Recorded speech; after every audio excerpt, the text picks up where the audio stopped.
Asterisk family times. His relatives had all perished on the battlefield, and since then, the Jun family could only rely on its sole heir, Jun Moxie. However, this young master Jun Moxie was nothing but a good-for-nothing, a lost cause whose favorite pastimes were carousing and troublemaking, both gluttonous and lazy, and famously known throughout the Tianxiang Empire as the disgrace of the Jun family. Having to process so much information at once, Jun Moxie couldn't help but feel a headache and dizziness coming on. But the best news was that he was still alive, and moreover, he had been reborn in another world. It seemed that despite being a master thief in his past life, he had accumulated a fair bit of good karma. Jun Moxie got out of bed and looked at himself in the mirror, relieved that his new body was still male. A moment ago, hearing his own voice so soft and weak, he had thought he'd transmigrated into the body of some lady. Furthermore, this young master's appearance wasn't bad, it was just that his features were so refined that he looked a bit effeminate.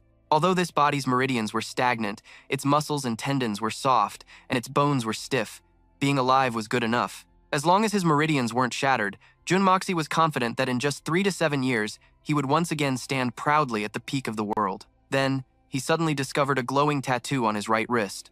Jun Moxie immediately guessed that this was the object that had brought him here, the very national treasure he had risked his life to steal in his previous life. Fortunately, it was still in his possession. If it had fallen into someone else's hands, then the life Jun Moxie had sacrificed for it would have been a complete waste. Just as he was thinking this, a servant came to announce that the old master summoned Jun Moxie for a talk. The old master they referred to was Jun Jiantian, the grandfather of this body. The current Jun Moxie, at 16 years old, was the youngest grandson of the Jun family in the Tianxiang Empire, a complete dandy who spent his days in debauchery, utterly worthless. It made sense why Jun Moxie would transmigrate into this body. His name in his past life was Jun Xie. Wasn't that a fated clash with the name Jun Moxie? Perhaps changing Jun Moxie's life was his destiny. Jun Moxie arrived at the study, where Jun Jiantian was already waiting. The old master, despite his advanced age, still had an incredibly commanding presence. The old man came from a poor background, and in his youth, he was a general who dominated the world, striking fear into the hearts of all nations. Not only was he skilled in both literary and martial arts, but he was also one of the few Xuan-level masters in the country. Jun Jiantian's personality was calm and resolute, never revealing his joy or anger. "I heard you fell from your bed last night and were unconscious. Is that right?" Jun Jiantian began, breaking the silence. Jun Moxie let out a soft, Waking up this morning, he had found it strange. If there was nothing wrong with this body, how could he have transmigrated into it? Hearing Jun Jiantian's question, he finally realized that the original young master had died from falling off his bed. How utterly embarrassing. "What are you ming about?" Jun Jiantian's voice was sharp, sounding incredibly furious. "You insolent brat. You don't even know that someone tried to assassinate you. If this old man hadn't taken precautions beforehand, you would be meeting your maker by now." Hearing this, Jun Moxie couldn't help but frown. So that's how it was. There was someone pulling the strings to make a fatal move. But even if this old man had been on guard, it would have been useless, because his grandson had truly gone to see King Yama. Seeing Jun Moxie remain silent, Jun Jiantian was a bit confused, feeling that this kid was somewhat different today. Normally, if he heard someone wanted to harm him, he would have already flown into a rage. Yet today, he appeared so calm, even a bit cold. Jun Jiantian let out a sigh, temporarily setting aside the poisoning issue because there was another problem. It was the matter of the annulled engagement between Jun Moxie and Princess Ling Meng. After hearing this, he simply lowered his head and replied that he already knew. This surprised Jun Jiantian even more. In just a few days, how could Jun Moxie's personality have changed so drastically? Wasn't he the one who had clung to the princess for dear life before? Despite his many questions, the old man had nothing more to say to his grandson and told him to go back to his room and rest. He then instructed his subordinates to dispatch several more masters to stand guard and protect the young master day and night, allowing no more mistakes. Although Jun Moxie was a despicable playboy, he was still the only beloved grandson Jun Jiantian had left, so he naturally wouldn't let anyone lay a finger on him. After the short conversation with his grandfather, Jun Moxie could only sigh and then mutter, "What a pity. In this kind of family, I'm just a useless bastard who only knows how to eat like a pig and sleep like a pig, a good-for-nothing second-generation scion." Wrong. You're not a second-generation scion. I am. You're merely a third-generation scion. A voice suddenly rang out from behind. Jun Moxie turned his head and recognized the person as his third uncle, Jun Wuyi, who, as mentioned, was once a renowned general but was injured 10 years ago, leaving his lower body paralyzed and confined to a wheelchair. "Third uncle," Jun Moxie greeted politely. "It's rare to hear you call me third uncle. You seem very different today. Moxie, are you interested in being a second-generation scion?" Jun Wuyi replied, his expression somewhat gloomy. "Third uncle, you must be joking. You are the real second-generation scion. At most, I'm just a third-generation scion. Being a peaceful and happy third-generation scion is already quite satisfying, Jun Moxie calmly replied. Just like his father, Jun Wuyi immediately sensed something was off. Jun Moxie's tone today was completely different from usual. Although his words were still teasing, they completely lacked the arrogance and stubbornness of before. Just as he was thinking this, he heard Jun Moxie continue. But if third uncle is willing to be the great tree that supports me, then I might still have a chance to be a second-generation scion, right? He even intentionally emphasized the words great tree, which instantly caused Jun Wuyi's anger to erupt. Moxie, you know full well that my legs are. Are you intentionally mocking me right now? Jun Moxie was adapting to his new body very quickly. Based on the original owner's memories, he knew that this third uncle was a cripple, destined to spend the rest of his life in a wheelchair, yet he always harbored a deep-seated blood feud. The very first thing Jun Moxie said to him was to bring up that grudge. Third uncle, after all these years, haven't you thought about getting revenge? If I had the ability to make you stand again, would you seek revenge? These words from Jun Xie had a powerful effect on Jun Wuyi, agitating him so much that he nearly lunged out of his wheelchair, gripping the boy's shoulders tightly, squeezing them hard as he asked repeatedly, Do you really have a way to heal these legs of mine? The chances aren't high, but it's well worth a try, Jun Xie replied calmly. Jun Wuyi noticed beads of sweat forming on the boy's forehead and realized he had been too agitated and had gripped him too tightly. He then asked, Doesn't it hurt? Why didn't you cry out? It hurts, but would crying out make it hurt any less? Jun Xie's calm demeanor and nonchalant words were completely different from his previous self, so much so that Jun Wuyi immediately realized his nephew seemed different. At the same time, he began to harbor hope that Jun Xie truly had the ability to heal his injuries. With his third uncle's consent, Jun Xie began to lay out his treatment plan, the key of which was acupressure. He requested that Jun Wuyi find a servant with a strong martial arts foundation to perform a full-body massage along his meridians every day, followed by a hot bath every evening for a full shichen, without interruption. To be absolutely sure, Jun Xie also took it upon himself to oversee the preparations. All right, Xie, third uncle will trust you. Even if it fails, I will accept it, he replied with a sigh. After so many years, he wanted to cling to even the slimmest sliver of hope. Finding this odd, Jun Xie asked in return, Third uncle, in all these years, have you never once tried to seek treatment? He asked this because he had noticed that the meridians around his third uncle's hips were completely blocked, and they seemed to have been corroded by some kind of malevolent poison. With this condition, even a highly skilled physician couldn't cure it, and even if they could diagnose it, it would be difficult to intervene. Jun Wuyi explained that he had traveled far and wide, visiting every famous physician in the empire. He later learned that an enemy had used a vicious technique to block his meridians, and had also afflicted him with a strange and potent unknown poison, which left him in a state where he could neither truly live nor die. The only way to cure it was to use extremely powerful Xuan Qi to expel it. It sounds simple, but that's precisely the most difficult part, because the person who attacked him back then was a Sky Xuan expert, and to break his seal, one would need to be a Supreme Divine Xuan expert, and such experts are extremely rare. Furthermore, after healing his third uncle's injuries, this person would also be poisoned and lose half of their power, never to recover. You don't need a genius to figure out that no expert would be willing to make such a sacrifice. Cultivating to the Supreme Divine Xuan level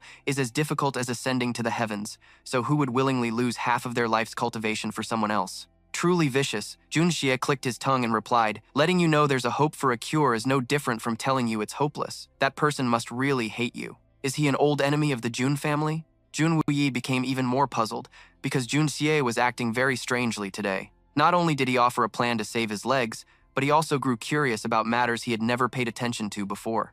Jun Moxie, fearing he'd be exposed, had to spout some nonsense to prevent his third uncle from becoming suspicious. Third uncle's illness. I've actually been thinking about it day and night. I just happened to figure out a method today.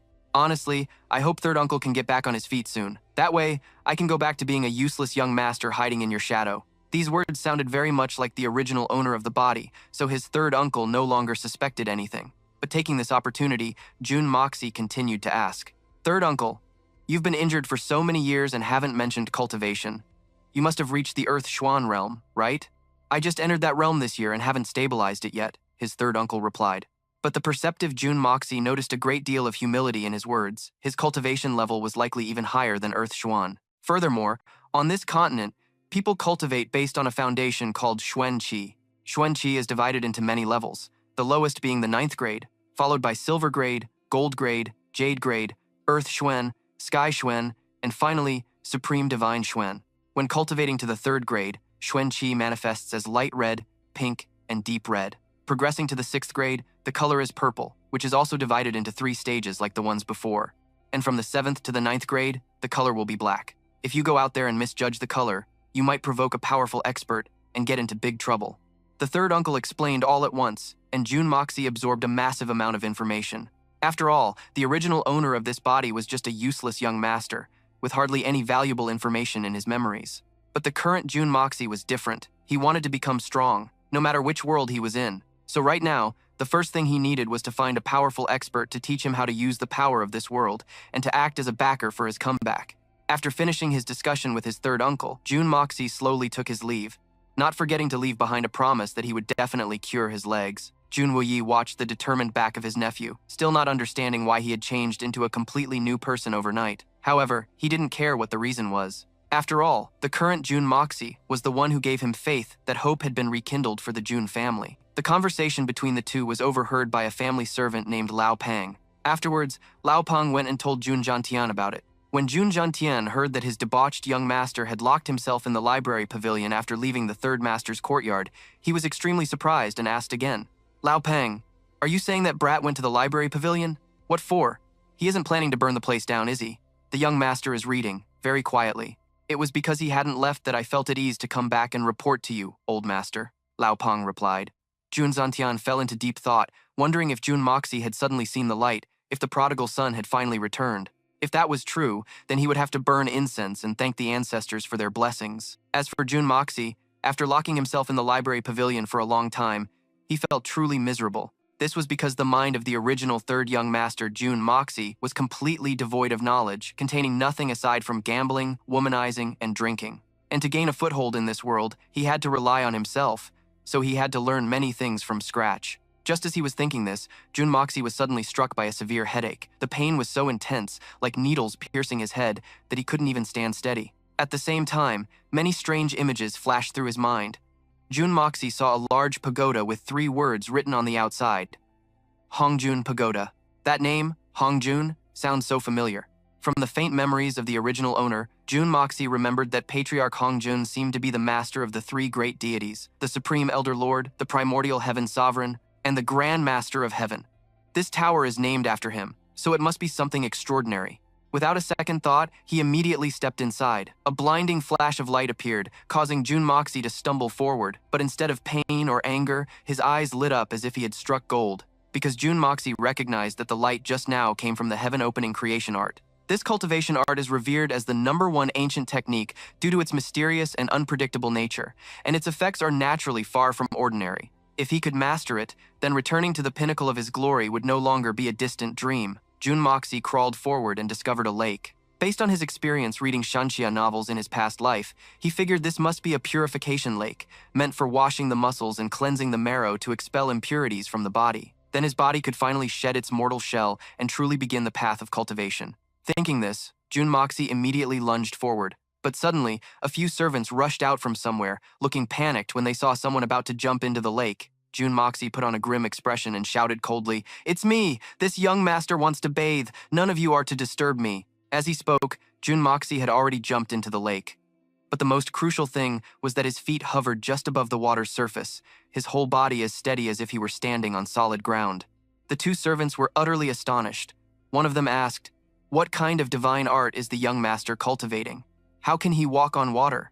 If we explain it in terms of Xuanqi cultivation, one must at least reach the Jade Profound Realm to do something like that," the other one replied. After playing in the water, Jun Moxie immediately returned to his room to strike while the iron was hot with his cultivation, because with that cultivation art, he could finally stand firm in this strange new world. However, a problem quickly arose, because no matter how hard he tried, Jun Moxie couldn't feel anything. In other words, he had no sense of qi whatsoever. The heaven-opening creation art was indeed not easy to grasp, but Jun Moxie didn't get discouraged by this. He continued to cultivate again from the beginning. But just like that, Jun Moxie failed time and time again. Nearly 200 days later, he was still stuck at the starting line. Until one day, while pushing himself to his limits to cultivate, Jun Moxie coughed up blood and collapsed. Seeing this, a servant rushed in, panicking. When Jun Moxie woke up, he found himself soaking in a wooden tub full of hot water, his body feeling refreshed. Behind him, a servant was performing acupressure on him, and before his eyes was the extremely worried Jun Zhantian. "Moxie, you're awake." "What happened?" the old man asked. "Your grandson is fine. My body feels great now. Really great, Jun Moxie replied. But of course his grandfather didn't believe him. He kept asking who did this, his tone extremely furious. It turns out Jun Jantian thought this was the work of an assassin again, just like last time. 2 direct slaps to the face of the Jun family. Jun Moxie quickly guessed his grandfather's thoughts and replied accordingly. Your grandson didn't get a clear look at who did it. Jun Jantian grew angry, called him a good-for-nothing, then flicked his sleeves and left. In any case, Jun Moxie was fine. The most important thing now was to find the culprit. Jun Jantian wasn't so old and senile that he couldn't wield a blade anymore, but the attendant advised him to be cautious and not to show his face personally. Because if word of this got out, outsiders would see him personally protecting Jun Moxi, realize how much Jun Jantian valued him, and it would only cause more trouble. Jun Jantian actually understood that reasoning well. The Jun family now was not what it used to be, with only him left to support the clan. If Jun Jantian were to fall now, then his enemies would certainly not spare his descendants. Since it's come to this, why hold back any longer? It's better to make a big scene this time. So, Jun Jantian and Old Pang mounted their horses. The next morning, during the early court session, Jun Jantian used his status as an old duke to cause a scene right up to the emperor's golden throne. The civil and military officials in the hall all whispered amongst themselves, and even the current emperor had to humble himself to placate him. Of course, there were some who didn't know their place. For example, the imperial censor Song Shi Yi, who had no particular relationship with Jun Jantian. He stepped out and said a couple of provocative words to him, and as a result, he was beaten until his face was swollen right there in the court. The current Grand Preceptor, Li Shang, observed the entire process without saying a word. Only when Jun Jantian was leaving did he frown slightly. Meanwhile, Grand Preceptor Li and the Guardian General Meng Rufei exchanged a look, a mysterious smile playing on their lips. It seemed as though everyone had their own calculations. Meanwhile, at the Jun residence, Jun Moxie was still diligently soaking in medicinal herbs to help his injuries heal faster. Standing not far away was his personal maidservant, a look of fear still lingering on her face. Jun Moxie noticed this and asked, "Are you very afraid of me?" "This servant is not afraid," she replied immediately, but the furtive expression on her face betrayed her. Jun Moxie sighed. This young lady had clearly helped bathe him last night when he was unconscious. Now, he had only moved a little, and she was already showing such fear. He had no idea what that third young master had done to her in the past. After Jun Moxie finished changing, he approached the maidservant. In this world, or in his past life, he had only ever met materialistic people who chased fame and fortune, or those with their own hidden agendas. He had never met anyone with such pure eyes. Suddenly, he felt that it would be nice to have a cute little sister like this, so he unconsciously reached out and patted the maidservant's head. Across from him, the girl was somewhat surprised by Jun Moxie's action, then felt that the young master now seemed much more pleasant to the eye. But right after, she dismissed that thought herself. Because all this time, her impression of Jun Moxie was just that of a lecherous and hedonistic young master. She had even already planned that if Jun Moxie ever dared to force himself on her, she would use her own death to protect her chastity. Unexpectedly, Jun Moxie only patted her head, then told the maid to leave, saying her services were no longer needed.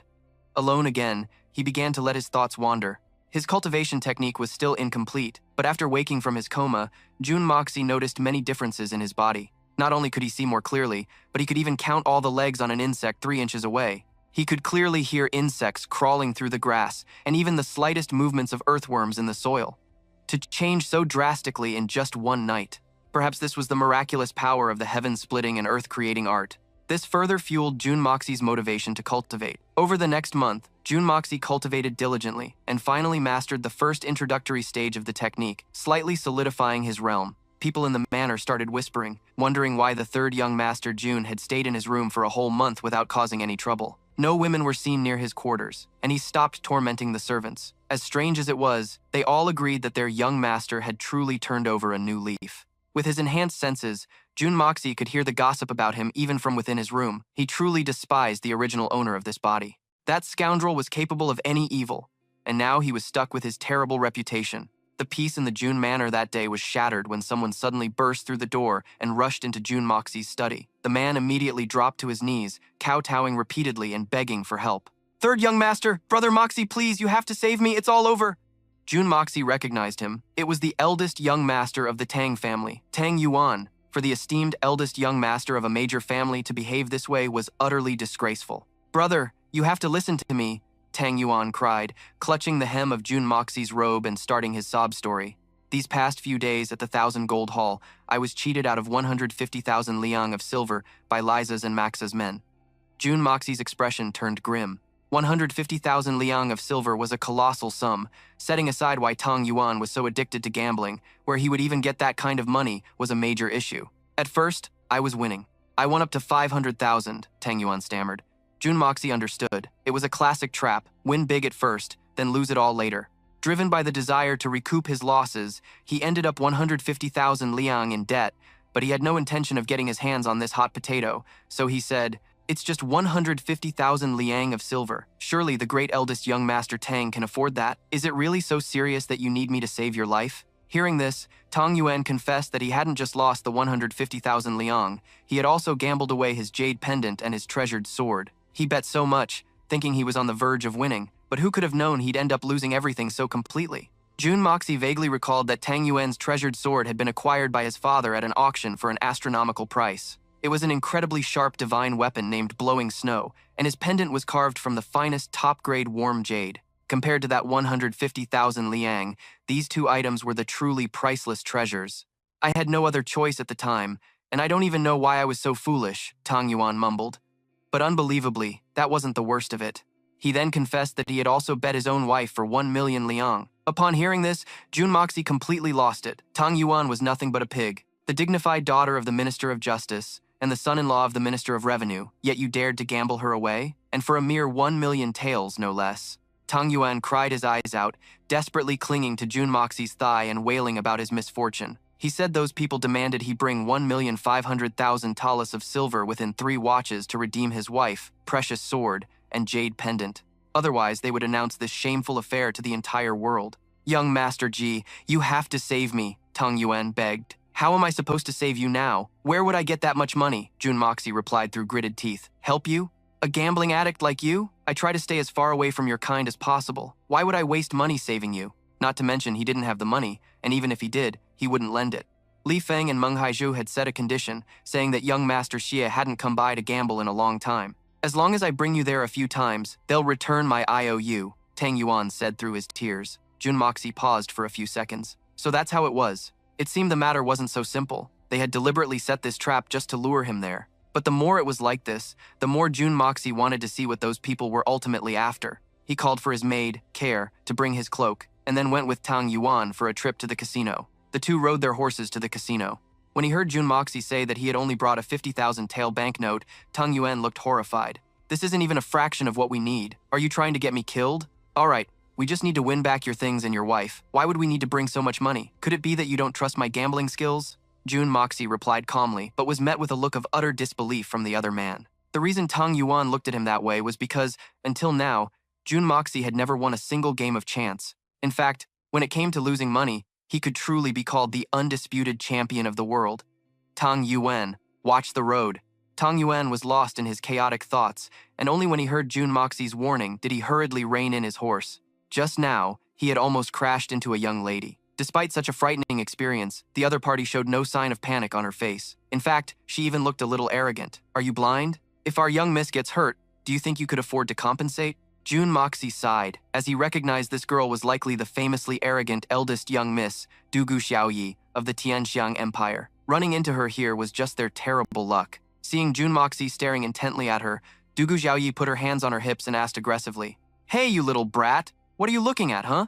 Miss Dugu, this little brother truly has an important matter to attend to today. Please allow me to take my leave first. I will make it up to you the next time we meet." Jun Moxie didn't want to cause a scene, so he prepared to leave, but who would have thought that she wouldn't let them go so easily? Dugu Xiaoyi thought they were up to something nefarious, so she was determined to detain them. If they didn't let her vent all her anger today, there was absolutely no way the two of them were leaving. Tang Yuan looked at Jun Moxie, and Jun Moxie let out another long sigh. "Miss Dugu, we have to go somewhere, and it's not a suitable place for a young lady like you. Are you guys going to a brothel, you shameless scoundrels?"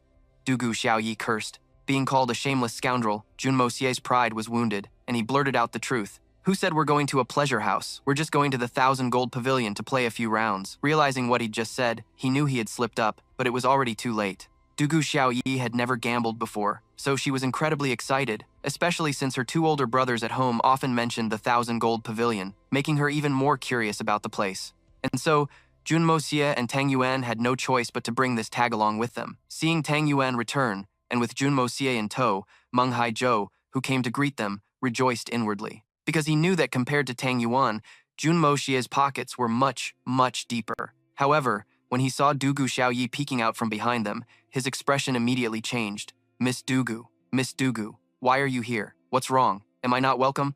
Or do you think this young lady doesn't have money? Let me tell you, this young lady has plenty of money, Dugu Xiaoyi said indignantly. Just then, a frail-looking scholar emerged from the hall and said in a welcoming tone, Miss Dugu, your esteemed presence graces our establishment.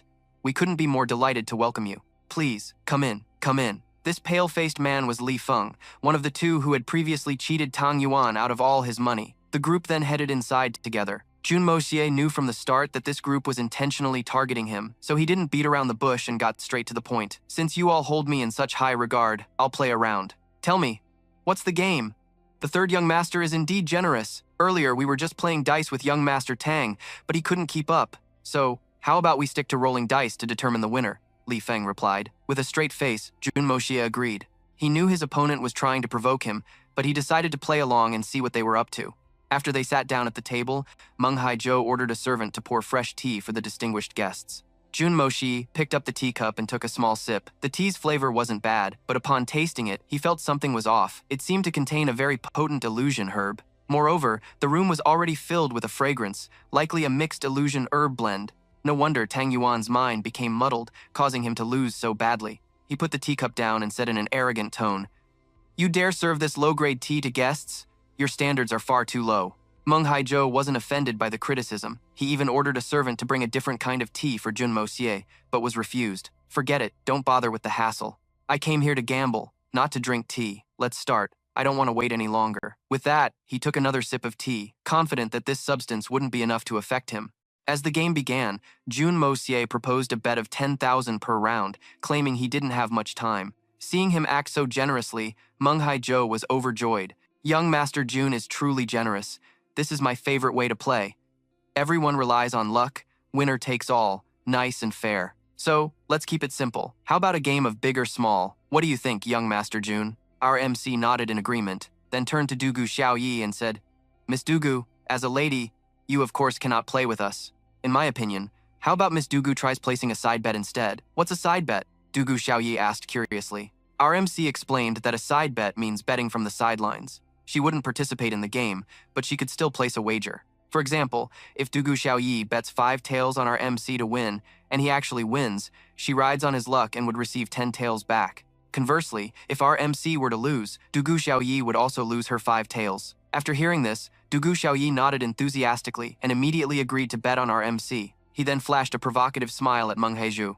With a beauty betting on me, my luck is soaring. I'm sure to win this round. Meng Haizhou also sneered inwardly, thinking to himself that our MC would be crying tears of blood soon enough. The game began, with each person lost in their own thoughts. Our MC realized that not only had they put a knockout drug in the tea and burned intoxicating incense in the room, but even the dice had been tampered with by these two scoundrels. They must have been injected with mercury, causing their movements to be unpredictable, and only someone familiar with the sound could guess the score. However, the luck of Li Feng and Meng Haizhou had truly run out, because our MC was no longer the same person he used to be. With his experience as the #1 assassin in his previous life, he was already all too familiar with these cheating tricks. So, while the two scoundrels were still basking in the feeling of victory, their faces turned pale when they saw the dice didn't land according to their plan at all. Our MC's 3 dice rolled a total of 17 points, just 1 point higher than the others, winning by a hair's breadth. Tang Yuan was overjoyed, while Li Feng and Meng Haizhou were red-eyed with rage.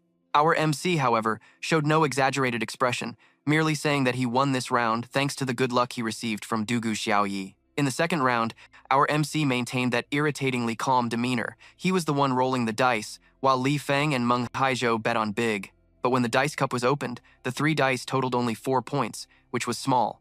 Our MC won again. Li Feng was completely baffled. He was sure he had just heard at least one of the 3 dice showing a 6, making the probability of getting big much higher. But when they were revealed, not a single one landed on 6. Was there a problem with the dice? Or did he really mishear it? Miss Dugu, congratulations on your winnings. Thank you for your luck. As long as I win big, I'll share 1,000 taels with you. Our MC said this, and Dugu Xiaoyi, overjoyed, continued to bet on him. Tang Yuan, watching them talk and laugh happily from the side, was a bit pensive. Didn't this Miss Dugu used to despise our MC? Yet now the two of them could be so close. The power of money is truly great. As for those two scoundrels, they were starting to get anxious. Although they verbally congratulated our MC on his successful start, they were actually fuming on the inside. However, they were certain that he was still dazed and that they had already tampered with the dice, so June Moxie winning the last 2 rounds was just a coincidence. Who would have thought, for the next 5 consecutive rounds, June Moxie kept winning. Dugu Xiaoyi was so happy, she couldn't stop smiling,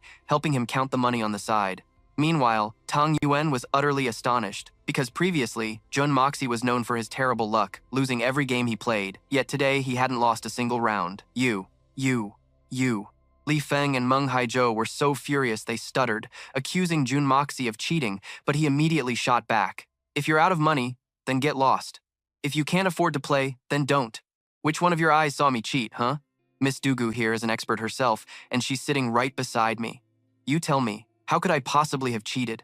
How shameless. When you win, you laugh your heads off. But the moment you lose, you accuse people of cheating.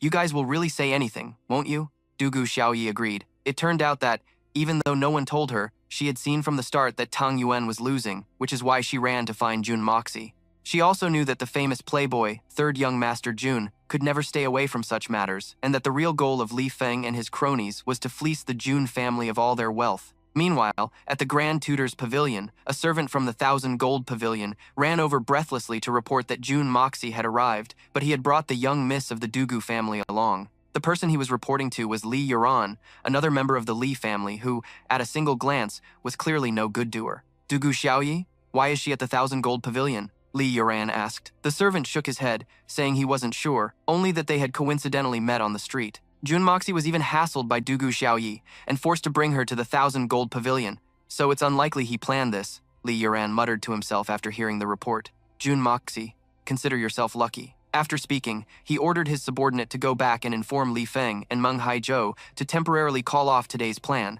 telling them to make their escape first, and they would plot against June Moxie again later. Beside him, a man named Haoran also chimed in, making Li Yuran start to wonder if June Moxie had brought Dugu Xiaoyi there on purpose. But how could he have known that the current June Moxie was a transmigrator from the modern era? That's why he didn't think he was the type to be so cunning. Meanwhile, back at the 1,000 Gold Pavilion, June Moxie had already won every last coin from those two scoundrels. Dugu Xiaoyi was even more overjoyed to see this, and the two began to divide their winnings. June Moxie, you won today entirely thanks to this young lady's good luck. So, I'll be taking a larger share, hope you don't mind, said Dugu Xiaoyi. If it weren't for Miss Dugu's amazing luck, how could I have possibly swept the floor with them? Take as much as you want, June Moxie said generously, before turning to taunt the two scoundrels again. Do you have any silver left to play? If not, we're heading home for a nap. Li Feng and Meng Haizhou's faces turned as pale as a sheet. Their plan to lure June Moxie here today had been set from the beginning and was supposed to go smoothly, but in the end, it had come to this. Both of them could already imagine how terrifying Li Yuran's furious expression would be. Therefore, they gritted their teeth and put up their personal belongings to continue gambling, refusing to let June Moxie walk away. Meng Haizhou took out 2 jade pendants, but June Moye showed a disdainful expression without holding back. Do you think I collect scrap? Bringing this worthless junk out to bet against me? I'd rather have gone home earlier to sleep. Being pressured like this, Meng Haizhou had no choice but to take out the jade pendant and sword that Tang Yuan had lost in the previous bet. Even Dugu Xiaoyi knew these 2 items had extraordinary origins, but June Moye still showed no desire for them whatsoever. Tang Yuan is Tang Yuan, and I am me. What do his things have to do with my bet? If I win, it will become my prize. Young Master Meng, do you think the logic I just presented is correct? Meng Haizhou was so angry he gritted his teeth, and although he didn't want to give up these 2 treasures, he had to bite the bullet and take them out, even adding the Ruyi jade scepter gifted to his family by the emperor. The treasured sword his uncle cherished most, plus the luminous pearl that Grand Preceptor Li gifted to Li Feng, all were priceless treasures meant to raise the stakes. However, they demanded that June Moye not bet with money this time. Finally, those 2 bastards couldn't hide their true intentions any longer. Seeing that they had revealed their true purpose, June Moye also laid his cards on the table. Speak, what is it you want me to bet? It's very simple. If I lose, everything here will belong to young Master June. But if I win, the 3rd young master must agree to one condition. How about it? Furthermore, this is a condition the 3rd young master can certainly fulfill, so there's no need to be so tense. June Moye knew this would be an extremely dangerous condition, but he continued to act the part of a brainless, hedonistic playboy and agreed immediately after hearing Meng Haizhou's proposal. This time, both sides would bet on a dice roll, still playing high-low, but with no house. Whoever rolled the higher score would be the winner. Jun Moye generously agreed, even taunting his opponent for being a defeated general who still dared to challenge him. Meng Haizhou went first and rolled the dice. Looking at him, Dugu Xiaoyi felt something was off and whispered a question. Do you think he summoned the spirits of his ancestors to help him? I find his aura strange, dark and sinister. It feels like something is very wrong. At this moment, the 3 dice in Meng Haizhou's hand landed on the table. Everyone around, including Li Feng, Tang Yuan, and Dugu Xiaoyi, swallowed nervously.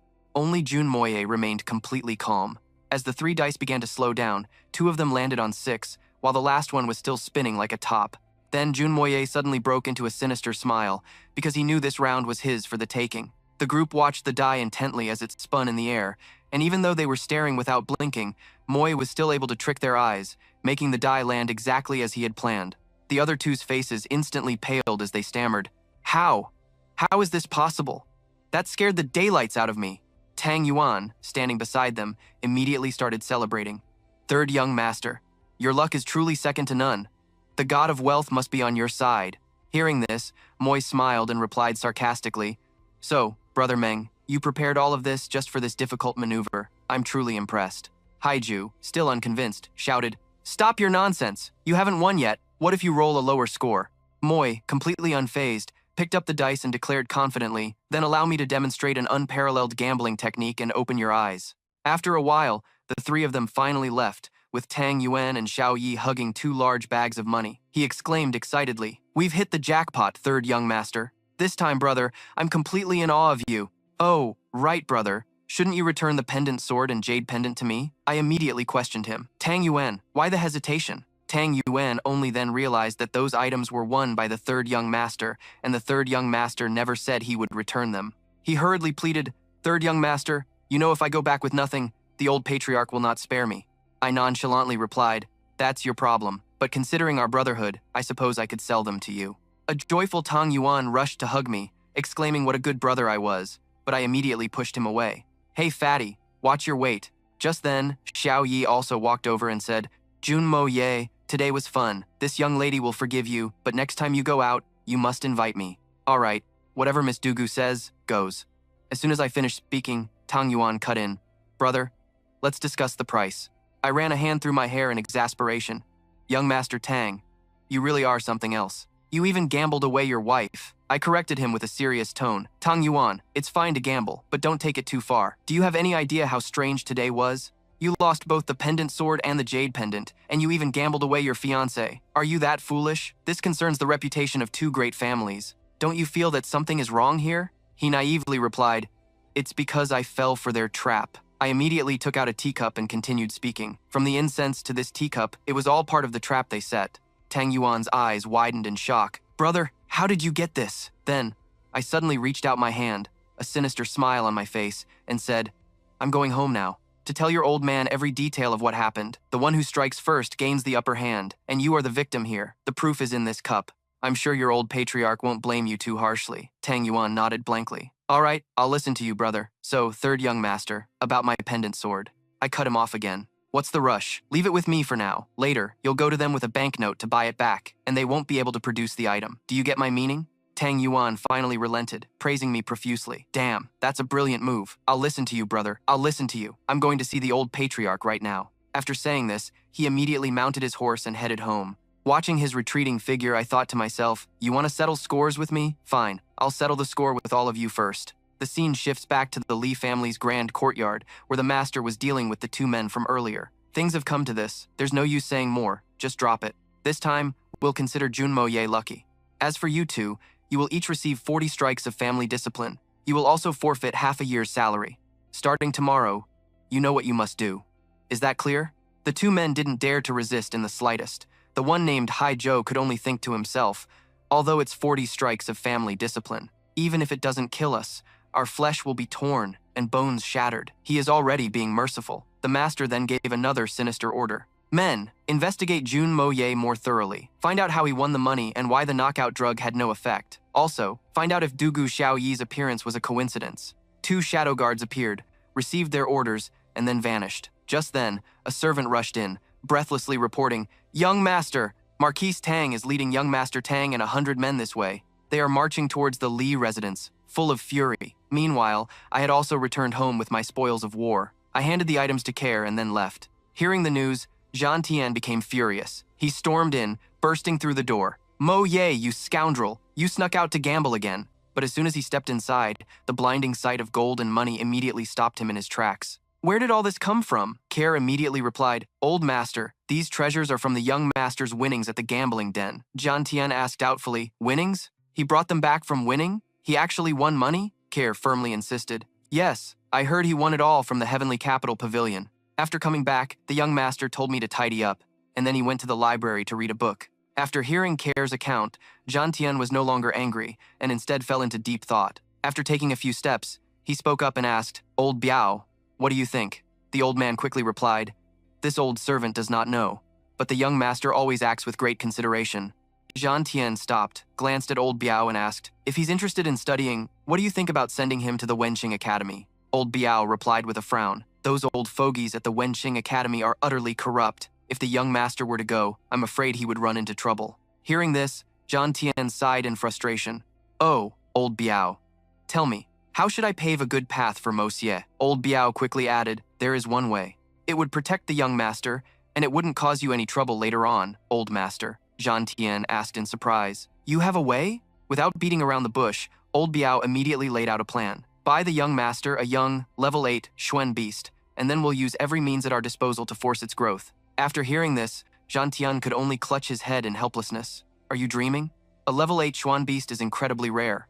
Raising a young beast to maturity takes an incredibly long time. How could you even suggest that?" Old Biao, just now realizing the issue, replied, "It won't work," Jean Tien said dejectedly. "Forget it. Let's go see what Mo Xie is up to." The scene then shifts back to the Li residence. Yu Ran was discussing matters with his subordinate. "I didn't expect Tang Yuan to be this cunning. It seems our plan needs some adjustments." The subordinate quickly replied, "Yes, sir." Yu Ran then asked, "Among the arrivals, is there anyone we need to keep an eye on?" The subordinate answered immediately, "There are 3 of them." Having grasped the situation, Yu Ran then issued a command. 3 people will be enough. Inform Qin Hu to use this opportunity to take the head of the Tang family." "Yes, sir." The scene then shifts to the Jun family's training grounds. Mo Xie arrived to meet Jun Wuyi. Seeing him approach, Wuyi eagerly asked, "How is it?" Mo Xie observed for a moment before saying, "The situation isn't optimistic, but I believe there's a chance for third uncle to stand again. There are a few herbs." "Third uncle, please arrange for people to find them." Wu Yi quickly asked. "All right, what are they?" Mo Xie replied, "Lixiang flower, Tongxin grass, Juye grass, Duanchu root, and Fenjing herb. Other than the Fenjing herb, which is quite rare, the other herbs are very easy to find." After finishing, Mo Xie added a reminder, "Be careful not to let outsiders know you're buying these. Even after you've gathered all the herbs, you must let me inspect them carefully," Jun Wuyi earnestly expressed. "There are many people who don't want me to recover. Mo Xie, with you here for the Jun family, I can finally rest assured." "What do you think of their training?" Mo Xie gave a dismissive assessment. "It's all just for show." Hearing this, Wu Yi immediately challenged him. "You're saying that guards at the 7th and 8th Xuan Qi ranks are just putting on a show?" "Mo Xie, that's a pretty bold statement." But Mo Xie stood firm in his opinion. "This training, Aj is just going through the motions. What they're practicing now will only get them killed on a real battlefield." Wu Yi disagreed. "Mo Xie, you don't understand the importance of this training, but don't underestimate them." Mo Xie immediately pointed out the issue. "They train hard, but their direction is all wrong. Uncle, look at those 2 sparring. They're always holding back, laughing while they fight. You call this training? It's a complete waste of their potential." At this, Wu Yi finally conceded the point. "You're not wrong, Mo Xie. If I put you in charge of their training, what would you do?" "Follow me to the training grounds." Then, Wu Yi announced in a loud voice, "All troops, assemble and fall in. From this moment on, the 3rd young master will have full authority over your training." Upon hearing the command, the entire troop immediately assembled, looking completely bewildered. Mo Xie said with a sinister grin, "A moment ago, my 3rd uncle asked me how you should be trained. In my eyes, you're all just a bunch of trash who would only die faster on a real battlefield." Hearing this, one of the soldiers couldn't hold back and retorted, "Third young master, we may just be guards, but we are all soldiers who have fought in over 100 battles. You can't humiliate us," they retorted firmly. Mo Ta wasn't angered. He simply clasped his hands behind his back and continued, "You all say you fought in over 100 battles. Then what about those who joined the army with you and have already become officers?" He pointed at them and asked a question that left everyone speechless. "So, why haven't you become elites yet? Because you couldn't make it, and therefore, compared to them, you are all failures." Many in the army broke through to the 9th level of Xuanqi, with countless others improving alongside them. After the war, many clans fought to recruit them. Compared to those people, you have been cast aside. Mota continued to sway the soldiers' minds. After the war, the Jun family's army selection passed you over, eliminated for a third time. If you don't want to be cast aside again, guards of the Jun family, then listen to my orders and train according to my methods. If you don't want to remain as lowly guards, then step forward. It was as if everyone was awakened by Mota's words, and they all stepped forward, their spirits blazing. He had already warned them, my training is anything but gentle, and there's a high chance you'll end up crippled, or even dead. Very well. In my training, there is only survival or death, Mota declared loudly. During this training, you are only to obey my commands. Disobey an order, and you will be executed. Those who are slow will be executed. Those who dare to voice dissent, executed. Disobeying orders, executed. While he was declaring the new rules, Jian Tian had also arrived. The old man couldn't help but be surprised, thinking Mota might just make the Jun family glorious again. No, not might. He definitely will. After understanding his son's intentions, he immediately gave an order to his old steward. Relay my order. From this day forward, anything concerning the young master is to be treated as a top secret of our Jun family.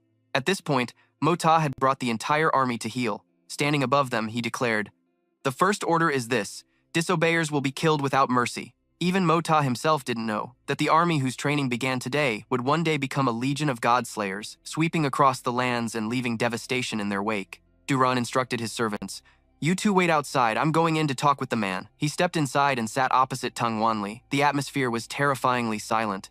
Suddenly, the teacup in the old man's hand shattered. He glared at him with hatred, sizing him up. He had intended to cause a scene, but this Li Duran fellow acted as if nothing was wrong, remaining perfectly polite and considerate. He had crushed the cup in his hand. Seeing this, Duran immediately called out, servants, quickly bring a bowl of the finest Hanyan tea for the old marquis. The moment he finished speaking, the old man flew into a rage and slammed the table, sending water splashing everywhere. Enough. I didn't come here today to drink tea. Bring those two beasts from the Li family out here, Duran still replied gently. Old Marquis, your timing is quite coincidental. They made a mistake and are currently being punished. Hearing this, the old man paused. Then he asked, so, what mistake did they make? Actually, it concerns the matter of young Master Tang. Those two are currently receiving their punishment at the disciplinary hall. After a moment, Duran finally managed to shift Wanli's focus. What do you mean? You're saying it was orchestrated by the Meng family? He affirmed. That's exactly right. Meng Hai of the Meng family has long had his eyes on young Master Tang's fiancée. That's why the three of them resorted to such a scheme. Hearing this, the old man held his forehead in frustration and quickly stood up. I understand now. Thank you for your hospitality today. I'll take my leave. Let's go. We're heading to the Meng family to settle this score. My apologies for the poor reception, Senior. Let's skip past the old marquee. The scene shifts to the Song family's tavern, where our MC has arrived, braving the wind and rain. He quickly took off his hat and ordered, shopkeeper, 1 bowl of food, 1 jug of fine wine. His cup was quickly filled. As he sipped, he thought that even if he was the strongest assassin in the world in his past life, in this other world, he was just a lonely soul. Coincidentally, Hoai Nong was also here for a drink. Seeing our MC, he remarked, young brother, you have an impressive tolerance for liquor. It's storming heavily outside, and to meet like this is fate. Why not drink together? Our MC didn't say much. He then took his wine and sat with Hoai Nong. A chance encounter in a small tavern amidst the melancholy autumn rain. It truly is fate. Why not? Please. The two raised their cups. In that case, it would be rude of me to refuse. As they drank and chatted, Hoai Nong asked curiously, a young man of such refined bearing is a rare sight in the capital. May I ask which prestigious family you come from, young brother? Faced with this question, our MC calmly gave a disingenuous reply. I am but a rootless wanderer in this world, with no name to speak of. As for my worldly origins, you need not ask. Or could it be that in your eyes, brother, only the scions of noble houses can possess a dignified air? Hearing the criticism in the boy's words, Hoai Nong laughed apologetically and admitted his mistake. A slip of the tongue. A slip of the tongue. I shall punish myself with a drink. Might I be so bold as to ask for your esteemed name, young brother? Our MC also raised his cup and replied calmly, once we finish drinking, we'll go our separate ways. What use is there in remembering or forgetting a name?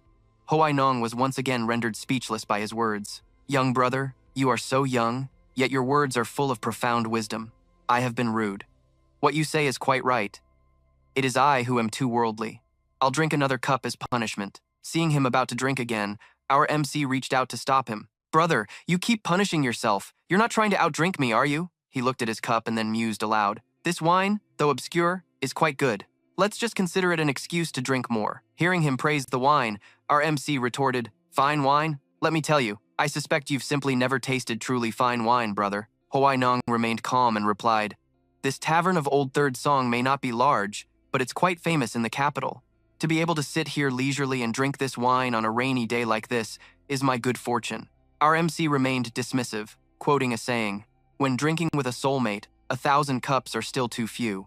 When the conversation doesn't click, half a sentence is too many. The wine is bad, the company is dull. What's the point in drinking like this? I'm leaving. With that said, he immediately stood up and left the tavern. The moment our MC departed, a guard appeared behind Hoi Nong. Your Highness, should we follow him? He shook his head. No need. That boy is arrogant, but he has real substance. Interesting. In this entire capital, besides Huang Heng, no one dares to talk to me like that. This kid, he gives me a strange feeling. Outside, the rain continued to fall relentlessly. The only figure on the entire street was our MC's solitary silhouette. As he walked into an alley, he happened to overhear a conversation. It was a success. If it hadn't been for this downpour, it wouldn't have been so easy to get the Tang family's goods. The heavens really helped us. Our MC recognized them with a single glance. It was the Tang family, Tang Yuan. The swords in the men's hands were dripping with blood, and their clothes were stained with it as well. One of them continued, If that guy hadn't lured the Tang family's masters away, and if 14 of our brothers hadn't risked their lives to cover our retreat, we probably wouldn't have made it. This time, our brothers have succeeded. The first master of the Tang family will surely be very pleased. Mo Ta stood behind a wall, observing them. Quick, deliver this to the first master. But, big brother, if the Tang family investigates, that guide will probably have a hard time escaping death. Hearing this, Mo Ta grew even more curious. He couldn't help but wonder, what did they take from the Tang family to suffer such great losses and still be so pleased? But that single thought put him in a perilous situation, as one of them had already sniffed out Mo Ta's presence. He shouted, Who's there? Come out! Seeing that he could no longer hide, he had no choice but to step out. The entire group immediately rushed over to surround him. Mo Ta took one look and concluded, 1 Silver Xuan expert and 3 9th-grade cultivators. A fight today seemed unavoidable. A glint appeared in Mo Ta's eyes. The key to breaking this deadlock was in his Xuan artifacts. He carefully took out 4 Xuan artifacts and hurled them toward the group. Dazzling Xuan artifacts in this world were like a target on one's back. He used a golden coin dart for cover and a flying dagger as a deadly weapon. The Xuan artifacts flew at a dizzying speed, making the men shudder. One stammered, Gold-killing Xuan artifacts. An Earth Xuan expert. Before they could even react, Mo Ta charged forward with his dagger, using the blurring curtain of rain to launch a surprise attack. One by one, they were hit by his strikes in the blink of an eye. He's toying with us! He's clearly an Earth Xuan! But after launching his attack, Mo Ta retreated to catch his breath.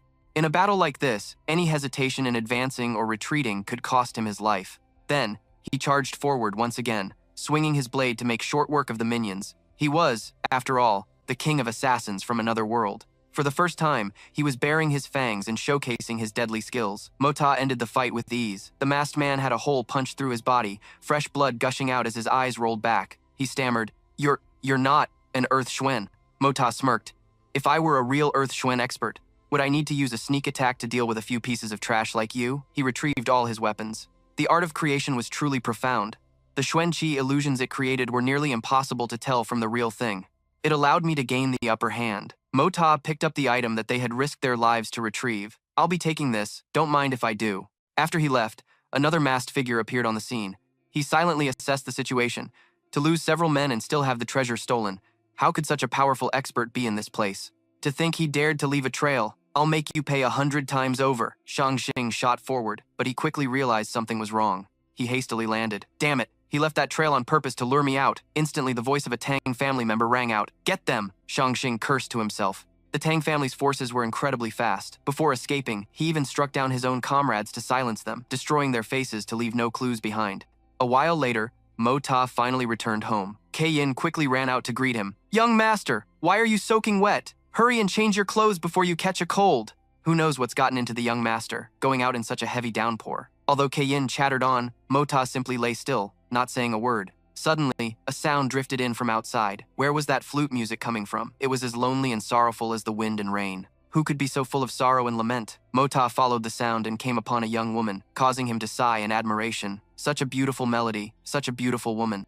Pity the bones by the boundless river, for they are still the men in a maiden's dream. This was Guan Qinghan, daughter of the aristocratic Guan family and the #1 talented beauty of the Tianxiang kingdom. She was also the wife of Jun Moye. She looked at Mo Ta and replied, "I was just idle and playing casually. Could it be that the third young master is also a connoisseur?" Their two families had arranged the marriage when they were children. 3 years ago, they were preparing for the wedding ceremony, but a great war broke out with the Tianxi Empire. Jun Moye went off to battle. Unexpectedly, he fell on the battlefield, tragically separating the childhood sweethearts by life and death. Devastated, Guan Qinghan went against her family's wishes and moved into the Jun household, living as the widow of the eldest grandson.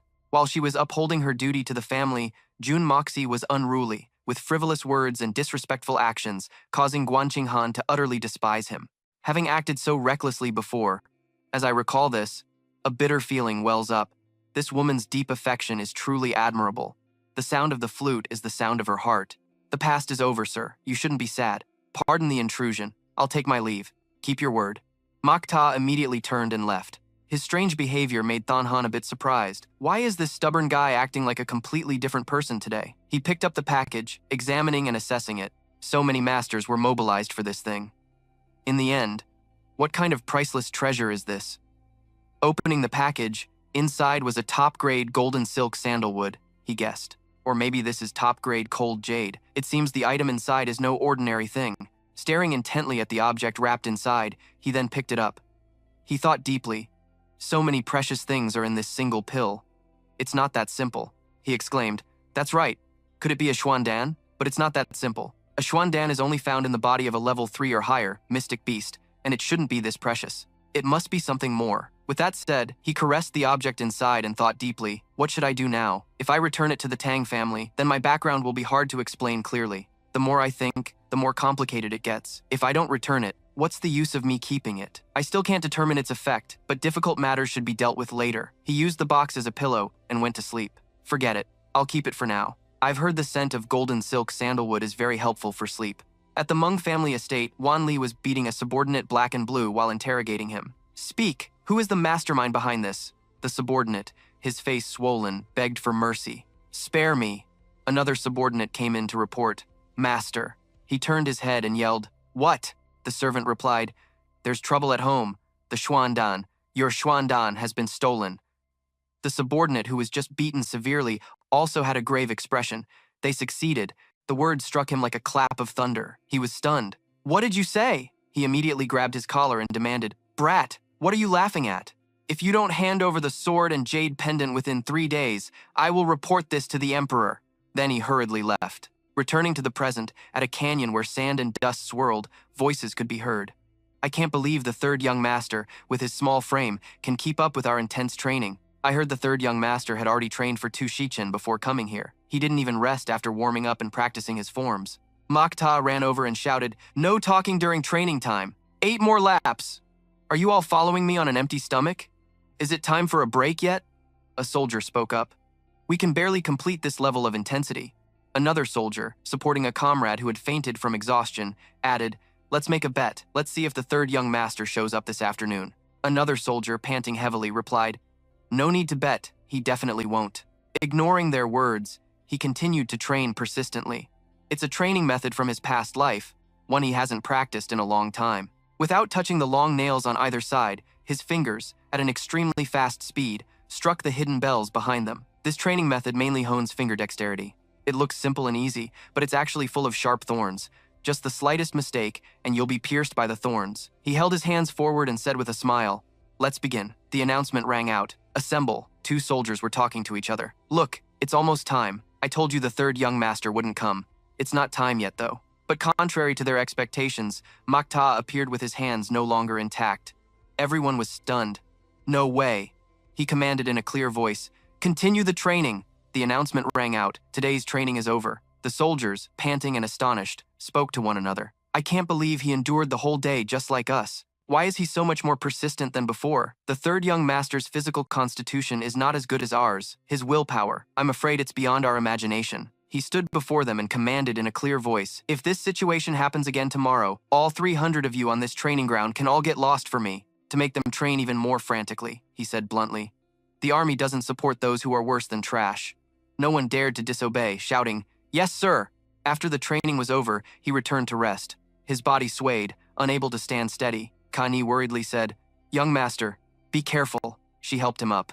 "Are you all right, young master?" Makta tried to be strong and replied, "I'm fine." Afterward, he sat alone in his room and continued to cultivate, meditating quietly with his eyes closed. White wisps of smoke appeared around him. Suddenly, he opened his eyes wide, then looked down to see a tower emitting a brilliant golden light and exclaimed, "Hongjun Pagoda." From that tower, light and strange gusts of wind emanated. It seemed as if all of it was appearing within his mind. At this moment, he truly opened his eyes. He looked at his hands, which had been covered in fresh wounds just moments ago, and wondered as not a single trace of them remained. The fatigue and injuries from a full day of training had all disappeared, even the wounds. The next day, the announcement shouted, "Assemble!" He held a staff in his hand and commanded authoritatively, "Today, we continue training and will practice actual combat." These words struck the soldiers' ears like a bolt of lightning. "No way! We almost couldn't endure yesterday's training. He's acting as if nothing happened. A monster. He's truly a monster." Wu Ji, observing from above, was also surprised. It's truly unbelievable. After yesterday's training, his body was on the verge of collapse, but today he's completely recovered. Over here, Old Pang and Zhan Tian also left. Old master, are you not watching anymore?" "It's enough." Zhan Tian's face was a bit pensive.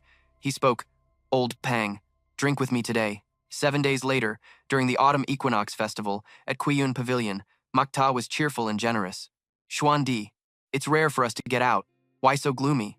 What's wrong?" Tang Yuan, resting his chin on his hand, said, "It's still about the Tianjing Hall matter. That night, I went to the Meng family to settle scores.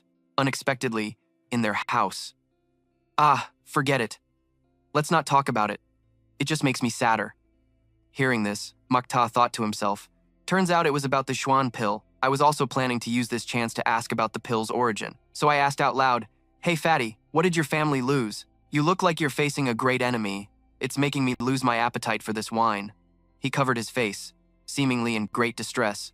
"Third young master, this time, my family lost something very precious. A Xuan pill, third young master." I remained calm. "It's just a Xuan pill. I thought it was something else. What's so rare about that? I have one in my hand too." Hearing that, he scoffed. "You think it's a common grade 5 or 6 pill? The one my family lost was a grade 9 Xuan pill, a top-tier one at that. If an Earth Xuan expert uses a grade 9 Xuan pill, it's enough to ascend from the Earth Xuan realm to the peak of the Heaven Xuan realm." The more he spoke, the more excited he got. If it's a mid-stage Heaven Xuan expert, consuming it could even allow them to reach the revered Divine Xuan realm. The Divine Xuan realm, third young master. There are only a few masters at that level in the entire world. Hearing about its incredible effects, I frowned and asked back, "Really? Such a powerful effect?" Tang Yuan took a tissue, blew his nose, and concluded, "You don't know the half of it. My life is so hard. In this world, the only one who listens to my grievances is you, third young master." Seeing this, I was a bit disgusted. "Hey, fatty, remember to throw your snotty tissue far away from me." As soon as he threw the tissue, trouble started. A loud shout echoed, "Which bastard threw that? Get out here!" Qin Bao, with a beauty in his arms, furiously roared, "Which bastard threw that snotty tissue around? Get out here for this old master. I'll make sure to exterminate his entire clan." I glanced over and called out, "Fatty Tang, your aim is really something. I'm impressed. Did you hear that? He said he's going to exterminate your entire clan." Seeing me chuckle, he got even more furious. "You little brat, what are you laughing at?" The more I provoked him, the more aggressive he got. "And you, fatty, you're really asking for death." Hearing his name mentioned, Tang Yuan snorted coldly. "What did you say?" Then, with a cold expression, he stood up.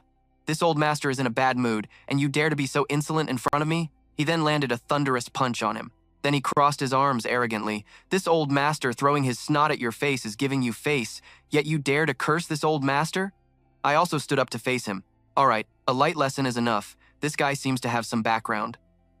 Though he was sent flying to the ground, his arrogant mouth kept running. "You brat, you're courting death." I scoffed. "I don't even know who you are. What kind of background could you have? Just some riffraff." During the scuffle, the beauty next to him had already run off. I exclaimed, "She went to get help! This is interesting. The two most troublesome guys in the capital city, and someone actually dares to mess with them." Tang Yuan also sat down, waiting to see what big shot would arrive, ignoring him still screaming on the side. "Even if your grandmaster comes, this young master isn't afraid. Just wait until my people get here. I'll kill all of you." A moment later, the beauty returned with people. It was these two villains who beat our young master like this, Chin-Hu bellowed aggressively. What are you looking at? Hurry up and help the young master up. And seize these two scoundrels who have guts bigger than the heavens. One of the men behind him respectfully reported, Gang leader Chin, should we handle this? The man stopped him. My son was beaten to this state. And you want me to leave it to you? With that, he rushed forward. You two bastards, today I'm taking you with me. I want to see who in this North City's Zui Xian pavilion dares to touch the son of Chin-Hu. I calmly rested my chin on my hand. Surely, a commoner with no background like me has to let your precious son bully them, right?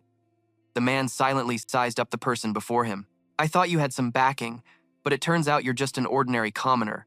You pretty boy, after beating my son like this, do you still wish to live? Hearing those insults, the guards sitting nearby began to stand up one by one. Each of them was burning with anger. Who the hell does this Chin-Hu think he is? Seeing that the other side also had strong people, he became a bit wary. Such a strong aura. Could it be that the opponent is no ordinary person? This humble one is Chin-Hu, the leader of the North City gang. May I ask who you esteemed sirs are? A guard on my side crossed his arms and replied, Your son offended our young master of the Tang Manor. His previous crimes have been overlooked. Our young master is magnanimous and only hit him a few times, not stooping to his level. But you, as his father, have come to question his crime and even want to take our two young masters away. Chin-Hu, you truly have a lot of nerve. I sat there, drinking and observing. What a sharp tongue, putting the opponent on the back foot right from the start. Hearing the name, the man was startled and asked again, The eldest young master of the Tang Manor? His face immediately darkened. Why did I have to run into the one person I wanted to avoid the most right here? And some days ago, my son harassed some family's maidservant. Recalling his son's rotten past, that day he went missing, was captured and interrogated. His dantian was destroyed, and not only could he never regain his cultivation in this lifetime, but he also nearly lost his life. The price to restore his son was to help a mysterious family steal something from the Tang family. Seeing that the person before him was not someone he could afford to offend, the man's attitude changed 180 degrees. He bowed respectfully. So it is the eldest young master Tang. This lowly one has been disrespectful. My worthless son has eyes but failed to see, offending young master Tang. I hope the young master will be magnanimous and forgive him. Tang Yuan said coldly, This brat who came out of nowhere is acting so arrogantly towards me. There must be something more to this. I now suspect the Bakthon gang is involved in the plot that framed my Tang family. Take this brat back for a thorough interrogation. Seeing the man's face pale with fear, the protagonist was confused. Tang Yuan's words were merely to save face and gain some leverage, so why was Tan Ho so panicked? Besides, he's a gang leader, after all. He looks like he has a guilty conscience. Could it be? Seeing this, Tan Ho immediately knelt and apologized. My worthless son was disrespectful. It is right for the young master to teach him a lesson. I, Tan Ho, will offer compensation that will satisfy you. Tang Yuan glared, his tone challenging. I want to see just how your Bakthon gang plans to compensate me. Immediately after, the man stood up, clasped his hands, and spoke perfunctorily. Thank you for your mercy, young master. You are magnanimous. I, Tan Ho, will pay a visit another day. Thank you for young Master Tang's great kindness. Tang Yuan rested a hand on his belly and said, This matter isn't up to me. However, your son's insults towards young Master Jun were not light. As long as he doesn't press charges, you two are free to go. Hearing this, Tan Ho's face stiffened. He thought to himself, Young Master Jun, how did my son manage to offend the infamous demon young master, Jun Mo Tan of the Tianxiang Kingdom? Mo Tan, sitting nearby, also felt that something was fishy. He had wanted to deal with that arrogant Tan Ho for a long time. It wouldn't be fun if he didn't kill him. The Bakthon gang. It wasn't just a matter of not fun. Tan Ho, this young master originally intended to teach you a lesson, he said. But seeing your respectful attitude, I'll let this matter slide. However, I've heard that your Bakthon gang has many gambling dens. This young master wants to see your sincerity. Hearing this, the man laughed, his face still covered in sweat. We would be honored to have young Master Jun visit our gambling dens. I guarantee we will make your visit worthwhile. After listening, the protagonist waved his hand dismissively. All right, you can go now. Tang Yuan then let out a frustrated sigh. What a buzzkill. Meanwhile, Tan Ho turned and dragged Tan Bao away, muttering, You stinking brat, I'll deal with you properly when we get back. This time, his son could only cry out, Dad. Tang Yuan then changed the subject. Young Master Jun, tonight is the capital's scholar banquet at Luo Yue Lake. Are you going?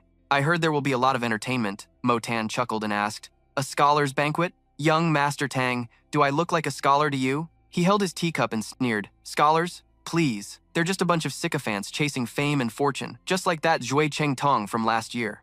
The third prince promised him a high position and great wealth, so he started sucking up to him.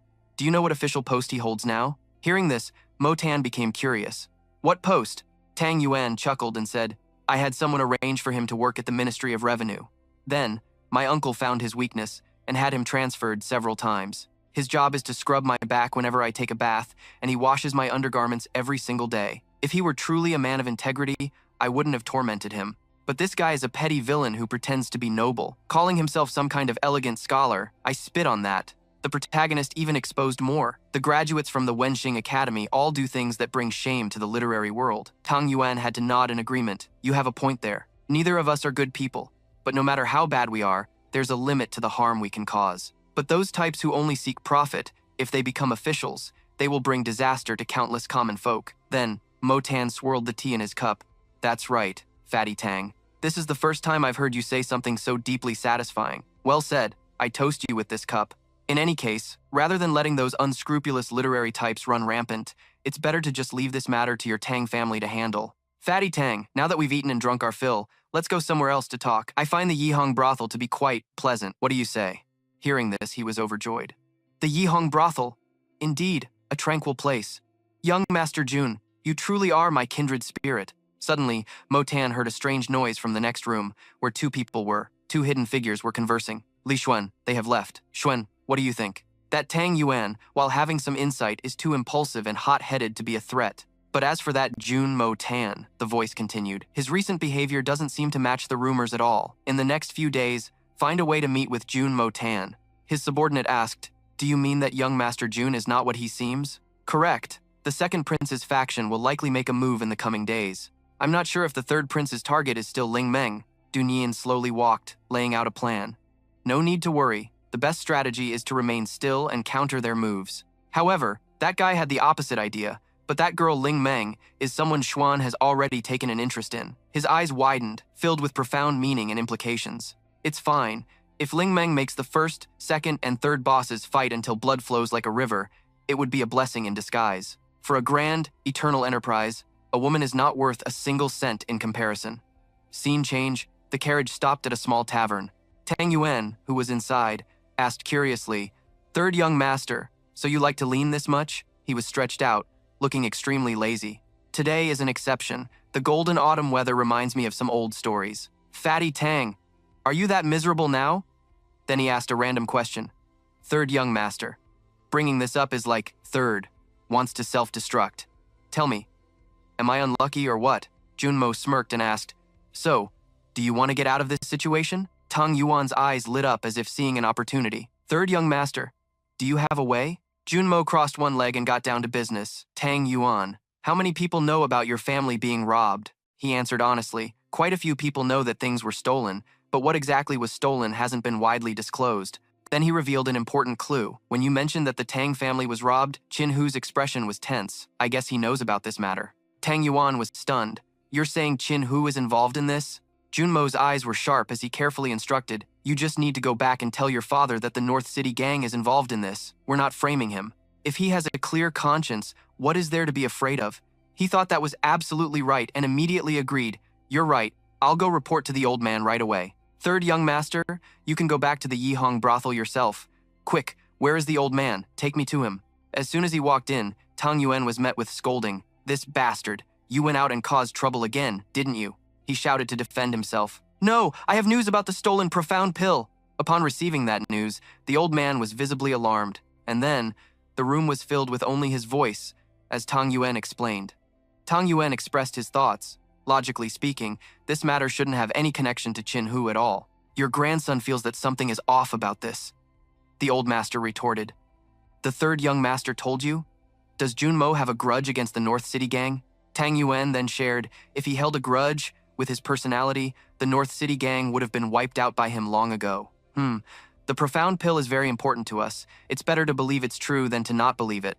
After that, he slammed his hand on the table and gave an order. That's right, it's better to believe it's true than not. Pass on my order. Gather all the Xuan practitioners in the mansion. Tonight, we will launch a surprise attack on them. At another location, the Divine Weapon Pavilion, Junmo stood in front of it, wondering to himself, this is the family crest of the Dugu clan. Divine Weapon Pavilion. Can I find what I need here? As soon as he stepped inside, the shopkeeper rushed over to greet him. This young master, may I ask what kind of weapon you are looking to buy? I'm not looking to buy an existing weapon, he replied politely. I just want to ask, do you have any cold iron here? The man knew right away upon hearing it. This young master is clearly an expert, someone in the know. But our humble shop is temporarily out of cold iron. How about steel that has undergone 100 refinements? He agreed with the shopkeeper's suggestion. If it's truly 100 refined, then that will do. The 100 refined steel you mentioned, is it truly 100 refined? The man praised him endlessly. Young master is indeed an expert. Although most 100 refined steel is only slightly better than 10 refined, the quality of the iron is indeed very good. And we just received a piece of wen tea. I wonder if it would be to the young master's liking. After hearing the introduction, Junmo felt interested. Wen tea? Take me to see it. The shopkeeper led him to another area. The two of them walked down the corridor, one in front and one behind, until they arrived at a clean room in the corner of the shop. Just then, he saw Xiao Yi there, saying, "All right, I'll take this wen tea." As soon as he saw her, Junmo smiled and greeted her. "Young lady Dugu, we are truly fated to meet. How about you let this little brother pay for you, young lady?" Xiao Yi glanced behind her, feeling quite annoyed. "Junmo, you're such a pain. Why do I run into you everywhere? You still haven't given me the money we won together. You miser, you won so many good things. I want to use this to forge a short blade, a thin one, hidden in my sleeve, would be great." Junmo looked at the nearby jet black block. Using a large block of wen tea to forge a single short blade is truly a waste of a heavenly treasure.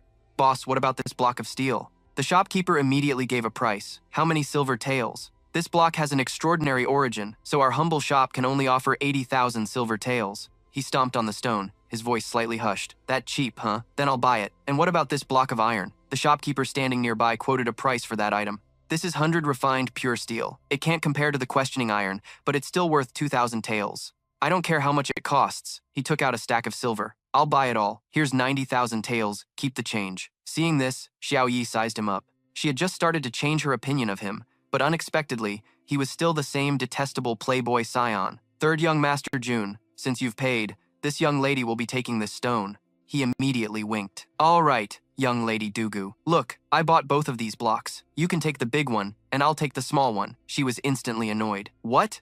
What did you say? Are you looking to die, Jun Moxie?" Moxie's eyes darted playfully. "What are you on about, young lady Dugu? There are 2 blocks in total, and I'm giving you the big one. What more could you want?" After that, Xiao Yi stormed off in anger, retorting, "Very well, Jun Moxie. You're a treacherous one."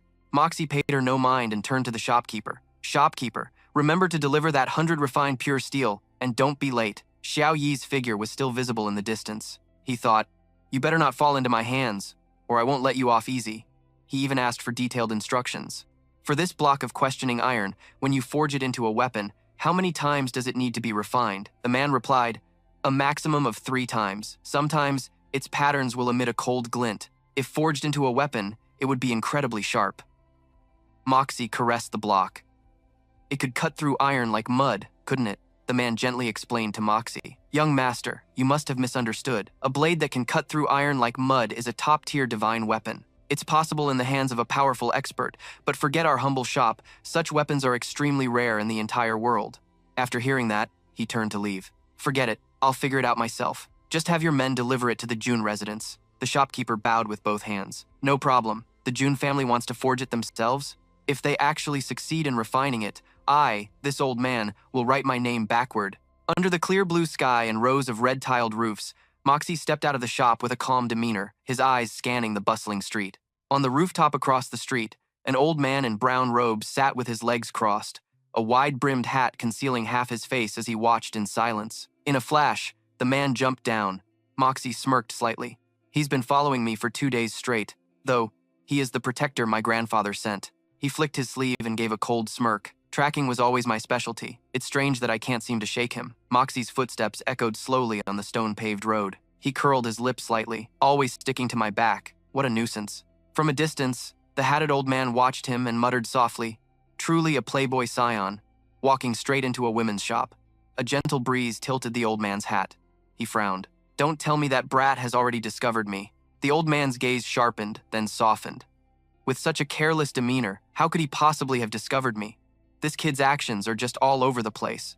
A while later, the old man looked up, his eyes filled with doubt. "I can't sense his aura at the back door." "Since when?" The old man shot up, his face alarmed. He shouted sternly, "Brat, The evening glow washed over the red-tiled roofs. Moxie stood in the twilight, a faint smile playing on his lips. Finally shook him off. Suddenly, a voice mumbled, "Brat, compared to me, you're still far too green." Moxie slowly turned his head, his gaze sharp and cold. Nearby, I can feel the killing intent of a professional. Moxie stood in the middle of the crowded street, his expression turning serious. He muttered, "What a coincidence." He looked at the crowd before him, frowning slightly. "I just escaped my protector, only to run into an assassin now." The sound of small bells chimed as the curtains of a sedan chair swayed gently in the middle of the road. The procession shouted loudly, "The princess is arriving! Everyone, make way!" A palace maid standing beside the sedan chair had a look of surprise on her face, her mouth opening in a silent gasp. The princess's hand, adorned with long, painted nails, elegantly lifted the sedan's curtain. She called out, "Jun Moxie." Princess Ling Meng sat in her palanquin, her eyes sharp and cold, her voice icy. "Why are you blocking my path today?" Mota stood in the middle of the street and bowed slightly, his voice both polite and with a slight lilt. "Where does your highness wish to go?" Princess Ling Meng, still in her palanquin, replied gently, "I wish to go to the Dugu residence to find Xiao Yi." "Third young master Jun, please step aside." Mota bowed slightly, his lips curving into a polite smile. Then, "Jun Mota will not disturb you any longer. Please proceed, your highness." The princess glanced outside as Mota's voice, soft yet distant, continued, "Travel safely." Mota stood still in the middle of the street, his gaze lowering. He thought, for a dignified princess to be out and about, why are there so few guards, and not even a single high-level expert? Princess Ling Meng slightly lowered her head, her eyes half closed, thinking of Mota. She mused, "Jun Mota seems to have changed. He's different from before. Was he trying to warn me about something?" Mota's hand tightened on his sword hilt. A glint flashed in the silent moment as he opened his eyes, his gaze as cold as steel, whispering, "Swords are drawn. They're here." The sound of wind whistled past, killing intent flooding the air. A group of people simultaneously rushed to attack the palanquin. Mota tilted his head to watch. His eyes glinted, truly a disaster falling from the sky. The guards shouted, "Protect the princess!" The clang of steel echoed. A purple glint flashed in his eyes. "I'm also one of the targets." Two figures shrouded in black aura surged with sword light. Mota frowned, his voice cold. 2,000th rank Xuan practitioners to deal with me. They're really taking me seriously, huh? Two gleaming sword strikes slashed down. Mota dodged nimbly, his eyes flashing as he gritted his teeth and thought, "But if I reveal my true strength now?" His face contorted, lips pressed tightly as sweat trickled down. His inner voice was urgent. "This is the only way." With a slip of his foot, Mota stumbled and fell hard to the ground. Looking completely overwhelmed, a sharp cry rang out as he twisted to dodge the blow, but the sword still tore through his clothes. The other assailant thrust his blade forward. This time, Mota couldn't dodge, and the blade pierced through his chest, causing blood to gush uncontrollably from his mouth. Mota's eyes flew wide open, but he had already secretly activated the heaven-opening creation art to protect his internal organs. Suddenly, the man violently ripped the blade out, causing Mota immense pain. A drop of fresh crimson blood dripped from the cold, sharp blade, a sign of the brutal event that had just transpired. A soldier lay on the ground, his face bloodied and contorted in agony, whispering weakly. Blood flowed endlessly from his mouth, while the reddish-brown palanquin was surrounded by a group of mysterious figures in black. A group of assailants in black stood close by, raising their sharp swords, preparing to slash down and break open the palanquin. The palanquin suddenly exploded into countless pieces as a blinding flash of light unexpectedly engulfed the entire area. The assailant, who was about to strike, was so stunned that he could only utter one word. "What?" Princess Ling Meng stood there, majestic and imposing. With a gleaming sword in her hand, she stood confidently. One of the men shouted, "The princess is also a silver-rank Xuan practitioner." Ling Meng quickly raised her sword. With a cold expression, she was ready for battle. Ling Meng decisively swung her sword, blocking the attack from an assailant in black. She skillfully dodged and began to counterattack. Ling Meng continued to spin, swinging her sword to create a protective circle, the sharp blades clashing with a loud clang. Princess Ling Meng cried out as an opponent closed in, forcing her to raise her sword to parry the blow. Another man in black standing not far away was utterly astonished, speaking with admiration. With just one strike, the profound energy regulating within his body was thrown into chaos. A soldier anxiously rushed forward, shouting, "Your Highness, the princess!" Lin Meng showed a hint of fear and doubt, wondering to herself, "The odds are against me this time. Am I really going to die here?" Lin Meng tried to escape the enemy's encirclement, desperately searching for an escape route, when a man in black swung his sword with immense power and yelled, "Accept your death, princess." Suddenly, a sharp sword enveloped in a blue aura of energy shot forward. The soldier exclaimed in surprise, "That blue color! It's the heaven profound realm. Lin Mong was surprised to see a hidden aura of energy appear. She felt a wave of relief. I'm saved. A man in black cautiously looked around, speaking with suspicion. Which senior might this be? I wonder what instructions you have for us. Please reveal yourself. The other man in black turned back with a cold, determined gaze and said, We were paid to do a job. If the other party doesn't make a move, we retreat. The remaining man in black turned and walked away, feigning indifference. He said calmly, If they don't intervene, Lin Mong is as good as dead. The three men in black stood staring at the sword, emitting a brilliant blue light, remaining extremely vigilant. Staring wide-eyed and speechless, one of them said, Since the senior forbids it, this junior must obey. Staring directly at the light with a firm yet questioning gaze, he asked, So we must take our leave here? Princess Lin Mong stood there looking worried, as one of the men asked bluntly, After killing so many of our people, you think you can just leave? The man, Dak Ko Han, frowned in displeasure and said, Isn't that letting you off a bit too easy? A man in black turned to look at Dak Ko Han with a wary gaze and spoke. Dak Ko Han, I thought you were a swordsman. Since when did you resort to such cheap, deceptive tricks? Dak Ko Han raised his head, his expression cold and his gaze sharp. He was once Lin Mong's childhood sweetheart. But life is unpredictable, a cruel twist of fate, and in this life, Lin Mong became the one to whom Dak Ko Han entrusted his very soul. Dak Ko Han remained cold, saying, No matter what I use, it's more than enough to kill a few pieces of trash like you. Princess Lin Mong stood behind Dak Ko Han with a solemn face, as he asked gently, Little Mong, you weren't safe after sneaking out of the palace. Are you scared now that you've run into such big trouble? Lin Mong looked directly at Dak Ko Han with a trusting gaze and said confidently, With Uncle Dak here, Monger is the safest she can be. The man in black was extremely annoyed by their attitude and spoke defiantly. Dak Ko Han, if you want to kill us, use your sword. You can't do it with just your words. Dak Ko Han quickly swung his sword in a powerful arc. He decisively thrust his blade forward, creating slashes of blue sword energy. The man in black's face twisted in terror as the powerful blue sword chi shot straight at him. He could feel the impending danger. Dak Ko Han lowered his stance with a decisive and powerful motion, rushing forward at extreme speed amidst the sword chi. He spoke with confidence. You're right. He swung his sword decisively and roared with immense power. Order, seal, annihilate, go. At that moment, Mota lay collapsed on the ground, his face covered in blood. He lay sprawled on the ground, his face showing exhaustion and pain, as he thought to himself, Dak Ko Han, if we fought head-on, I might not have been his match even in my previous life. But now, just at the initial stage of the heaven profound realm, he already possesses such might. Mota thought to himself, they're just a few lowly assassins. He gripped the dagger in his hand, his eyes cold and determined. After causing all this, you still think you can run? Bodies lay scattered on the ground. The man in black sped through a narrow alley, trying to catch his target. He glanced back in surprise, speaking with disbelief. What? Don't tell me that brat is still alive. Mota sat slumped on the ground with a calm expression and remarked, You're pretty fast at running away. He let out a malicious sneer and decisively judged his opponent. Trash. The man in black quickly closed in with a furious gaze. He turned to look at Mota and shouted defiantly, You brat!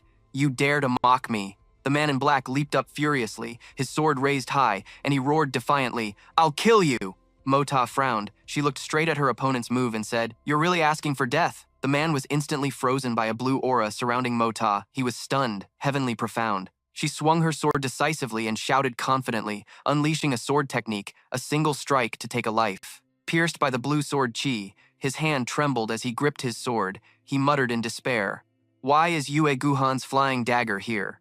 Using his remaining strength, the man in black stabbed Mota in the thigh. She staggered, trying to stand up straight.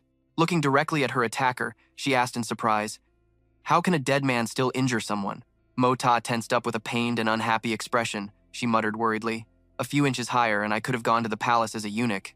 It hurts like hell. Mota gritted her teeth, her face contorting from the physical pain. She blamed herself. This is bad. I've lost too much blood. My consciousness is starting to fade. Yue Guhan stood still, his gaze fixed on a distant point with a thoughtful expression. He was deep in thought, wondering why that senior had made a move. Yue Guhan tightly gripped the collar of a man in black. He roared with authority. Who sent you? Speak now. However, this was not a man who feared death. Yue Guhan, do you really think I'll talk? The man in black smirked defiantly from behind, his face covering. How ridiculous. The man in black had forced his heart to stop. Blood spurted from his mouth. Yue Guhan looked at him and offered a word of praise, severing his own heart meridians. Quite a man. Princess Ling Meng approached Yue Guhan with an expectant look. She said coquettishly, Uncle Yue, when did you learn the flying dagger divine technique? Teach me. Okay, Yue Guhan replied softly. All right. Ling Meng stood there, looking at him. Yue Guhan said, Today, I thank Senior for the rescue. This junior is endlessly grateful. If there is anything you need in the future, Yue Guhan bent down and bowed.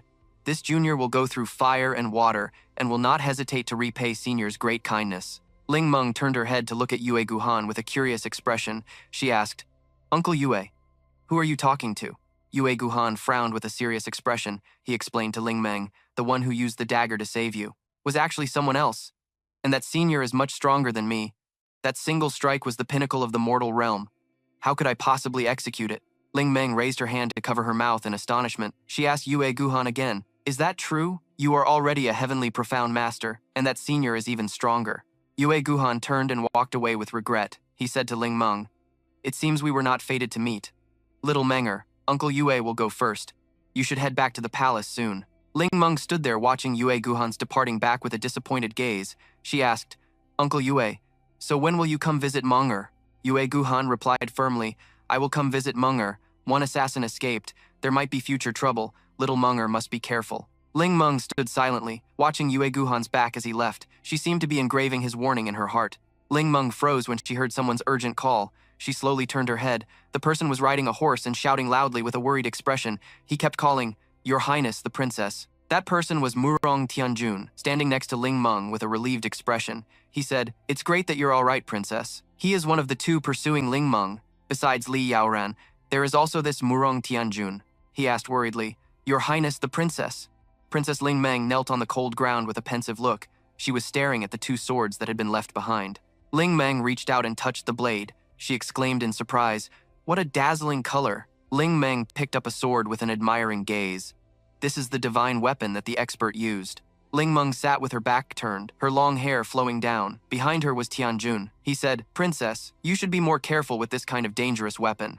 Ling Meng sat with her head tilted, her eyes sad. She thought, Let them fight for the throne. Why do they treat me like a tool in their struggle? She lowered her eyes. Her voice choked. If it weren't for the senior with the flying dagger, this princess would have died at the hands of assassins. She thought bitterly, tears welling up. Do they really not consider me their own flesh and blood? Ling Meng choked up. How could I have waited for everyone to come and save me like this time? Tears fell. She bit her lip in resentment. She continued, All the guards who died in battle, record their names. They will all be compensated appropriately. These people all died for me. Tianjun immediately followed her orders and left. She raised her hand to wipe away the tear lingering at the corner of her eye. She regained her composure after the attack, her face still etched with sorrow. Ling Meng's voice was soft yet firm. Oh, right, everyone, quickly go find the third young Master Jun. See how he is, she said, her voice tinged with impatience, fearing that something terrible had happened to him. A subordinate stepped forward, his expression tense, and reported, Princess, we have searched the area but found no sign of the third young Master Jun. We don't know if he ran away on his own. Ling Meng's eyes widened as she gasped. How could that be? The atmosphere grew heavier. Footsteps echoed through the building. From the distant shadows, a figure flickered in and out of view, putting Commander Sheng on alert. Who goes there? Ling Meng tilted her head and gave an order. Search again. If you find any sign of the third young Master Jun, bring him back to the Jun family immediately. An old man with a full head of white hair slowly emerged from the darkness. He spoke in a low voice. I am looking for someone. Commander Sheng, leading the group, immediately became wary. He must be with the assassins. Seize him. But the old man merely gave a faint smile. He grabbed the shoulder of the heavily injured Mosier, his voice low. Found you. The old man held a sharp dagger, still stained with wet blood. He gripped Mosier's clothes. Let me bandage you. You brat. You let them stab you with a sword. The old man looked at Mosier lying on the ground, his hoarse voice echoing in the cold night. Let's see if you can run away next time. Behind them, Commander Sheng muttered, Everyone else is dead, and he's still looking for a corpse? This guy must be crazy. Ling Meng suddenly spoke up, her voice soft but firm. Wait. Her eyes glinted with suspicion. It was Jun Moshe. Looking at him, she blurted out, So he's not dead yet. Ling Meng frowned slightly and dared to ask, And you are, elder? The old man replied hastily, There's no time to talk with you, little girl. This old man must treat his wounds first, or else the kid will really die. The old man in the wide-brimmed hat turned his head. He spoke in a hoarse voice. Young Master Murong, you'd better watch your tone when speaking to this old man. Then, he took Mosier and vanished. Ling Meng looked towards Commander Tian and said plainly, This is terrible. I just sent someone to inform Old Master Jun, and now Jun Moshier has been taken away. If the Old Master finds out, he will be furious. This is not good. Commander Tian bowed and replied, Princess, please return to the palace and rest assured. This subordinate will immediately send someone to the Jun residence again. He added, "I'll report that the scoundrel Jun Mosier is still alive." Just as he finished speaking, a cold gust of wind sliced through the air, sweeping across the night sky. Moshe, being carried away by the old man, was still arrogant. "Hey, old-timer, you've been following me for 3 days. It's not because you saw how handsome and dashing this young master is and developed a crush on me, is it?" The old man's face wrinkled in anger. He snorted coldly. "You think this old man enjoys following a profligate son like you? I don't know how a brat like you managed to escape this old man's sight. Serves you right. How did you know I was following you for 3 days?" Mo Shi, trying to suppress the pain, retorted, "Of course, this young master was informed by someone. Hey, old man, where are you taking me? You should be taking me home."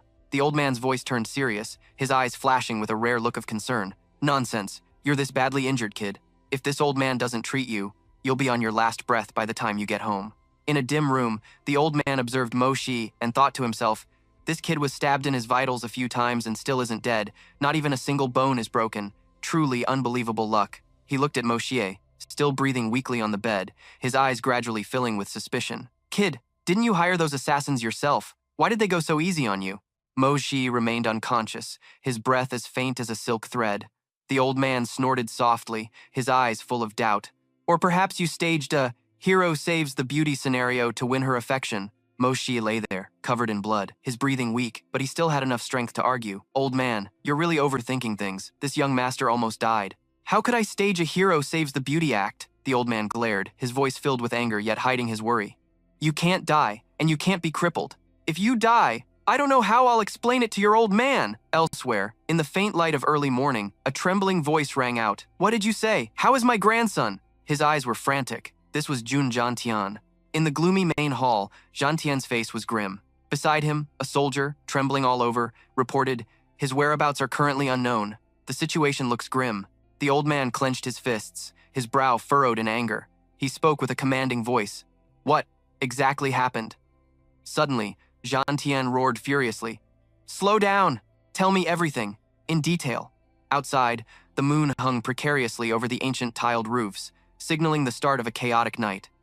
Tang Wanli stood firm in the wind. With dozens of subordinates lined up neatly before him, he announced in a resounding voice, "Today's operation, the target is the North City Gang." Van Lee stared ahead with a sharp, cold gaze and shouted, "Attention! Spare no one from the North City Gang, especially those at the hallmaster level and above." Van Lee's expression was stern and cold as he shouted, "No mercy, no exceptions, take them all out. Is that understood?" The subordinates answered in unison, their gazes firm, ready to obey his command. Van Lee waved his arm forcefully, his robe fluttering in the dark night as he commanded, "Move out." Van Lee led his army, charging through the night, his steps decisive and powerful. A youthful voice called out from behind.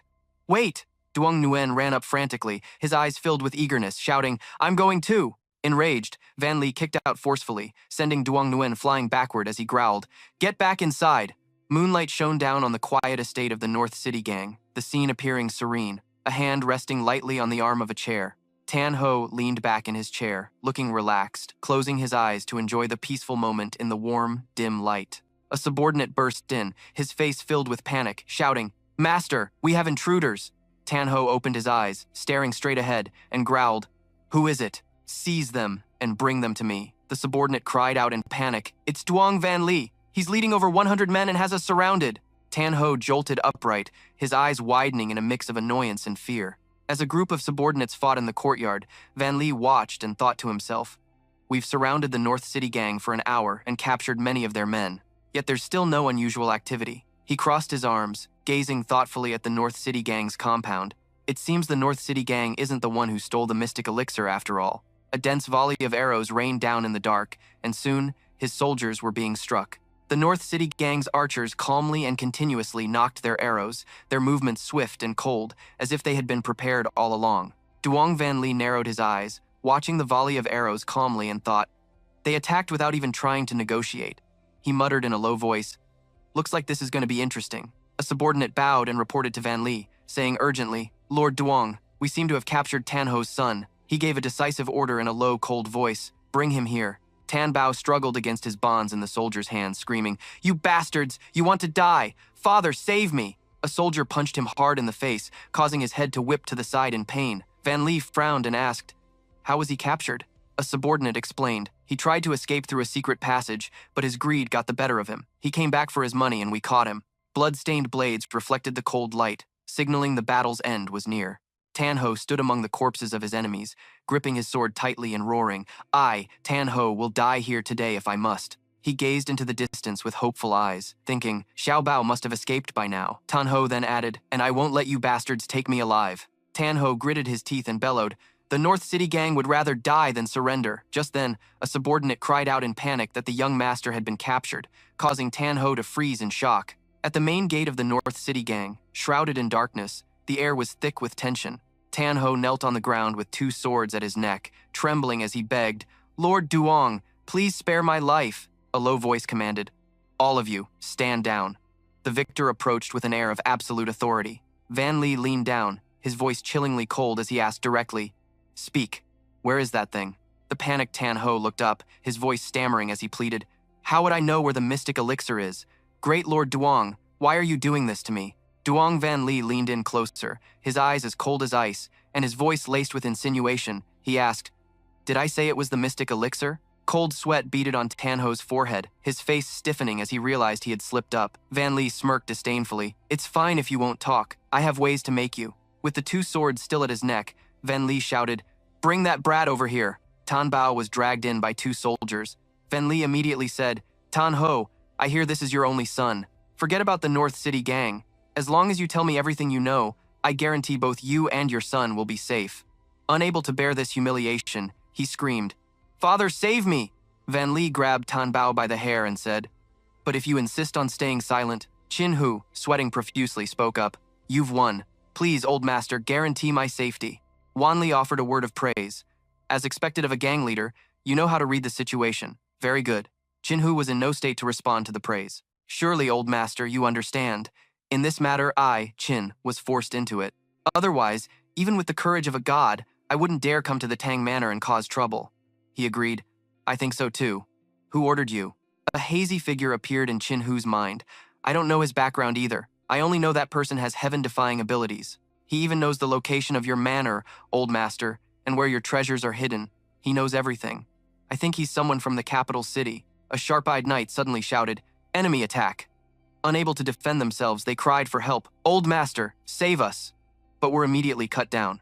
A group of men in black appeared, and one of them shouted, "He's with Wan Li! Let me kill that bastard, Chin Hu!" The remaining men were shocked by the enemy's strength. "Earth Profound experts! Take Chin Hu and go first!" The black-clad man glared. "My apologies, Marquise Tang." They fought fiercely. "Damn it, there's another one." Realizing something, Wan Li shouted loudly, "Stop him!" Jian Hong appeared and calmly said, "Today, I will not harm the Imperial soldiers." The man in the white robe emanated spiritual energy. "Don't be a mantis trying to stop a chariot." Immediately after, his body moved with lightning speed, becoming a blur. This technique, he's an ancient sky profound master. Just like that, the 4 hall masters of the North City gang died all at once. The man named Bao, with no one left to protect him, could only beg for his life. Before he could utter his last words, he was cut down by Jian Hong's sword. A taunting voice rang out, well, so you're the one who saved Chin Hu." His face turned pale as he shouted, "Xiao Bao!" Wan Li, fending off an enemy, roared, "How dare you scoundrels!" Jian Hong attacked, his voice taunting, "Let me take on the old Marquis." With that, the 2 clashed fiercely. Wan Li thought to himself, "This is bad. He's striking the bull through the mountain." The 2 were evenly matched, their attacks growing more and more ferocious. Who would have thought? A stray wave of Jian Hong's spiritual energy pierced through Chin Hu, causing him to cry out weakly, "Marquis Tang, this person is." Immediately after, he coughed up blood and stopped breathing. His goal achieved, Jian Hong began to retreat. Chin Hu's heart meridian has been severed. Retreat. Wan Li refused to let them leave and roared, "Stop right there!" Jian Hong's eyes narrowed slightly. "Marquis Tang, my apologies for today's offense. It was unavoidable. We shall meet again." After saying his piece, he and his accomplices vanished. Once they were gone, Wan Li gently supported Chin Hu's body. "He's gone. The final clue is lost." Unreconciled, he slammed his fist on the ground. Suddenly, from a distance, the rapid beat of a drum echoed. A cavalryman asked, "What is that sound?" After listening for a moment, Wan Li realized, it's the general summoning drum. The drum beat continued to resound urgently everywhere. A burly man was pounding on the massive drum as waves of wolves materialized around him. Someone's voice broke through the haze of sleep. "Master, master," a servant anxiously consoled him. "Please do not grieve so much. It will affect your health." Wan Li, his eyes still closed, spoke in a low voice. Mo Ta died protecting the princess. The assassination target was the princess. He got caught up in the battle while trying to deliver a message, and that's how he was killed. Every time he thought of this, he couldn't help but become emotional. My Jun family has achieved countless glorious victories for the empire.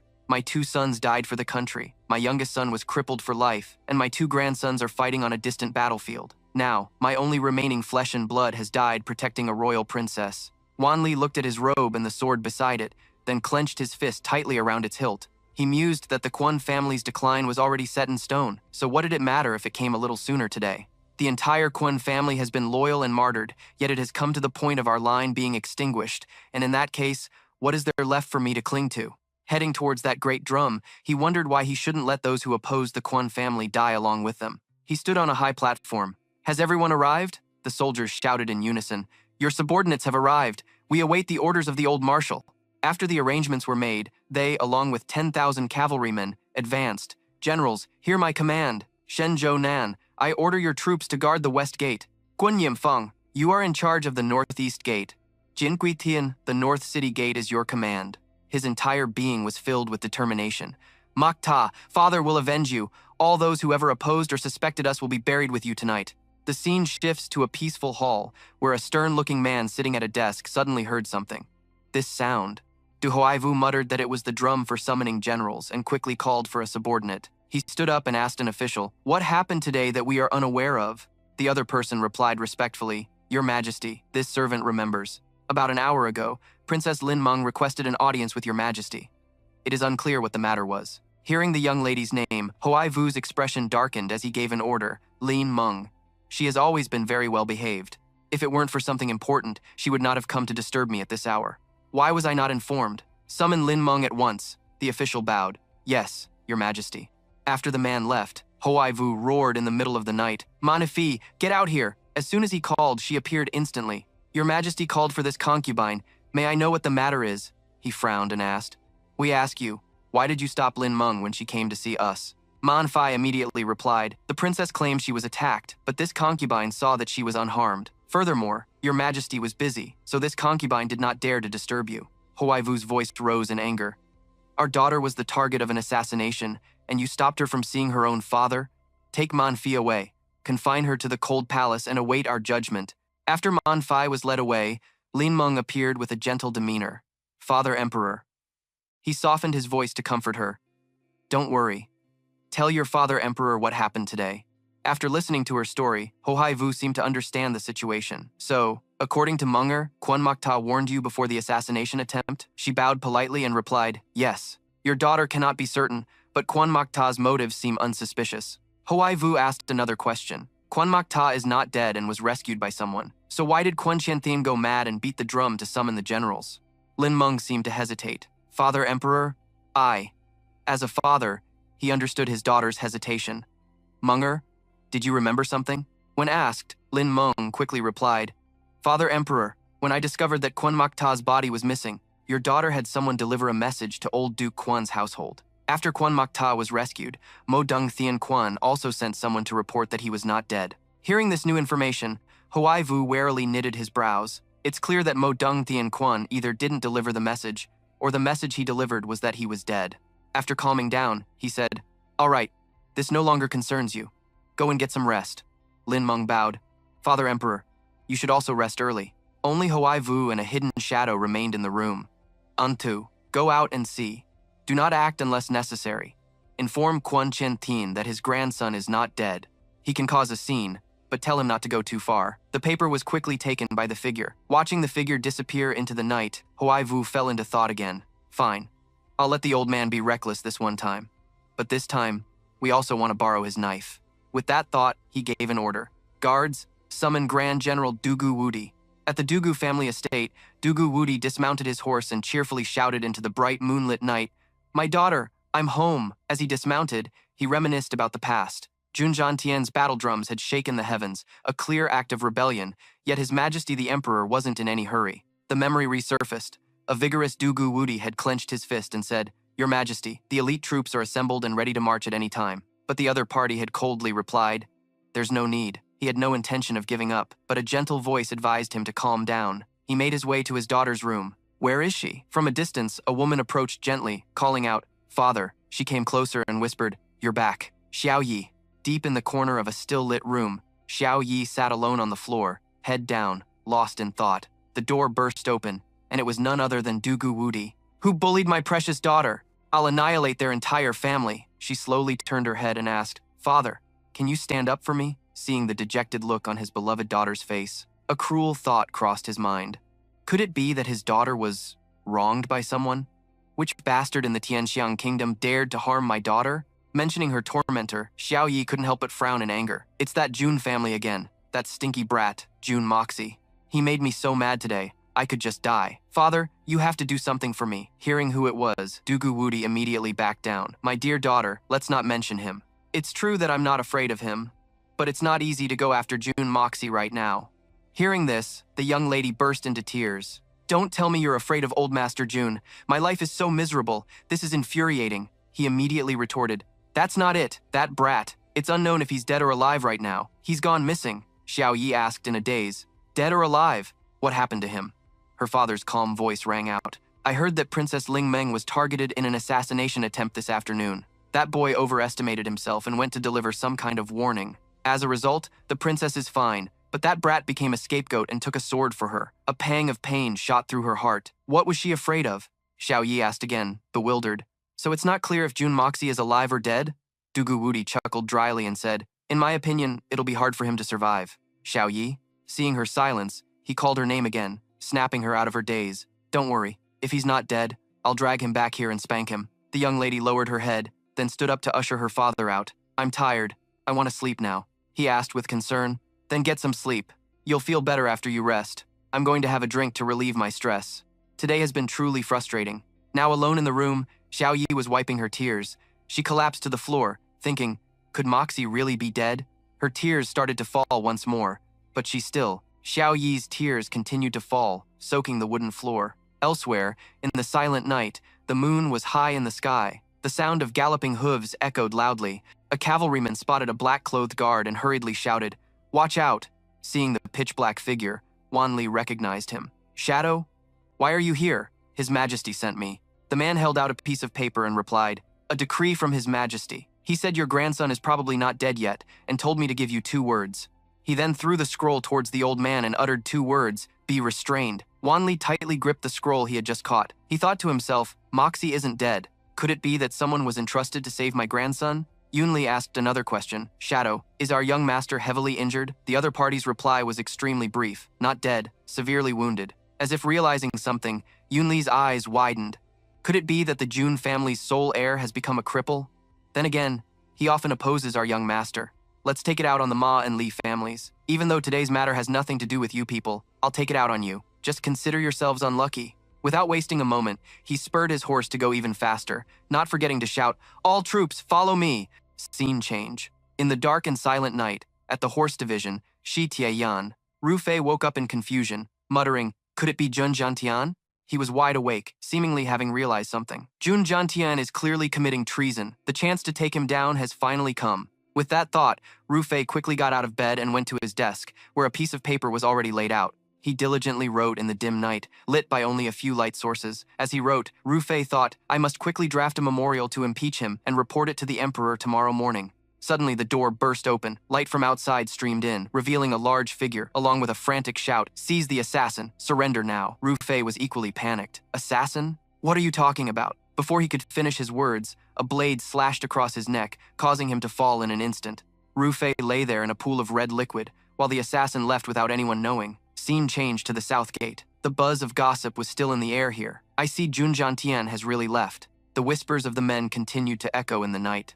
I heard that many high-ranking and powerful officials had their entire families burned down by him under the guise of assassins. Those 2 were the Ministry of Rights official, Qian Wangguan, and Nuo Yun, from the Second Prince's faction. One of them suddenly urged, Stop talking! Hurry up! We'll figure it out after tonight. The other replied, The city gate is right ahead. Seeing only the quiet night ahead, they were overjoyed. No one's here. This is great.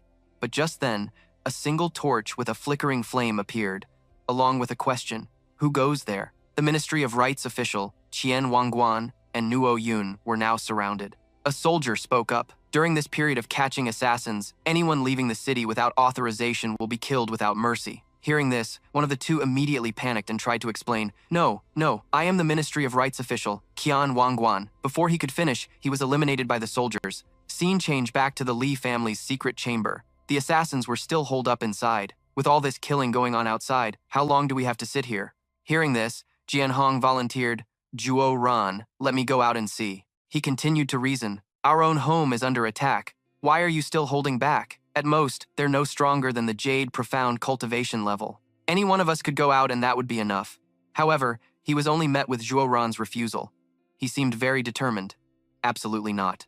Even if the Li family is burned to the ground, as long as you are alive, the Li family will live on. And if our identities are exposed, the Li family's future will become even more difficult. Zhuo Ran explained further. Besides, the rumor about the profound Dan at the Li family's residence will spread like wildfire. At that point, our grand plan will be ruined.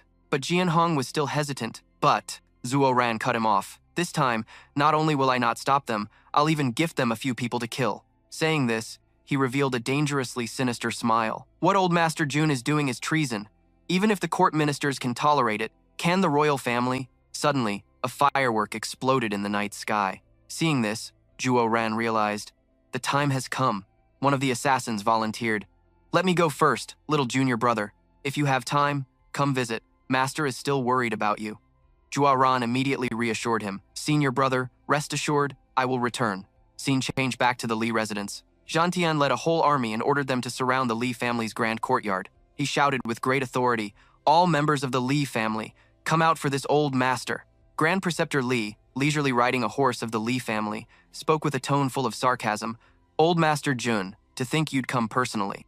He gave a meaningful smile. My residence is greatly honored. That was Grand Preceptor Li Shang. Zhang Tian's face was clearly scowling, but he still tried to remain calm. Grand Preceptor Li, you'd better manage your family well. Princess Lingmeng was attacked, and the army is here to capture the assassin. If anyone responsible gets hurt, we won't be held accountable. Search! Li Shang saw things were going south and immediately tried to stop them. Wait! He frowned, his voice tense. Old Duke Jun. Although you are the commander of the 4 million strong Jun's army, a duke of the empire with immense power and status, Li Shang continued irritably. The 4 grand preceptors are also first-rank officials of the court. Unless you have a personal decree from His Majesty. Who dares to act so brazenly in my home? Zhang Tian retorted. Is the grand preceptor implying that a high-ranking, first-rank official's residence is a den for hiding assassins? With that, he roared the order. Search for me. Anyone who obstructs the search shall be killed without mercy. Yu Ran, who had appeared from behind at some point, called out, Old Duke Jun, please wait. He bowed respectfully and continued, Could you listen to a word from this junior? However, no one saw that as he bowed. Yu Ran's eyes glinted with sinister thoughts. Yu Ran said gently, Old Duke Jun, if you are searching under imperial orders, the Li family naturally wouldn't dare to resist. He continued speaking nonchalantly, completely unaware of the disaster about to befall him. But if you don't have His Majesty's decree, and in the end, you can't find the assassin. Before he could finish, Yu Ran received a stinging slap from Zhang Tian, who cursed, You damned brat. After the slap, Yu Ran fell to the ground with a thud, but Zhang Tian was still furious. This old man is searching for an assassin. Even your grandfather wouldn't dare to speak such nonsense. He stood menacingly over Yu Ran, growling, Who the hell are you to lecture me? Yu Ran clutched his cheek, his gaze turning terrifyingly sharp. He wiped the blood from his mouth and said, swallowing his pride, Old Duke Jun's lesson is right.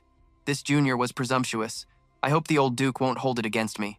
Zhang Tian emanated a powerful killing intent and scolded, The Li family is indeed cunning. Just as I thought, you're plotting something.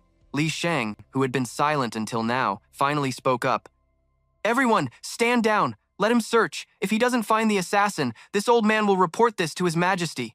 Hearing this, Zhang Tian immediately gave the order. Search for this old man. He didn't forget to add, search thoroughly. Don't miss a single spot. The soldiers immediately acknowledged the order. Yes, sir. At this moment, a carriage was parked outside the Li residence.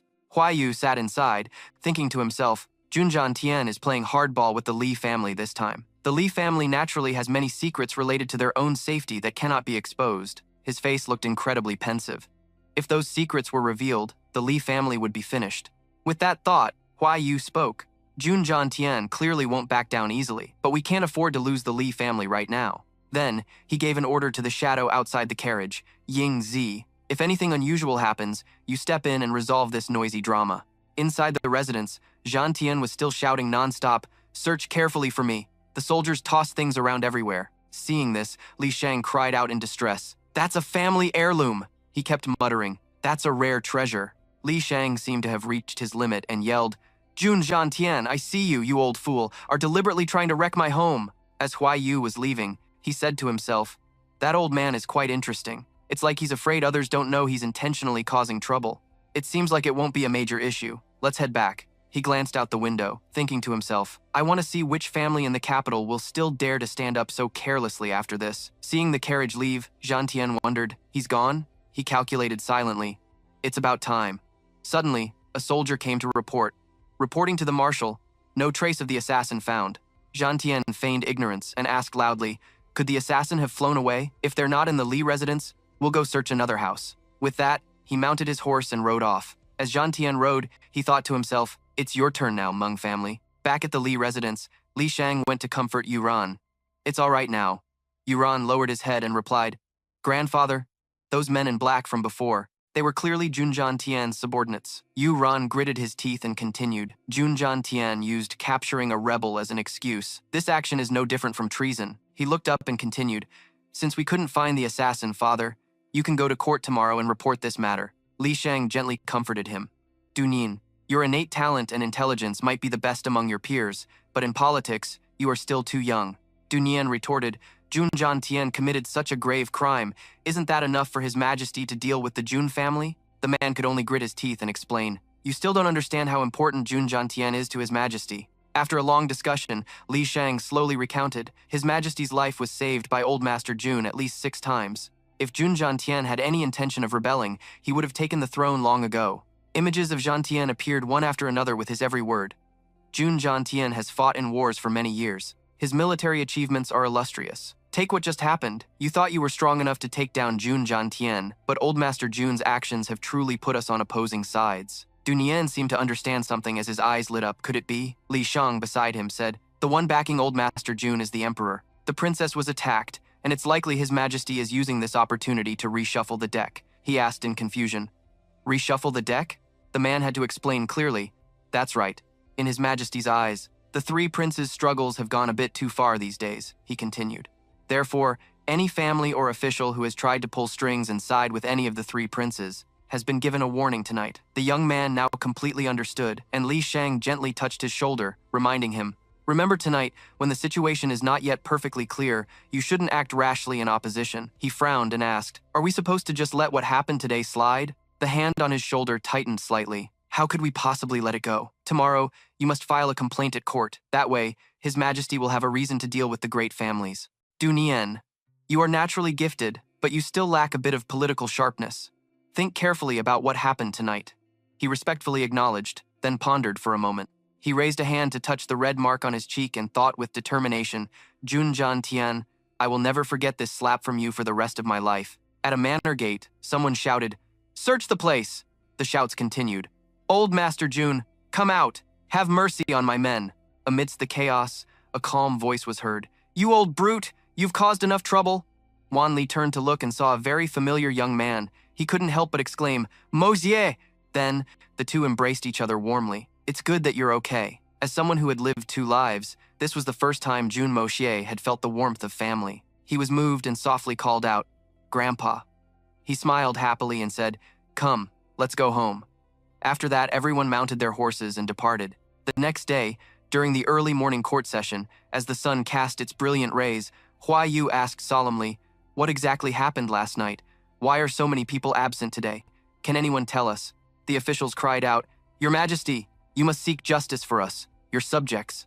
Junjan Tian, relying on his great merits, completely disregards imperial law and mobilized the army on his own authority. Seeing the emperor remain silent, the group became even bolder. Old Master Jun acts without regard for the law, ignores the majesty of the imperial family, and behaves like a tyrant. That old brute brazenly stormed into the manors of high officials, letting his subordinates run rampant. He is lawless and heaven-defying. His crimes are heinous. I propose that Jun Jiantian be stripped of his title and investigated, yes, and even sentenced to death. Hearing this, Huai Yu turned to Jun Jiantian. Jun Jiantian, were you truly so outrageous? Do you have anything to say for yourself? The old general bowed, then raised his head to reply, Your Majesty, last night, this old subject heard that the princess had been attacked, and I lost my temper. Huai Yu said softly. And so, Jiantian continued, this old subject received intelligence that the assassins might still be active, so I took the liberty of mobilizing troops to corner them. Through the bloody battle last night, we finally averted a great disaster. As he was speaking, a nearby official pointed accusingly. Nonsense! You claim they were assassins, but what proof do you have? Despite the criticism, Jiantian remained calm, as the group of over 100 assassins had already been strung up in the Gongcheng market. This old subject, despite doing my utmost, still failed to rescue over a dozen officials, who died tragically at the enemy's hands. This old subject is willing to accept the punishment. As for Jun Jiantian, just find any random reason. One person looked to the heavens, while the old man held back his fury. He was cut off by another man. Your Majesty, this is the old master from the Dugu family, Dugu Zonghang. He clenched his fist and said, the matter of the assassins was largely due to 7th Master Jun. Jun Jiantian acted decisively, thus averting a great disaster. What 2nd Master Jun did was a bit excessive, but he has rendered a great service. The official beside him cursed inwardly. This treacherous villain who brings disaster to the nation, causing chaos in the court is considered a merit? Does he think everyone in the world is blind? Zonghang waved his hand, expressing his displeasure. Are you implying that I, this old master, am wrong? Just then, Huai Yu spoke up. Enough, that will be all. Jun Jiantian, for the sake of capturing the assassins, acted improperly. He is fined 1 year's salary and will be confined for 3 months of self-reflection. In addition, for his merit in capturing the assassins, he is rewarded with 1,000 taels of gold and a 1,000-year-old ginseng. As for military affairs, they will be temporarily and fully managed by Dugu Zongheng. Hearing this, they couldn't help but feel it was unfair. Is this even a punishment? It's clearly a public reward and a paid vacation. Your Majesty. Before they could refute further, he stated decisively, this matter is settled. No one is to speak of it further. Court is dismissed. After waiting for those people to leave, an official asked Wanli, Old Jun, congratulations. Is your grandson well? The old man turned away, ignoring him. Another person said loudly, Your Majesty, we urgently request the services of immortal Mr. Bu Si. The scene changes to a certain room. Mo Xie was resting in bed. With his wounds cleansed by spiritual energy, he was already much better. Recovering too quickly would arouse suspicion. I'll take this chance to rest and absorb more spiritual energy from the Hongjun Pagoda. Suddenly, the door opened and someone rushed in. Third young master, you scared me to death. Thank goodness you're all right. Just from the voice, he knew who it was. Fatty Tang, why are you in such a panic? Whatever it is, speak slowly, Tang Yuan asked with concern. Big brother is here to visit you. I brought some good stuff. Quickly, bring Tang's gift in for the 3rd young master Jun. Tang Yuan carried in a chest full of precious medicines. All the healing medicines in Tianxiang City, from finished products to the absolute finest, are in this chest. Mo Xi's face turned pale. Fatty, you brought so many medicines.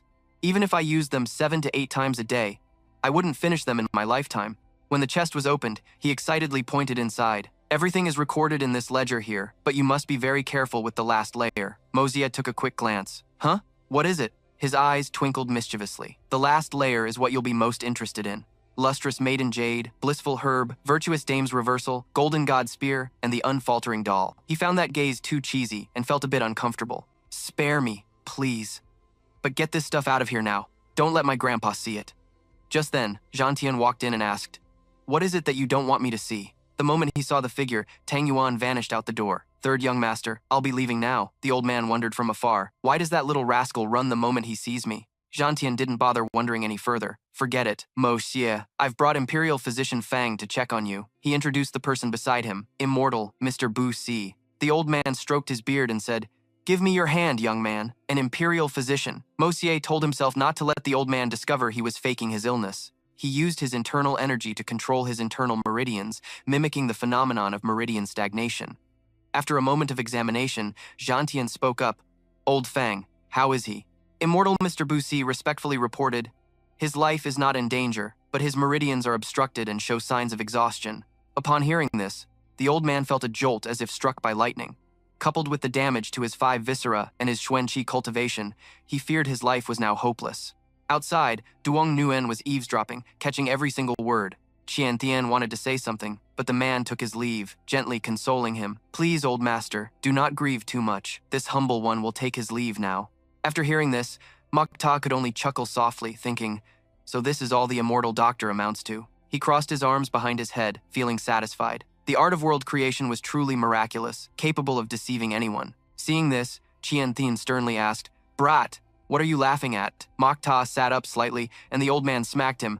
Look at you, what am I supposed to say to you? He respectfully knelt down. Grandpa, please don't worry. Just now, I used a trick to deceive Dr. Fuang during his diagnosis, and I hope you can ensure that no outsiders are eavesdropping. Qian Tian was still a bit confused. Mok Ta, why? The boy replied earnestly. Grandpa, your previous actions have already alarmed the major noble houses in the capital, and the Quan family's power is something even the royal family cannot tolerate. Grandpa, you are old. Third uncle is severely injured and crippled, so only by me being a good-for-nothing can we avoid His Majesty's suspicion. If His Majesty finds out that I'm fine, his jealousy will surely grow, and I fear the Quan family will face a great disaster then. I've never been one to let my fate rest in the hands of others. I want the Quan family to take control of its own destiny. Unexpectedly, the news spread, even reaching Van Lai's ears. Quan Mok Ta is crippled? Are you sure? Duong Nguyen confirmed it once more. It's absolutely true. The imperial physician, Dr. Fuang, personally made the diagnosis. He felt it was a bit of a waste. To think the only descendant of the Quan family can only be a civil official. What a pity. Elsewhere, another group was also buzzing with endless discussion. I can't believe this happened to Quan Mok Ta. But the news is solid. It came from the divine Dr. Fuang. Li Thuong replied seriously. That's right. The immortal doctor personally diagnosed that Quan Mok Ta's meridians are stagnant, making him no different from a cripple, and he is beyond saving. Now that this is confirmed, I can finally relax a little. It means the Quan family no longer poses any threat to us. The news reached Emperor Hoai Vu. Is Quan Mok Ta truly beyond saving? The immortal doctor respectfully reported, Yes, Your Majesty. According to this old subject's diagnosis, the matter is indeed true. He toyed with his wine cup, expressing his satisfaction. We understand clearly. In addition, he had more to report about the Quan family. This old subject has noticed something else. The story unfolds. It's said that Quan Qian Tian recently purchased large amounts of earth and stone, not only to build the family walls higher overnight, but also to partition the inner courtyard into 2 small sections, confining Quan Mok Ta within one of them. When idle, Old Master Quan often leads his troops around, and the sounds of battle cries echo throughout the sky as if they are conducting drills. It's also said that Old Master Quan often drowns his sorrows in wine, drinking until he is completely wasted. Meanwhile, the third young master and his third uncle, Quan Vo Wai, drink together every single day. Mok Ta poured the wine and remarked, Drinking on a cold day is one of the great pleasures in life. Vo Wai nodded in agreement, praising him. I never expected you to have such a talent, Mok Ta. This wine is truly out of this world. The young man chuckled and shared his thoughts. My winemaking is just a small hobby, third uncle. I heard Grandpa got completely drunk the first time he tried this. He took a sip of wine and reminded him. I heard he got drunk, yes, but don't speak about your elders behind their backs. But the boy was already imagining the scene. I heard that when Grandpa got drunk, he started singing and then passed out right next to a pig's head. Vo Wai finished his drink and grumbled, You brat, why didn't you tell me this wine was so potent? Mok Ta immediately teased. Grandpa's tolerance for alcohol doesn't seem very high. Vo Wai paid him no mind, still pouring wine into his bowl. Enough of that. It's your turn now. Do you need to prepare? The boy picked up the bowl and downed the wine in one go. Mok Ta then started to complain. Grandpa is really something else. Why would he think of finding a giant gorilla to train me? His uncle replied nonchalantly. Ngan Hoang is about to break through to the Silver Xuan rank. He would be a good master for you. He slowly recalled past events, how with 8th grade profound chi, he could fight off a group of silver grade assassins. What a pity. Who knows what this young Master Jun did to offend her in a past life? She'd beat him black and blue every time they met. Back then, I, Mo Xie, was beaten until my face was swollen, that shameless wench. Putting that aside, Mo Xie asked with concern, By the way, third uncle, how is the search for the medicinal ingredients you ordered? Wu Yi could only shake his head helplessly, saying there was no news about the Fanjing herb and the Jumie grass was quite rare. A few days ago, he heard that the Golden Fragrance Trading House had 3 plants, but they had already been bought. This made him feel that something wasn't right. Bought by someone? That medicine is only used for stagnant meridians.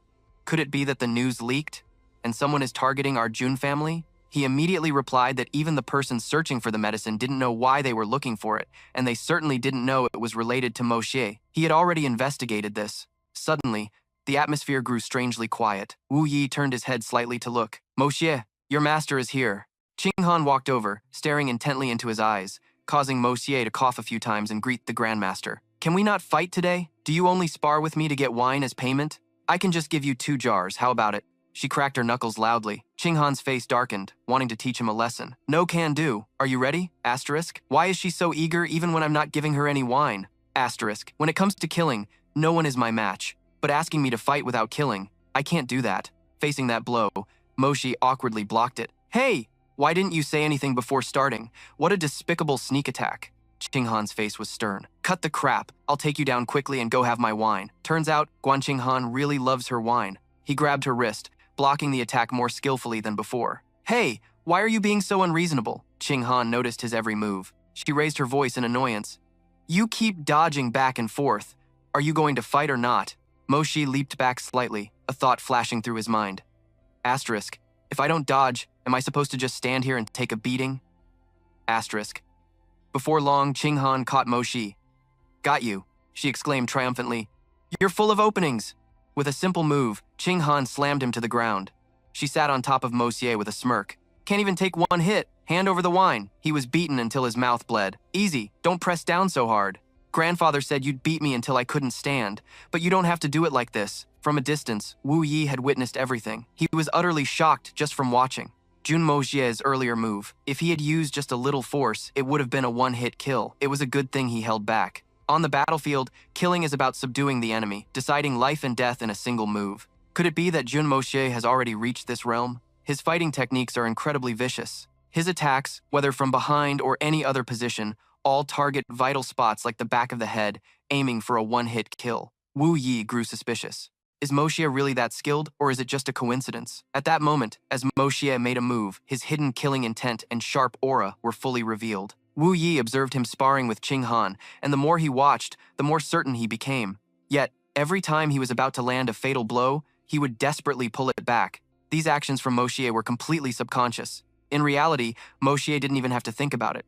When attacked, his instinct was to aim for a killing blow. This is an instinctual reaction that can only be honed after killing countless people. As Mo Xie was knocked down and cried out in pain, Ching Han let out a breath. Wu Yi thought to himself, asterisk, it's over, asterisk. She brushed her hair back and said, 10 falls, mission complete. Ching Han then earnestly picked up the 2 jars of wine. Then, she bowed to Wu Yi and took her leave. Mo Xie rubbed the lump on his head, whining, I told you I don't know how to fight. Ouch, this hurts so much. Wu Yi dropped his hands and looked at him. You don't know how to fight. You only know how to kill. Mo Ta stood up, let out a sigh. You really hit hard. Wu Yi wondered, how did you do it? Hearing this, the young man pondered for a moment. Then Mo Ta admitted, so, uncle, you've figured it out. As expected, I couldn't hide it from third uncle. He was at a loss for words. Mo Ta, you. The young man poured some wine and said, third uncle, you're trying to ask how many people I had to kill to reach my current realm. Wu Yi also voiced his suspicion. Mo Ta, killing enemies on the battlefield, risking your life against foes, but you've never joined the army. Mo Ta calmly replied, the art of killing isn't necessarily perfected by actually killing people. As long as you understand the human body, you can naturally do it. Wu Yi was in disbelief. Is that all? Impossible. The young man persuaded him. The Army's intelligence organization knows where I go every day and what I do at every hour. Third uncle, do you really think I could go around secretly killing people? Wu Yi was stunned. Could he be a born king of assassins? He asked curiously. But why are you so interested in killing?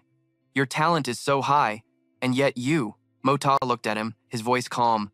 Third uncle, since I came to this world, I have not killed a single person. Just then, Kenyi entered and said respectfully, third old master, young master. There's someone at the door requesting an audience with the third old master. They say it's an urgent report. Mo Ta spoke up, let them in quickly. A soldier ran in and reported without being summoned. General, we found the person who bought the 9 extermination herb. Wu Yi immediately asked, who is it? The soldier scratched his head, stammering, unsure if he should speak.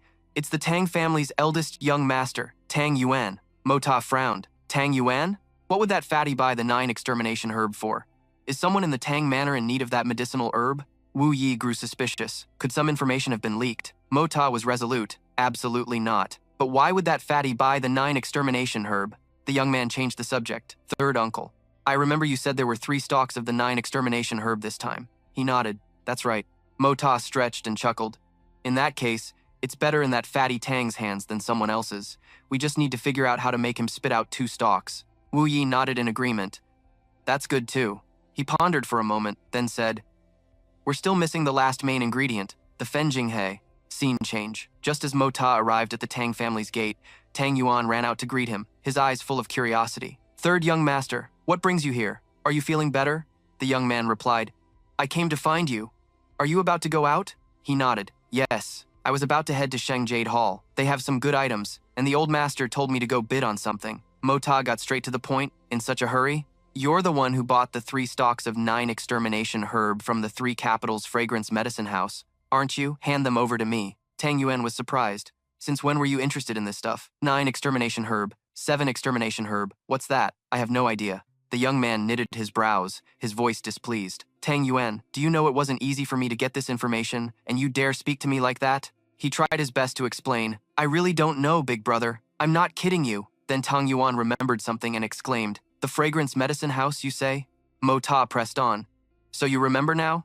He rubbed his chin and replied, that's my family's business. I've only gone there to buy medicine once in my entire life, and that was to buy medicine for you. 5 days ago, I took all the medicine and brought it to the Wei residence. The young man held his forehead, not expecting this. After searching for half a day, it turns out it was at his own home all along. Tang Yuan spoke up. Third young master, you just recovered. It's rare for you to be out. Why don't you come with me?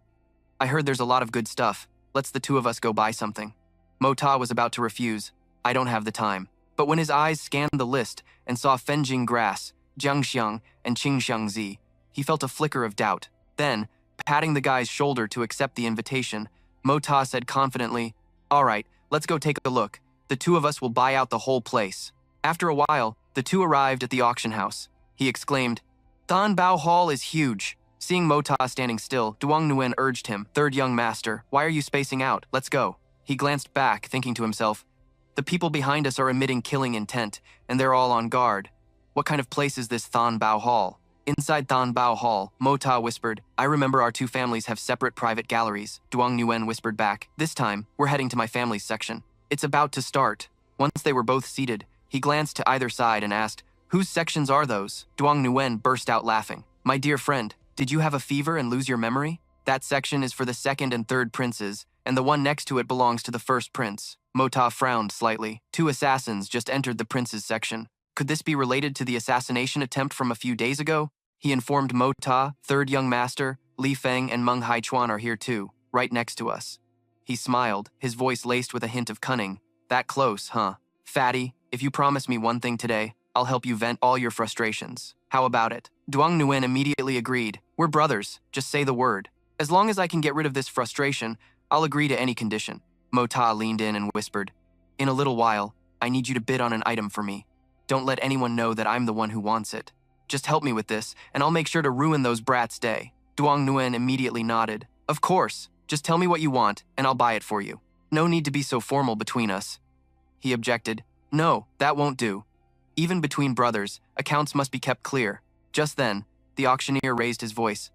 Sorry to have kept you all waiting. He clasped his hands and announced, today's auction will now officially begin, the auctioneer continued. Our first item for auction is, while the crowd was buzzing, Mo Ta secretly used his divine sense external probe skill to observe Hai Chao and Li Feng. Duong Nguyen whispered, third young master, it's already the 6th item. Has the thing you want not appeared yet? He kept his focus on those 2, overhearing their next move. How strange. Fenjing grass is just a medicinal herb. Is there really a need to bid so high for it? They're making a move. Their target is the next item up for auction, the auctioneer continued. The next item is deep sea jade coral. As the curtain was raised, revealing the coral in the center, he introduced, this jade coral is appearing for the first time at Thanbao Hall. I believe there are very few like it on the entire continent. Mo Ta quietly gave an order. Fatty, this is what they want. As soon as the bidding starts, place a ridiculously high bid. Don't even give them a chance to counter. The auctioneer continued. This jade coral contains the natural essence of heaven and earth. Placing it in one's home is greatly beneficial for a cultivator's training. The starting price is 100,000 taels, and each bid increment must be no less than 10,000 taels. Duong Nguyen slammed his foot on the railing and roared, this young master bids 1 million taels. The entire hall was stunned, and all eyes turned towards him. Duong Nguyen let out a couple of laughs, clearly trying to provoke them. Li Feng glared over, furious. The starting price was 100,000 taels, and he immediately bid 1 million. With a look of disgust, Li Feng asked, what do we do now? Duran ordered us to get the jade coral at any cost. Hai Chao added angrily, the jade coral is critically important for Grand Preceptor Li, whose cultivation has been crippled.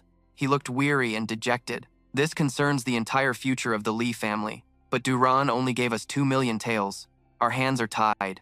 Just then, someone shouted, I bid 1,200,000 taels. The room instantly erupted with excitement as Mota looked down at the bidder. Here they come. Duong Nguyen found it amusing. Who was that? 2 million taels. Li Feng quickly raised the bid. 2,400,000 taels. Li Feng shouted, Duong Nguyen, do you want this jade coral that badly? This thing is useless to you. He stared back in disbelief and retorted, nonsense. How would you know it's useless to me? As soon as he finished speaking, he swiftly placed his bid. 3 million taels!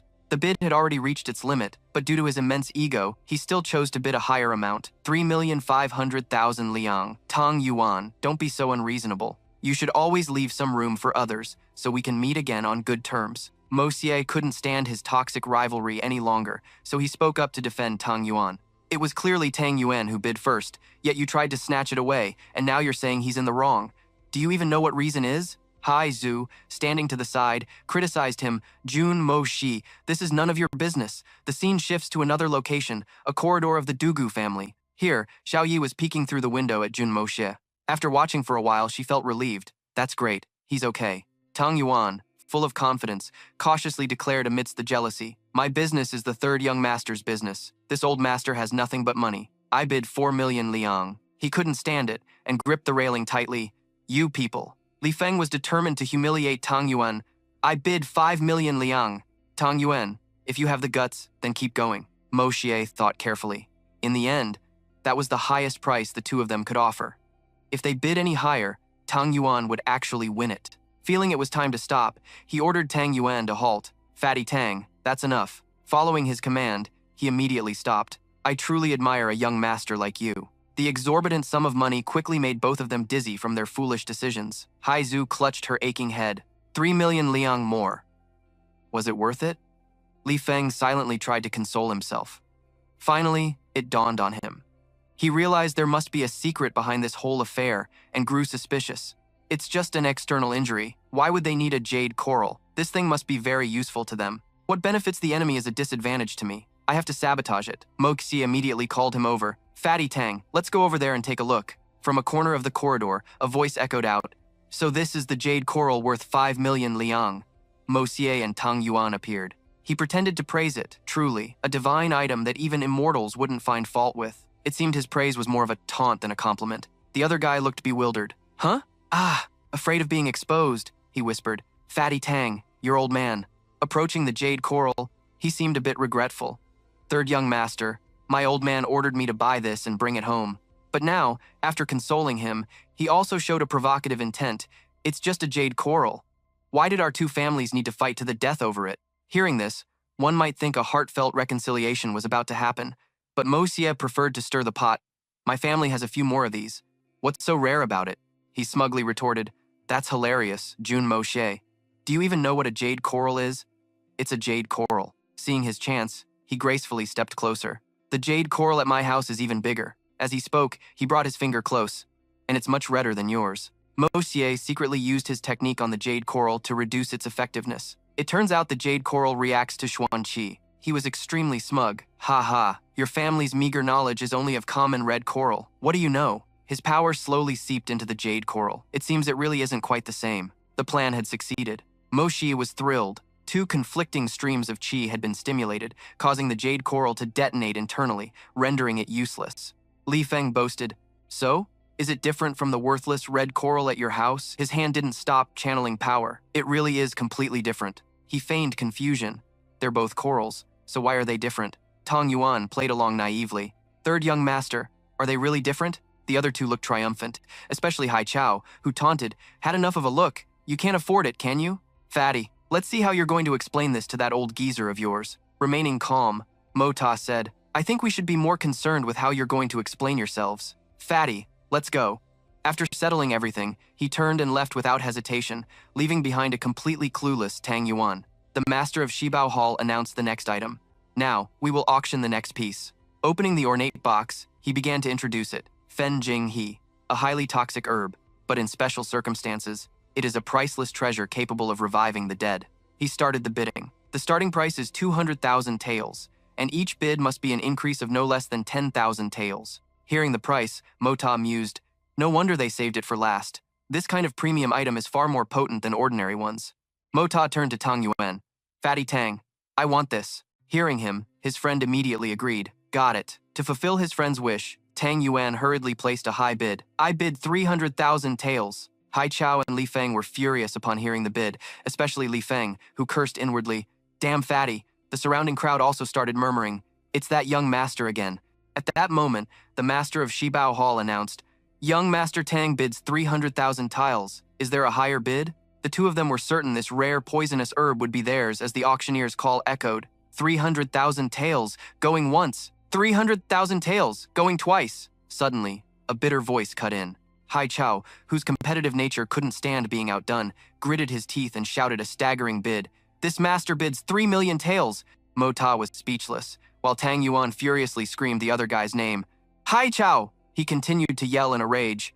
"Who the hell do you think you are, daring to compete with this master?" Just as his fury was about to boil over, a hand quickly covered Tang Yuan's mouth, and a new voice called out, "This master bids 500. Hai Chao exploded at them. "You bastard, are you looking for death?"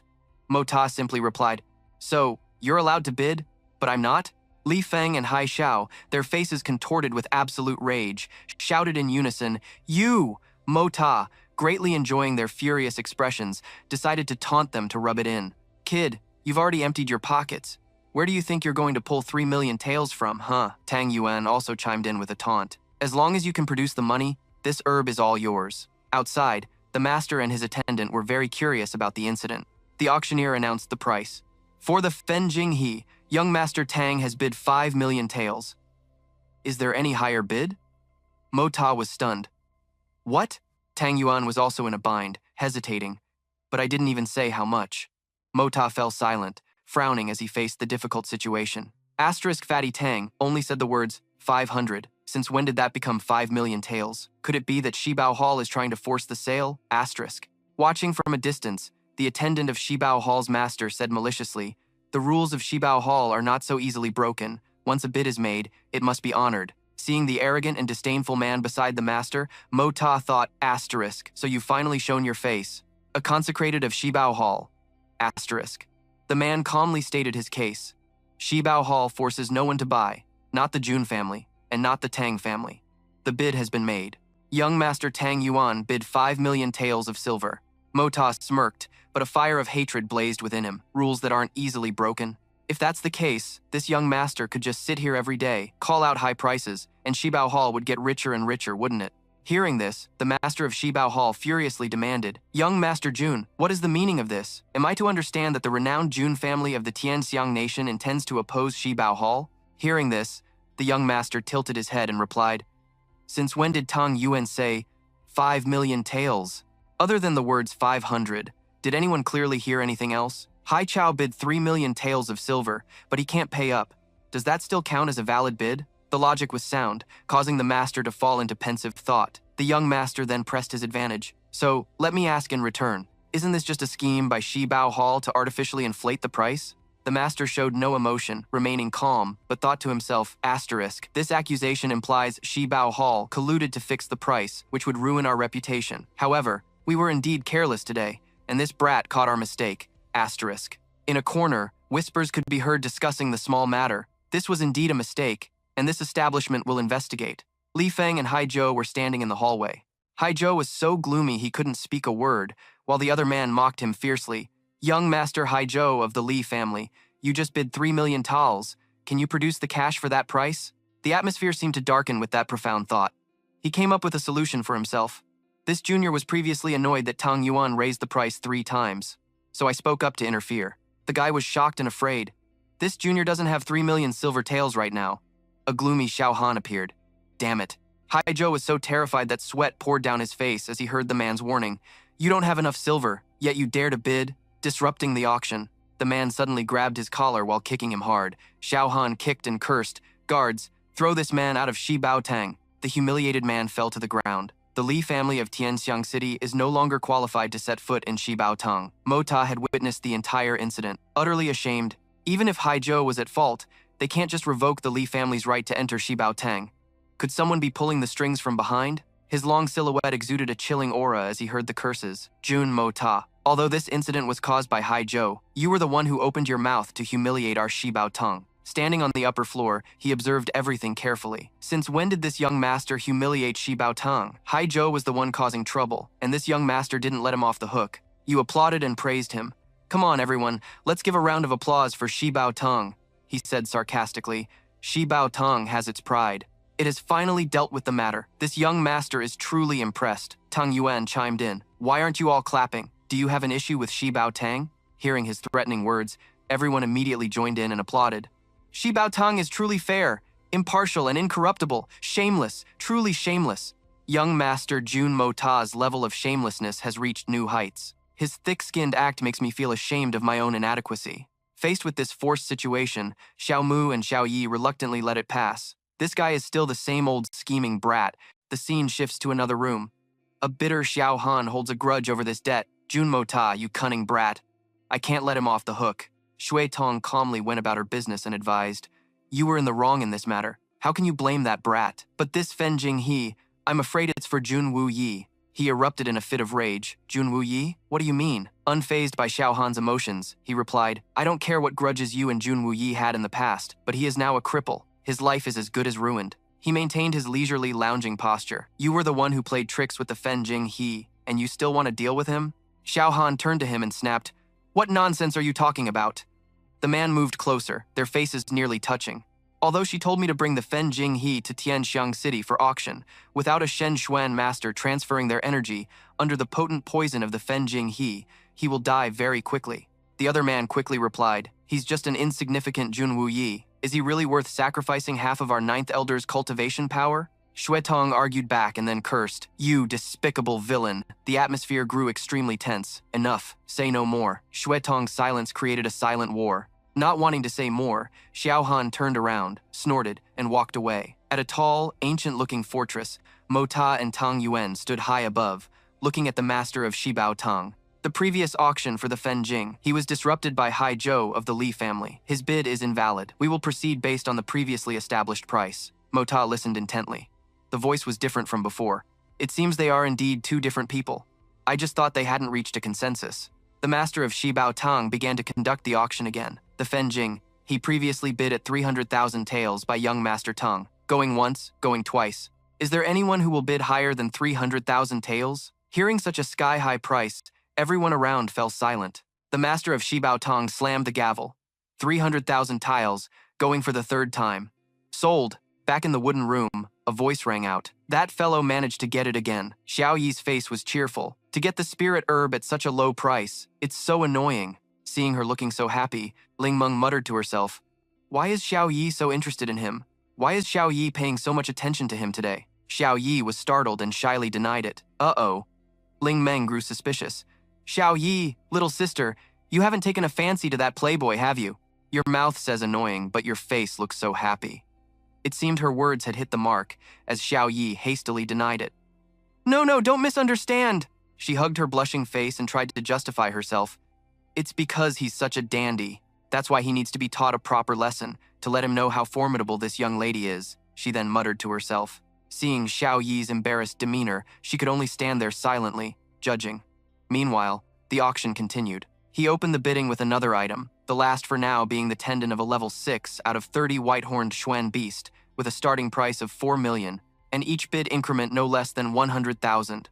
As soon as the starting price was announced, everyone below scrambled to bid. 4,500,000 silver taels, 6 million silver taels, 7,500,000 silver taels. After a fierce bidding war, and hearing the ever-increasing amount, 13 million silver taels. Going twice, 13 million silver taels, going 3 times, sold. When Mo Ta saw the item was a level 6 Xuan beast tendon, he became a little interested, using a level 6 Xuan beast tendon to make a bowstring. In that case, the power of the bow could at least be doubled, and by crafting more than 10 sets of bows and arrows and using a fusion art, it would be enough to forge a grand Xuan master, and this was just a level 6 Xuan beast tendon. If it were 30 level 6 Xuan pills, the price would likely be several times higher. Mo Ta's gaze turned cold. Although it fell into the hands of the second prince, I wonder if he can figure out the use of this rhino tendon. Fatty, let's go. Xiao Yi spotted Mo Ta walking with Tang Yuan and called out loudly, Jun Mo Ta. Her face lit up with joy. Oh, so you aren't dead yet. He turned around with a super cool aura and an incredibly handsome face. Well, if it isn't Miss Dugu, long time no see. Miss Dugu is looking more and more beautiful. Xiao Yi shyly fidgeted. Really? Am I really prettier than before? I look in the mirror every day. Why don't I feel that way? Seeing this person putting on a show, Tang Yuan commented. Wow, what's with this young lady today? He was a bit startled, then quickly chimed in. Yes, yes, yes. She became shy again at his agreement. I must have successfully lost some weight. Mo Ta was bewildered, not understanding what she was talking about. Xiao Yi pouted a little. Jun Mo Ta, what did you just say? You actually dared to take liberties with me. As they were talking excitedly, a pair of white-furred paws emerged from inside her clothes. Utterly surprised, Xiao Yi cried out, only to find that it was Little Bai Bai. It behaved itself in Xiao Yi's hands as she doted on it. Be good, Little Bai Bai. Don't cause trouble. Big sis will give you some delicious food later. Tang Yuan was surprised. A Xuan beast. Oh my god, it's an iron-winged leopard cub. She held its paw, waving it as if to say hello. Little Bai Bai also cried out, Mrao, Mrao. Seeing this, Xiao Yi said, Little Bai Bai seems to like you a lot. He just realized that its name was Little Bai Bai. What an adorable little fellow. Mo Ta felt a bit awkward, not knowing how to react. But I don't like it. Xiao Yi offered a solution. Little Bai Bai likes you so much, just hold it for a bit, and I'll forgive you for taking liberties with me earlier. Little Bai Bai excitedly jumped out of her arms, much to Xiao Yi's embarrassment.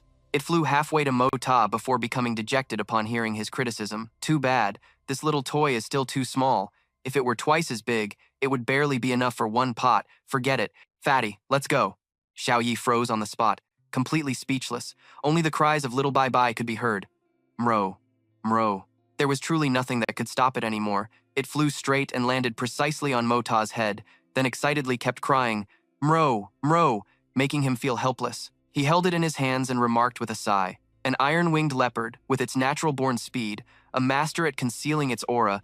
No wonder I didn't have a shred of vigilance when it jumped over just now. She found it very strange. Although it doesn't reject you, Little Bai Bai enjoyed being in Mo Ta's hands as she continued. But this is the first time I've seen it so close to someone else. It's very clingy with you. This is a peak level 7 Xuan beast. Once it acknowledges a master, it never changes for its entire life. Why is it even easier to fool than a regular puppy? Little Bai Bai kept clinging to Mo Ta, so Xiao Yi ran over to get it off him. Mo Ta, give it back. I'm its mother. Little Bai Bai didn't want to leave and dug its claws tightly into his clothes. Mrao, Mrao. She could only gently console it. There, Little Bai Bai, come back here. Big sis will give you yummy food. He felt annoyed and uncomfortable. How would I know? Just get it off me. Losing all patience, the hot-tempered Xiao Yi said, Come over here. But it kept clinging desperately to Mo Ta's robe, meowing pitifully as his clothes were torn, much to his annoyance. As bad luck would have it, the hem of his robe was ripped by the scratches, which disgusted Mo Ta. Hey! Xiao Bai Bai seemed to feel guilty for its overly excited actions and let out a soft meow. As Mo Ta turned and walked away expressionlessly. Fatty A, it's getting late. Let's go. Tang Yuan agreed. Okay. Both Xiao Yi and Xiao Bai Bai looked embarrassed. She grumbled quietly. Always blaming others. How can he be so unreasonable? Who does he think he is? My father or my mother? Xiao Yi stroked its head, and it let out a few soft meows. Seeing it acting so cute, she forgave it. All right. In a few days at most, I'll take you to go play with him, okay? As she said that, where is Princess Ling Meng? As Mo Ta was walking with Tang Yuan, someone suddenly called out, Jun Mo Ta. Gu Han stood with his arms crossed, relaying Ling Meng's message. The princess is looking for you and has something to discuss. Please follow me this way. Seeing that someone had come for him, Mo Ta told Tang Yuan to leave first. Oh, Fatty, you can head back first. As she lifted the curtain and stepped down, he teased playfully. Princess Ling Meng graces me with her presence. Truly, it's a small world. For us to meet again, it must be fate. His tone infuriated her. She looked at him with a serious expression as he stepped forward. Jun Mo Ta, this princess wishes to warn you about something, he replied nonchalantly. Your Highness, please speak. I am all ears. He sensed the surroundings were no longer safe. That killing intent belongs to Gu Han. No, it's those assassins from the treasure pavilion. Why are they here too? Don't tell me they plan to assassinate a princess in broad daylight. As she walked, she spoke, trying to intimidate him. Young Master Mo Ta, Miss Dugu is my best sister. However, he wasn't focused on her words. as he sensed the danger fading. The killing intent is gone. It seems Gu Han saw them and held back. Ling Meng stammered, I hope that, from now on, you and Xiao Yi don't have too much contact. Do you understand what I mean? Her beating around the bush only confused Mo Ta more about her intentions. This young master doesn't quite understand. Wouldn't it be better if Your Highness the Princess spoke more clearly? She was disappointed by his words. Young Master Mo Ta, there's no point in constantly playing dumb. Mo Ta demanded she be clearer. Please, clarify first. Who exactly is clinging to whom right now? For the dignified princess of a nation to be spouting such slander. How ridiculous. His attitude was outrageous, and she seethed inwardly. Xiao Yi is absolutely not someone you are worthy of. From now on, you are not to pester her, lest you bring trouble upon yourself. The two of them were in a direct confrontation, neither willing to back down. Ling Meng warned him once again. Jun Mo Ta, if you insist on being stubborn, don't blame me for telling Great General Dugu Wudi about this. At that time, not even Old Master Jun will be able to protect you. It won't end well for anyone. Ling Meng's threat successfully enraged him. Go on, go tell him. It would be best if Dugu Zhao Yi gets grounded by her father forever, so she stops coming to bother me. The situation was extremely tense. She was startled for a moment, then conceded, Fine, fine, fine. Jun Mo Ta, words are wind. Don't you regret this when the time comes. They went their separate ways, but Mo Ta was still fuming. She really has nothing better to do. She's not even my wife, yet she's meddling in my business with other women. Gu Han couldn't stand it anymore and shouted Mo Ta's name. Jun Mo Ta, the princess urged him. Let's go, Uncle Jia, he reproached Mo Ta. Scum like you are truly despicable. Today, I shall teach you a lesson on behalf of Old Master Jun, and let you know that not just anyone is someone you can mess with. Mo Ta's fury reached its peak. And who the hell do you think you are? The moment you open your mouth, you claim to be acting on behalf of a great minister of the empire? How laughable. His killing intent flared up. Watch your mouth. Without another moment's delay, they prepared to rush in and defeat their opponent. But just then, Mo Ta turned and ran away, shouting, A Tian Xuan expert is attacking someone. The Tian Xuan expert, Jia Gu Han, is bullying people. Someone, help, save me. To save his own life, he ran as fast as the wind. Right, it's not time to make a move yet. I can't expose myself here. He was furious at Mo Ta's cowardly actions. You! How can a person be this shameless? Unable to stand the childishness of these two, Ling Meng intervened. Uncle Jia, don't mind him anymore. Let's go. She ordered them to head to Xiao Yi's residence, but then changed course to the Dugu Manor. He walked alone on the deserted streets, then stopped in his solitude to think things through. Mo Ta's mind was sharp, yet his expression remained unchanged. The trouble is over now, but they haven't gotten far. I must quickly pursue those assassins. Looking ahead, he carefully scanned everyone. This outfit of mine is too conspicuous. It wouldn't be good if I were recognized. Mo Ta went into a deserted alley. I need to find a secret place to put on a little disguise. He rubbed his head, closed his eyes, and searched for something. He took out a small vial of liquid, poured it on his hands to change his skin color, and then proceeded to mess up his hair so it looked different from his usual style. He looked around and found a clothing store, then found an apparel shop to change his clothes. Feeling more confident in his disguise, Mo Ta carefully checked his entire appearance. The skin of this body is too fair. After changing like this, I probably won't look like a young master from a wealthy family anymore. He finally caught up to the assassins. Got them. At the corner of a building hung with bright red lanterns, he started to suspect something. I never expected their destination would be a place like this. Mo Ta stepped into the pleasure house, a place where beautiful, scantily clad women were welcoming guests. It was a man's paradise, the Spirit Mist Lake. In the middle of a desolate field stood a distant compound. People were still entering the Spirit Mist Lake's Yi Chang Pavilion, which he found strange. Did they also come here to seek pleasure? From afar, he saw several people acting suspiciously. He was certain something was wrong. This isn't right. Amidst a patch of wild reeds, a large, luxurious boat was docked at the shore. Just as I got here, this flower boat arrived. What a coincidence. Two people furtively boarded the boat. Afraid of losing them, Mo Ta followed. They're on the boat. If I don't follow now, I'll definitely lose their trail. He took a detour through the reeds to stay hidden. Without a second thought, Mo Ta decided to take a gamble. I'll risk it all this time. He quickly dived into the river. Once he stabilized himself and controlled his breathing underwater, he looked up to observe. He skillfully swam closer to the boat. If it weren't for the great progress he'd made recently, he probably couldn't have done it so silently and effortlessly. On the gently flowing river, Mo Ta cleverly used a reed to breathe. Infiltration successful. Now, I just have to wait. Two people quietly boarded the boat, chatting as they went. Miss Yuer, I wonder when Lord Liu will be here. Hearing this from under the water, he was surprised and began to deduce. One person, two people, three people. One more is a woman. Wu Ji has now appeared. Ever since the last assassination attempt on the princess, rumors have been spreading non-stop throughout the city. Inside the boat, two mysterious, dark-clad figures were in discussion. Did we bring the profound beast today? But what if? A calm woman in a veiled hat interjected, "Assistant Hallmaster, you worry too much. You know full well what kind of place the Yicheng Pavilion is." The veiled person lifted her veil, revealing herself to be Yu Er. "Assistant Hallmaster, it sounds like you want to back out. So, how are we supposed to explain the failure of the last mission? Does the Hallmaster intend to just let it slide?" The old man couldn't accept this and refuted her. "Miss Yu Er, that's not right. If it hadn't been for the faulty intelligence you provided, how would we have known the princess had a Tianwu-level expert protecting her? How could a mission of that difficulty be classified as a mere level 3 task?" She then defended herself, using someone else as a shield. "This humble one is merely a young woman. When Lord Liu arrives, you can explain it to him yourself." Perhaps from being underwater for so long, he had grown accustomed to it and appeared quite relaxed. It seems they still haven't settled the matter of the last assassination attempt on the princess among themselves. After a long moment of silence, as expected, the next person arrived. "Someone's coming."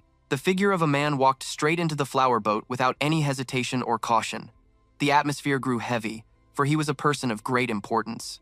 Sensing the unusual atmosphere, they immediately bowed before him. Greetings, Lord Liu." The old man, with a disrespectful and accusatory expression, said, "Lord Liu, regarding the recent assassination attempt, your intelligence was incorrect, causing us immense losses. Our Radiant Sword Hall needs a fair explanation from you, Lord Liu." Fourth uncle disagreed with the idea of blaming each other. "Oh? So, you mean the failure of the assassination mission is now being blamed on us?" The old man was not pleased with what fourth uncle said. "Our Radiant Sword Hall has always acted based on the precise intelligence provided by our clients. But you neglected to mention a crucial detail, that the princess was protected by a Sky Profound expert." Hearing about a Sky Profound expert, the man pondered, "A Sky Profound expert? Are you sure?" Vokuk affirmed with great certainty. "Absolutely certain. That profound expert had an aura as blue as the sea and sky, with a cultivation at the peak of the Sky Profound realm." Fourth uncle found this hard to accept and was skeptical. Sky Profound?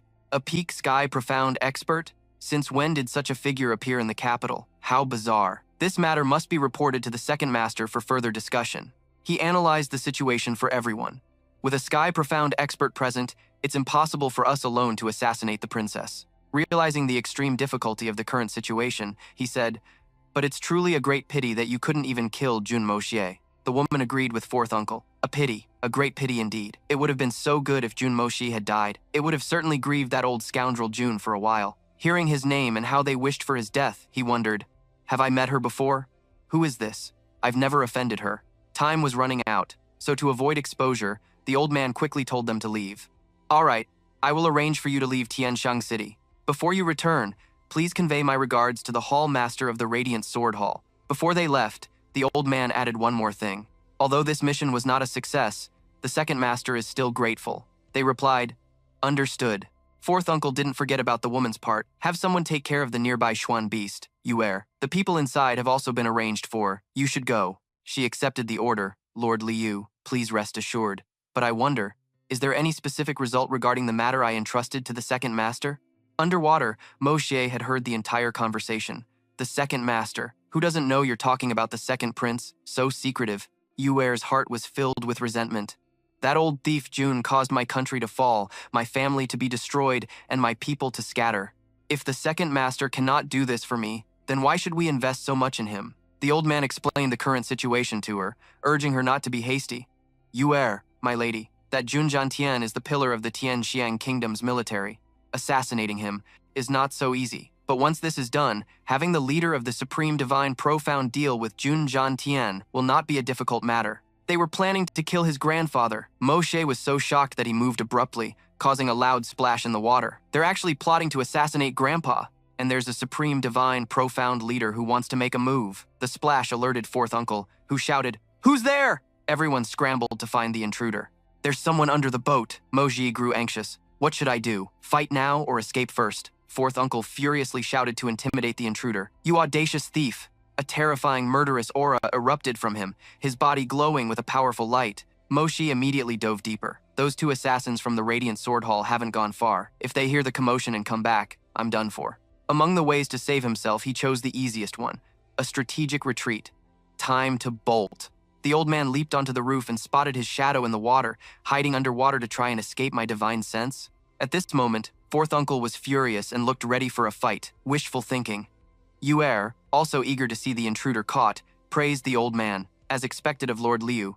You are only at the peak of the gold rank, yet your divine sense can match that of a sky-profound expert, fourth uncle replied modestly. It's just a special cultivation technique, nothing worth mentioning. In his hand, the old man held a golden bamboo pole, meticulously observing the movements underwater in the dead of night. Once he had identified his target, Tubok gathered all his strength. Found you. His face turned sinister and dark as he clenched his teeth and swung the staff back. He threw it with deadly force. Die! The staff, enveloped in a golden aura, shot straight down toward the water's surface. It plunged into the water at such an incredible speed that even Mo Ta was startled. So fast! The bamboo staff pierced right through his clothes, and the impact was enough to completely stun Mo Ta. He quickly opened his eyes to assess the situation and recalled the terrifying scene, the memory replaying in his mind. Damn, if that had a bit more force, I would have been sent to meet my maker. Mo Ta found it troublesome. These clothes are so inconvenient. He readied his dagger for close combat. Mo Ta tore his clothes to shreds. This person threw a bamboo pole, intending to assassinate me. Seeing the bamboo pole slowly floating up, he thought, if the attack misses, I can still use its buoyancy to get back on my feet. Up above, having not seen the assassin surface for a while, Tubok couldn't wait any longer and personally flew down to check, as Mo Ta assessed the old man's power level. This peak gold rank master doesn't understand water properties, relying on his profound energy to temporarily stand on the surface. With no other choice, he decided to take a gamble. There's no other way. I'll have to risk it all. Swimming closer to the bamboo pole, he positioned himself in a blind spot and carefully examined it underwater. This bamboo pole, used for punting boats, seemed sturdy enough. Grasping the bamboo pole, he prepared to retaliate. His powerful movements caused a section of the bamboo to bend. When Tubok saw that the tip of the pole was gone, he was astonished. The tip, it's vanished! An immense force created an undercurrent, pushing the pole upward. Using that momentum, he launched himself out of the water right in front of Tubok, who couldn't believe his eyes. What? His qinggong was as fast as a whirlwind, creating large waves that obscured the view. Mo Ta dashed off, even bidding farewell. Goodbye now. The old man watched with regret, unable to get a clear look at the culprit's face. There was too much splashing water, I couldn't see his face at all. A bright moon shone in the dark sky, and along with it, there was Mo Ta flying like a rocket, making even the author praise. Now that's a firm butt. Standing in the water, the bitter old man looked up at the sky and sighed. That damn brat. He never expected that the bamboo pole he himself had thrown to attack Mo Ta was now heading straight for him. It suddenly shot back towards Tubok. Immersed in his humiliation, he failed to notice his surroundings. This plan needs to be completely redesigned. Suddenly, a blood-curdling scream echoed through the sky. Wah! As the bamboo pole smacked right into the old man. After suffering such humiliation, and then getting smacked in the face by the bamboo pole, Tubok felt utterly miserable. Even so, he still tried his best to observe. If only I could just get a glimpse of him. Just one little glimpse. Before Tubok's eyes was the sight of Mo Ta, riding the wind and breaking the waves like a true merman.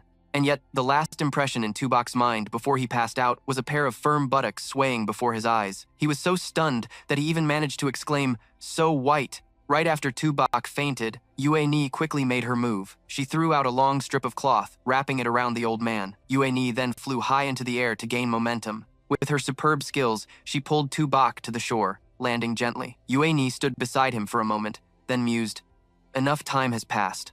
Even if he wanted to give chase, he wouldn't be able to catch up. Who on earth was that opponent? Meanwhile, outside Spirit Mist Lake, a burly man was aimlessly wandering about in the middle of the night with a lantern. But as the old saying goes, if you walk in the dark too often, you'll eventually meet a ghost, so it was no surprise when he was chased out of the bushes by one. A few minutes later, that guy, who had been scared unconscious, was seen completely stripped of his clothes. It turns out Mo Ta was the ghost from before, and after scaring the guy and stripping him of his clothes, he thought to himself, I'll just wear these clothes for now. I can't go back stark naked after all. It was midnight by the time Mo Ta returned home. The guards saw him and called out, Young master, you've returned! Kier was still awake at this hour and also came out to greet him. Young master, you're back, she asked with concern. Young master, where did you run off to? Although a bit tired, Mo Ta gently patted Kier's head and instructed her, Go and bring me some clean clothes. I want to take a bath first. She blushed shyly and obeyed. After returning home, Mo Ta didn't rest right away but went into his third uncle's room. Seeing him enter, Vu Wei spoke calmly.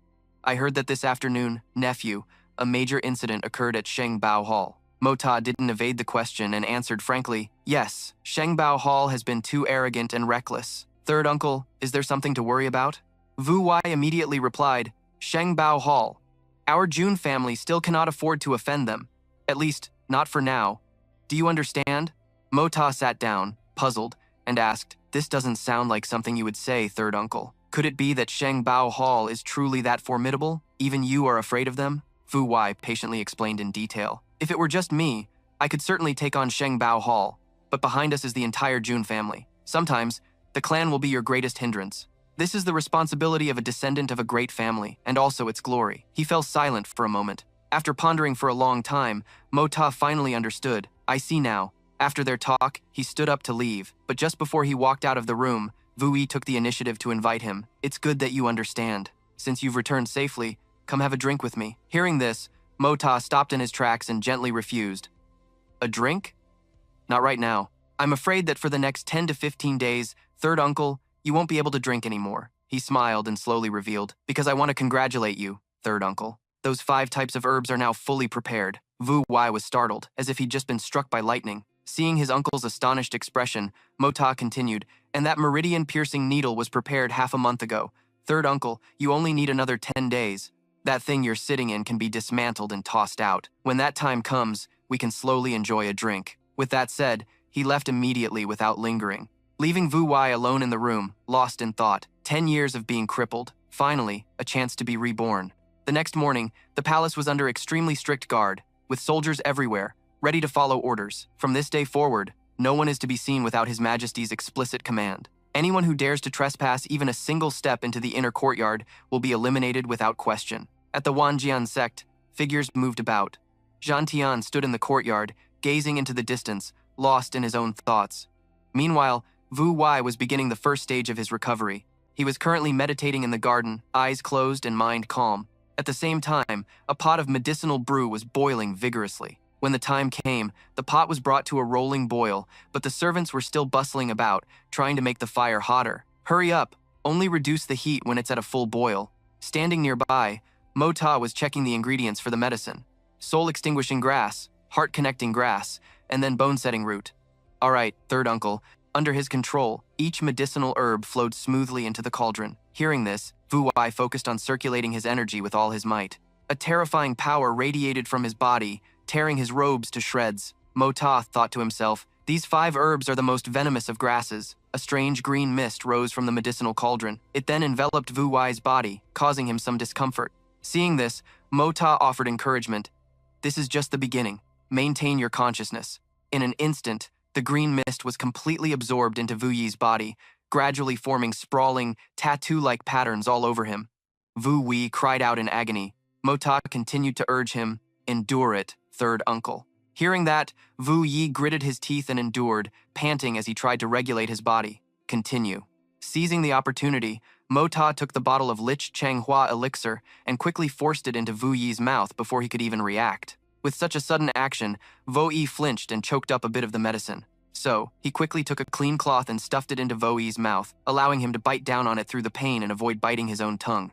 Qian Tian, who was also present, hesitated before saying, Makta, isn't this too much? However, Makta immediately retorted, this is a necessary measure, fighting poison with poison. Only this way can we force out the deeply hidden, extreme poison. 3 types of extreme poison activated simultaneously within Quan Wu Yi's body, causing all his muscles to tense up. As time passed and the medicinal effects seeped into Wu Yi's body, a strange golden light gathered on Makta's hand and shot straight into Wu Yi's mouth. Then, 3 other colored lights swirled and gathered in front of him.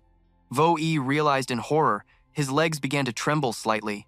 His legs and waist, which had been numb for many years. The extreme poison from the injury 10 years ago was now manifesting. The agony was like his very soul was being incinerated. A moment later, both Qiantian and Makta noticed the change in Wu Yi. Qiantian shouted with joy, he's standing up, he's standing up. In contrast to the old man's joy, Wu Yi groaned out word by word, Father, it's me. Makta, standing nearby, was indifferent. Of course he's standing up. What's all the fuss about? It turned out Wu Yi had fainted from the excruciating skin-flaying pain, his rigid face darkening in agony. But for Makta, this still wasn't enough. He continued to force more medicine into Wu Yi, urging, keep drinking the Sir Kin Ha. When Vo Yi had taken the final dose of medicine, Makta quickly sat behind him, gave a quiet instruction, and began to assist, "Guard your spiritual altar."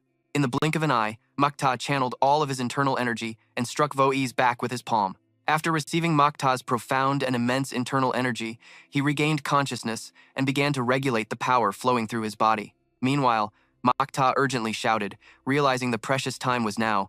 "Father, the moment has come." Hearing this, Qian Tian, who was standing by, also quickly channeled his energy, launching Vo Yi's body into the air. Makta immediately coordinated by leaping up from the ground, silver needles held tightly in hand. He was using a technique from the golden needle acupuncture art. As the needles flew at the speed of light and pierced Vo Yi's flesh, the momentum sent him flying straight into a giant steaming cauldron of boiling water. Just as the splash echoed, Makta landed lightly on the ground after his move to push his third uncle into the boiling cauldron. The toxins in Vo Yi's body gradually dissipated. Seeing this, Qian Tian was in disbelief. "The poison, it's all gone." The old man observed the scene and thought to himself, "This treatment method, I have truly never seen or heard of anything like it." Meanwhile, Makta was seriously observing the detoxification process, and he soon realized the opportune moment had arrived. So, Makta reached out, grabbed his arm, and forcefully pulled Vo Yi upward. Next, he helped him unblock his qi and blood pathways. Makta was completely focused on channeling energy to aid Vo Yi's detoxification. At that very moment, he regained consciousness and opened his eyes. Simultaneously, the poison that had accumulated in Vo Yi's body was forced out. He couldn't help but let out a loud cough, expelling the residual poison from his body. The substance hit the ground and let out a sizzling white smoke. At this point, he thought with great satisfaction, mission accomplished. Then, Makta stood up, looked towards Vo Yi, and said, "Third uncle, the toxins in your body have been completely purged." His expression began to change. Then he suddenly exclaimed, "The extreme poison is gone. The seal is broken." The profound energy that Quan Vo Yi had accumulated for 15 years erupted with full force. Then, Qian Tian stared, stunned, at the pale blue aura in front of him. The old man couldn't believe his eyes. "Vo Yi has broken through to the Sky Profound realm," he added from the side. "And that's not all. Thanks to the effects of the Sir Kin Ha, from now on, third uncle will be immune to all poisons." Wu Yi was overjoyed, thinking, "My legs can finally stand again," but my face remained serious as I gave a reminder. "Third uncle, for now, just sit in the wheelchair, don't move on your own. You should gather your spirit and calm your qi. Circulate your blood and qi. The medicine's power is extremely potent. If you can't resolve it soon, it will be detrimental instead. Besides, third uncle's legs haven't moved in 15 years. You need to perform another 360 major circulations to ensure there are no further worries." After everything was done, Zhan Tian emotionally called out his name, but Mo Xie remained calm, looking at the old man and calling out, "Grandpa." Zhan Tian's tears just fell. "Grandpa, this is out of sheer joy. The Jun family not only has a successor, but one who has surpassed his master. Even if I close my eyes in the future, I can smile in the afterlife with no regrets." At the same time, his feet trembled violently as he unconsciously tried to force his way towards the old man and the boy. By the time he could stand up on his own, he was still in disbelief. Zhan Tian stared blankly at the scene before him and called out Wu Yi's name. The old man, fearing he was mistaken, raised a hand to rub his eyes.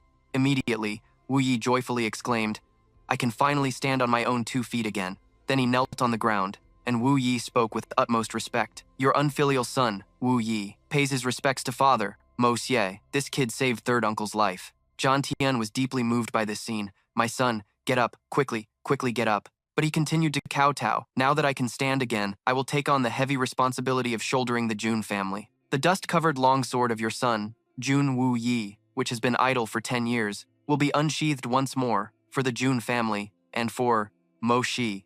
The scene changes to the magnificent and majestic residence of Grand Preceptor Li. At this moment, Li Feng and Fan An were looking gloomy. "It's all because of that fatty surnamed Tang and Jun Mo Xi. If it weren't for them, we wouldn't have wasted 5 million liang, and we even lost our qualifications to enter the aristocratic hall." Yuran analyzed the current situation. "In any case, the Tang family also participated in the bidding. For you to be able to buy this jade coral is already considered not bad." The 2 guards were extremely surprised. "What? He's taking it so lightly? Is this still Li Yuran?" Meanwhile, he calmly continued, "Brothers, go to the accounting office in a bit and get the 3 million liang that you fronted. Leave the jade coral here. You 2 can head back first." When he was the only one left in the room, Yuran admired the coral. "I didn't expect old Master Tang would also want this item. If I had missed this great opportunity, it would have truly been my mistake. However, at a price like this, if it weren't for these two idiots, I'm afraid anyone else would have been too scared and given up after just one bid. The rumors were indeed true. This thing really contains a massive amount of heaven and earth primordial energy. If Grandpa absorbs this energy, even if he can't cultivate his profound arts again, prolonging his lifespan is a certainty. A moment later, he gave an order, "Someone, invite Grandpa over here." When Li Shang saw the item before him, he was extremely surprised. "So, this is the jade coral. It's truly a fine item." Seeing this, Yuran proactively suggested, "Grandpa, we can't delay. How about I use the method my master taught me to assist you with the primordial energy, so you can quickly absorb this wonderful item?" The old man thought it was a good idea. "All right, go call those few people over. Have them stand guard for us." He followed Li Shang's order and immediately went to the door to call for people. Outside, the general gave orders to strictly guard the perimeter of the study for 30 zhang, absolutely forbidding anyone from disturbing them. The soldiers quickly complied. Inside the room, the man suddenly remembered, "Oh right, Duran, your senior brothers have returned, haven't they? It's a pity your master couldn't come here himself. If he could have come, we would have had the greatest protection." At this, he calmly explained, "My master is preparing for the appointment at Tianfeng 3 years from now. For the time being, he absolutely cannot be distracted. But with my senior brothers here to help, as long as it's not a full-scale war, we have absolutely nothing to worry about." After understanding everything, Li Shang urged, "All right, let's begin." Duran didn't dare to delay and began channeling origin power for him. The abundant aura hidden within the coral was transferred out, and Li Shang stretched out his hand, feeling the origin power entering his body. He felt the abundant spiritual energy and assessed, "The moment this aura entered my body, my meridians felt much better. The dantian that was shattered by Jun Jantian all those years ago has been numb for so long, but now it seems to be recovering." He noticed a change in his body. The mark left by Jun Moye was being tightly enveloped by the violent white spiritual energy. As Li Shang absorbed the origin power, he exclaimed, "Duran, my dantian might have already recovered." Seeing this, he also felt overjoyed. Today, the shackle that old scoundrel Jun Jantian placed on your body can finally be considered removed. My Li family can finally reign supreme again. However, just as the two were slowly absorbing the energy and breaking free from the restraints, suddenly, the spiritual energy in the coral became incredibly violent, startling him in disbelief. Li Shang tried to withstand the terrifying power. Why does this jade coral have such berserk spiritual energy? He realized the situation was bad and screamed at Duran, but in the end, Li Shang couldn't withstand the berserk spiritual energy. His body suffered immense repercussions. Only then did he try to run over to help, screaming, "Grandpa!" As the dense smoke gradually dissipated, Duran muttered in confusion. Why? He still didn't understand what detail had gone wrong. This jade coral clearly had an effect, but why did it suddenly explode? "Master, you guaranteed it. Why?" Now, the man suffered immense damage as his dantian shattered, his cultivation path hopeless. Duran, unable to accept the truth, screamed in despair. The scene shifts to the Dugu family, as a voice filled with fury rings out, "Useless bastard, son of a bitch, you piece of trash!" Wudi was completely intimidated by Zongheng's aura. "Father," the man was furious. "Look at the daughter you raised. Is this how she turns out? Even fancying a pig's head would be better than fancying Jun Moy. That's Jun Moy we're talking about. Are you blind?" He stammered awkwardly. I didn't know either. If I had known earlier." Zongheng cut Wudi off before he could finish. "If you don't know, who does? You're her damn father. While Xiao Yi is with the princess in the palace these next few days, you'd better end this matter for me. If I hear any more news like this, I'll beat you until you blossom." He watched the old man leave with a cold snort and wondered, "Damn it, how could something like this happen?" Then Wudi shouted an order, "Men, pass on my command! Dugu Ying, Dugu Xiong, Dugu Hao, Dugu Jie, Dugu Chong, Dugu Shang, Dugu Qian. Return to the military camp outside the city at once. No mistakes are allowed. Anyone who is a step late will be dealt with according to both family and military law." The 7 brothers of the Dugu family were very surprised to hear this order. After giving the orders, he grumbled in frustration, "That damn Jun Moy, how dare he seduce my daughter? Does he have a death wish? Does he think that just because he has his grandpa protecting him, I wouldn't dare to touch him?" Elsewhere, as someone was leaning against a small table, Wu Yi asked with some melancholy, "Moy, do I really have to abstain from it? Can't I have just a little?" But he saw Moye firmly assert that he was not allowed to drink. Jantian couldn't help but speak up, "Moye, this cultivation of yours, and that monstrous technique. Grandpa is extremely curious." After hearing this, Moy spoke up, "Grandpa, uncle, can you two please not ask about this? I don't want to lie to you. The old man didn't press Moye any further and said, "This old man understands. Was it the great expert who taught you the technique, who forbade you from speaking of it? Then this old man won't ask, all right? I won't ask." Wu Yi had the same reaction as Jiantian. Even though Mo Ta possesses this kind of miraculous cultivation technique, we shouldn't ask about it and must try our best to keep it a secret. Who wouldn't covet a technique like this? Even the slightest rumor spreading would be extremely dangerous. Mo Ta saw the two of them rationalizing the situation and thought to himself he hadn't even come up with an excuse yet, but these two had already figured one out for him. The old man suddenly felt curious. "Mo Ta, now that your third uncle has recovered, what are your plans from here on out?" "Tell Grandpa, I don't have any plans at the moment. What kind of plans could I possibly have? To continue being an idle, good-for-nothing young master? How great would that be? However, the matter of third uncle's complete recovery shouldn't be revealed for now. You just keep putting on a grim face. That'll be enough." After hearing this, he fell silent, while Chin Thin immediately retorted, "Nonsense. In the past, I was worried sick because of you two brats. Now, you've become capable, and Vo Wai is also cured. How can I possibly keep pretending?" Then Mo Ta was seen smiling and explaining, "That's easy. In a little while, I'll go out and stir up some trouble for you, to give you a reason to look grim. How about that? For example, I could go smash Sheng Bao Hall, grab the three princes and give them a beating, or maybe go harass a few young ladies." The old man now glared at him for bringing up the past.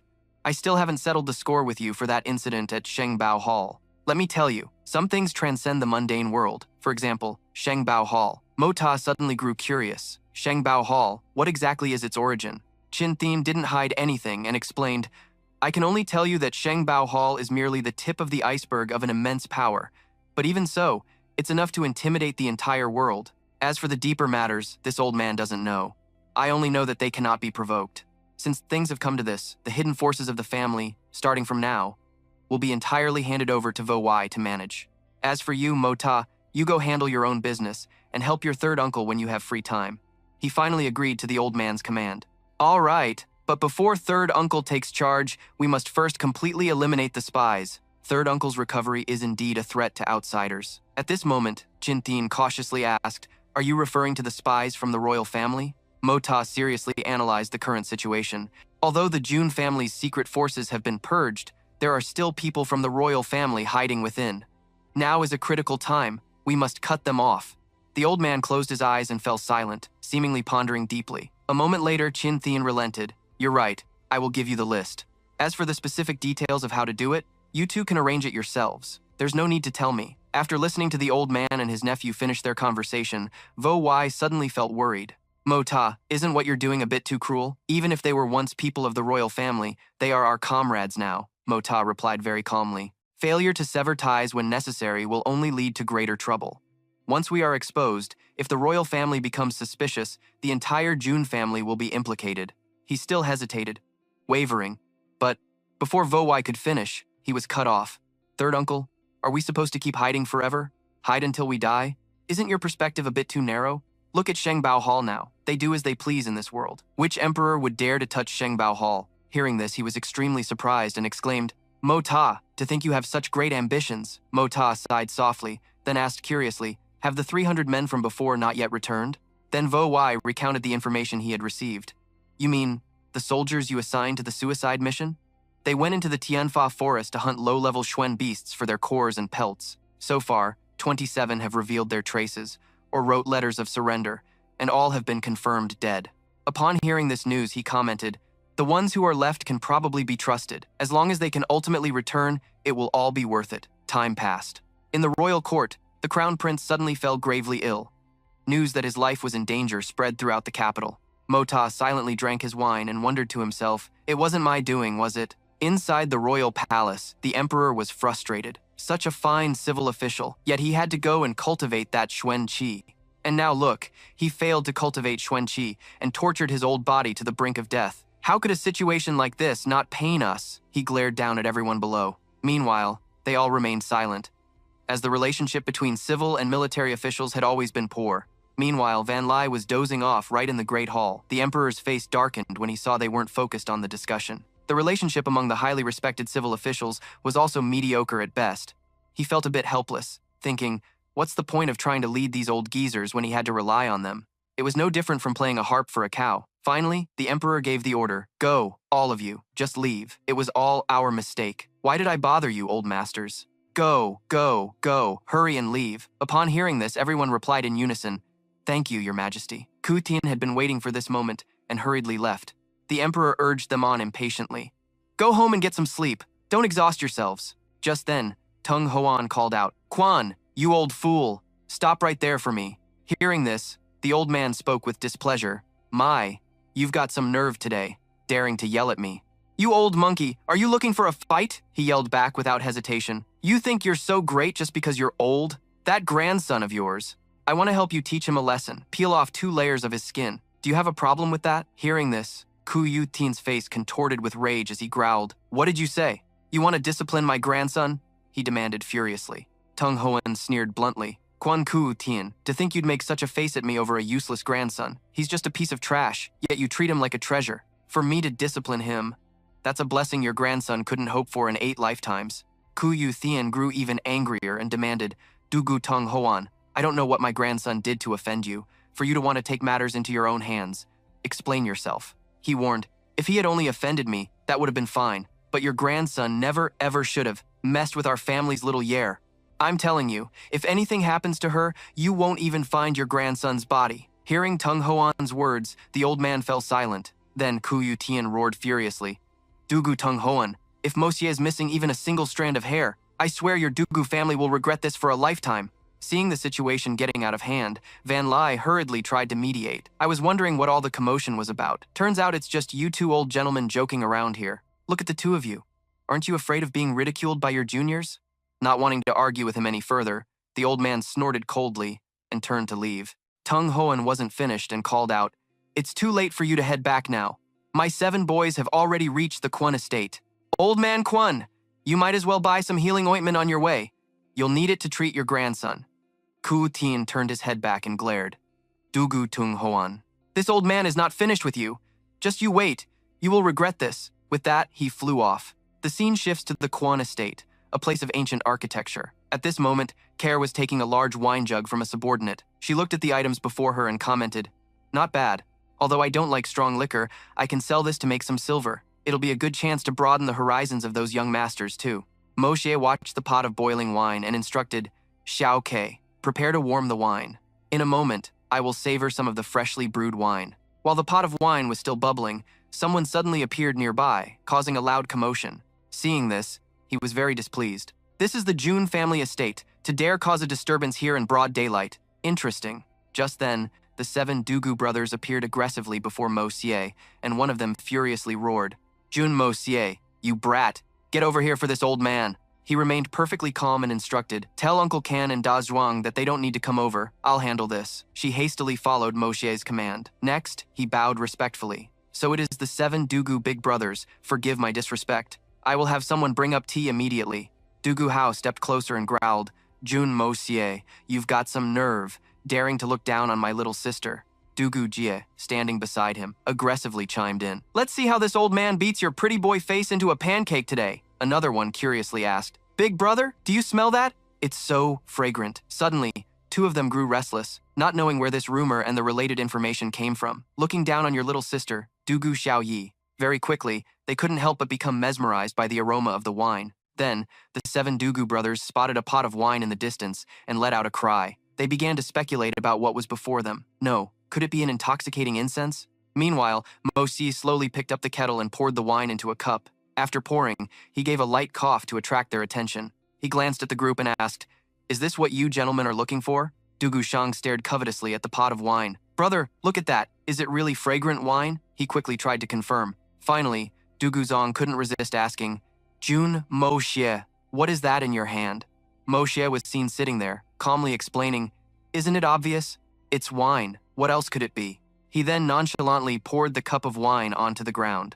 Seeing this, their faces instantly darkened. To waste such a top-grade wine was truly a heinous crime. Can something spilled on the ground still be drunk? It can't be wasted, can it? Mo Xie then curiously asked. Oh, right. Why are you all here? Speak up. If there's nothing, please see yourselves out. Just then, Dugu Ying of the 7 Dugu brothers explained, We are here under orders to arrest you. At that moment, the person next to him stomped on his foot.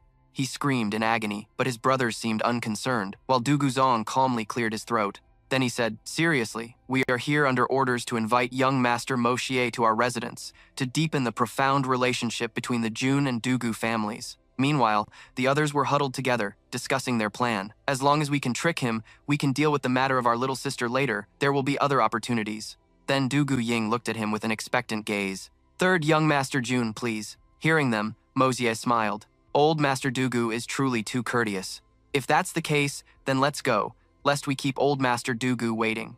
Then, he unceremoniously threw the wine cup to the ground. Seeing this, their expressions turned even uglier. "All the good wine is being wasted like this. Is it too late to lick it up now?" Then, Dugu Hao spoke up with a suggestion. "Young Master Jun, our two families share a deep bond. Since we brothers came together to invite you, shouldn't you offer this wine for us to taste?" Dugu Zong agreed. "Second brother makes a good point." After hearing this, Moshe immediately refused. No, I don't have much left here either. Brother, look at these jars of mine. Once they're finished, they're gone for good." Hearing this, he looked at him with a thirsty expression. At this moment, Moye was still rambling on. "So that's how it is. I understand now. The 7 great heroes gave me a subtle hint. Men, quickly seal these jars of wine before the aroma fades, and then move them for me." In an instant, they were overjoyed. Move them? Could it be? He wants to send them as a gift to our old master? Dugu Ying couldn't help but praise. "Third young Master Jun is truly an honest man." "But then," he continued, "move them to my personal warehouse. Tonight when I return, I'll be holding a family banquet with my grandfather and third uncle." Kier immediately followed Moye's command. After hearing this, the faces of the Dugu 7 turned grim. "So, this wine was for the Jun family's banquet tonight. Doesn't that mean, after tonight, this kind of wine will be gone?" One of the Dugu members couldn't help but blurt out the 2 words, "Big Brother." 2 members of the Dugu 7 rushed out to block his path. Seeing this, he asked with a puzzled look, "7 big brothers, what is the meaning of this? My grandfather is still waiting for me to return tonight. How about we make this quick?" Hearing this, the 2 of them flashed a cunning smile. They lunged straight for Moy. "Easy now," one said. "Be careful not to hurt him. Jun Moye is already under our control. Fourth brother, go get the bowls, quickly." Dugu Chi obeyed and immediately ran off, but he went in the wrong direction and was yelled at. At the same time, another member of the Dugu 7 slammed his hand on the table. Dugu Ying immediately reminded them, "Absolutely do not drink too much. Same old rule, we'll just have a little from each jar. Absolutely no over-drinking." He, of course, understood that well. They couldn't help but urge each other on. "Hurry up and drink a few bowls to satisfy the craving, that's all. Then we'll let Jun Moy go quickly." Just like that, the members of the Dugu 7 urged each other to hurry up as they took in the fragrant aroma of the wine in the jars. They secretly planned to ask Moye where this wine was sold and remarked, "This truly is fine wine, the absolute best. The imperial wines and tribute liquors we drank before were basically just garbage." Very quickly, the wine was poured into the bowls. Its wonderful aroma completely mesmerized the Dugu 7. After drinking, they all became flushed and excited.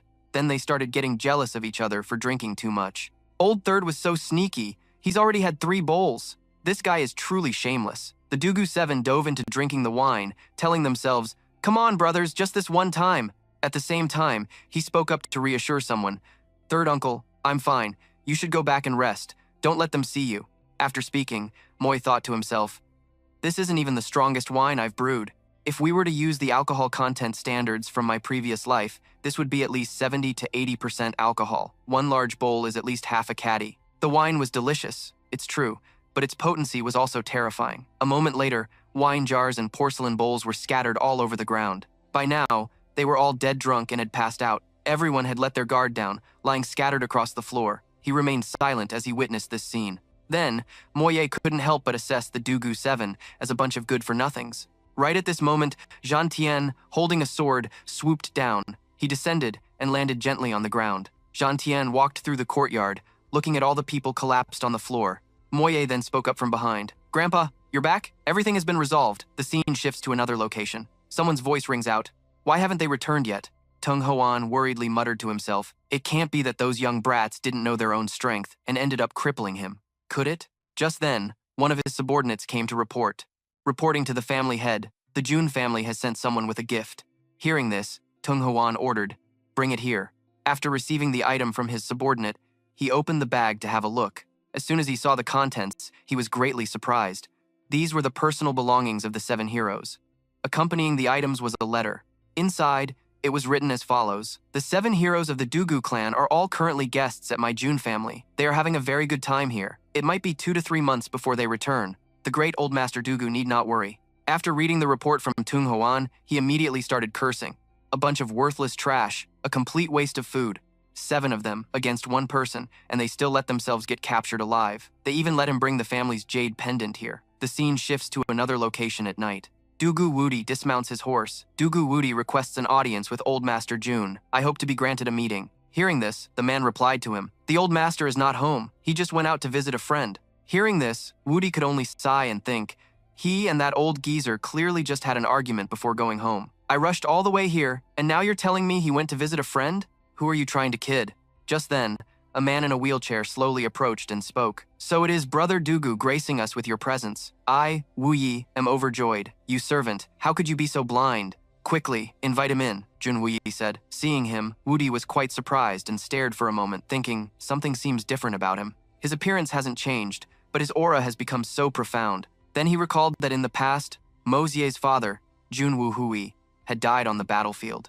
At this moment, it was as if he was seeing the peerless strategist, Jun Wu Hui, from all those years ago. As if possessed, he blurted out, "Big brother Wu Hui." But after saying those words, he stopped short, thinking, "No, Big brother Wu Hui is already dead. This is Jun Wu Yi. He's in a wheelchair." Seeing Wudi's silence, Wu Yi decided to speak up and inquire. Hearing this, he frankly stated his reason for being there. "Forgive my rudeness.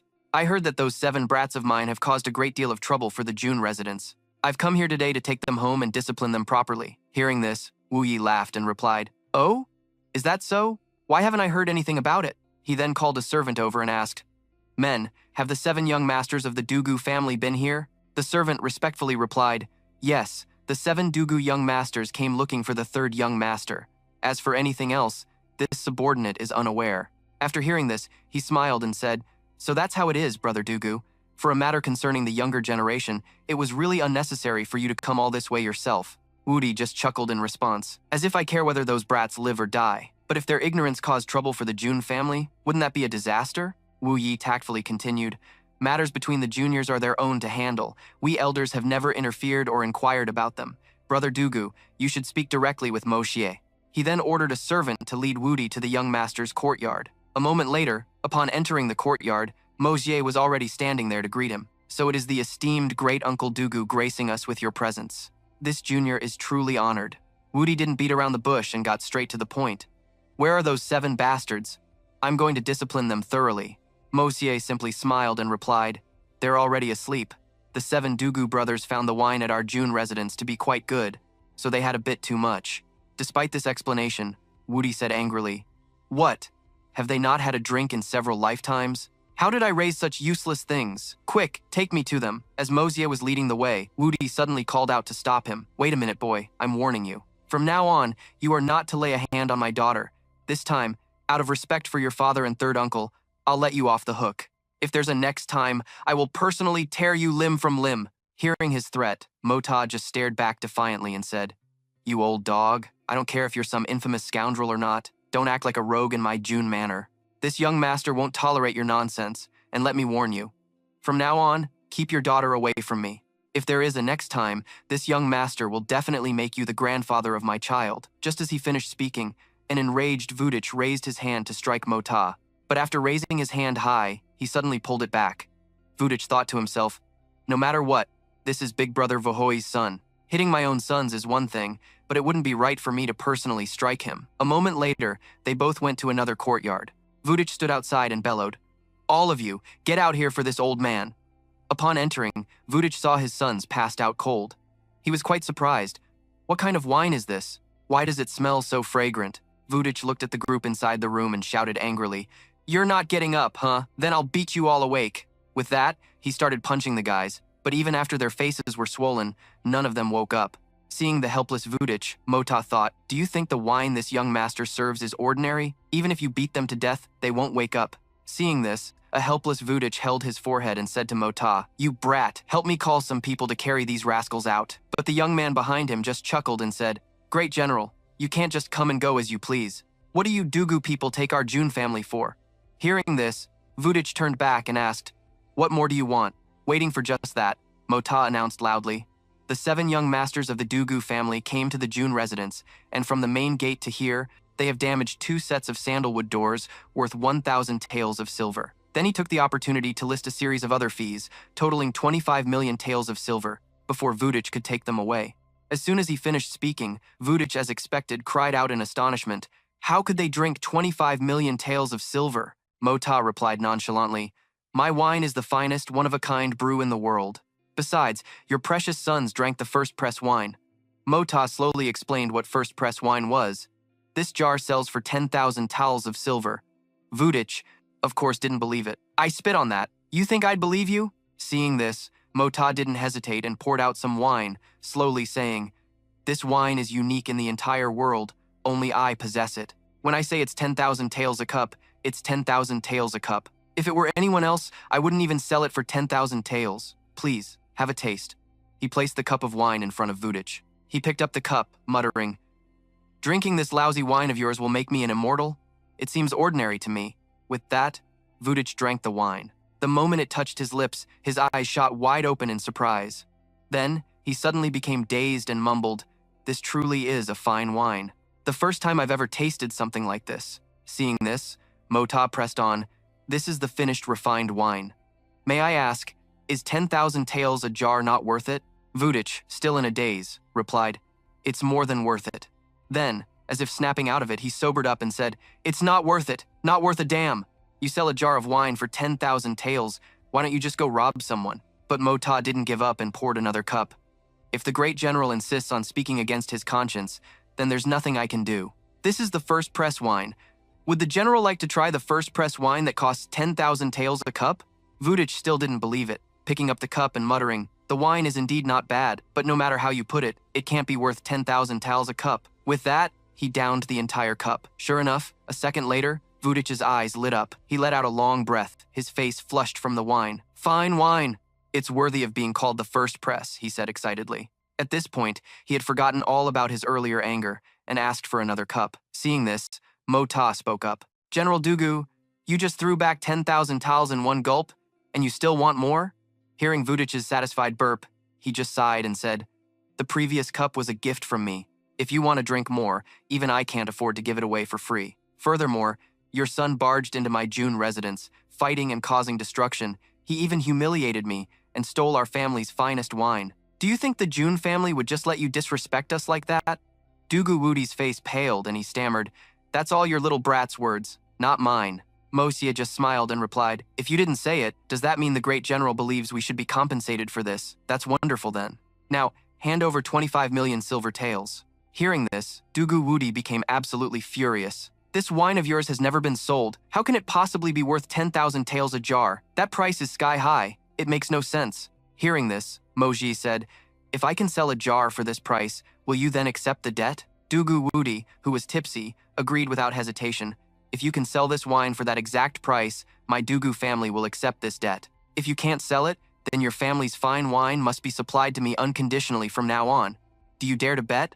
Moshi readily agreed. "A deal's a deal. But until then, your Dugu family is not to cause me any trouble." At a mansion in the evening, servants were preparing to bring out the food. Jun Wanli was sitting happily with Jun Wuyi. Then he laughed heartily and said loudly, "Nephew, have you heard about that old dog Li Shang trying to heal his Dantian? He had his son spend 5 million taels to buy the deep-sea coral jade." Hearing this, Mosier also smiled and asked, "What happened? Did it not work? Did he buy a useless item?" Jun Wanli poured him a drink, laughing as he continued, "It wasn't useless. In fact, it was too effective. But I heard that at the most critical moment, that divine healing artifact, the coral jade, actually exploded. That old man's attempt to fix things only made them worse. He's now on the brink of death. Even his son, Li Yuran, was injured. I heard the boy's face was completely disfigured." Moje didn't react or object, only thinking to himself, "Although I already knew this would happen, I didn't expect the results to be so spectacular." Then Jun Wanli picked up a piece of food and said with a grin, "This news alone is a reason to get thoroughly drunk tonight." Just then, Jun Wuyi spoke up, "This matter is indeed laughable, but Li Shang's blood god guards were once a formidable force. If Li Shang dies, the target for those people to vent their frustrations on will likely be our Jun family." Jun Wanli agreed with him, replying, "You're absolutely right. On this point, we must be on our guard. Wu Yi, most of the Jun family's power is in your hands now. I trust you will make the appropriate arrangements." Hearing this, Jun Wuyi replied, "For this matter, I will still have to trouble you, father, to make some arrangements on my behalf. No matter what, safety must be our top priority." Just then, another man appeared, bowing at the door. The lively meal between the three suddenly fell silent when another voice called out, "Brother Wu Yi, it's been 10 years since we parted. Have you been well?" The moment the voice finished speaking, both Jun Wanli and Jun Wu Yi were startled and froze for a second.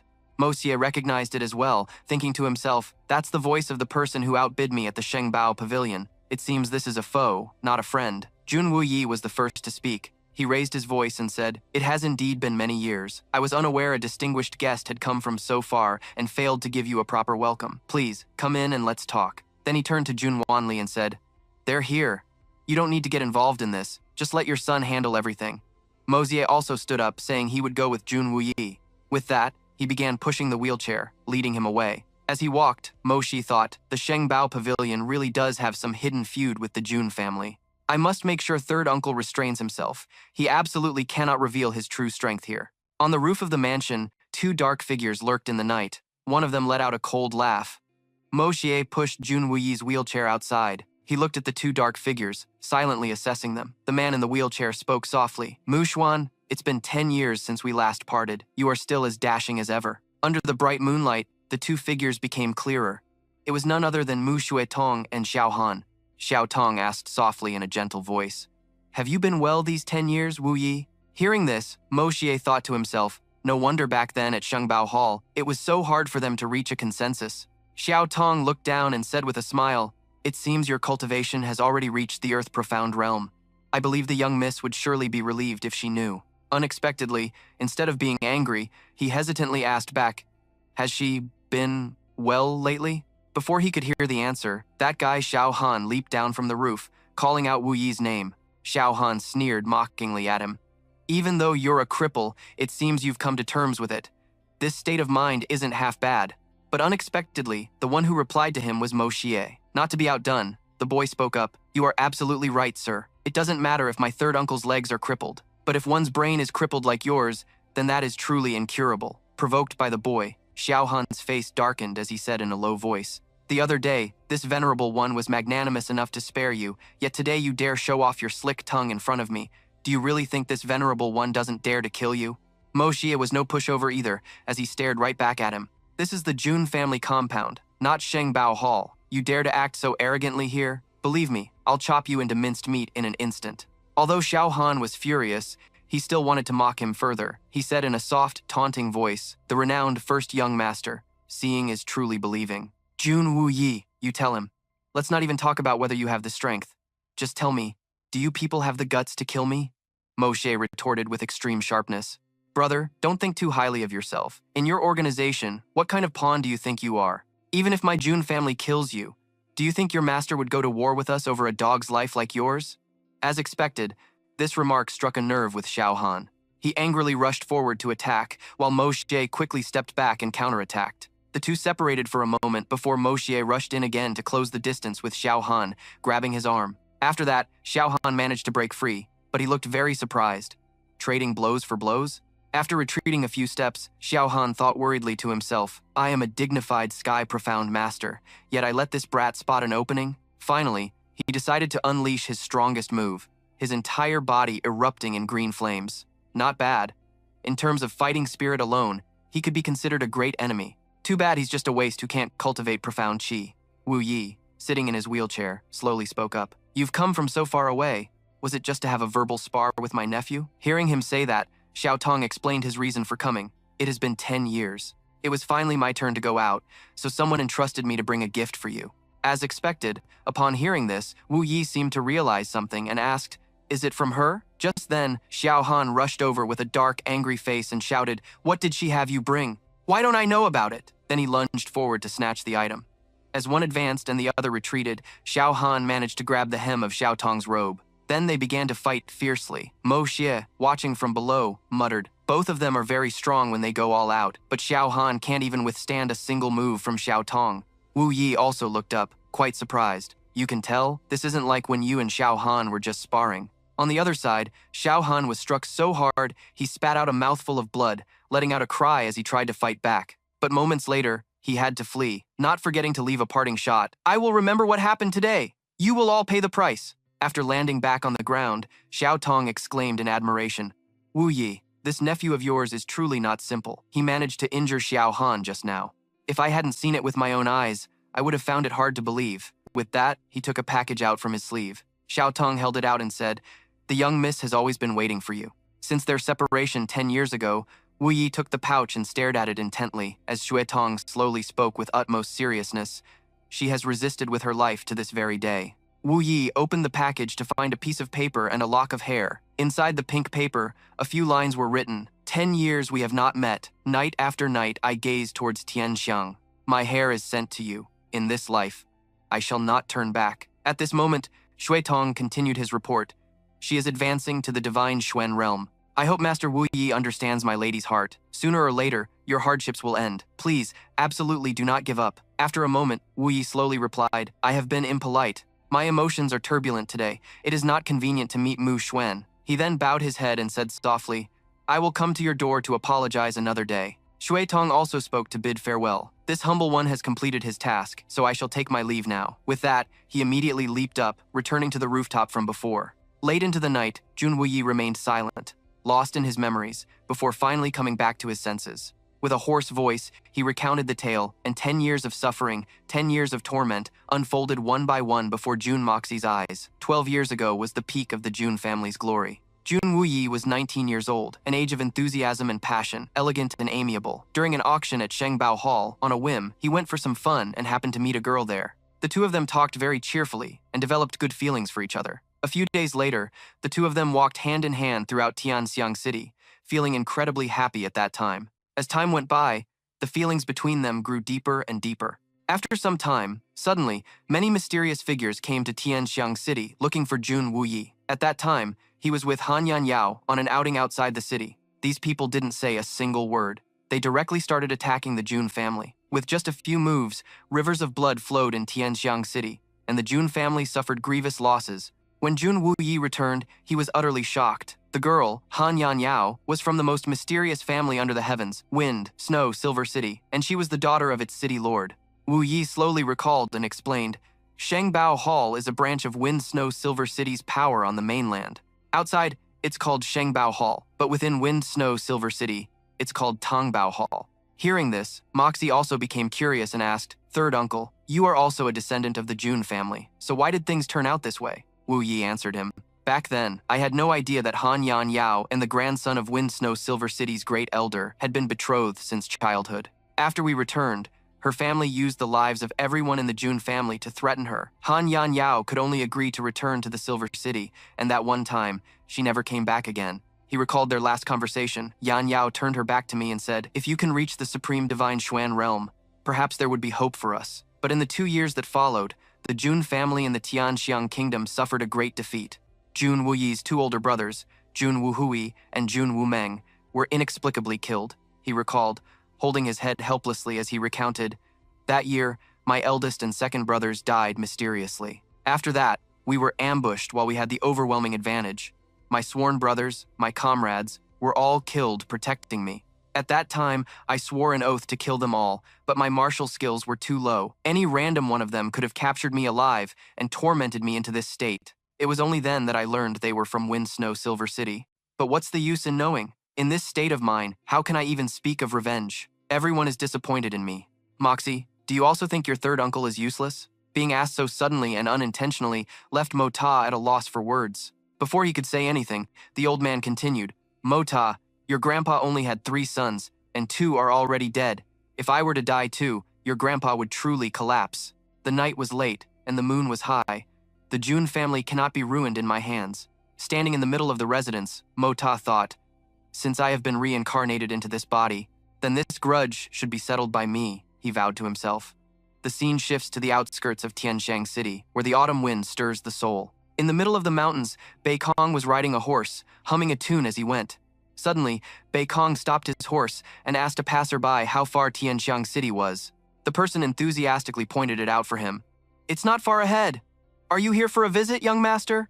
But just then, a few people recognized Bei Kong by the sword on his back. Bei Kong smiled as he replied that he was here to retrieve something. The scene changes to a small alley where a torrential rain is pouring down. Inside, two incredibly mysterious figures are standing and talking.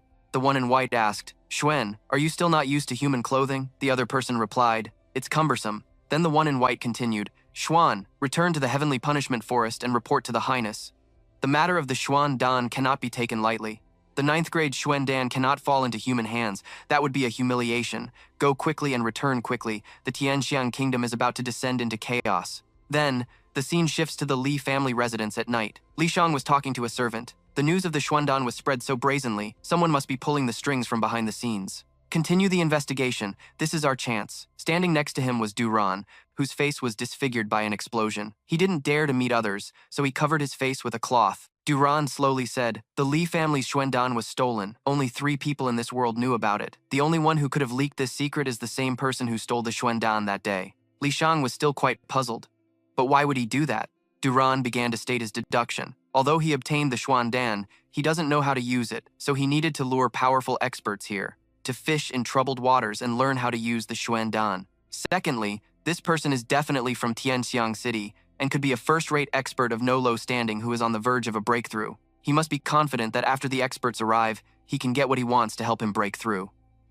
If that's the case, then this person must have an extremely formidable intelligence network. Hearing his nephew say this, Li Shang began to understand. Based on these 3 points, Duran continued, "That's right, I'm about 80% certain that this person is a figure from one of the major noble families in the capital city. Excluding our family and the Tang family, that leaves the Murong family, the Dugu family, the Meng family, the Song family, and the Jun family." At this point, Li Shang chimed in, "Correct, but Duran, you've still missed the biggest powers.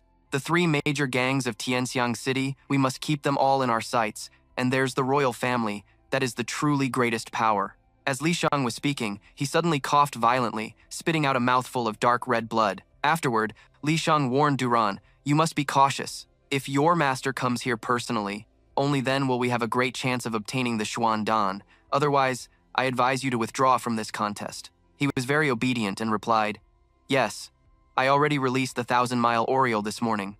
I believe Master has received the message by now." Then, Li Shang continued to ask Duran, "How is your Xuan Qi cultivation progressing?" Previously, although the treatment had failed, Li Duran, thanks to the spiritual energy released from his realm breakthrough explosion, he replied, "I've already reached the peak of the gold rank. It's just that this matter." As Duran trailed off, Li Shang spoke up, "You are the greatest hope for the future of the Li family. Finding a blessing in disguise that helped you reach the peak of the gold rank makes it all worthwhile." The scene shifts to Tianxiang City on a beautiful sunny day. On the street, 2 people were walking. The one in green softly said to the other, "Third uncle, I feel like you understand me less and less each day. Moji, where on earth did you learn this disguise technique?" It turns out the 2 of them were Jun Moji and Jun Wu Yi in disguise. Hearing his question, the young man laughed and replied, "Uncle, you've asked that so many times on our journey. Just let me maintain a little bit of mystery, please. But in these 10 years, Tianxiang City has really changed a lot. Don't you also feel like a lifetime has passed? You'll get used to it." Hearing this, Wu Yi looked around and said, 10 years ago, this place was the first prince's Juxian pavilion. I never expected it to become the Huanghua Hall today." Wu Yi heard the name and was quite confused, so he asked, "Huanghua Hall?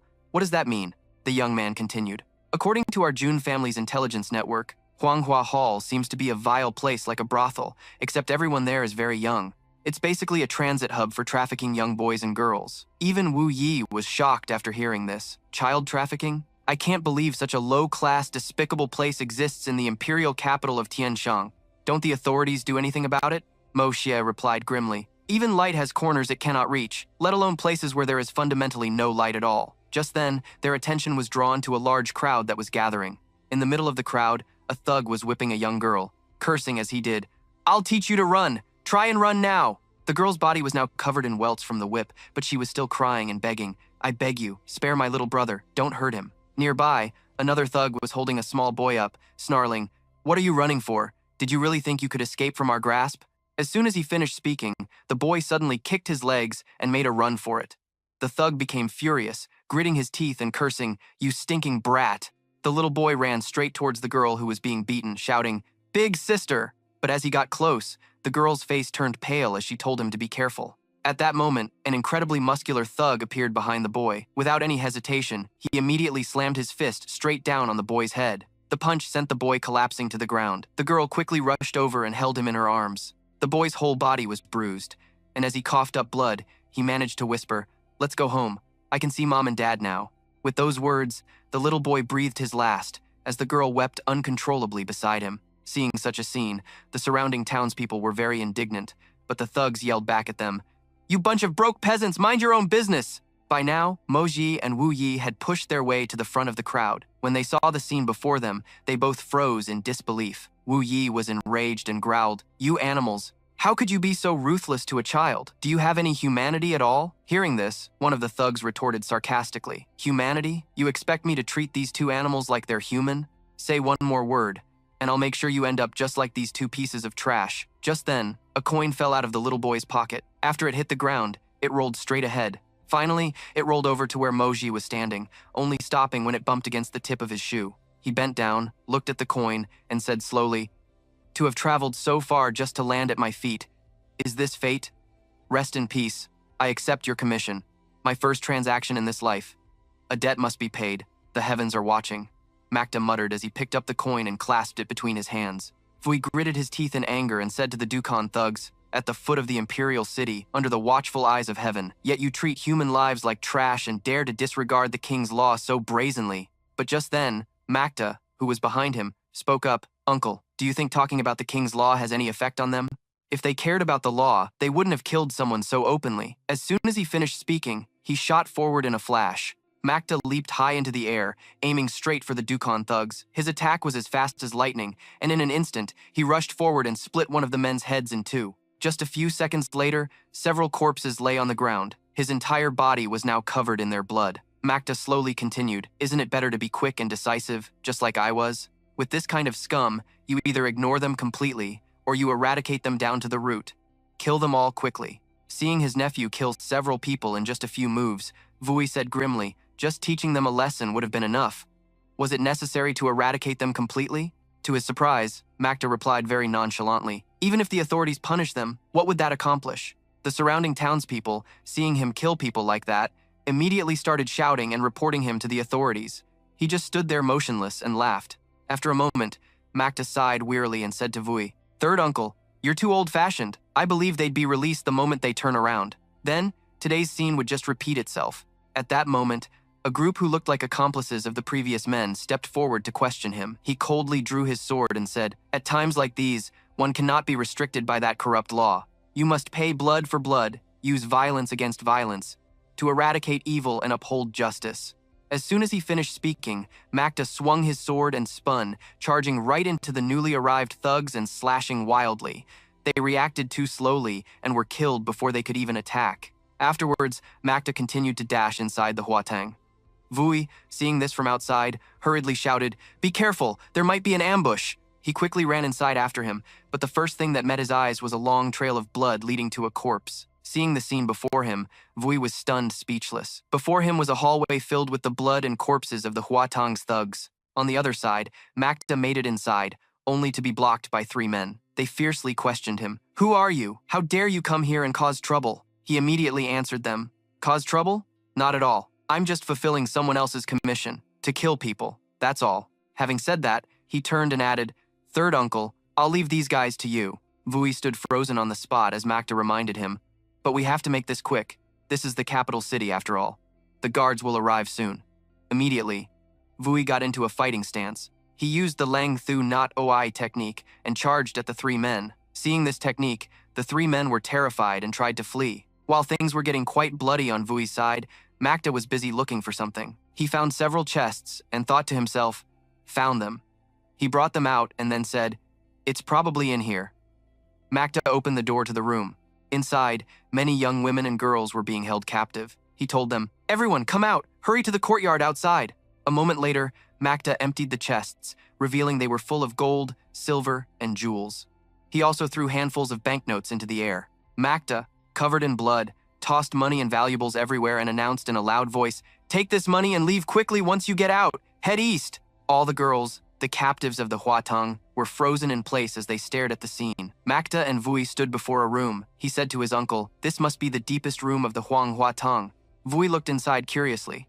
"There's no one here?" But after taking a few more steps inside, he suddenly froze. Wu Yi stared ahead in shock. Seeing this, Makta was silent for a moment before saying, "This is the human nursery." He explained to him, "They bring children with no aptitude here and raise them.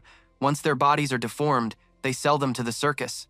Third uncle, "Do you still think these people shouldn't be killed?" At this point, Wu Yi was gritting his teeth in extreme anger. They got what they deserved. They should be hacked into 1,000 pieces. A moment later, the two of them stepped outside. Wu Yi suddenly remembered something and said, "The government soldiers will be here soon. Leaving them here will just put them in the line of fire. What should we do with them? Nephew, do you have any ideas?" But Makta replied rather indifferently, "What ideas could I have? Just look at these people. Their tongues are gone, their eardrums are punctured, and their limbs are completely deformed. There's no hope of recovery. For them, just existing is a form of torture. It's a fate worse than death." Hearing this, Wu Yi's face paled as he asked, "Nephew, you mean, no, they're already pitiful enough. Are we really going to take away the last remnants of their lives?" Makta slowly explained to him, "Uncle, keeping them alive like this is the greatest form of suffering for them. We can't take them with us right now, either. Let's go." After saying that, he turned and walked out, leaving Wu Yi inside, still pondering his words. Finally, he gritted his teeth and decided to follow. The sky over Tianqiang City had now grown dark as Wu Yi and Makta leaped across the rooftops. They stole some clothes from a nearby house and disguised themselves. A moment later, Makta asked Wu Yi a question.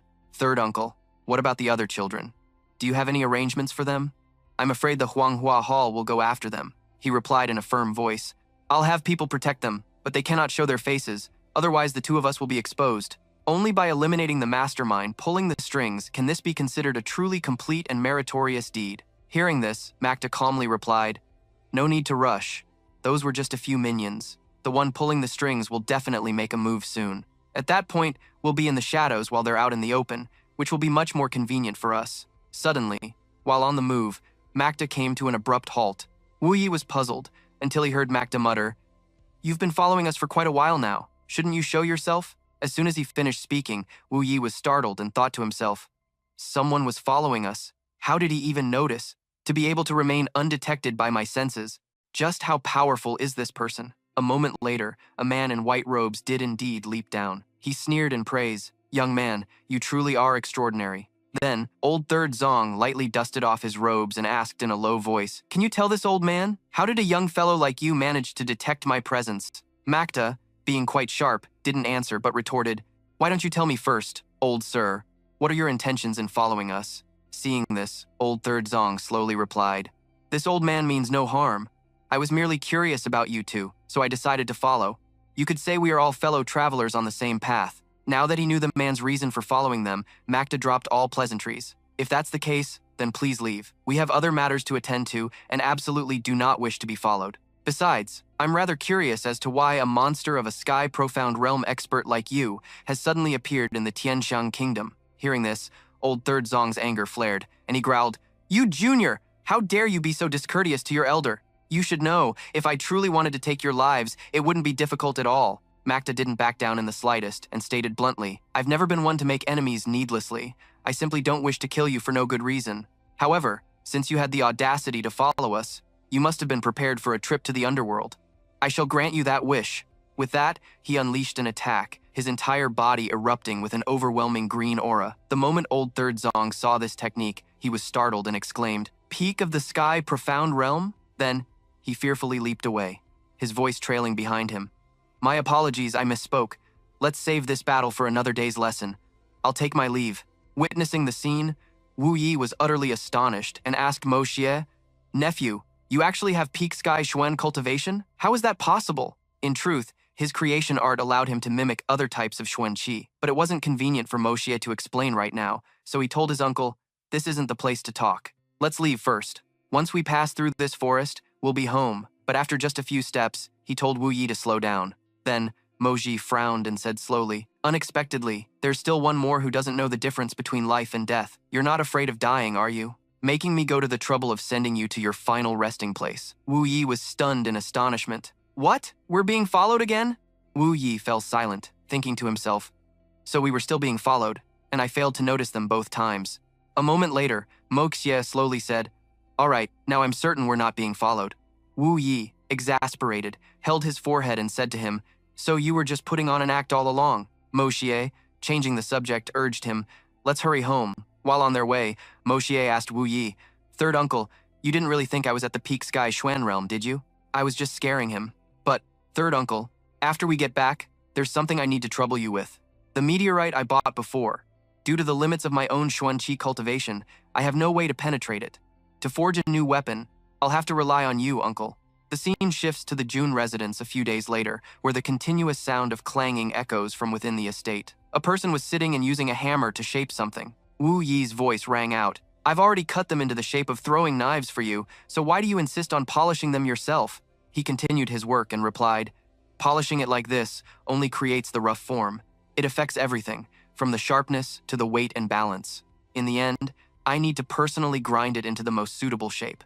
That way, I'll be more proficient when using it. It also requires infusing it with my own Xuan Qi, nurturing it day and night, for it to be complete." Mosier picked up a blade, a faint aura emanating from him as he thought, "These new weapons and hidden weapons. It will probably take a few more days to fully attune them to myself." Wu Yi now understood his intention. "So that's how it is. Moshier, there's one thing I still find strange. Why have I never seen you practice your cultivation?" Hearing his question, he explained, "I am cultivating at every single moment. Do you think only nurturing the Dantian counts as cultivation? True cultivation must be carried out every hour, every minute. I have never wasted a single second." Moshier stated that he cultivates at all times. From walking to fighting, his cultivation power operates automatically. Except for when he is breaking through to a new realm, all other times can be used for cultivation. All of this must be integrated into one's instincts, done completely naturally, without needing to think about it or consciously do it. Hearing his nephew's long speech, Wu Yi was incredibly shocked. There's such a strange method of cultivation in this world. Just then, Care entered the room to report, "Young master, you have 3 invitations. The first prince, second prince, and third prince have all invited you to a banquet. Also, General Dugu and young master Tang have sent people looking for you, young master." Hearing this, Moshier told her, "All right, I understand." The scene shifts to the Dugu residence one afternoon. Tung Hoang was furious, roaring, "Jun Moshi, you little brat! What in the world did you put in that wine?" To this day, my 7 sons are still unconscious. Seeing him fly into a rage, Wanli glared back and retorted, "What's wrong? You lost the drinking contest and now you want to start a fight?" Moshier, standing beside them, added, "They're just drunk and haven't woken up yet, but if you want to wake your 7 sons, it's going to require some silver." As soon as Tung Hong heard the word silver, he immediately held up a hand to refuse. "Wait a minute!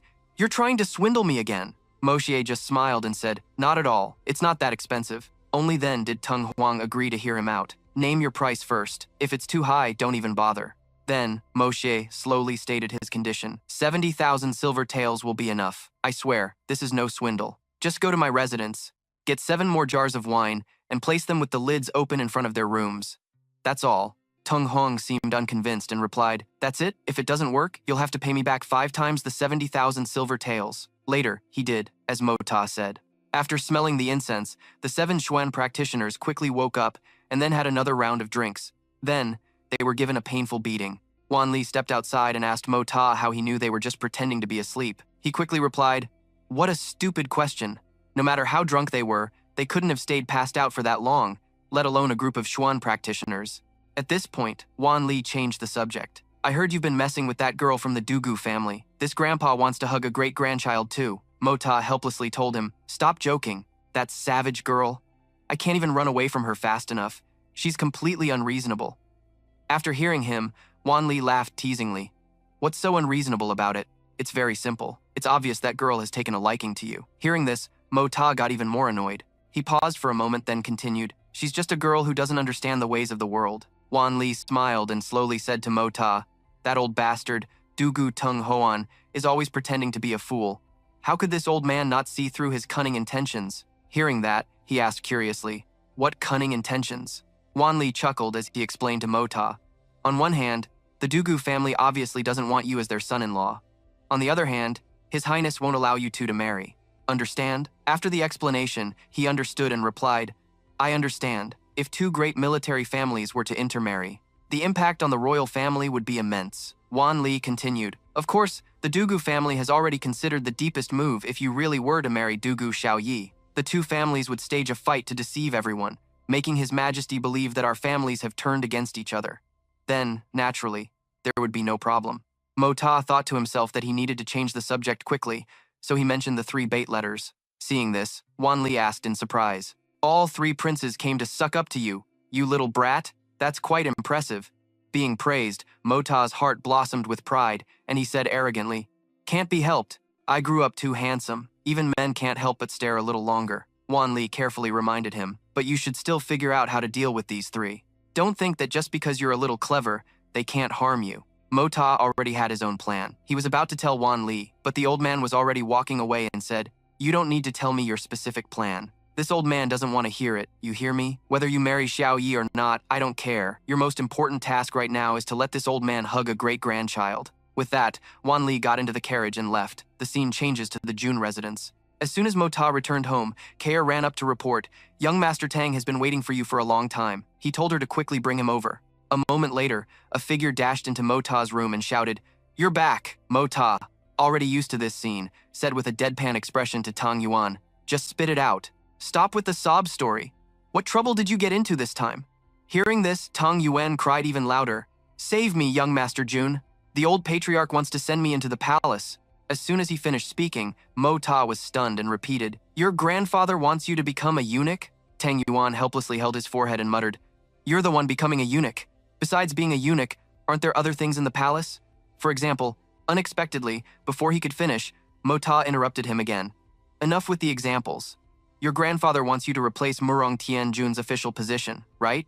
Indeed, that was what Tang Xuan wanted to say. He paled and continued, "That's right. My father said he's already handled the connections. As long as I pass the physical examination by that old eunuch, entering the palace is a done deal. Tell me, what should I do now?" Tang Huyen asked Mo Ta in confusion, but Mo Ta just laughed, patted his shoulder, and said, "You're quite something, Huyen." Tang Huyen continued, "My father's intention is for me to become an official and later inherit his position." Hearing this, Mo Ta chuckled in amusement. "Not bad. So, does that mean it's decided you'll be the next head of the Tang family?" Tang Huyen's face twisted as he continued, "That's right. Some old geezer appeared out of nowhere, claiming to be grandfather's good friend from 40 years ago, and took all of my brothers, except for me, as his disciples." Hearing this, Mo Ta was quite surprised and asked, "So you, the one with no talent for cultivation, were chosen to inherit the family business?" He mumbled dejectedly, "Third young master, you're the only one who understands my suffering. From now on, I have to say goodbye to a life of romance and pleasure." Unexpectedly, Mo Ta glared and said in a low voice, "Understand my ass. What's there to be unhappy about becoming a high-ranking official with a hefty salary and the family head?" Tang Huyen suddenly spoke with determination. "I don't want to be an official, and I certainly don't want to be the family head. What I want to do is business. I hope to take over the family's business affairs and make the Tang family's brand known all over this continent." After I told my grandfather. At this point, Tang Huyen broke down and started bawling. Then he pulled up his shirt to show Mo Ta his bruised back. "My grandfather beat me like this." Seeing this, Mo Ta could only console him. "Looks like this situation is beyond saving. You seem to be in the same miserable boat as those brothers from the Dugu family. I think you should just obediently become an official and then take over as the family head." At that moment, Tang Huyen interrupted him. "Actually, it's not like there's no way out, because there's still one hurdle I haven't cleared yet, and that's the old eunuch inspector. That old eunuch is in charge of the physical examination, and even though I'm a bit chubby, I'm perfectly healthy, so I'll definitely pass. I heard that when Murong Tianjun was inspected by him, he was very thorough down there, which made that pretty boy have to walk with his legs wide apart for half a month afterward." After hearing this, Mo Ta laughed and said, "How are you still in the mood to be so smug? Soon, it'll be your turn to walk with your legs apart." Hearing that, Tang Huyen's face turned pale with helplessness. He pleaded again, "Third young master, you have to save me. I don't want to walk with my legs apart." Mo Ta didn't answer but asked instead, "Does the physical examination cover the entire body? Does that include the rear?" Tang Huyen answered bashfully, "They say they check for certain conditions. If you have an unspeakable disease there, you won't pass. On the morning of the examination, come find me, and I'll help you prepare." Mo Ta thought in silence for a moment. Then he told Tang Huyen he would help him prepare. After hearing this, Tang Huyen sighed worriedly and said, "I don't understand at all, but will it really work?" Mo Ta smiled and said slowly, "You don't need to understand. Truthfully, I don't want you to enter the palace either. I still want to partner with you in business and make a fortune. Just leave it to me." As Mo Ta walked down the street, he thought to himself, "There's still time for Tang Huyen's matter. Before that, I might as well deal with these 3 invitation letters first. The place where the 3 princes are holding the banquet happens to be Nge Thuong Kat, which is also where Lady Ngyet Ni used to be. Grandfather even arranged 2 bodyguards for me, so I probably don't need to worry this time. Although I'm not interested in the second prince's affairs, this is an opportunity to eliminate a future threat. As he was walking, someone suddenly approached and called his name. It was Thon Han. She asked him seriously, "Are you going out?" Mota seemed a bit hesitant as he replied, "I'm going to Nge Thuong Kat." Hearing that, Thon Han immediately scolded him. "Going to a brothel? And you can still say it so brazenly? You truly are shameless. I really thought you had turned over a new leaf. I can't believe you only pretended for 2 days before showing your true colors." After letting her finish her tirade, Mota said bluntly, "Third uncle told me to go." As expected, Thon Han fell silent, but she wasn't fully convinced. "Who are you trying to fool? I don't believe you. Come with me to see third uncle right now." Mota quickly refused and started to walk away. "I'm not going. People are waiting for me." As he walked out the door, he added one more thing. "Sister-in-law, you actually look very beautiful when you're angry too." Thon Han watched Mota's retreating figure and thought to herself, "That brat has only started acting like a decent person these last few days. I absolutely cannot let him fall from grace again.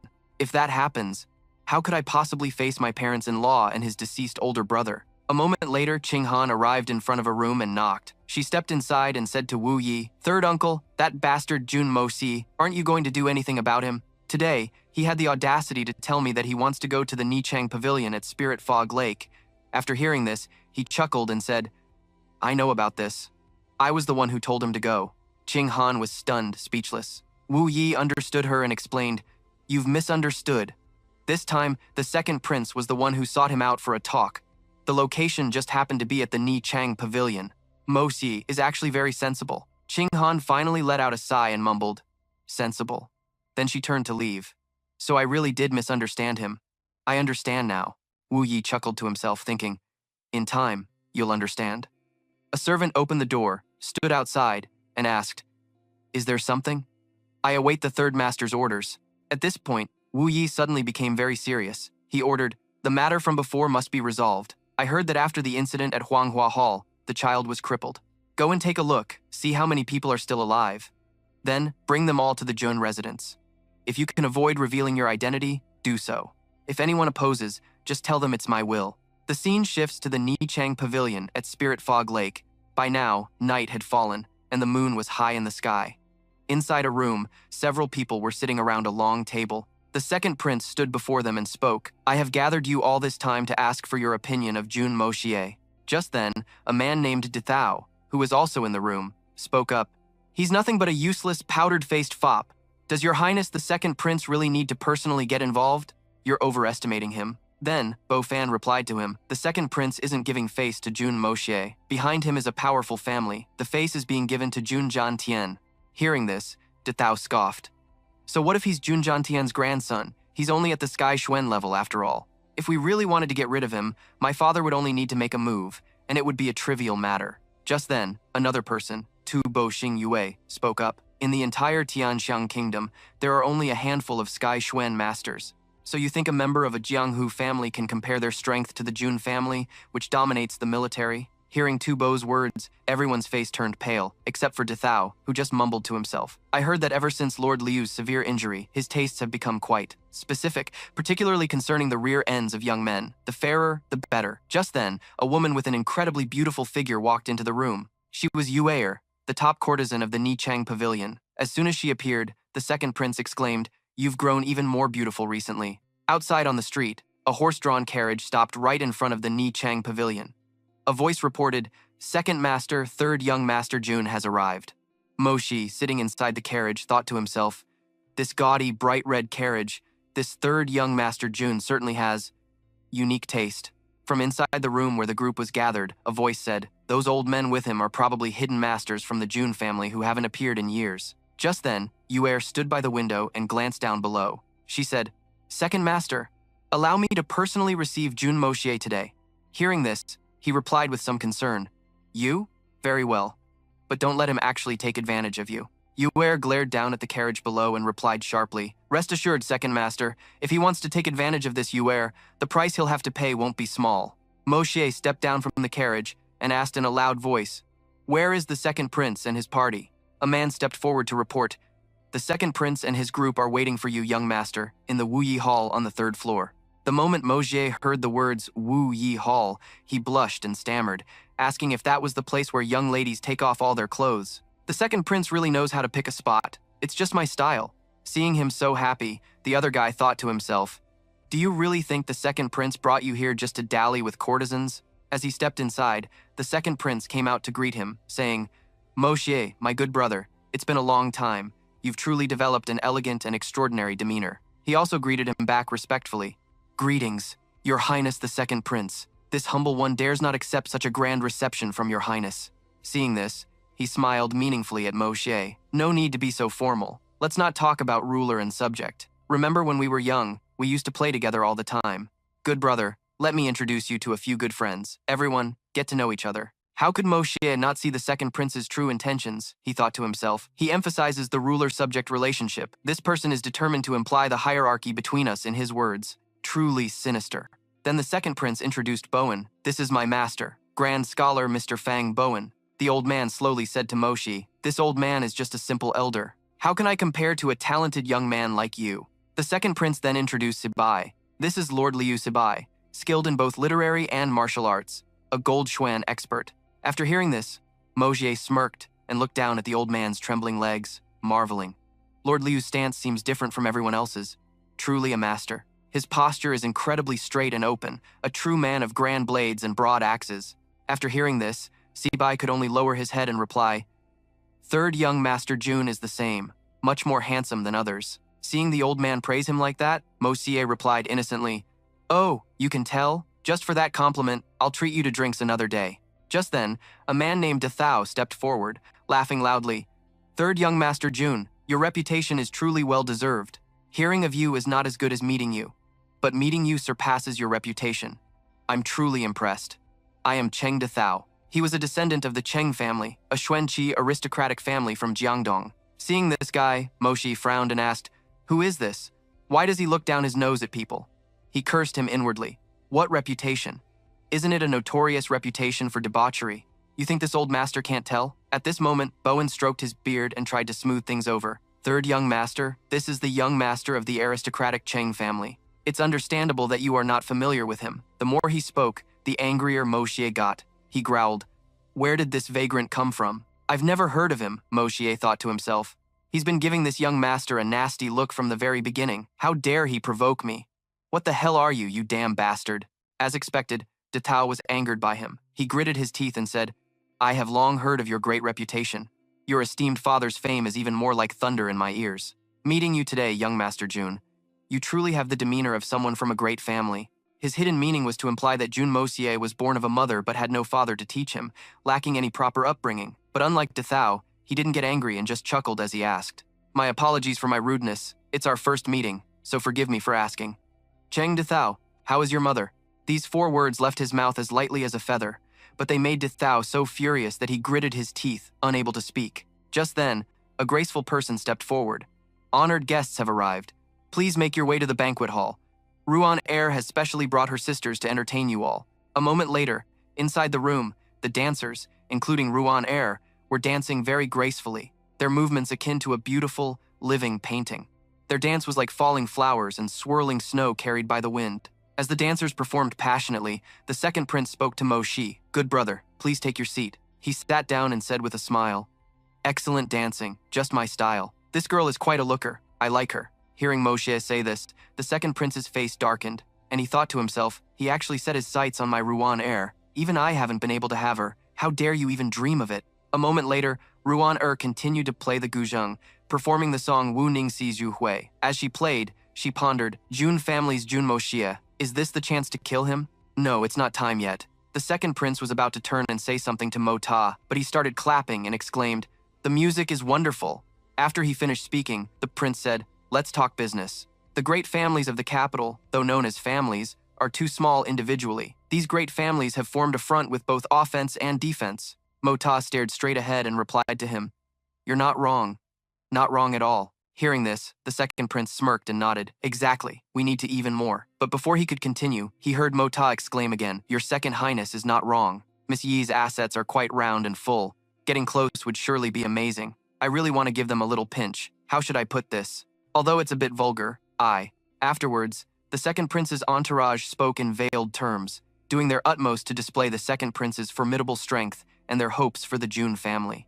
But Junmo-ta just acted foolish and naive, spouting nonsense, or otherwise just stuffing his face with food and drink. The second prince finally couldn't take it anymore and thought, I should have known it would turn out like this.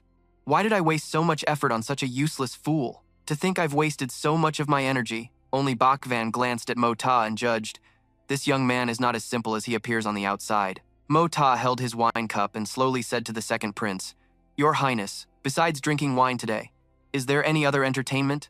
I've enjoyed this wine enough. Shouldn't we be doing something else? Hearing this, he also felt very frustrated and thought to himself, this guy is a complete waste. The sooner I get away from him, the better. With that thought, the second prince raised his voice. It's getting late. Everyone should probably head home now. Mo-ta didn't reply but thought to himself, he must have realized he can't persuade me, so he's letting me go. My goal for coming here hasn't been achieved yet. Of course, I can't just leave like this. You punks, you think you can destroy my Jun family? After thinking this, he walked up to Yuer. Then Junmo-ta began to speak with clear intent. Miss Yuer, you've grown up to be so beautiful. As expected, she replied with a hint of anger. Please have some self-respect, young Master Jun. Meanwhile, Mo-ta was still observing her, thinking, she's emitting a killing intent that's difficult to detect, but he continued to speak in a teasing tone. Little lady, don't be shy. I, young Master Jun, have chosen you to spend the night with me. At this moment, Mo-ta also realized something. This Yuer was carrying a sharp weapon. As expected, she became extremely wary and said loudly, Young Master Jun, although Yuer is a woman of the pleasure house, I sell my art, not my body. Please forgive me, young master. After hearing this, Mo-ta just smiled, moved closer, and said in a perverted tone, It's not like I won't pay you when we're finished. You said you don't sell your body, right? This young master is so grateful for your kind reminder. The others in the room were all stunned, thinking to themselves, why would Jun Mo-ta set his sights on Miss Yuer? That's the woman the second prince fancies, but the second prince remained quite calm and said, Third young master, Miss Yuer is here to entertain everyone. She is noble and pure. I hope you won't make things difficult for her. As soon as he finished speaking, Mo-ta's face darkened, and he growled, Make things difficult? This is a business establishment. What's so noble and pure about it? This woman has seduced me like this. It's obvious she's taken a liking to me. How could she? Before he could finish, Yuer interrupted him. Young Master Jun, it would be better if you treated women like us with the demeanor of a gentleman. Hearing this, Mo-ta's face darkened as he sneered. The demeanor of a gentleman? This is a pleasure house. Are you trying to find a gentleman in a pleasure house? That's hilarious. She was rendered speechless and had no choice but to turn to the second prince for help. Your Highness, please save me. Just then, Mo-ta suddenly reached out, grabbed her wrist, and without a word, pulled Yuer straight towards him. After doing so, Mo-ta chuckled and said, Beauty, you really say one thing and mean another. You said you didn't want to, but didn't you just willingly jump into my arms? Seeing this, Dethao immediately shouted, Jun Mo-ta, let go of Miss Yuer. What kind of decency is this, offending her so openly? At that moment, Yuer was glaring up at Mo-ta in anger. Then, she suddenly swung her hand back, intending to give him a slap. You lecher. But before it could even touch my face, her hand was stopped, and he slapped Yuer right back. After the slap, Mo-xie even shouted, A mere courtesan dares to hit me. She must be trying to rebel. Yuer was knocked back several steps from the force of the blow, plopping onto the floor. Suddenly, someone shouted, Third young Master Jun, why must you get so angry with a lady from a brothel? Today is His Second Highness's banquet. Are you really not going to give His Highness any face? Hearing this, Mo-xie pretended to think and said, How strange. Cheng Dei-kao, are you implying that this little wench acting all high and mighty in front of me was on the Second Highness's orders? The man couldn't contain his anger and yelled, How insolent Miss Yuer is. But before he could finish, Sibo's face darkened as he cut him off. Enough talk. Seeing this, Mo-xie continued to sneer and said slowly, Is what? Does this girl have some grand background? Today, this young master must have his fun. The second prince could no longer bear it and spoke up. Jun Mo-shi, you're drunk. You should return to your residence early. But he didn't listen to him at all. I haven't had much to drink. How could I be drunk? At this, the second prince's face darkened and he growled, I say you're drunk, so you are drunk. The two stared at each other in silence for a moment. Then, Mo-xie began to laugh mockingly, staring intently at him and exclaiming, Hilarious! Truly hilarious!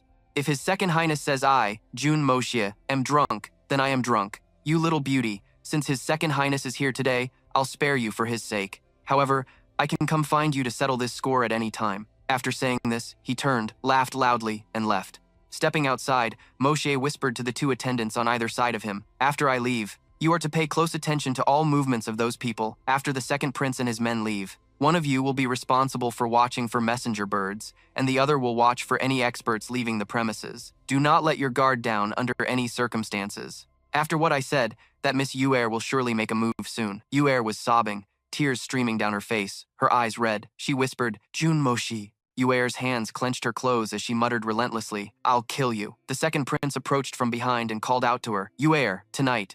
Yuer composed herself and stood up, her voice carrying a hint of coldness. "Second Highness, I am tired. Please excuse me, Second Highness." Without waiting for the second prince's reply, she went straight into her room. Dekao approached, equally furious. "Your Highness, that Junmo Xie is so disrespectful. Should I send a couple of men to teach him a lesson? Even if it means taking his life." The second prince cut him off. "He knows for certain that I can't touch him. That's why he was so arrogant today. In the past, Jun Jantian's anger resulted in a bloodbath in the capital. Do you want him to create a bloodbath in my residence?" Mr. Fang spoke up. "This seems to be Jun Jantian's intention. Junmo Xie's actions today were clearly deliberate, which means he came here prepared for a direct confrontation with your Highness." The second prince didn't quite understand Mr. Fang's meaning. "What do you mean by that?" The old man explained. "The Jun family has never involved itself in the struggles for the imperial throne, and whichever prince manages to win over the Jun family will essentially secure victory." The second prince surmised. "So, he is unwilling to side with me." Mr. Fang continued. "He wants to extricate himself from these muddy waters. This also means that no matter which prince's banquet Junmo Shi attended, the outcome would have been the same." The second prince was furious, wanting to make an example of someone. "That bastard, Jun Moxie, how dare he look down on this prince?" The old man added. "Moreover, everyone now knows that you and Jun Moxie have had a falling out. If Jun Moxie gets hurt in the next few days, the biggest suspect will be your Highness." The second prince's face darkened. "What kind of nonsense is this? I was humiliated by him today, and now I have to send people to protect him?" Mr. Fang's suggestion made his face darken even more. "If your Highness is not afraid of Jun Jantian going berserk, then of course you don't need to pay any mind to this advice." The second prince was so enraged that he swept everything off the table. He couldn't accept it. Bastard! Cups and plates went flying, shattering all over the floor. Afterwards, the night fell silent. Yuer stood on the balcony, her heart filled with gloom. In that situation, he was still so cautious. He was afraid of affecting his reputation, even though he hadn't done anything to provoke me at first. If he had already figured that Jun Jantian wouldn't dare to act, did I really have to insist that he make a move? "Jun Moxie, for the humiliation I suffered today, I, Suo Ling Yuer, will make sure you die without a proper burial." At that moment, as Yuer released a carrier pigeon, a dark figure flashed by. A small net was cast out, and the hidden person caught the pigeon. He watched for a moment before quickly departing.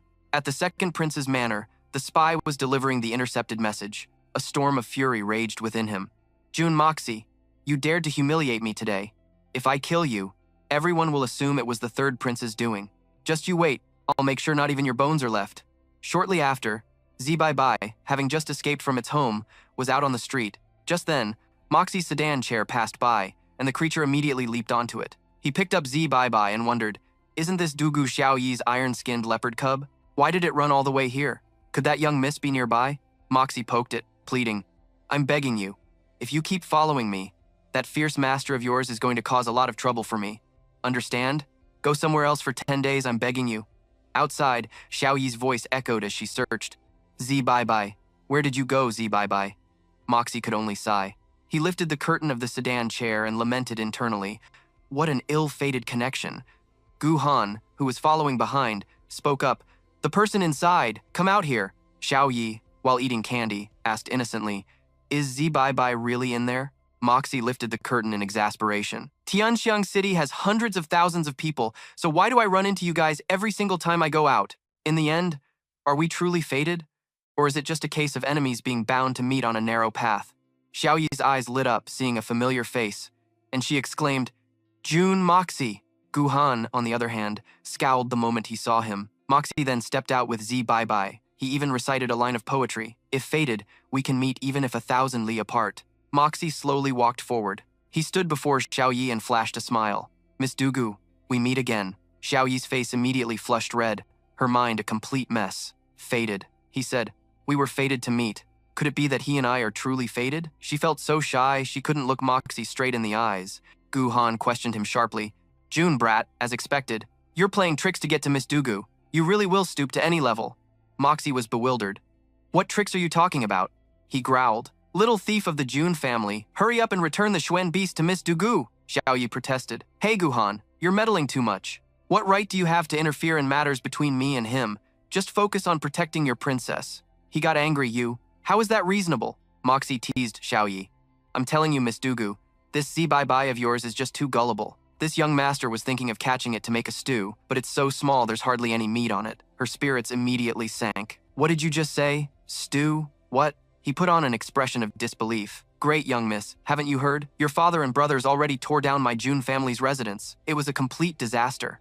Xiaoyi said shyly, her eyes sparkling and her voice soft. Oh, really? I know I shouldn't have blamed you. When I get back, I'll ask my father to help you rebuild your home. We'll compensate you for any losses. Moxie coughed lightly, feeling a bit intimidated. It's fine. I can't really blame you for this anyway. I'm the junior here, so it's only right for me to endure a bit. Gu-han rebuked him. June Moxie, you are truly despicable. The Dugu family's Xuan experts suffered heavily at your hands, and yet you still have the nerve to say things like that. Xiao Yi was confused. How is that possible? He immediately shouted to clear his name. That's not true. Your 7 brothers are incredibly powerful. How could I possibly defeat them? Gu-han explained to Xiao Yi. Miss Dugu, you've been in the palace for the past few days. You'll see what happened when you get home. It's getting dark, and I still have to return to protect the princess, he advised her. We should really get going. Xiao Yi smiled and walked over to Zi-bai-bai. Zi-bai-bai, come to big sister now. Be good. I'll take you home. Moxie wondered to himself. Why does this leopard cub, who I've never even met before, seem to like me so much? Xiao Yi secretly picked it up. Come to big sister. I may have scolded you, but you're being so well behaved this time. He thought to himself, could it be because of the exquisite Hongjun pagoda and the art of unlocking heaven's fortune? She then made a suggestion to him. Moxie, can I go find Xuan tomorrow? Little Whitey really likes Xuan. It gets upset when it can't see her. Outwardly, Moxie agreed. All right, I'll help you appease it tomorrow. But inwardly he thought differently. I must investigate the relationship between this mystical beast and the secrets of my body. Otherwise, it will become a future disaster. Moxie and Xiao Yi looked at each other and smiled, making a promise. It's a deal. He then gave a sinister smirk. Little leopard. Tomorrow, this young master will use you for an experiment. Returning to the residence, Moxie called out for his third uncle. As he walked inside, the strong scent of medicine hit him. Wu Yi came out and said, I've brought those children back here. Moxie, not yet understanding, asked, What children? His voice rang out, a bit cold. Of the young boys and girls we released before, we found 45 of them, and of the deformed ones, a total of 39. Wu Yi's face was a little tense. I'm trying to use mystical energy to clear their meridians, hoping they can live on as normal people. Moxie was surprised. Third uncle, you're really doing it? He said seriously, Moxie, you act with too much purpose, and your utilitarian mindset is too strong. Although kindness cannot be squandered, it also cannot be easily discarded. Just like with these children, we cannot simply ignore them. Moxie was lost in thought. Perhaps this is the difference between me and a truly righteous gentleman. But is kindness like this truly meaningful? Wu Yi suddenly remembered and asked him, That's right, you came looking for me in such a hurry. Is something the matter? Moxie explained, It's like this. I need a batch of mystical beasts, from low to high rank. I need some of every type, and it would be best to have a high-rank, third-level mystical beast. Wu Yi burst out laughing. A third-level mystical beast? Are you still dreaming? A 4th or 5th level one might still be possible to find. As for a 6th or 7th level beast, unless it's a cub, catching one alive is simply too difficult, he continued. Only the low-level ones, then? That's fine, too. Having the other ranks should be enough. I need to use them tomorrow morning. Wu Yi nodded and started to leave. Then I'll go give the orders immediately. Moxie quickly thanked him. Many thanks, third uncle. Wu Yi added, You should head back first. I still have more to do here. Saving them a moment sooner might spare them a bit of suffering. Moxie had no intention of leaving, so he smiled and replied, I'll go take a look with you, third uncle. Wu Yi led him inside. They've been placed in the June family's military barracks.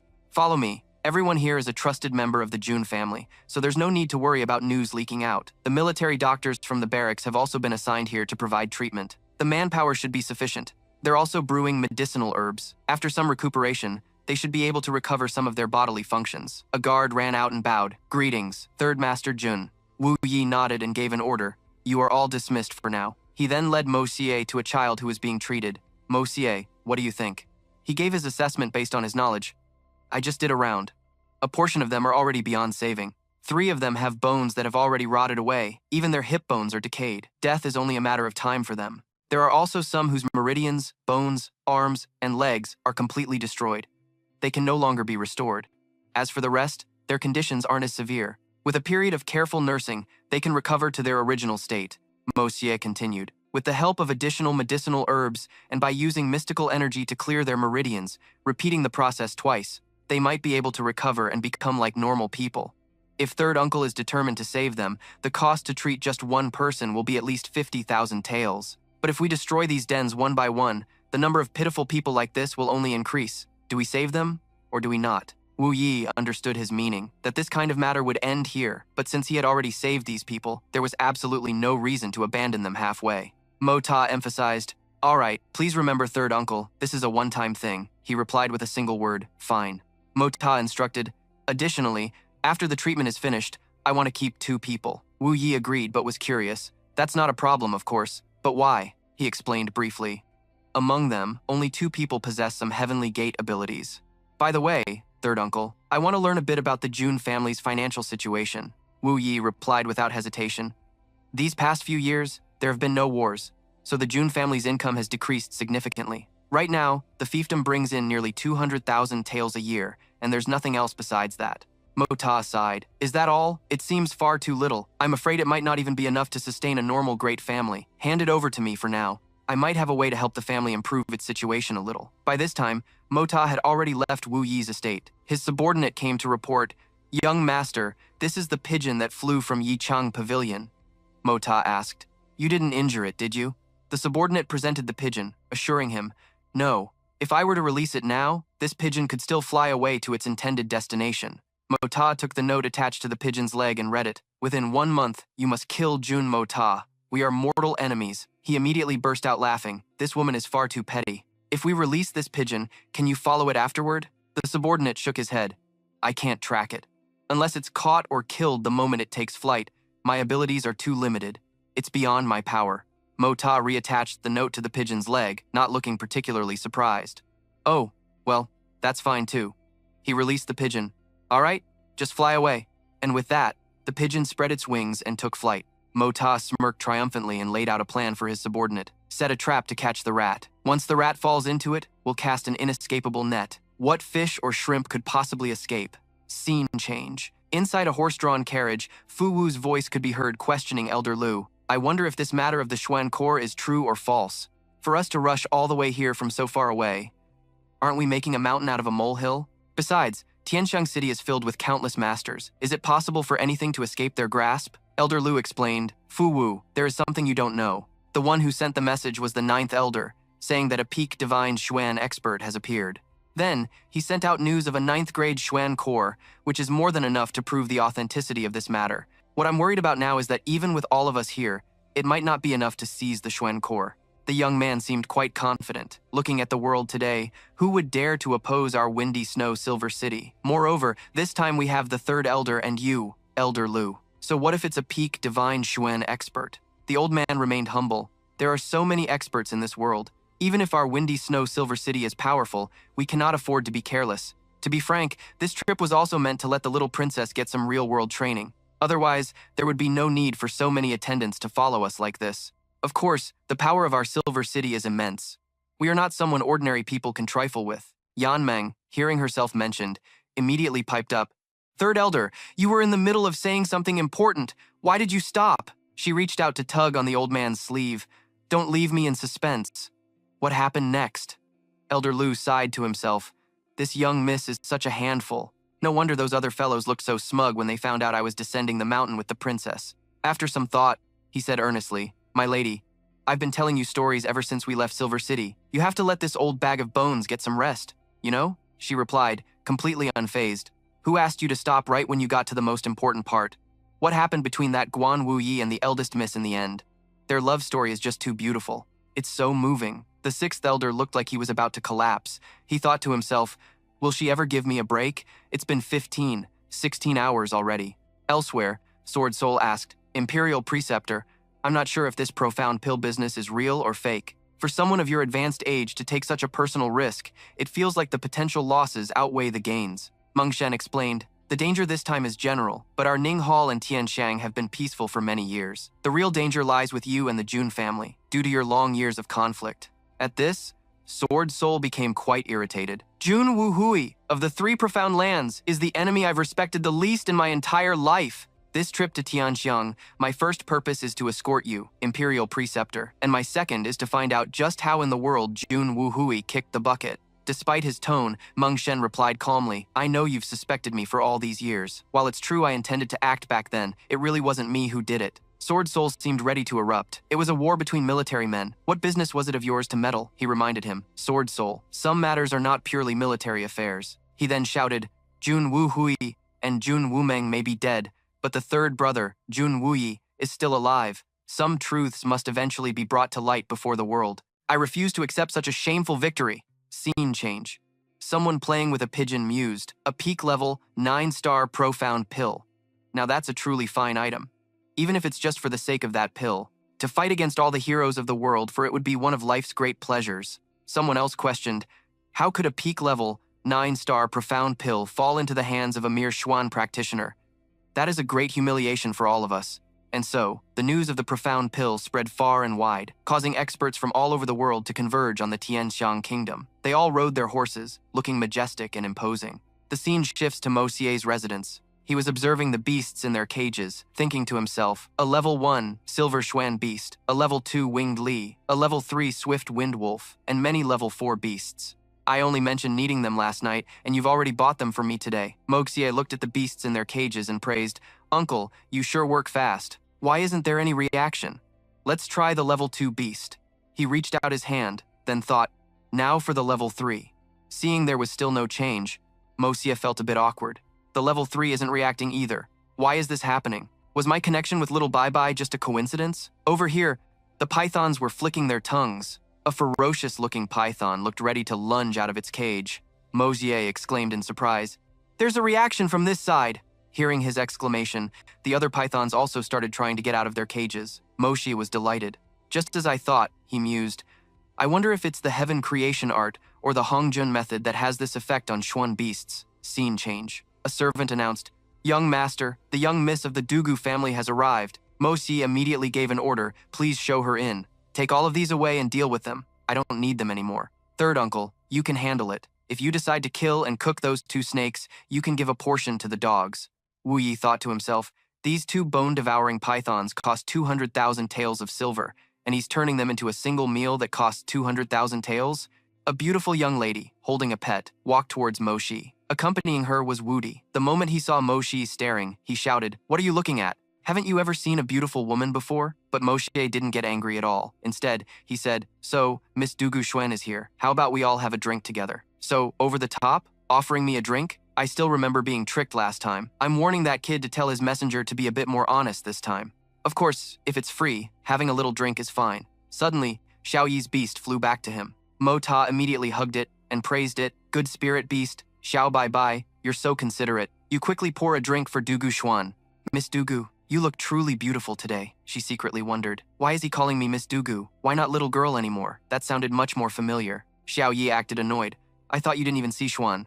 Mo Ta seemed to sense her anger and quickly said, of course not, he thought to himself, but with Xiao Bai in his hands, he took the opportunity to experiment a little. Suddenly, Xiao Bai grew another pair of wings.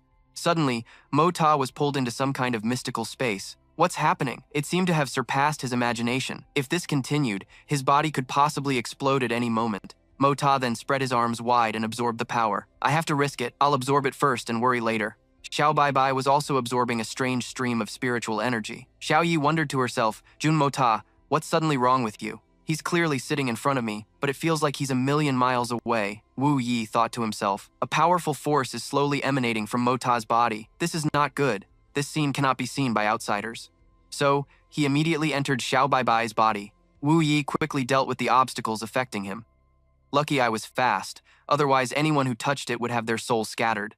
A strange force lifted Mo Ta high into the air, then slammed him down, leaving him in utter confusion and causing him to cry out in pain. But right after, a stream of power entered his forehead. Xiao Bai also benefited from that power and evolved. Beams of light continuously rained down from the sky onto Mo Ta's position. The ninth elder couldn't help but wonder to himself, just what level of cultivation is needed to create such a world-shaking phenomenon? The elder exclaimed, "This cultivation level, I'm afraid it has surpassed the supreme godly profound realm.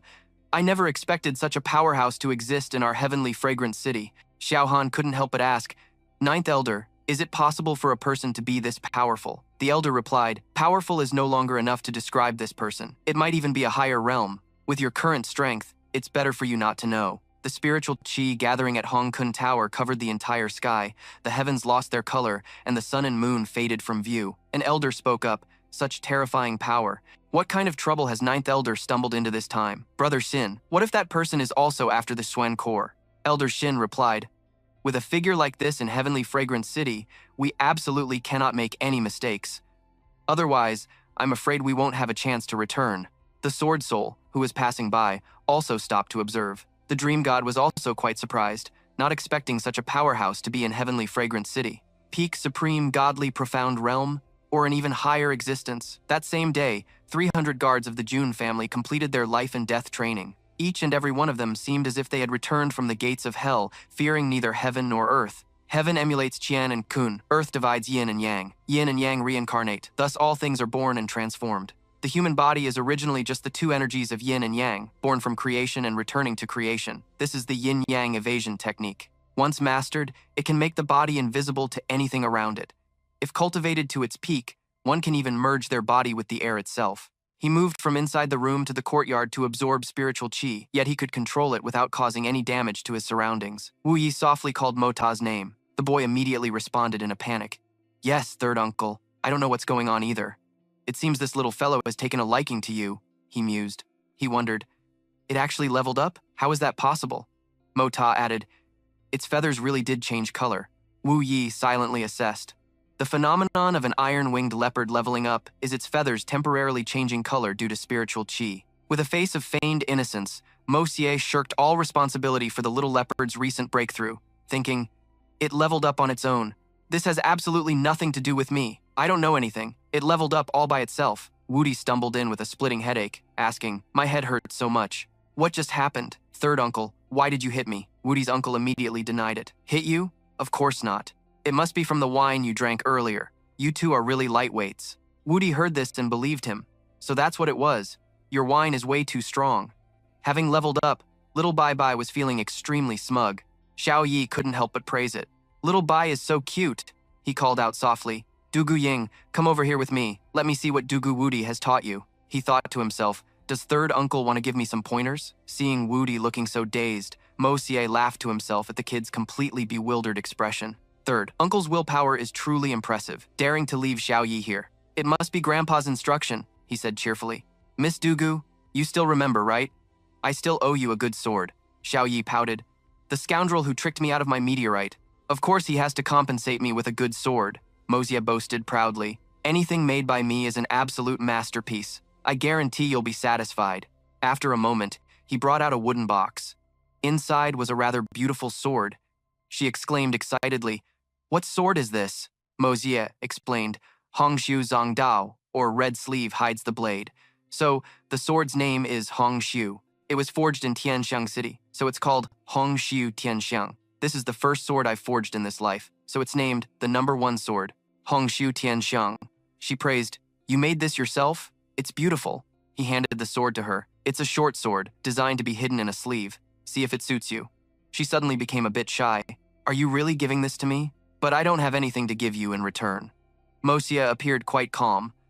"I owed this to you in the first place. There's no need for a return gift." Xiao Yi hesitated, thinking for a long while. Then she took off her necklace. "How about this? I'll give this to you."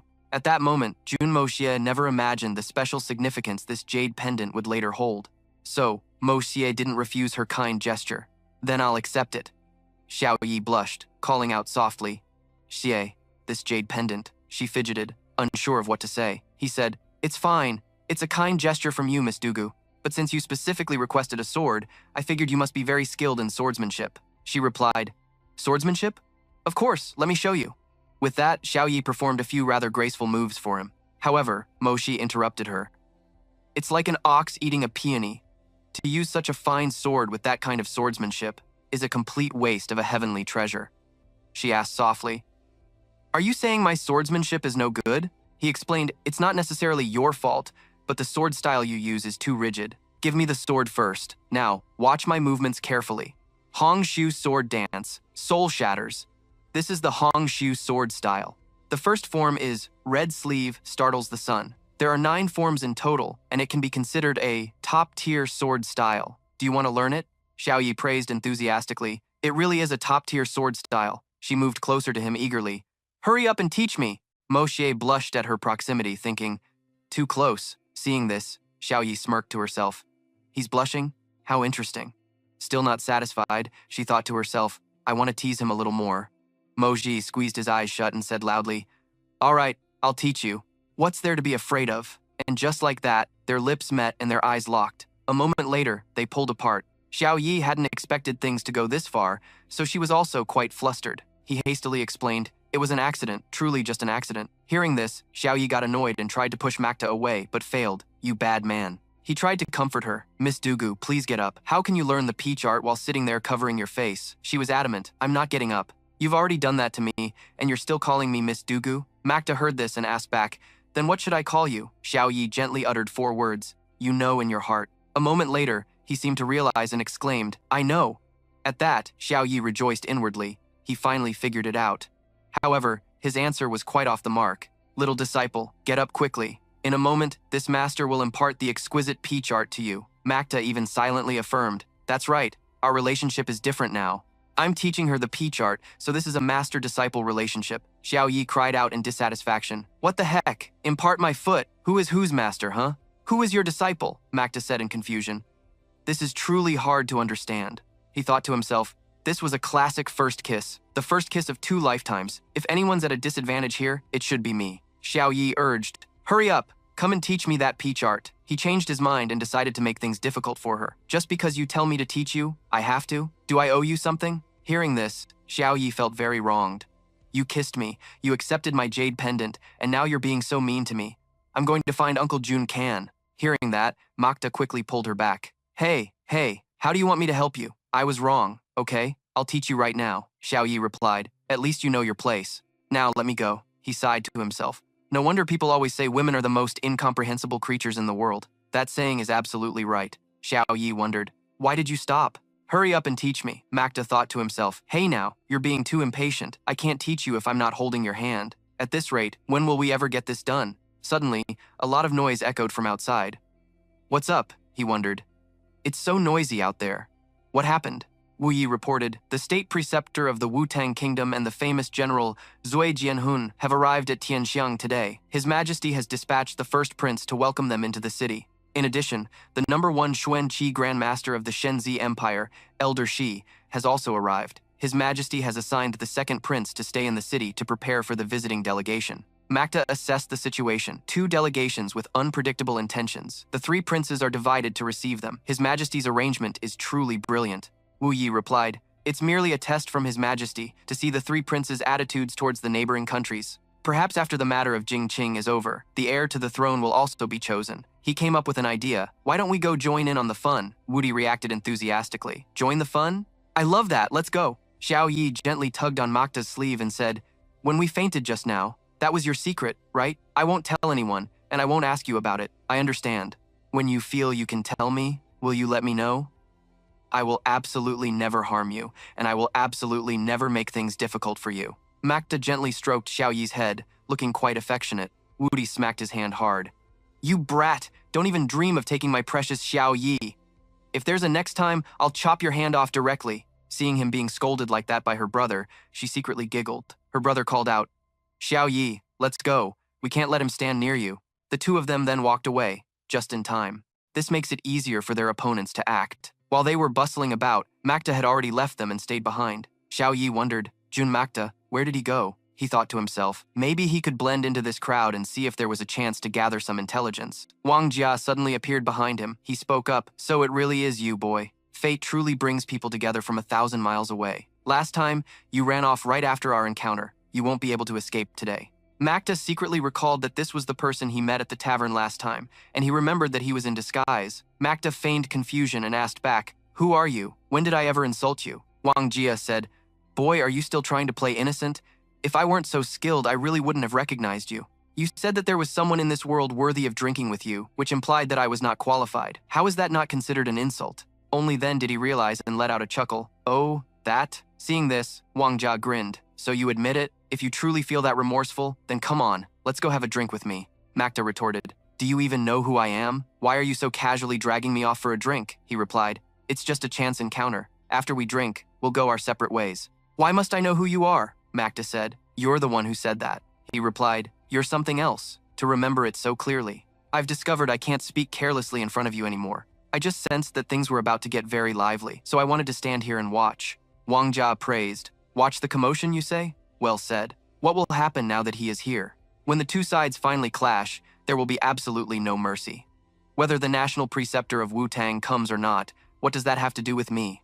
Makta said cheerfully. "Just a conversation like this is enough reason to drink 2 jars. He wondered, "Is it the wine you mentioned, 100 times stronger than Song Lao San's, that peerless, rare nectar of the world?" Makta simply replied with 2 words, "Guess." At this time, Tianxiang City was a chaotic mix of all sorts of people, and every street was incredibly bustling. The national preceptor of the Wu-Tang nation, Fei Mengdan, entered the city. The Xuan Qi Grand Master of the Divine Sun Empire, Elder Shi, also entered the city. "It's getting quite crowded over here. Uninvolved personnel, step aside. The first prince is welcoming the national preceptor of Wu-Tang into the city." Wang Jia led Makta to a tavern by the roadside. He called out, "Song Lao San, I've caught that boy and brought him here. Hurry up and bring out your best wine." Hearing this, he wondered, "What do you mean by that?" Wang Jia explained, "Song Lao San's wine is the best brewed in all of Tianxiang City. That day, he greatly admired your unconventional words. He kept insisting on meeting you again, so I, this old man, decided to help him fulfill his wish. It was also a convenient excuse to make a wager for some fine wine. Truly, a fine tale for the ages." Old Third Song stepped out upon hearing the commotion. "Indeed, a distinguished guest. It was truly a pity that I didn't have the fortune to meet this young master last time. Today, I finally have the chance. Please, come in." Makta secretly wondered. He had clearly never met this man before. Yet why did he feel an overwhelming sense of familiarity? This man has a sharp aura about him. He's probably not just a simple wine merchant. Song Lao San spoke his mind. That day, hearing the young master's profound insights truly broadened my horizons. To truly drink wine is to drink in the mood, the atmosphere. It's not about pouring wine into your belly. That can only be called trampling on good grain. Then, according to the young master, what would not be considered trampling on grain? He raised his cup of wine and began to recite, "What is this wine that the world loves to drink? And what is this sorrow? What is it about wine that we love?" Old Third Song asked in return, "What is wine? Are you saying wine is not a beverage? But besides that, what else could it be?" Makta poured wine as he spoke, alone in a foreign land, wandering with an uncertain future. The wine you drink then is the wine of homesickness. When you're in a good mood and work feels satisfying, you drink a little wine to celebrate. That is the wine of celebration. When your heart is troubled and you turn to wine to relieve your sorrow, then that is the wine of sorrow. When a good friend visits, raising a glass is for camaraderie. For a farewell, it's for respect. Drinking out of boredom is for seeing someone off. On the battlefield of mutual slaughter, warriors drink for passion, for slaying enemies, and for courage. The drink is about the mood, and the taste is just one of those circumstances. Hearing this, Vung Ra couldn't help but praise. "Profound. Young master, you are truly a genius," he continued. "Things like wine tasting and appreciating fine wine all have another prerequisite, which is to have truly fine wine. However, besides me, no one has this kind of wine." Lao Tam exuded confidence. "I, Tong Lao Tam, have traveled the world. I can say this without reservation. If my wine is not even drinkable, I'm afraid there's no wine in this world worthy of your attention, young master." Vung Ra smirked. "Tong Lao Tam, there are heavens beyond heavens. Fine wines in this world are countless. If he can produce a wine better than yours, what will you do?" Lao Tam replied, "Then I will acknowledge him as my master." As Lao Tam approached Makta's spot to take the wine cup, Makta used his power to uncover the old man's true face. Makta realized it and thought, so it's him. Who would have thought that the wine tavern owner Tong Lao Tam would actually be a Sky Xuan expert? I originally didn't want to have a wine competition with the tavern owner, but a Sky Xuan expert is challenging me, and he even said he would take me as his master. so I can't back down now. Makta appeared extremely confident. A deal is a deal, and the public will be the judge. I naturally have a way to make you submit willingly, Vung Ra wondered. That would be for the best, young man. A bet needs to be fair. What if you lose? Lao Tam declared. If you lose, I only hope that you will never be allowed to discuss wine again. His face darkened. Because you are not worthy. Makta cheerfully agreed. It's a deal. Vung Ra asked. For fairness, how about I act as the judge for your wine competition? Lao Tam immediately agreed. Fine. 3 days from now, in the afternoon, I will close early. We will all gather here then, shall we? Suddenly, Bak Hong Thin Lin appeared. 1 gin of beef, 2 jars of wine. I will also come to be a judge for the wine competition in 3 days. Makta wondered to himself, when did this person get here? I didn't sense his aura at all. Lao Tam cautiously asked, May I ask who your excellency is? The man introduced himself simply, Vo Tha, a wine lover. Let's settle it like that. Now, hurry up and bring out the wine and meat. Vung Ra stood up to leave. Well then, see you here in 3 days. I shall take my leave first. As he walked, he thought, damn it, why did such a character suddenly pop up in Tianxiang City? Who on earth is he? Vung Ra asked the guard at the door. That person who just went in, what's his deal? What's his background? The guard's answer was even more shocking. Someone just went in? No, there wasn't anyone. Back with Makta, he asked. Is the scenery on the grasslands beautiful? Bakung asked in return. You can tell that I came from the grasslands? Makta deduced like a detective. Your shoes are not a type that can be found on the Central Plains continent. Your belt is also woven from a special colored thread found only on the grasslands. Are these 2 points enough? The man replied. Just these are not enough. Moreover, I never gave you permission to sit in front of me. Despite being shooed away, he remained calm. Then let me add a few more things. You carry the unique scent of the grasslands, as well as the scent of solitude. If I am not worthy to drink with you, I will stand up. With that, Old Man Kong agreed to let him sit. Since you've put it that way, go ahead and sit down. Old Third approached with their order. I've kept you waiting, gentlemen. Here is your wine and meat. He poured the wine and said, Heavenly Fragrant City is truly remarkable. Even a simple tavern owner is a master of the profound heaven realm. Interesting. Despite being exposed, Old Third showed no surprise. He replied humbly, Your Excellency has a sharp eye. This old one is truly impressed. However, I am merely a candle nearing its end. I only came here to scrape by and live out the rest of my days. Old Man Kong gently reminded him, If you just focus on your wine business, that would be for the best. It's better not to concern yourself with other matters. Old Third fell silent for a moment before saying, Thank you for the advice. Mota called out, Old Third, bring me 2 jars of your wine. Old Man Kong asked in confusion, Aren't you going to drink my wine? He replied, If drinking your wine means I'll owe you a favor. Across in this world, there are countless debts, but a debt of gratitude is the hardest one to repay. Old Man Kong raised his cup and took a sip, then remarked, Not bad. This wine isn't bad at all, much better than the one from Manhwa. It's just that this beef is a bit overcooked, but it's still edible. Mota replied, I couldn't even tell. You're quite a picky eater. When Old Third brought out a jug of wine, Mota picked it up and drank it like water, thinking to himself, stranded in another world, far from my home. Who could possibly understand this feeling?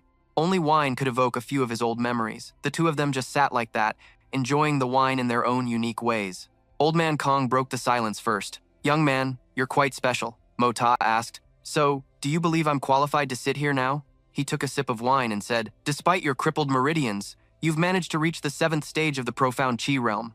On top of that, you can maintain your composure before me without wavering. It seems that sitting with you isn't a disgrace to me after all. Mota placed a silver coin on the table and said, Even interesting people have their dull moments. This world is already full of dull people. Why do you insist on being one of them?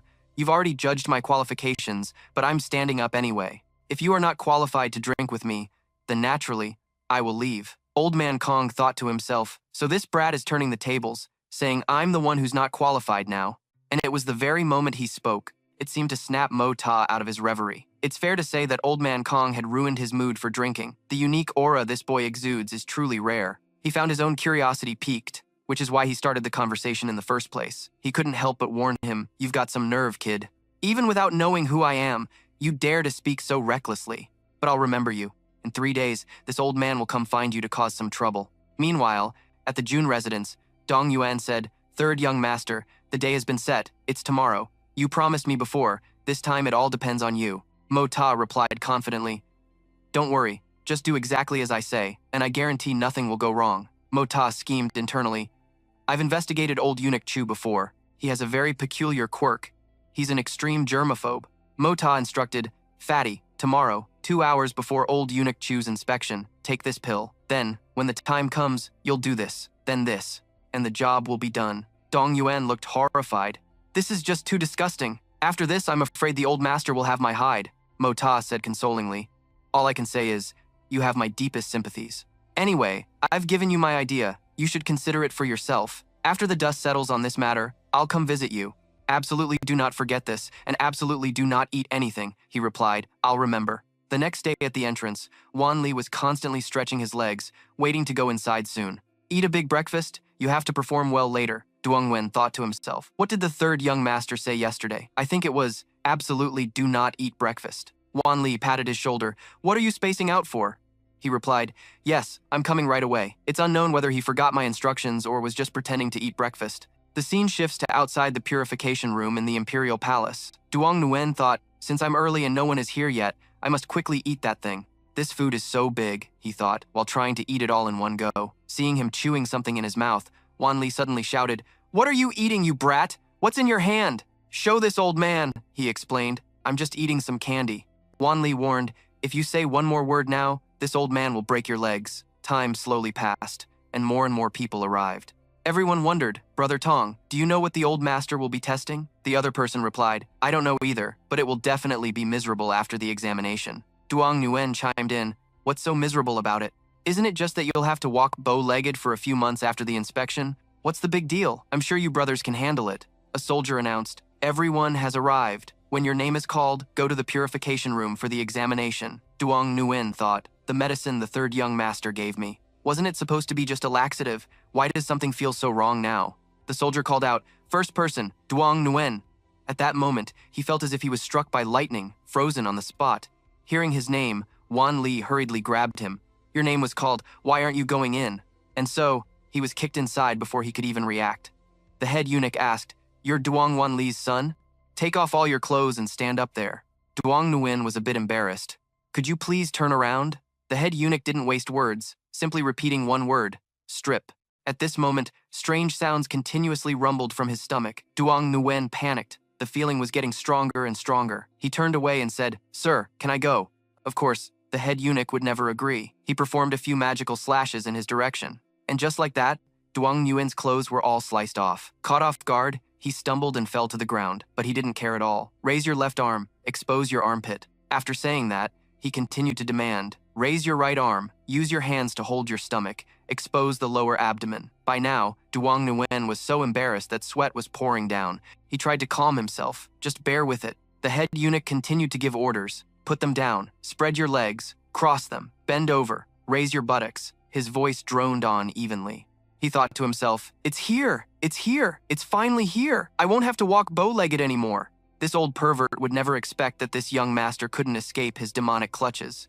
He lay sprawled on the ground, trying to endure the horrible examination. He showed no courtesy and kicked him directly.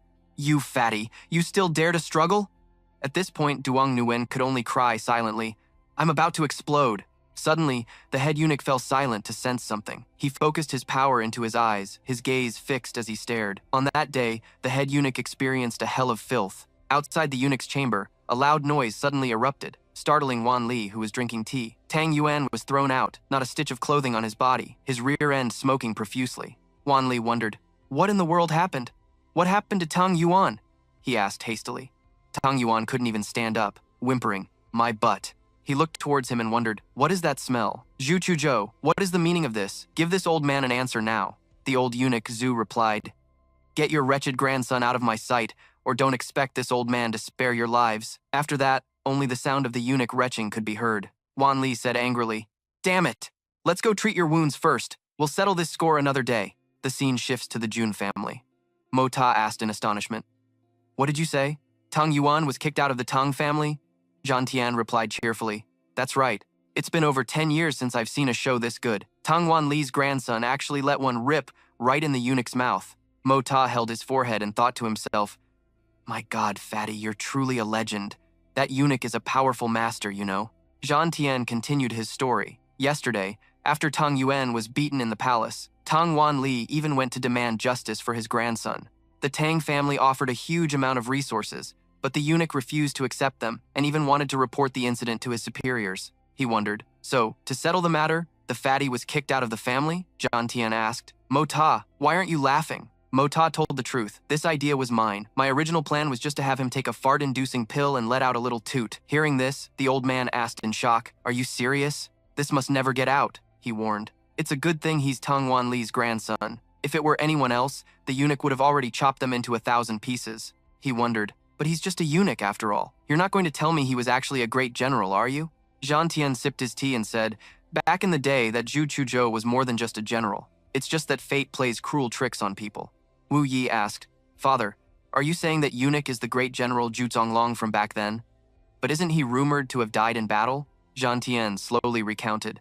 That's a secret only the people involved at the time know. Back then, the crown prince was taken hostage and brought to Corpse Valley. When he was rescued, he suffered countless wounds from poisonous insect bites. A pitiful end for a great general. From then on, as he was telling the story, he was suddenly interrupted by an announcement. The Tang family is at the gate, requesting an audience with Old Man Jun. Zhan Tian became quite worried.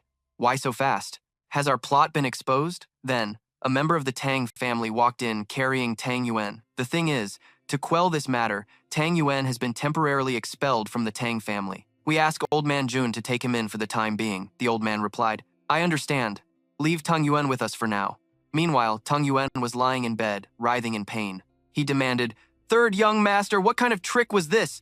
You said it was a fart-inducing pill, but it was basically a laxative. Mota asserted, I prepared the medicine myself. How could I have gotten it wrong? Tang Yuan said, I, your father, did exactly as you said.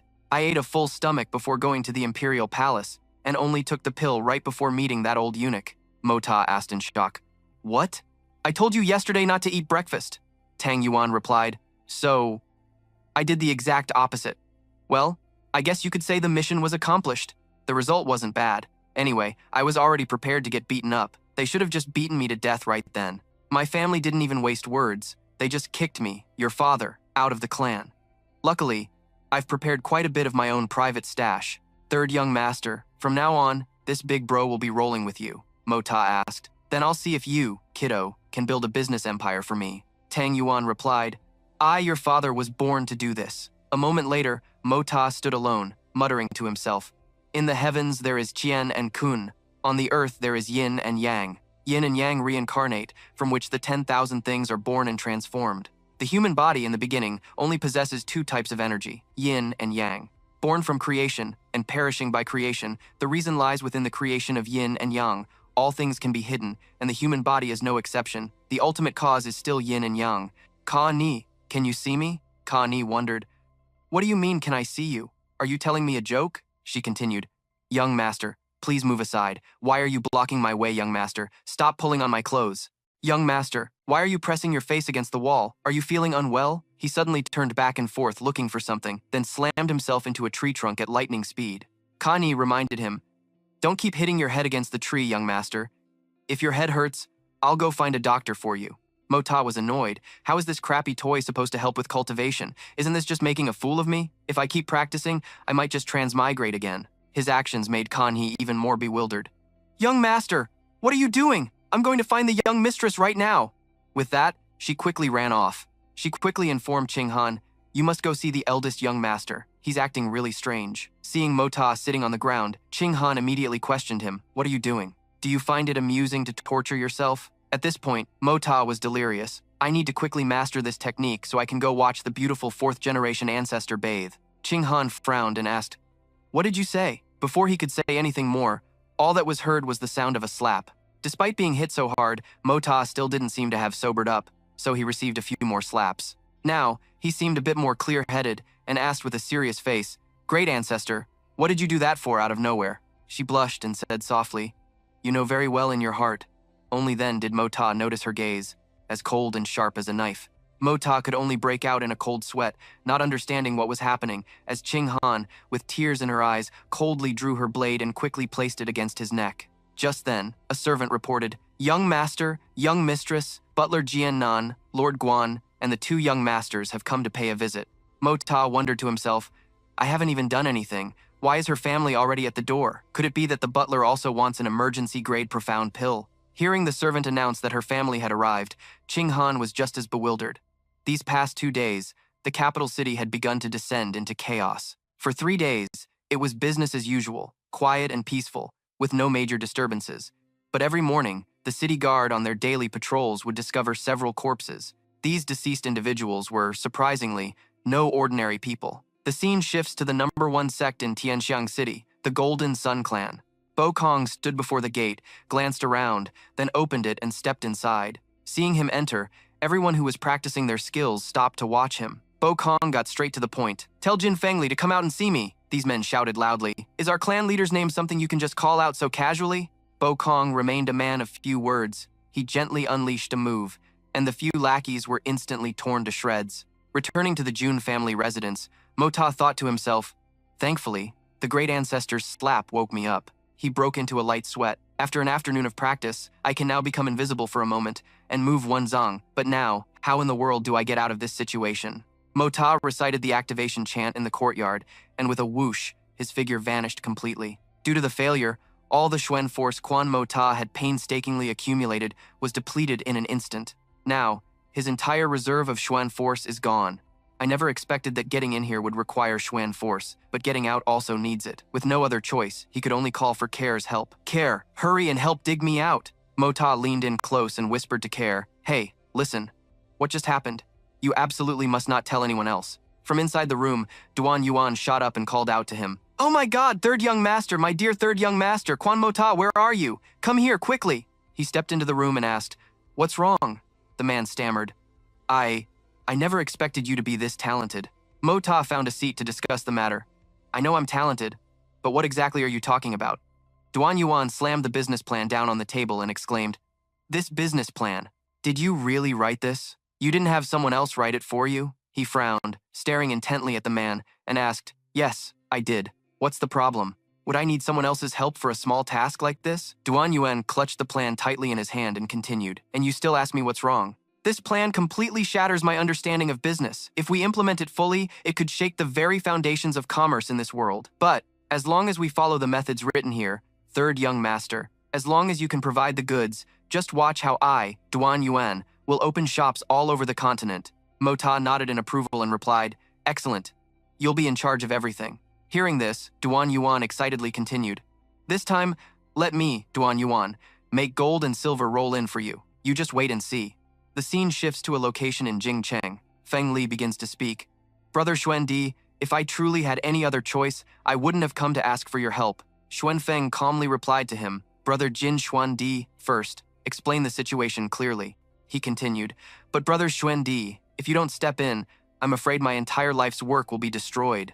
Jin Feng Li began to meticulously recount how Ying Bu Kong had wreaked havoc on the Jin Yang gang, and how Bu Kong had easily defeated all of his men. In less than 3 moves, Jin Feng Li was defeated and left lying on the ground. That man gave him an ultimatum: submit within 2 days or die. Xuan Feng replied in shock, "Only 3 moves? This person's cultivation, I'm afraid it far surpasses my own," Feng Li said in a panic. "Ah, Brother Xuan Di, surely you're not.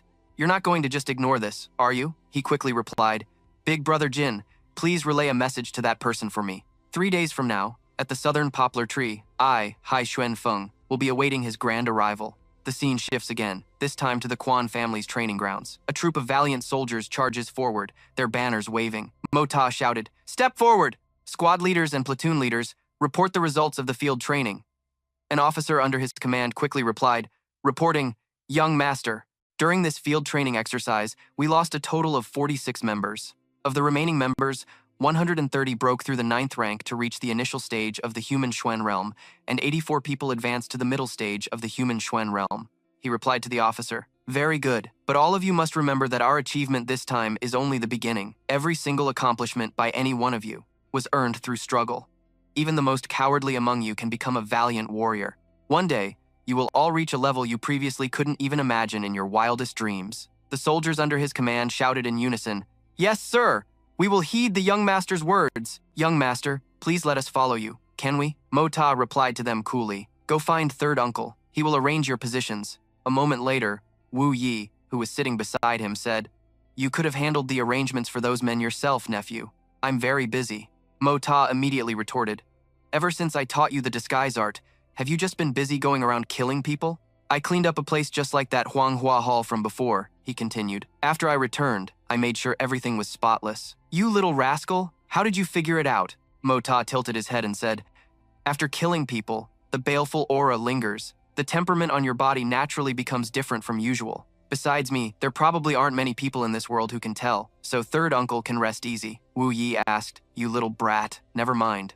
Do you have anything important this afternoon? If not, make sure you come back early. Tonight, there's a banquet to host the Guan family, a welcoming feast for them, but I showed a skeptical expression. He continued, the first purpose, of course, is to welcome your great-aunt home. As for the second matter, they've already revealed their intentions. He shook his head and said, I think this matter is not that simple. Wu Yi continued, whether Qing Han stays or leaves is the Guan family's business. If Qing Han finds a good match, our Jun family can also marry her off with a grand ceremony. She is truly a very good girl. It's just that our Jun family, your eldest brother, was not fortunate enough. I spoke up, third uncle, if she finds a good match, we will naturally be happy for her, but I still feel there's something strange about the Guan family. Wu Yi then said, if the Guan family is visiting for Qing Han's happiness, just considering the family's interests, that's a different matter. The Guan family is of course Qing Han's maternal family, but the Jun family is even more like her true home. He cut him off. Third uncle, you are indeed sharp, worthy of being a Sky Xuan expert, the great general of the first blood-clothes generation. Wu Yi suddenly laughed loudly and said, don't use that old, empty title to make fun of your third uncle. He took out a newly refined pill and continued, this is what you need. I gently took the newly condensed pill from him. After catching it, he looked down at the pill in his hand. Seeing his doubtful expression, the man said, a 6th grade Xuan Dan, fresh out of the furnace. The scene shifts to that afternoon at the Song family's tavern. Huai Nong entered the tavern and said loudly, old third Song, you're being far too eccentric. Today is the wine competition. Why prepare so grandly? It's so intimidating that this prince hardly dared to step inside. He glanced at the table and said, you prepared this many cups? A series of gleaming cups were meticulously arranged on the table. Old third heard him and said, wine might be a small matter to others, but to me, it is the most important event in the world. Moreover, I have a feeling that this wine competition will become the most precious memory for me. Old third Song. The prince was astonished. Old third Song, you are the times old third Song? Legend says that old third Song is elegant and dashing, a man of unparalleled style. I wonder why Song Xuan has ended up like this. He calmly replied, I dare not recall the past, so what's the point in mentioning it? Yang Mo poked his head out from behind and called out to the prince, Your Highness. He explained to the room, this is my disciple, Yang Mo. Bu Kong, sitting with his legs crossed while swirling a cup of wine, said, his foundation is not bad. Huai Nong nodded slightly at him and replied, thank you for the compliment, sir. Suddenly I pulled back the curtain, stepped into the room, and announced, I'm here. He glanced around the room, breaking out in a cold sweat, and continued, old Song, this isn't your wedding night, is it? With that, I walked to the table and placed 2 jars of wine down. Huai Nong looked at me and asked curiously, is that all? Just 2 jars? I calmly replied, 1 jar cost 12,000 taels of silver. These 2 cost 24,000 taels. You're getting it for free and you're still complaining it's not enough? Old third brought out 2 more jars of wine, saying, to be fair, you brought out 2 jars, so I shall bring out 2 as well. This wine took 5 years to make. I gathered over 30 types of rare flowers and exotic herbs, brewed it from the essence of the 5 grains, using water from a snow-capped mountain peak. Wukong suddenly spoke up, spending 5 years gathering ingredients from all over the world just to brew a few jars of wine. For that dedication alone, this wine is already worth tasting, I added. Such persistence is admirable. But persistence does not guarantee success. Wukong sat opposite me and asked, young man, are you saying persistence isn't important? Tell me, from ancient times until now, has there been any successful person who wasn't incredibly persistent? Success isn't achieved through mere talk, I replied to him, being confident of victory and achieving it. That is admirable persistence. But knowingly persisting without any hope is just foolishness. I believe that any renowned Xuangong master is not a brainless fool. The man frowned and asked back, and which Xuangong masters do you know of? I continued, the resounding fame of the 8 great masters of the world. It's difficult not to know of them, wouldn't you agree? The top 7 positions are indisputable, but for the 8th position, in the eyes of the public, 2 people are probably considered equals. Bak Kong immediately added, how can they be equals? Eagle God Thong Nguyen Yuang Bak Kong and Sword God Fong Quian Van have been fighting each other for half a lifetime, and to this day, no winner has been decided. So I say the 2 of them share this 8th position. Is that Fong Quian Van even skilled enough? Generally speaking, it's just an empty reputation. Makta then said, Senior, what you said makes sense. I heard that to practice martial arts, Bak Kong often goes to the Tet Mountains to fight with thousands of Yuang birds. From this point alone, Bak Kong is leagues ahead of Fong Qian Van. Bak Kong nodded in praise. You little brat! You seem to know a thing or two. But this old man still doesn't agree with your argument about persistence. Makta thought to himself, I was only suspicious before, but it seems this is undoubtedly Bak Kong. He then raised a question. Many people go to the peak of Tet Mountain to train, but only Bak Kong became a grandmaster. What is the reason? Hoai Nong, standing beside him, asked curiously. Is it because all those people died? The young man replied that he wasn't wrong. Effort doesn't equate to success. Old Third Tong's wine is probably not bad, but it's not necessarily the best wine. Old Third replied to him, just as you said, whether the wine is good or bad, you'll know once you taste it. He opened the wine jar, and the fragrance spread throughout the room. Hoai Nong inhaled the aroma and exclaimed, this is truly a top-grade wine. Bak Kong also praised it. I can only find 2 or 3 other wines that can compare to this one. Makta thought to himself, although this wine's aroma is rich, it's a bit muddled. It seems that if you smell it for a while, it actually becomes ordinary. Old Third carefully lifted the wine jar high up. Seeing this, Makta couldn't help but praise. Quite the skill, using profound ki to awaken the wine. He poured the wine from the jar into small cups, then offered them to everyone in the room to enjoy. Hoai Nong quickly downed his cup of wine and exclaimed with satisfaction, delicious wine. Bak Kong sipped the wine and said, indeed, not bad. This old man has tasted countless fine liquors, but no wine could compare to this one. It was truly top grade. Makta looked at the cup in his hand and said, it's still not professional enough. The impurities haven't been fully filtered out. This is a major taboo in wine brewing. Old Third asked him, bewildered. Not professional enough, but this is the best wine I've spent all my energy and years of dedication to make. Hoai Nong looked at Makta's arrogant attitude and chimed in, young man, we should try your wine then.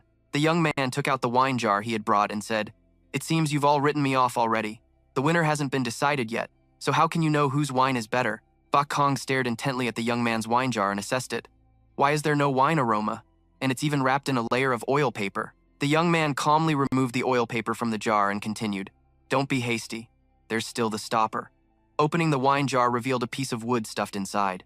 Bak Kong exclaimed in surprise, it's even plugged with camphor wood? Makta used his strength to remove the wooden plug from the jar, then smiled confidently. The camphor wood plug was removed, and the fragrance wafted throughout the room. Makta continued, those who haven't yet drunk are already intoxicated. Open the jar and the scent travels 10 miles. The mysterious wine's aroma dreamily spread throughout the room. Everyone exclaimed, is this still wine? Can there really be a wine in this world that can transport people to a celestial realm with its aroma alone? The wine was then poured by the young man into each small cup on the table. Hoai Nong stared intently and repeated, those who haven't yet drunk are already intoxicated. Open the jar and the scent travels 10 miles. Tears streamed down his face as he continued, it's far more than just 10 miles. Old Third was still doubtful.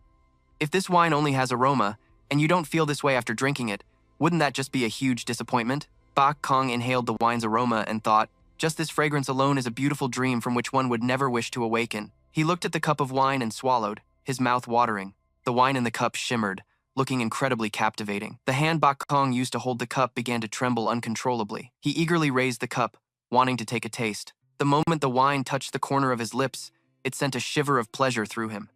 And the old man couldn't hold back as his entire body began to tremble. Then, he exclaimed with excitement, delicious wine.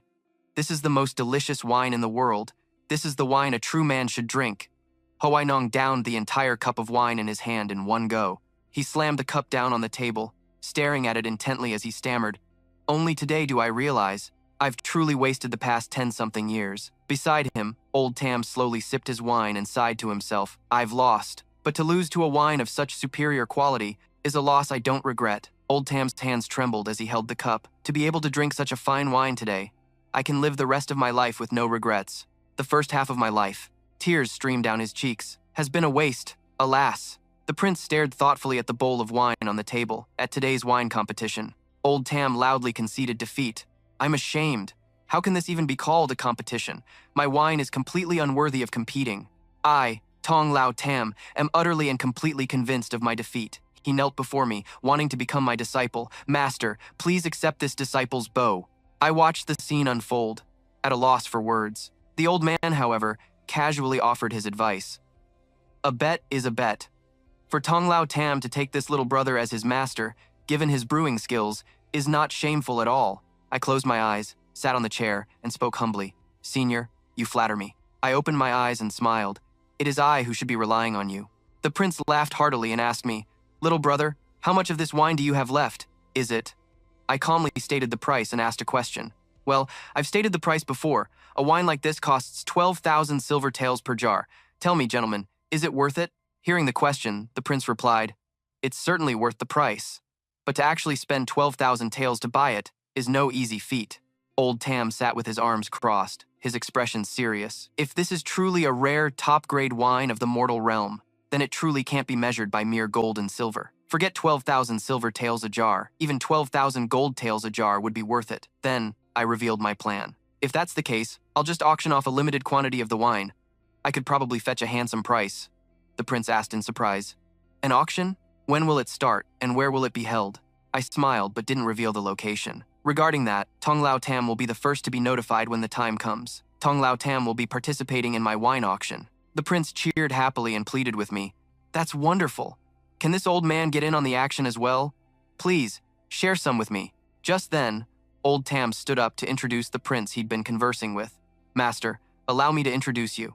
This is the current Prince Pingdeng, Yang Huai Nong, the one and only biological younger brother of His Majesty, the Emperor of the Tianxiang Empire. Hearing the identity of the man before me, I simply gave a light smile. So, you are Prince Pingdeng. Forgive my earlier disrespect. The two men looked at my calm expression, quite surprised.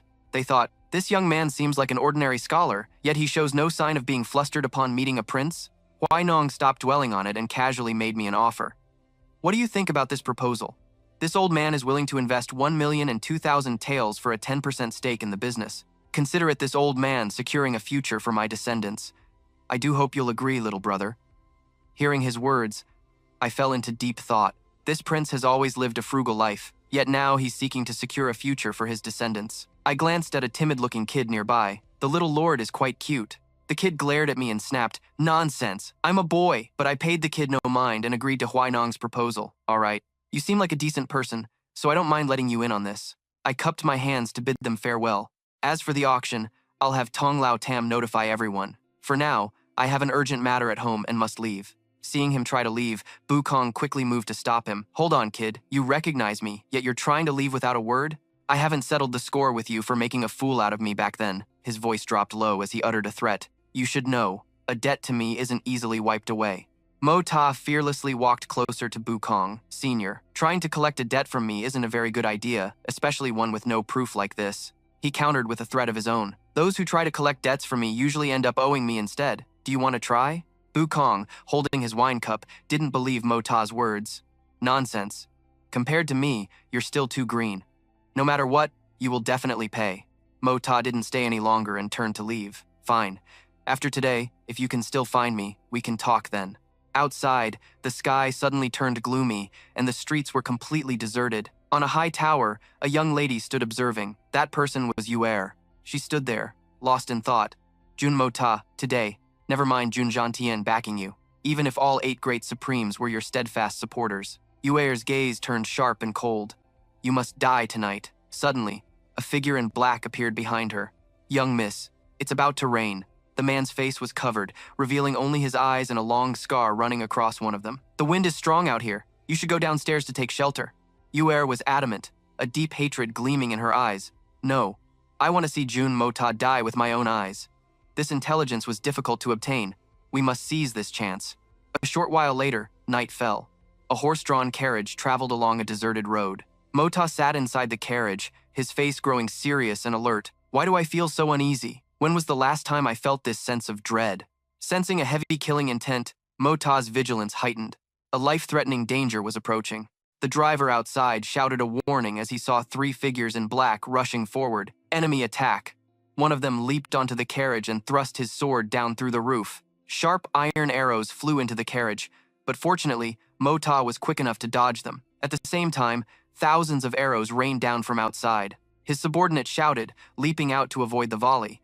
He worriedly turned his head and yelled, "Young master!" Mo Ta loudly commanded his subordinate, "Don't worry about me." After sending the signal, break through the encirclement immediately. I have my own way of escaping. Mo Ta's subordinate took out a round orb and threw it upwards. It flew high into the air and suddenly lit up. The assassins saw the light and recognized it as the Jun family's special distress signal. They couldn't wait any longer and charged forward. Go! Once the Tianquan experts get here, we'll be finished. But the carriage was now empty. Mo Ta had already slipped out long ago. Luckily, he had prepared for a situation just like this. He muttered an incantation. Heaven's Qian and Kun, Earth's yin and yang, the reincarnation cycle, creation's emergence. Hide me within the duality of creation itself. The assassin's sharp sword flew towards the carriage. He slashed it to pieces, yelling, "Die!" When the cloud of dust and smoke cleared, the assassin looked around. Where'd he go? On the high tower, Yuer had been observing the whole time. She was stunned. What's going on?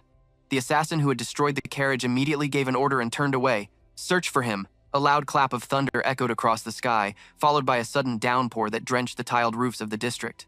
At the same time, on the other rooftops, Yuer's subordinates, who had been lying in ambush, had their bows and arrows ready. Suddenly, a dark figure zipped past one of the archers. It was Mo Ta, his face covered and his body concealed by a cloak. He stood behind the archer, who was about to turn around when another clap of thunder struck. Mo Ta raised a hand to his lips, making a shushing sound. Simultaneously, 2 or 3 other assassins spotted him and charged forward with a yell. The one who saw Mo Ta first knelt, drew his bow, and fired an arrow. But they were too slow, as he had already rushed in to defeat them. One of them cried out in regret, "My blade!" The other blade-wielding men below looked up and saw Mo Ta above. One of them, filled with rage, seethed, "How dare you kill my men!" He leaped up in pursuit, shouting, "You're courting death!" The man caught up, and Mo Ta glanced back at him. Mo Ta's lips moved slightly as he once again mumbled an incantation. All things can be hidden, and so can the human form. Let the old ways return, restoring the balance of yin and yang. And just like that, he vanished. The man was astonished. He's gone? He cursed inwardly. Damn it, what kind of movement technique is this? Below the rooftops, Mo Ta's subordinate was running to find him when the assassin spotted him and yelled, "Quick! After him!" They all closed in on Mo Ta's subordinate, but suddenly, a sword slash sent them tumbling to the ground. The subordinate turned around, looking stunned. "A senior from the Jun family? Thank you for saving me, senior." But he didn't leave right away and asked, "And what about the young master? Please, senior." Not wanting to reveal his identity to his subordinate, Mo Ta lied. Jun Mo Ta escaped a long time ago. What's there left to save? He frowned, chiding him. If you hadn't been lingering here, he would have been home by now. The assassin reasoned. That person used a special movement technique to rescue Mo Ta and get away. Then they ambushed and killed our archers.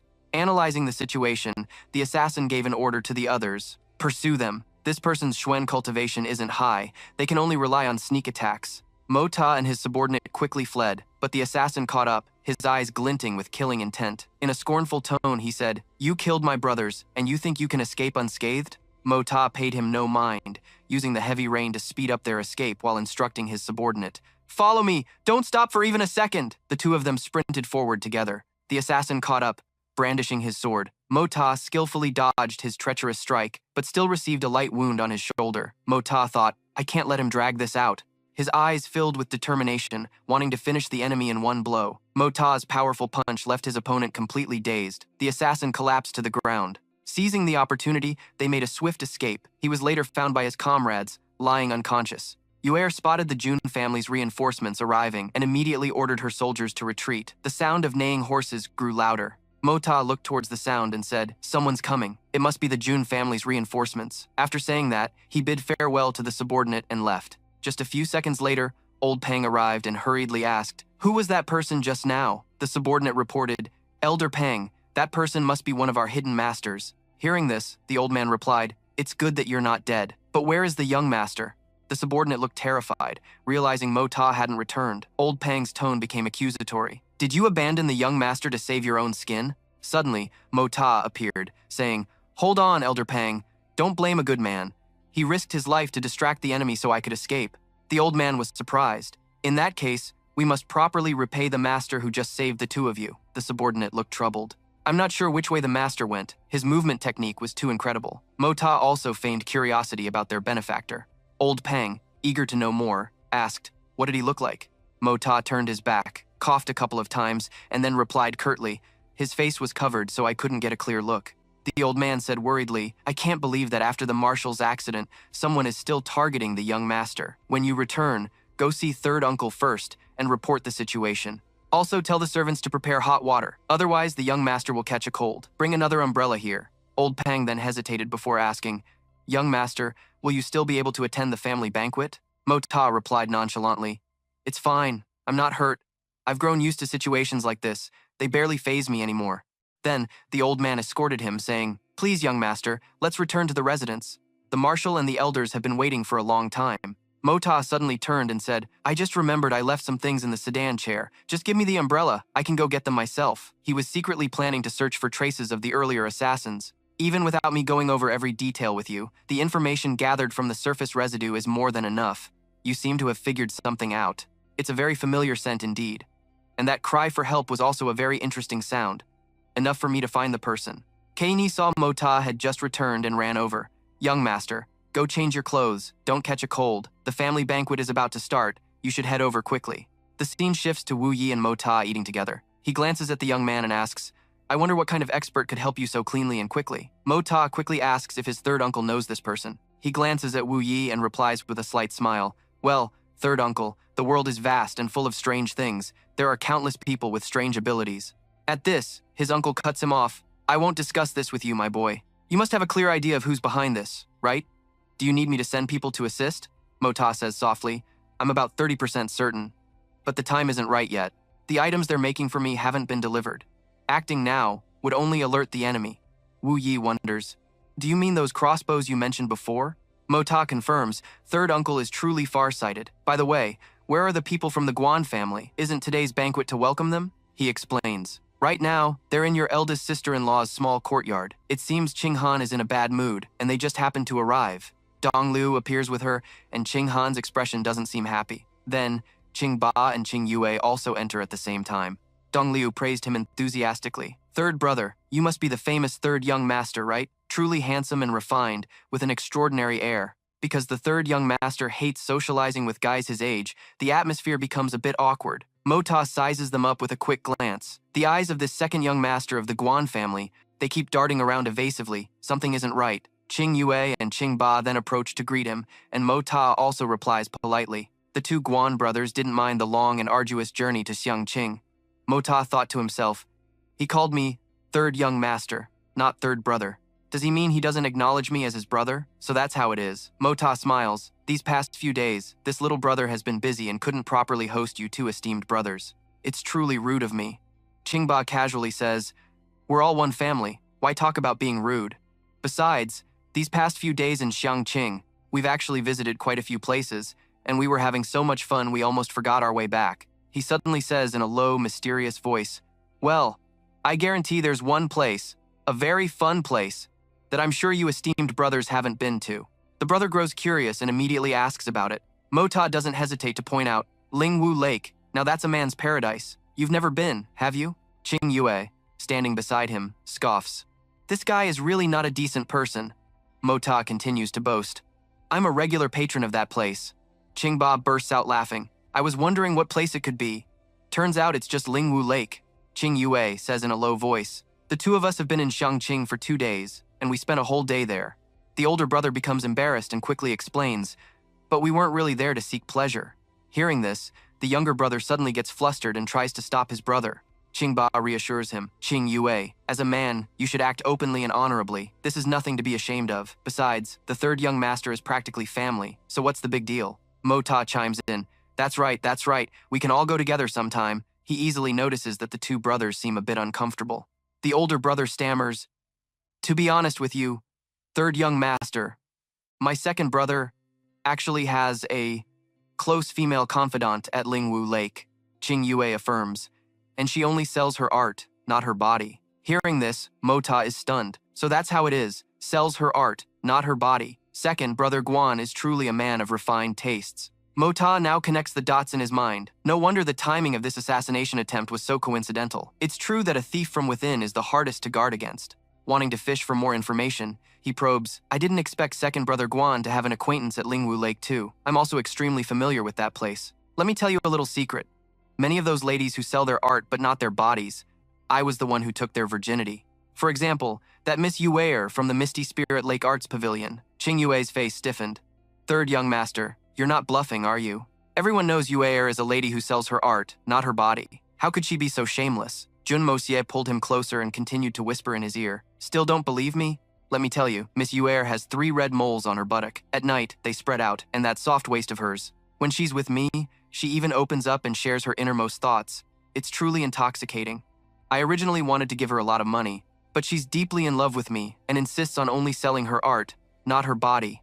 I can only respect her wishes. His anger provoked to its peak, Qing Yue could no longer hold back and roared. You've gone too far, Jun Moxie! You bastard, you scoundrel! You're the most shameless person in the world! Jun Moxie asked nonchalantly, what do you want to do? But inwardly he was gloating. So you're finally provoked, huh?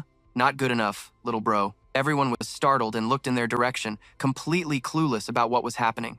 Qing Yue began to draw his sword, intending to fight Jun Moxie. You and I cannot live under the same sky. Dong Liu, not knowing how much Jun Moxie's words had provoked Qing Yue, angrily shouted, You sinful creature, you've gone mad! Flashing back 3 years, he had met Yue long ago, and it was love at first sight. To Qing Yue, Yue was his entire world, the goddess in his heart. This time, upon arriving in Heavenly Fragrant City, Yue told him that Jun Moxie often came to harass her. She wanted him to teach Jun Moxie a lesson. He would absolutely not allow anyone to humiliate Yue, so Qing Yue didn't even think twice. Of course, he agreed immediately. But unexpectedly, he was now so angry he was on the verge of tears. Jun Moxie, if I don't kill you, I am not a man. He raised an eyebrow, sizing up Qing Yue. This silly little boy actually has real feelings for Yue. His family members felt as if they had been struck by lightning, feeling utterly disgraced. Dong Liu struggled over to Qing Yue. What nonsense are you spouting? Apologize to third young master Jun at once. The old man landed a heavy slap across his face in front of everyone, but Qing Yue remained defiant. I will not apologize to him, and I wasn't talking nonsense. Jun Moxie. I, in my own name, wish to propose a duel with you. Before he could finish, Dong Liu kicked him repeatedly. You bastard! Didn't you hear what I said? Seeing the situation escalating, Wu Yi immediately stepped in to stop the old man. He advised, Brother Guan, I believe there must be a reason for this. We should investigate it clearly. Moreover, this is a conflict between the younger generation from start to finish. It's not appropriate for us seniors to interfere so casually. Qing Han spoke up. Please calm down, third uncle. Let me go and ask. Qing Yue, what exactly is today's matter about? Your sister will back you up. Jun Moxie feigned confusion. A duel? For what reason, third young master Guan? I don't recall offending you in any way. Qing Yue couldn't bring himself to speak. The Yue he cherished and protected. He couldn't say that she was a courtesan. If they found out he wanted to duel the third young master Jun over a courtesan, they would probably go mad. Jun Moxie adopted a sincere attitude. Second young master Guan, if I have truly offended you in some way, I am willing to atone. Please, second young master, just tell me directly. The atmosphere became very quiet. Suddenly, Qing Ba spoke up. Let me explain this matter. After that, Qing Ba recounted the story of Qing Yue and Yue. As if anyone present wasn't worldly enough to understand, one could easily guess the cause of today's incident. The two powerful families were also connected by marriage. To turn hostile and start a fight just for a courtesan, this is truly the biggest joke in the world. Dong Liu lost his composure and cursed, You beast, you're going to be the death of me. Daring to fight to the death with your own younger brother-in-law over a mere courtesan? You've completely disgraced our Guan family. Qing Yue retorted, Yue is the one I love dearly. She's no ordinary woman. Besides, this brat is about to no longer be my younger brother-in-law. He revealed everything. This time, we came to annul the marriage on behalf of my sister. Once the engagement is broken, he will have no connection to us. Qing Han was speechless, while Mo Ta stood there stunned, unable to believe the truth. Jian Tian remained silent, but he had also figured it out. The Guan family's purpose for coming here this time was to annul the engagement. Jian Tian immediately left. The old master said, I'm a bit drunk. Forgive me for not being able to entertain you further. Dong Liu stammered. Please, don't mind us. Please take care of your health. He quietly returned to his residence. Qing Han's position in the Jun family was only nominal. In fact, even if the Guan family hadn't brought it up, for Qing Han's happiness, the Jun family elders would have agreed to push this matter forward.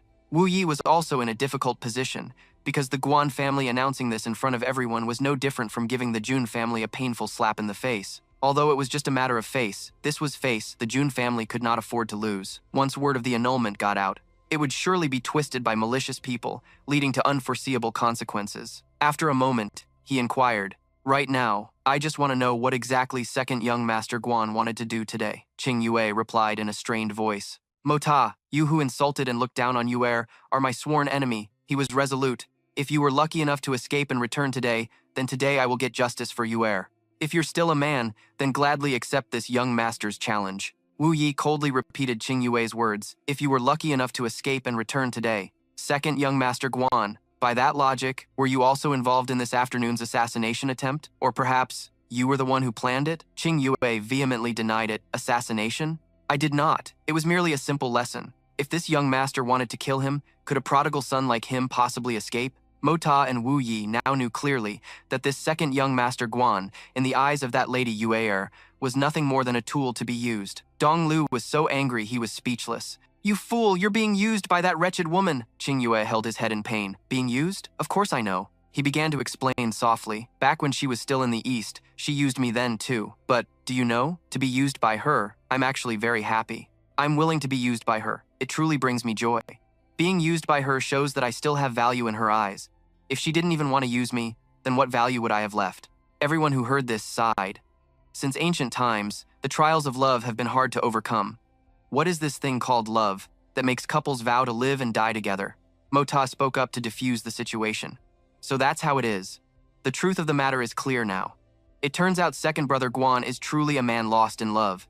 The earlier incident of drawing swords was just making a mountain out of a molehill. It was nothing more than us kids fooling around. Can the esteemed uncles and elders let this matter go? Dong Lu said respectfully. Many thanks to the third young master for being magnanimous and letting it go. You two little brats, hurry back to your rooms and reflect on your mistakes. When I get back, I'll skin you both alive. Mo Ta found it very strange to see Qing Ba smiling at this. Dong Lu approached Wu Yi and promised, if such a shameful incident ever happens again, I will offer up my own head. He didn't want to say much more. The misunderstanding can end here. As for Qing Han's matter, I hope Guanshuan will be frank and tell us the real reason for annulling the engagement. The old man hesitated. Young Master Quan, when it comes to this matter, it's best you don't know, as it will only bring more trouble to the Quan family. He smiled faintly. Am I the type to be afraid of trouble? Surely, no one in this world would dare to interfere with the marriage between the Guan and Quan families, would they? Dong Lu looked at his daughter, unable to hide his frustration. This whole disaster was caused by my girl. Qing Han immediately retorted, how is this my fault? The old man calmly began to recount the story. Do you remember, half a year ago, on the anniversary of Mo Yao's death, when you went to pay respects at their grave? The memory came flooding back from that moment. There, she had encountered a youth in green robes who followed her for quite a distance. At that time, Dang Yun had threatened her, I don't care who you are, and I don't care about your status. All I know is that you will undoubtedly become my woman. Dong Liu explained, his voice trembling with fear. He is Dang Yun, the only son of Supreme Jue Tian, Li Jue Tian, and also the sole young master of the Southern Sky's Blood Soul Mountain Villa. Supreme Jue Tian, Li Jue Tian, is renowned as the second most powerful expert in the world, second only to the Divine Eagle Supreme, Yun Bi Chen. This is a force that neither the Guan family, the Quan family, nor even the entire Tianxiang Empire dares to provoke. Dong Lu honestly explained the whole situation. After Dang Yun investigated Qing Han's identity, he immediately sent people to my Guan family to inform us. He said, if we do not agree, then both the Guan family and the Quan family will be immediately annihilated. Qing Han thought to herself, no questions asked, just a direct resort to force. This is indeed the way of the Blood Soul Mountain Villa. Mo Ta burst out laughing. How old is this Jue Tian guy? If I'm not mistaken, he must be over 100 years old, right? His tone was scornful. So old, yet he has a son who's only 20 years old. A precious late-life son indeed, Dong Liu snapped. Do you find this situation amusing? Mo Ta shot back. Of course it's amusing. The Guan family doesn't dare to provoke the Blood Soul Mountain Villa, so you're willing to disregard your own daughter's honor, treating her like a piece of merchandise to be sold off at will. Dong Lu quickly tried to explain. I truly don't want to do this. Qing Han is my own flesh and blood. I'm in agony over this, but the Guan family has over 1,000 people. Am I supposed to sacrifice all of them for this? The old man shouted. You have no idea how terrifying the Blood Soul Mountain Villa is. Mo Ta looked sternly at Dong Liu. You're sending her to her doom just to be humiliated. Do you really think you'll be able to live in peace afterward? Dong Liu warned him. Mo Ta, do not be insolent. The old man sounded utterly helpless. When a family lacks the strength to protect its own, sacrifices are inevitable. Seething with anger, he retorted. How can you know you can't protect her completely if you don't even try? You're simply afraid of their power. Dong Liu said shamefully. If sacrificing my own life could save the Guan family, I would have already gone to fight Li Jue Tian to the death. But what good would that do? If I were the type to ignore all reason and just dump this entire problem on the Quan family, tell me, would my Guan family be harmed at all? Or would it be the Quan family who pays the price? Mo Ta declared firmly. Family head Guan, you are absolutely right. My wife, Qing Han, is now a member of my Quan family. She has long since ceased to be a member of the Guan family. A married daughter is like spilled water. So this matter no longer concerns your Guan family. Hearing this, both the father and daughter grew anxious about the Quan family's future. He declared with absolute certainty, I am the sole heir of the Quan family. The family's future is in my hands. My decision is the decision of the entire Quan family. Family head Guan, my Quan family will not annul this marriage. Your Guan family should abandon that notion immediately. I don't want to concern myself with it any further. Dong Liu grew anxious. Third young master, you speak with great valor, but the power of the Blood Soul Mountain Villa is... A voice immediately cut him off. Mo Ta is right. The elder showed great faith in him. Qing Han is the daughter-in-law of our Quan family. She is a member of the Quan family. Mo Ta's decision represents the decision of our entire clan. Dong Liu was filled with regret. He had chosen to give in, but the Quan family stood firm. Suddenly, Mo Ta called out loudly to Qing Han. Mo Ta stared at her, his expression serious and mature. He then went to reassure her. If the Quan family lacks the power to protect its own, then before the Quan family is destroyed, we will die together. We would rather all die than live in shame. Than Han pondered deeply. For the person she cared for, she was willing to sacrifice the latter half of her life. I might be unable to bear the humiliation and end my own life. However, if that leads the Blood Soul Manor to attack and annihilate both the Guan and Jun families, wouldn't my sin be the greatest of all? After coming to a decision, she spoke up. Third uncle, I have something to say. Wu Yi listened intently to Than Han. Whatever you want to say, just say it.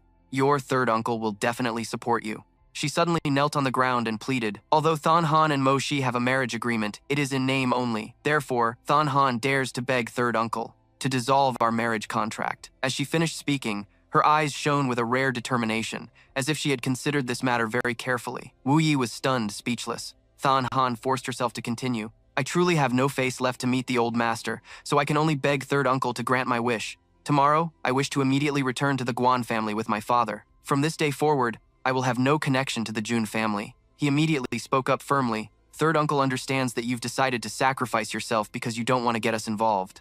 I will grant your request to annul the engagement, but the affair with the Blood Soul Manor concerns our Jun family. Even if you are not a daughter-in-law or a daughter of the Jun family, our Jun family will not allow anyone to humiliate you. Mo Jie smiled warmly. That's right. Third uncle is correct. Do they think we are only connected by a piece of paper? This incident has become an unacceptable humiliation for our Jun family. Than Han was so moved that tears welled up in her eyes. Dong Niu hesitated and asked, Jun Third Master, how should I explain this? Can't this be done for the sake of the country, the family, others, and ourselves? Wu Yi stated bluntly, our positions are different. The political faction desires stability, but the military is iron-blooded. Our Jun family is the leading family in the military. How could we possibly endure such a humiliation? Hearing this, the old man paused, thinking to himself, why did I forget? I came to the home of the nation's most warlike family, and they even agreed to break the engagement. This clearly indicates that the Jun family is not acting rashly. Dong Niu left, reassured. His Majesty has only given us 2 months' time. I hope the Jun Third Master prepares accordingly. Meanwhile, at the Li residence, rain poured down relentlessly on the eaves. Dunhan sat deep in thought, then raised her voice to ask, Jun Moshe ran into trouble today. Is he dead? The subordinate immediately reported, he's not dead.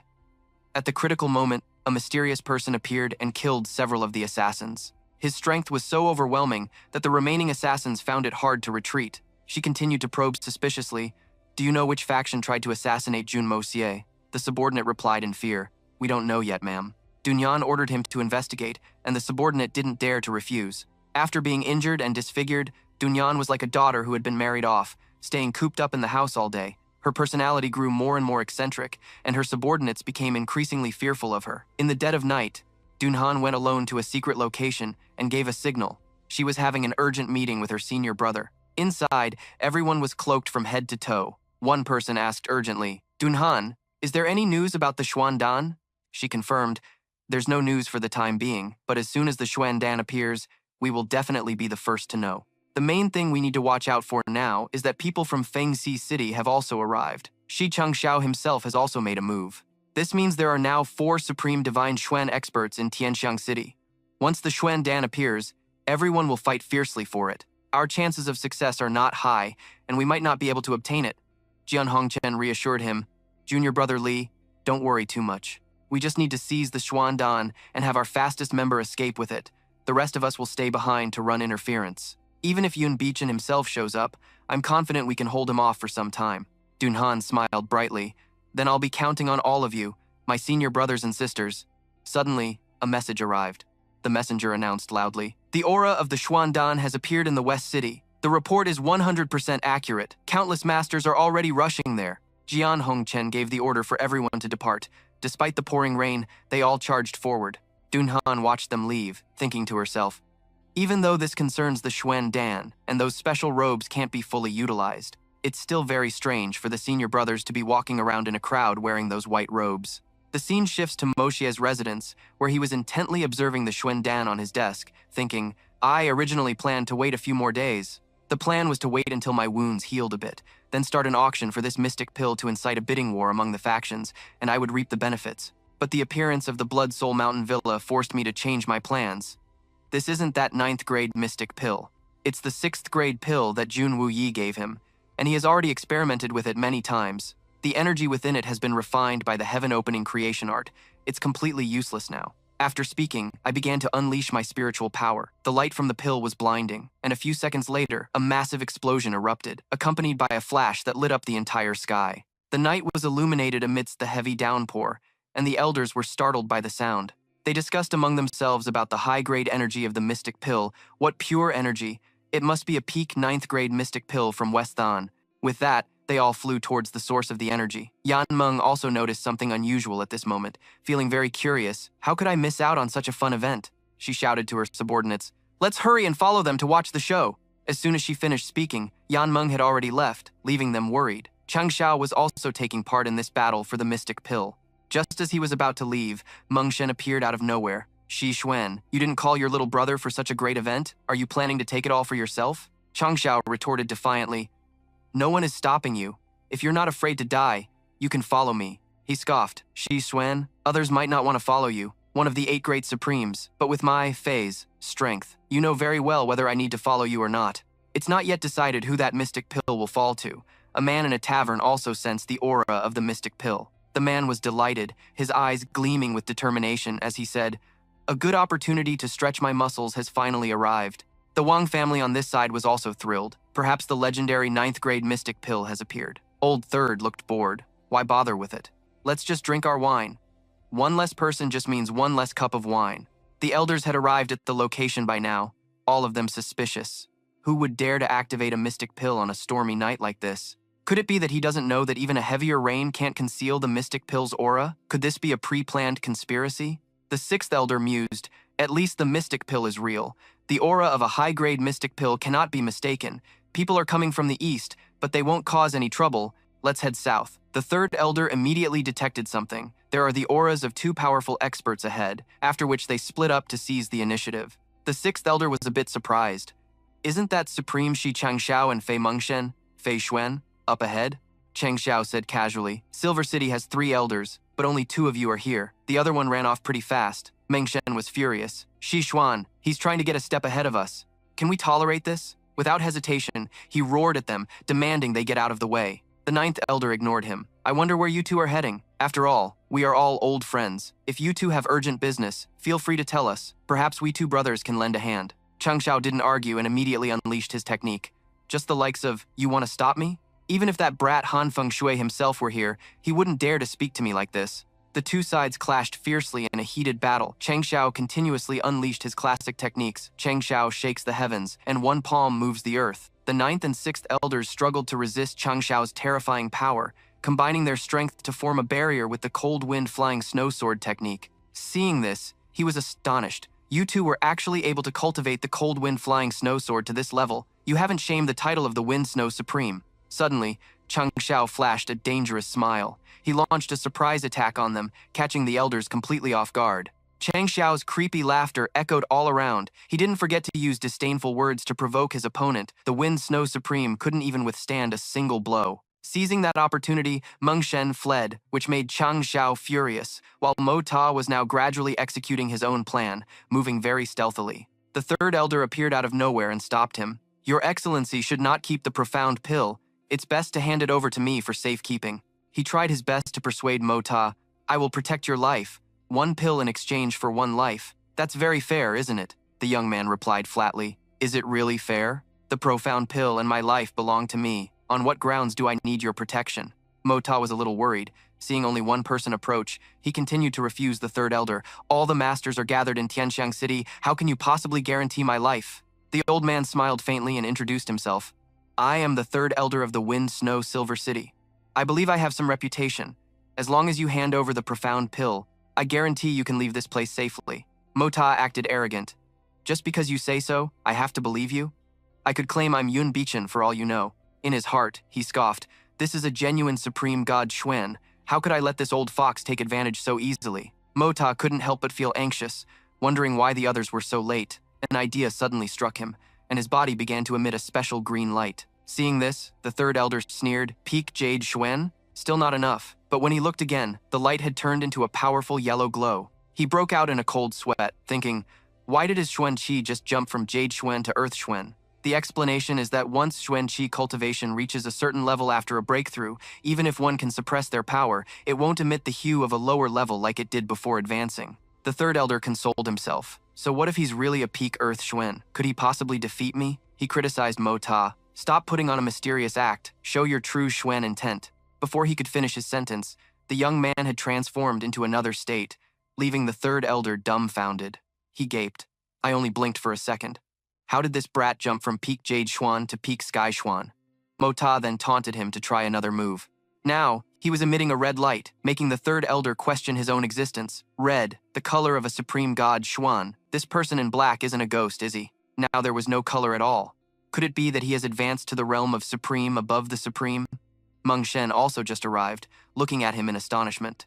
The third elder interrogated him. Are you Meng Shen, the imperial preceptor of the Yutang Empire? But the man ignored the question. It seems I've arrived at an inconvenient time. Mo Ta was secretly a bit annoyed. This profound pill is truly a hot potato. Why haven't Cheng Xiao and Bo Kong arrived yet?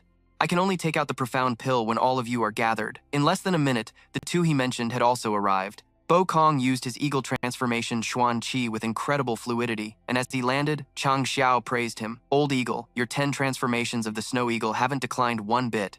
In another development, the two elders who fought Shi Changxiao had been stabbed. They slowly helped each other away. Mo Ta's profound pill continued to attract more people, and several seniors had already gathered at this location. Li Jianhong stepped forward to speak. Junior Li Jianhong pays his respects to the seniors of the Silver City, respects to Martial Uncle Shi and Martial Uncle Ying. On behalf of my master, this junior greets all the seniors. Mo Ta thought with a solemn expression. Finally, everyone is here. It's time for my Xuan Qi to make its debut. After seeing that everyone had arrived, Mo Ta silently made careful calculations before the battle began. Let them get the profound pill, and then I'll run away. I can't fight all of you, but my escaping ability might be the best in the world. But then, upon seeing some familiar figures, he froze, as if his system crashed. It was Zhao Han and Mu Shuitong. Mo Ta observed more closely. Beside them were two more unfamiliar faces. Are they newcomers to the Silver City? Meanwhile, in the rain, Feng Wu spoke up. It's so rowdy here. Doing it this way isn't fun anymore, is it? And Yan Meng, resting her chin on her hand, sighed. The rain is too heavy, little princess. We should head back. But those white-haired old men were extremely worried seeing their little treasure in such a dangerous place. My dear young lady, is this a place you should be? Isn't this asking for our old lives? At the same time, in the most tense area, Trung Tio shouted, Hey, you blockhead hawk, do you really want this Xuan Dan? Hearing this, Bakong arrogantly replied, Nonsense. A 9th grade Xuan Dan has always been a rare treasure. It'd be strange if this old master didn't want it. Don't tell me you don't. After replying to Trung Tio, he turned in another direction and threatened, This old master is the hawk, Bak Kong. That guy over there is Thach Trung Tio. Now, all of you, scram for this old master. Faced with this news, everyone present fell into a dead silence. Two great supremes were about to fight. Who would dare to interfere? But the young master of the Quan family would surely find a way to break this stalemate. But Mokta's feelings were the complete opposite of theirs. He stood aside and provoked them. If you want to fight, then fight. In this pouring rain, this old master is about to get sick. More indecisive than a woman. Make a move already. Enraged, Bak Hung immediately rushed towards him, cursing, You little brat! This is no place for a junior like you to meddle. The third elder stood by, observing silently without daring to say a word. He thought to himself, that black-robed person is no simple character. Even Bak Hung will likely suffer a loss. But soon, the scene before them made them think otherwise. Bak Hung easily attacked Mokta without meeting any resistance at all. With just one move, he successfully sent the boy flying far away, even making Mokta scream his lungs out, Help! Help! That scream was like a thunderclap to the old men standing nearby. They thought in dismay, "What the hell? If I'd known, I should have stepped in earlier." The glowing golden pill flew into the air, and then, by some inertia, it shot quickly towards Bak Kung. He easily and quickly caught the pill in his hand, but as he held it and examined it for a long while, Bak Kung suddenly realized something was strange. Suddenly, Trung Tiu used his movement technique to fly up high and mockingly jeered, "Hey, you blockhead hawk, didn't you want to fight? Let's have a life or death battle right now." As he spoke, his entire body erupted in flames that enveloped him. Seeing his opponent's overwhelming aura, Bak Kung felt very excited. Perfect timing. Finally, the two great supremes officially clashed. The scene of them charging at each other was fierce, one in the sky and one on the ground, both determined to bring their opponent down. Suddenly, in the blink of an eye, the sky lit up with a massive explosion, with a fierce vortex of red and black energy, like a demonic portal opening in mid-air. Kim Hung's junior brother hurriedly asked, "Senior brother, should we go in?" Kim Hung observed calmly, "No rush. We'll wait for the right opportunity." At the same time, the third elder and his companions made a different decision. "Let's go!" Bak Kong was delighted to see more people joining in, feeling the power coursing through his veins grow even more abundant. "Excellent! This is so satisfying!" Saying that, he ripped off his flimsy shirt to reveal his impressive muscles and roared. He even casually clawed at his opponents a few times, injuring several elders in an instant. Meanwhile, at the Quan residence, it was unusually peaceful. Than Han was leisurely admiring the moon, lost in her own thoughts. "I can't believe that fellow has the aura of a hero like that. Just this point alone makes him worthy of being a disciple of the Quan family. If it were Big Brother Mak Yao there." Than Han's eyes sparkled with conviction, believing he would have made the same choice as Mak Ta. As she was lost in thought, Dong Lu entered. He softly called out, "Than Han." Hearing someone call her name, Than Han turned her head and realized it was her father. She then asked, "Father, is something wrong?" Dong Lu stood in the rain as if wanting to wash away all his mistakes, and asked hesitantly, "Than Han, do you blame father?" But before he could finish his sentence, she cut him off. "I don't blame you, father. You will always be Than Han's father, and the head of our family." She shared with understanding, "Your duty is to ensure the survival of over 1,000 people in the Quan family. Your responsibility is immense and heavy. Your daughter understands that you are also in a difficult and painful position." Dong Lu was about to sit next to Than Han. Although he felt sorry for her, he still spoke bluntly. "You've suffered. Regarding the matter with the Blood Soul Manor, I want you to understand everything more clearly." Seeing her father's serious expression, she replied softly, "Please, father, go on." Dong Lu then explained that after receiving the letter from the Blood Soul Manor, the family elders had urged him to agree to the proposal. Their reasoning was very simple. If you married him, our Guan family would gain a connection to the Blood Soul Manor. For the family, this was a great opportunity. Then Han retorted uncomfortably, "How could they do such a thing?" Dong Lu ignored her emotional outburst and continued, "At that time, our family was split into two factions. Than Ba has always been ambitious, wanting to dominate the southeast. Than Nuyet and your mother, however, were firmly against it. Your mother cried her eyes out every single day because of this." Seeing her father pause for a moment, Than Han was also lost in her own painful memories. "Mother." The sky outside continued to pour, and the heavy raindrops made the mood of the two even more somber. Dong Lu continued to clearly recount the events of the past. In the end, the Blood Soul Manor presented one more condition. The Blood Soul Manor agreed that, aside from the title of the official wife, all other courtesies would be properly observed. They also promised to allow Than Ba to become a disciple of the Supreme Heavenly Sovereign, Li Tianjue. Hearing this, Than Han's voice filled with helplessness and disappointment. "In the eyes of the family, what am I, Guan Than Han? A piece of merchandise or a bargaining chip?" She recounted tearfully. "That year, when our two families were engaged, I had no objections. Big Brother Mo Yao was a hero. Marrying him was not a grievance to me at all. Mo Yao died for our country, and in my heart, I was prepared to remain a chaste widow for his sake. But at that time, the elders told me, the family had unanimously decided that Guan Than Han should remain a widow for the Jun family's young master. The reason being that we could not lose an ally like the Jun family. You are a woman of the Jun family now. Therefore, you must fulfill your duty for the Jun family's sake." Seeing her father turn his back without saying a word, Than Han grew more agitated. "I was doing it for my husband, but they treated me like a tool to bind our two families together. Regarding this matter, I felt nothing but deep humiliation in my heart. And today, the same old drama repeats itself. You're marrying me off to the Blood Soul Manor, a power greater than the Jun family, and the first to change their stance were the elders." The more she spoke, the more aggrieved and sorrowful Than Han felt for her own fate. She clenched her fists tightly. "If one day another power, stronger than the Blood Soul Manor, wants to take me as a concubine or a slave, I suppose everyone would agree, wouldn't they? Father, does such a principle even exist in this world? The Guan family is truly a family of prestige and honor. Father, since when did the Guan family become so shameless, so devoid of integrity? If I had the choice, I would rather let the Guan family perish as a heroic clan than witness a group of white-haired old men who have lost all trace of humanity, acting like nothing but dogs wagging their tails to please their masters. Daughter only wants to know, now that things have come to this, what are your thoughts, father? After Than Han's long speech, Donglu finally spoke slowly. You're right. Now, our Guan family has abandoned its own daughter, while the Jun family is determined to protect this very daughter. He slowly raised his head, letting the raindrops splash against his face, and continued, I have endured humiliation and swallowed my pride for the family my entire life. This time, I want. After thinking it all through, Donglu lowered his head and made a decision. He wanted to be a true father. After saying these words, Guandonglu suddenly felt a great weight lift from his heart. It was as if a 1,000-pound stone had been lifted from his chest.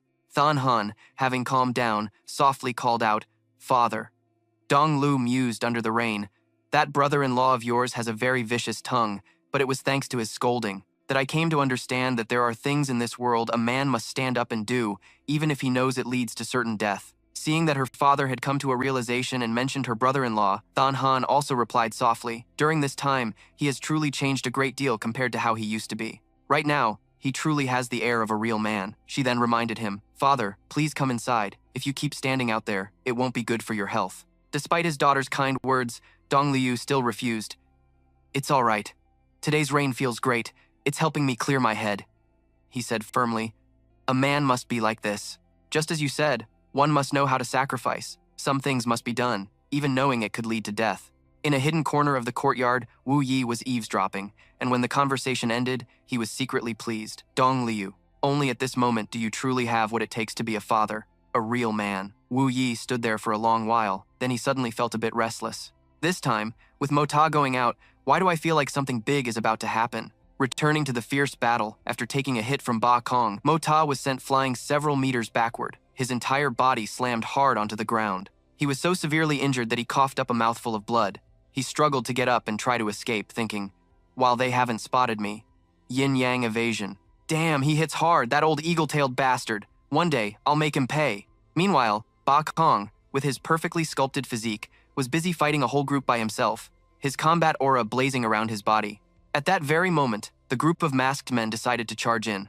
One of them gave the order, Lu Di, you have to get in there and provide cover. Then, from that ninja-like group, one person suddenly broke away and shot forward with incredible speed.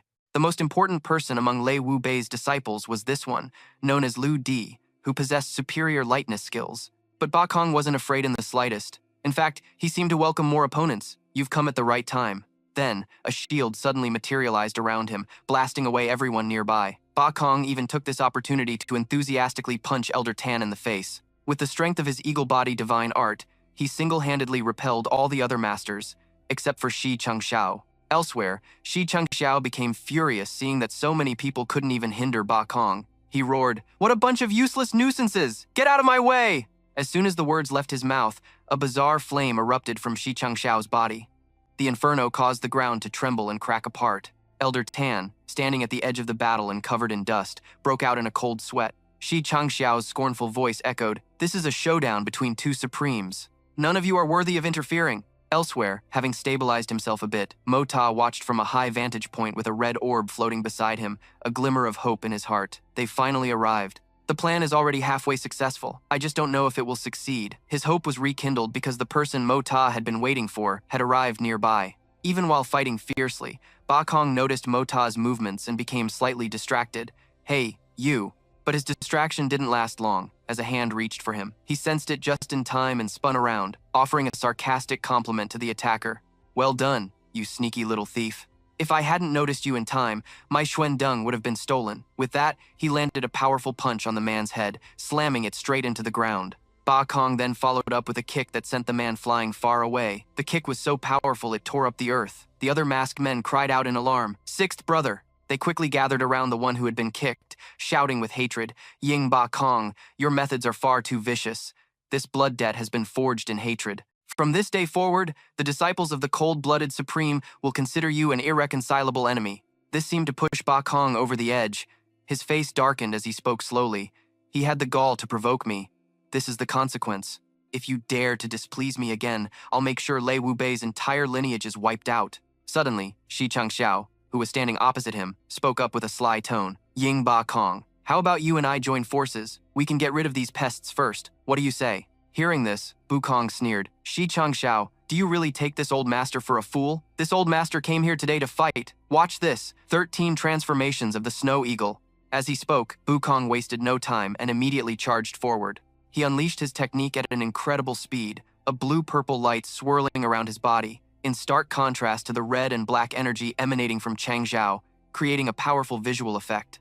In the top panel, the blue-purple light erupted violently, with bolts of lightning that seemed to tear space itself apart, engulfing the entire battlefield. The lightning bolts continuously struck everyone present, showing that in the heat of battle, Bu Kong had no qualms about conveniently killing off the men in black too. This made the ninjas cry out in resentment. One of them shouted, "A warrior can be killed but not humiliated. Bu Kong, I'll fight you to the death." Meanwhile, not far away, young Master Jun was also hiding and observing the battle. He silently remarked, as expected of the divine eagle of the steppes. Despite his questionable personality, he's incredibly powerful. Chang Xiao, in the midst of the fight, paused his assault and thought, if I can eliminate one of these expert factions, my own position will be strengthened. Putting his thought into action, he joined forces with the third elder and charged at Bu Kong. Elsewhere, Meng Shen was also secretly scheming. I can't let Shi Changxiao defeat either side, or the situation will turn against me. What I must do is balance all three sides and prolong this battle for a bit longer. And so, Meng Shen's faction joined the battle. Seeing even more people coming to attack him, Bu Kong was visibly thrilled. Today is truly a great day. Seeing this, our protagonist on the rooftop remarked with a sigh, this Bu Kong is a complete battle maniac. The ninjas looked up at the flashing purple and red light in the sky. One of them urgently said, Shi Xuan, we should make our move too, or there'll be nothing left for us. The one called Shi Xuan could only curse in frustration. Damn it! Meanwhile, our protagonist, still hidden on the roof, thought with morbid excitement, go on and fight. The more chaotic, the better. The more deaths, the better. At that moment, in the heart of the battle, Bu Kong used a technique from his 13 transformations of the snow eagle, Crimson Thunder, creating a protective sphere around himself with giant eagle wings. Seeing this, Chang Xiao let out a hearty laugh and praised, very good. Then, the two of them clashed with their full power. One side radiated a blinding blue-purple electricity, swirling like a raging thunderstorm, while the other was enveloped in blood-red energy, burning like a furious inferno. The force of their clash created a world-shaking explosion, and for some reason, the resulting shockwave landed right on the house where our protagonist was watching, causing him to let out a small groan. The elders standing nearby heard the sound and asked in confusion, did that room just talk? At this point, our protagonist had no choice but to reveal himself. He stood up, dusted off his clothes, and chided them. If you're going to fight, just do it properly. What did this building ever do to you people? Seeing him, the elders became furious and shouted, it's that color-changing man in black. The commotion on this street corner drew the attention of Bu Kong and Chang Xiao. Chang Xiao paused the fight and remarked, so, you were hiding there, huh? Bu Kong also stopped his attack and asked, is he the one who started all this? And just like that, for some unknown reason, the two of them found common ground and charged at our protagonist together. Go to hell! Another massive explosion erupted. Fortunately, our protagonist managed to escape the blast just in time. Chang Xiao angrily punched a wall. Humph. He got away again. Bu Kong, however, didn't seem to care. He casually wiped the corner of his mouth and urged, enough with the nonsense. Let's keep fighting. A moment later, on another street corner, our protagonist slowly emerged from the ground. He breathed a sigh of relief. Good thing this young master is quick on his feet. It seems Bu Kong and Chang Xiao have resumed their fight. But because it was one against many, Yingbei had first fought against Shi Changxiao and then took a combined blow from the three great elders. He was about to collapse, so he shouted, this old master doesn't want this piece of junk anymore. With that, he tossed the blazing pill away. For some reason, the pill flew through the air and landed right in Meng Shen's hands. This stunned him for a moment, and he exclaimed, is there such a good thing in this world? But he quickly realized, something's wrong. He's trying to shift the target to me, using me to escape. So, Meng Shen also hurriedly threw the blazing pill away. I don't want it either. The three elders saw this and rejoiced inwardly. Our chance has come. Chang Xiao also stared intently at the blazing pill. From above, he angrily urged Bei Kong. Get out of my way, you foolish eagle! Bei Kong thought to himself, if he gets the mysterious pill, I can't fight anymore. Feeling resentful, he decided to say, defeat me, and I'll let you pass. Meanwhile, One of the three elders, with quick hands and sharp eyes, managed to snatch the blazing pill. "I've got it!" But Shi Changshao immediately cursed. "That old geezer, I'll cut you down." Bei Kong even took the opportunity to kick him while he was down. "Deal with this guy first, then we'll continue our fight." Seeing this, the stunned elder hurriedly threw away the hot potato. "Damn it, I've become the target. I don't want it anymore." And so, the mysterious pill was tossed back and forth in the air like a hot potato, but no one dared to catch it. Not far away, Kai Shan spoke up. "Third brother, look at that blazing pill. Judging by its pure spirit chi, it's undoubtedly top grade, but why does it feel like it contains some hidden power?" Chang Xiao quickly answered, "It is indeed so. The energy within doesn't seem to be from a condensed pill, yet this ancient power is incredibly potent. This blazing pill, no matter what, we must get our hands on it, or the boss will tear us apart. Pay attention. If Shi Changshao really gets the mysterious pill, we'll immediately move to snatch it back." With that, he moved towards the crowd fighting over the blazing pill. At this very moment, Shi Changshao was the closest to the blazing pill. He reached out to grab the treasure. "The peak 9th grade mysterious pill is finally mine." Meanwhile, I, watching from a distance, grew a bit anxious. Why haven't those two made their move yet? Don't tell me they're saving their strength for a final burst at the very end. Suddenly, two loud booms echoed as if two meteorites had crashed to Earth. Amidst the explosions, a voice rang out. "A 9th grade condensed pill like this? How could it possibly fall into your hands?" A surprise attack sent Shi Changshao flying, which enraged him greatly. "Who is it?" The dust gradually settled, revealing the figures of Chong Xiao and Kai Shan. Chong Xiao spoke first. "A treasure of our clan. How can we let you take it as you please?"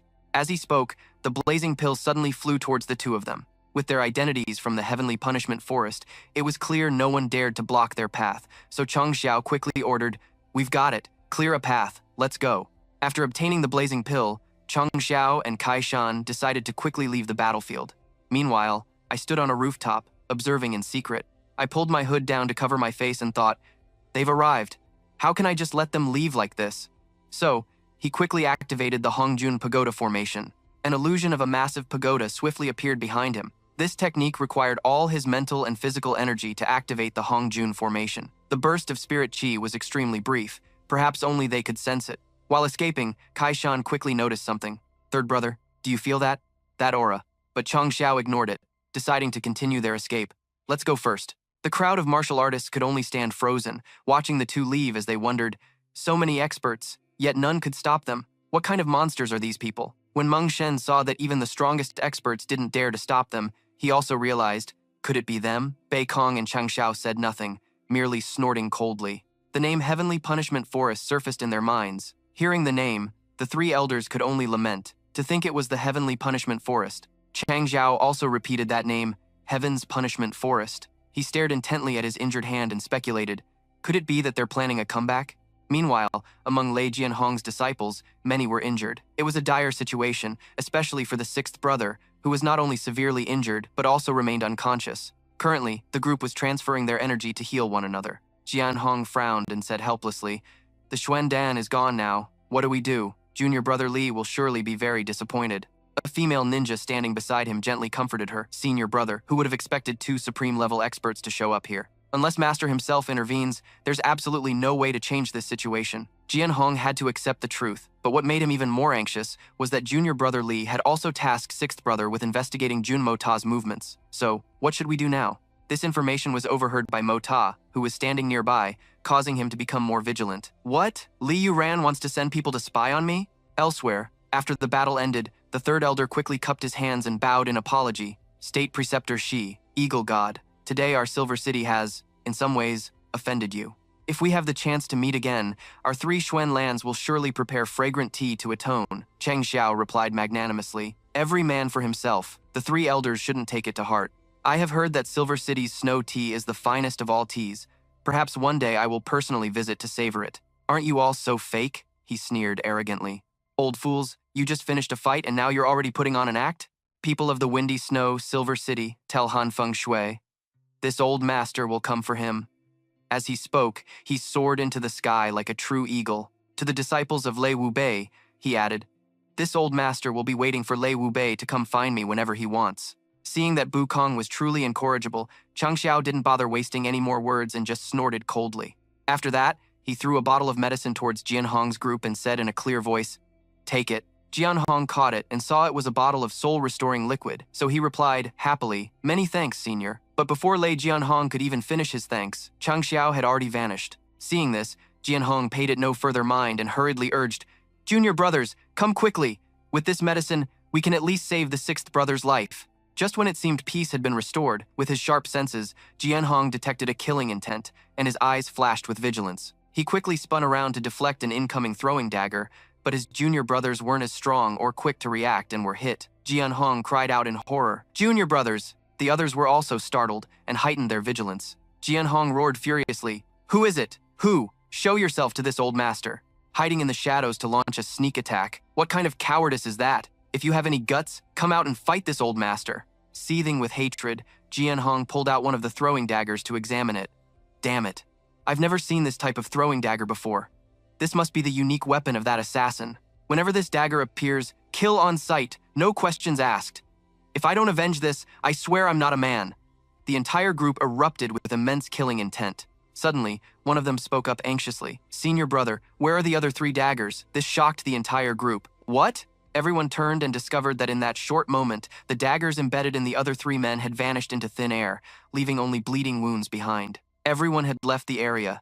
Even the uncollected bodies were taken away by the soldiers of the Tianxiang Empire. The site of the recent bloody life and death battle was now deserted, but the heavy rain continued to fall. But the peace was confined to that spot, for in another corner of the kingdom, things were seemingly just getting started. At that moment, in a certain city, Mosie crossed his arms and said, "So, you finally arrived? I've been waiting for you two for a very long time. Still not coming out? Do you really want me to personally drag you out?" Hearing this, Chongxiao and Kaishan quickly appeared. Kaishan crossed his arms and spoke up, "Who are you? How did you know we were here? Stop playing mysterious and get out here!" Then, in an instant, while the two were standing together, Mosie suddenly appeared out of nowhere, startling them both. How on earth did this guy appear here? The two had no idea how he managed this sudden yin-yang evasion technique. Even Yun Bichen, the leader of the 8 Great Supremes, would have absolutely no way of detecting it. Finally, Chongxiao decided to calmly talk things out. "Who exactly are you, Your Excellency? What is your purpose for luring the 2 of us Xuan lords here?" Mosie deliberately hid his identity and replied, "This humble one is Feng Juetian. May I ask for your esteemed names?" To Mosie, these 2 were the Xuan Beast Kings of Tianfa Forest. Ever since Mosie learned that his own aura could attract high-level Xuan beasts, he had always intended to make a move on the Xuan Beast Kings. The legendary Tianfa Supremes. Chongxiao answered honestly, "I am he Chongxiao, and this is my 4th brother, Xiong Kaishan." Mosie didn't plan to get straight to the point, so he beat around the bush. "You two traveled such a long way from Tianfa Forest to Tianxiang City. Could it be simply for this peak 9th grade Xuan Dan?" Chongxiao scoffed. "This is hardly a peak 9th grade condensing Dan. An ordinary Xuan Qi master might fall for it, but unfortunately for them, we've been around. Looking back now, it seems we were tricked. However, since we've met you, Your Excellency, it wasn't a wasted trip. Who knows, this might turn out to be a huge reward." Kaishan was very hot-tempered. For him, his patience had already reached its limit, so Kaishan demanded, "Third brother, why are you talking so much with this brat? Kid, be smart and hand over the treasure you have. Otherwise, one slap from me is enough to obliterate you." Hearing this, Mosie wasn't scared at all and retorted, "Kill me with a slap? Are you sure you have what it takes?" Hearing that, Kaishan cleverly retorted, "Of course not, but you definitely don't have what it takes to kill me either." But then, he was stopped by Chongxiao. Chongxiao didn't want to waste any more time either, so he got straight to the point. "Just state your purpose." Mosie didn't expect Chongxiao to be so straightforward, so he was stunned for a moment before answering, "My purpose is actually very simple. I want to trouble you two to do something for me." This made Chongxiao feel quite amused. He advised, "Don't think that just because you have something we want, you can arbitrarily force us to work for you. There is nothing we can't let go of. And if it really comes down to it, don't you think we could just take it by force?" Mosie was not to be outdone and immediately replied, "Your Excellency is a peak-level Xuan beast. I don't think you'd resort to making things difficult for both of us. If you two don't care about that item, then why did you come back here? And as for taking it by force, do you really think you have the ability to do so?" Seeing that he couldn't win a war of words with Mosie, Chongxiao decided to concede a step and set a condition. "What you say is very reasonable, but we have a long-standing habit of never obeying the weak. If you cannot convince us, how can we possibly follow the orders of someone weaker?" Hearing this, Mosie frustratingly held his head and thought, "I've already used my sovereign's aura. Is that still not convincing enough?" He asked helplessly, "What would it take for you two to be convinced?" Kaishan had been waiting for this moment and quickly chimed in, "Isn't that easy? We'll know after a fight." He was quickly stopped by Chongxiao again, who lectured him loudly. What nonsense are you spouting? All you ever want to do is fight. That's the behavior of a brute. We are esteemed masters. Chongxiao silently cursed. Fourth brother truly doesn't know his own limits. This fellow is so mysterious. What if we can't beat him? After a long moment, Chongxiao finally made a decision. How about this? We'll have a 3-round match. Whoever wins 2 rounds is the victor. If you win, we Xuan Lords will agree to do one thing for you. But of course, our benefits cannot be forgotten either. I quickly agreed. All right, but since this is a martial contest, to be fair, I'll set the challenge for the first round, and you'll set it for the second. If we still have to fight a 3rd round, then the winner of the 2nd round will set the challenge. What do you think?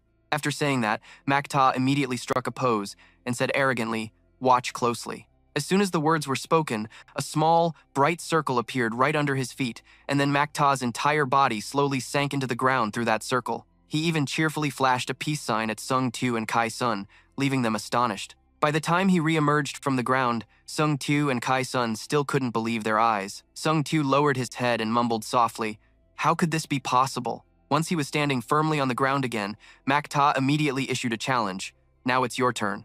The scene was now chaotic. Kai Sun and Sung Tu couldn't help but be stunned. He didn't leave at all. Macta spoke nonchalantly. "This little trick isn't too hard to do. As long as you two can do the same as me, I'll admit defeat for this round." The two of them were silent for a long while before one reluctantly said, "We can't do it. We admit defeat." He replied solemnly, "I accept your concession. For the next round, it's your turn. Or, you two can come at me together. I don't mind that either." Hearing this, they discussed their options carefully. Competing against a master like this, what should we challenge him to? It seems like we'll lose no matter what we pick. Macta grew bored. "Are you done discussing? Why don't you two take your time? I'll go home and take a nap," Kai Sun roared. "What are you so arrogant for? I'll fight you." He smirked, wondering what the guy wanted to compete in now. Kai Sun boldly announced the rules of the match. "I'll compete with you. I challenge you to a peeing contest." Sung Tu, standing beside them, was utterly horrified when he heard this. Macta was also speechless, just staring at Kai Sun. The man looked arrogant. "That's right, a peeing contest. You just performed a move, now I'll perform one too. If you can't do it, then you lose." Immediately after, Kai Sun took a powerful leap high into the air. His movement technique was so good that even Macta had to praise it. Hearing that, Kai Sun smirked smugly. While his body was still ascending, his hands moved with extreme speed to undo his belt. Then, he quickly pulled that thing out. A shimmering golden stream shot out like the flood of the Yellow River. At this moment, Macta was dumbfounded, feeling a strong urge to just pass out. In contrast, Sung Tu was covering his face tightly with his hands. When it was finally over, the man heaved a sigh of relief, clasped his hands, and slowly landed. Kai Sun said with great enthusiasm, "Kid, I've finished my performance. Now it's your turn." He could only reluctantly admit defeat, not wanting to stoop to the man's level. Kai Sun laughed triumphantly. "I'm not bullying you, you know. This is a trick everyone knows." Macta suddenly gave a dangerous smile. "I am thoroughly and sincerely defeated. According to the rules, the winner of the 2nd round has the right to decide the challenge for the 3rd round. Now, please set the challenge." The man asked, confused, "Do we even need to think about it? The next round is still a peeing contest. Isn't that already decided?" Sung Tu was exasperated. "Have you no shame? Get out of my sight. Even if you don't care about your own face, I, for one, still have my dignity. Get lost." He thought for a moment, then replied, "Actually, I feel that what the 4th brother just said isn't a problem at all. It's completely in line with our prior agreement. We can just have another go." Kai San was bewildered. "Then wouldn't you be guaranteed to lose?" Macta offered an idea. "Let's put a new spin on the old game. What do you think?" Sung Tu was a bit wary. "Please be more specific." With confident eyes, he said, "It's very simple. Just now, the 4th brother demonstrated peeing in the air. This round, we'll switch from the sky to the ground. We'll compete by peeing underground. How about it?" The man immediately objected. "Peeing underground? That's impossible! Once you're in the ground, you're surrounded by dirt and rocks. Where would you even aim it?" Macta's voice was firm. "And if I really can do it, then what?" Sung Tu considered it. This fellow, although he can perform the earth-phasing technique, peeing while underground is a completely different matter. Let's see what trick he's planning to pull. After thinking it over, he replied, "Then of course, that would mean we lose." Without hesitation, he quickly performed his technique for them to see. In the blink of an eye, Macta's body had sunk down to his waist, with only his chest and up remaining above ground. Not long after, a shimmering golden stream appeared, visible to all. Kai Sun's face darkened. He actually managed to do it. The boy returned to the ground and probed, "So, what do you two think now?" Both of them replied in unison, expressing their admiration for Mo Ta. Sung Tu then asked seriously, "What exactly do you want us to do? Also, don't forget what you promised us." Mo Ta replied confidently, "Of course. As long as you do this for me, I will definitely give you a worthy reward." After speaking, he and Sung Tu shook hands as a sign of commitment. A faint green light then slowly appeared. Sung Tu could feel it. His long-lost mystic energy was surging back to life. He just needed a little more mystic energy to push past the bottleneck of his restraints, and he could instantly break free. The two let go of their hands. Mo Ta asked unhurriedly, "So, do you now believe that I have the power to help you?"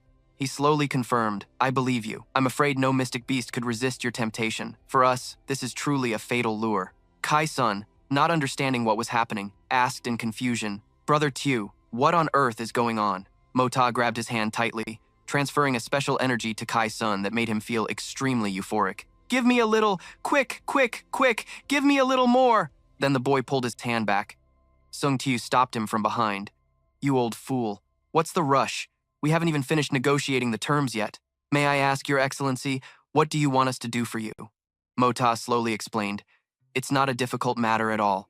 I have my reasons for not being able to act personally. Otherwise, how could I let you guys get such a good deal?" Kai-sun was extremely excited. "Just say it. Whatever it is, I'll do it for you," he said without holding back. "Recently, the absolute heaven supreme, Le Tuyet Din, has been getting on my nerves. I want you to go and kill him." Hearing this, a chill ran down both their spines, as if they had misheard. Mo Ta feigned confusion. Kai-sun replied dejectedly, "Kill Le Tuyet Din? Do you think that's as easy as slaughtering cattle? Ask for something else." The boy feigned regret. "Then what should I do? Right now, the only one who has provoked me is the Blood Soul Mountain Villa." Mo Ta said, disappointed, "If you can't do it, then let's just forget it. We'll pretend this deal never happened." Sung Tio was bewildered. "Wait a minute. You said the one who provoked you is the Blood Soul Mountain Villa, not Le Tuyet Thien himself? If it's just about dealing with the Blood Soul Mountain Villa, that's much easier to handle." The boy acted a little surprised. "Isn't the Blood Soul Mountain Villa the same as Le Tuyet Thien? Is there a difference between the two?" He quickly explained, "Le Tuyet Thien usually roams the world and doesn't actually live at the Blood Soul Mountain Villa. As long as Le Tuyet Thien himself is not involved, this is much easier to handle. It's just the Blood Soul Mountain Villa. After all, it's not a big deal at all." Mo Ta now relented. "All right, I'll concede a step. But I have one more condition. Otherwise, this deal is off." Kai-sun quickly agreed. "As long as it's not killing Le Tuyet Thien or completely destroying the Blood Soul Mountain Villa, we can do anything else." The boy didn't forget to add, "I heard Le Tuyet Thien has a son. I think his name is Le Dang Van. You must teach him a thorough lesson, and if it's convenient, killing him or making him a eunuch would be fine too." Sung Tu's jaw dropped. Le Tuyet Thien was over 80 years old when he finally had an heir. If we kill or castrate him, Le Tuyet Thien and our Heaven's Punishment Forest will surely be locked in a blood feud for all eternity. Mo Ta acted tired. "This is not acceptable, and that is not acceptable. Then what the hell are we even talking about?" He quickly proposed a solution. "How about this? Since Your Excellency's goal is just to teach him a lesson, we can beat Le Dang Van to within an inch of his life for you, making him bedridden for half a year. How does that sound?" The boy agreed decisively. "This one will concede one more step then. If you can throw the Blood Soul Mountain Villa into chaos and break both of Le Dang Van's legs so he can't stand for a year, then we have a deal." Sung Tu did not object to Mo Ta's request. The boy set a deadline of 1 month to complete the mission. He happily accepted, absolutely no problem. "Your Excellency, after we're done, where should we find you?" Mo Ta thoughtfully designated a place for them. The boy exuded an air of confidence. "Just wait there for a short while, and I will come to you immediately." Sung Teo said respectfully, "Understood. The matter cannot be delayed. We two brothers will take our leave now." I quietly watched them leave as my heart grew lighter, but I couldn't bear it anymore and collapsed to the ground. In a single night, my spiritual and soul power were almost completely depleted, and I was running purely on fumes. I was terrified that if I lost contact with the Hongjun Pagoda, those two Zhao experts would discover my true strength. It was an incredibly arduous ordeal. When Moji returned in a state of complete exhaustion, the people who found him immediately rushed to inform Wu Yi. He immediately rushed to the boy's bedside, full of worry. "Mo Xie, where on earth have you been?" He suddenly mumbled something. "Blood Soul Manor is safe, for now." The next morning, the sun had risen over the mountains, its warm rays shining through the windows of the residence. Mo Xie awoke, looking exhausted, and upon seeing Wu Yi by his bed, he asked, "Why are you here, uncle? How long have I been asleep?" He slowly explained to him, "You were out for a very long time and came back half dead. How could I not be worried? What were you doing?" Moshe stammered for a long time, making Wu Yi impatient. Don't make me drag it out of you. Tell me, what did you mean by those words you muttered when you came back? With an awkward expression, he claimed he was just guessing and didn't really know anything. Wu Yi stared at him suspiciously. You're quite the guesser. You can just randomly guess something so specific? He quickly spun a tale. Yesterday, a large number of peak-level masters gathered in the West City. A masked man in black appeared with a Xuandan. Third uncle, your intelligence network is incredible. You weren't there at the time, were you? Wu Yi said sternly. None of that is important. I know it was you, the one holding the Xuandan who appeared last night. Who was that arrogant bastard in black who doesn't know his place? Mo Xie just smiled, but his uncle suddenly frowned.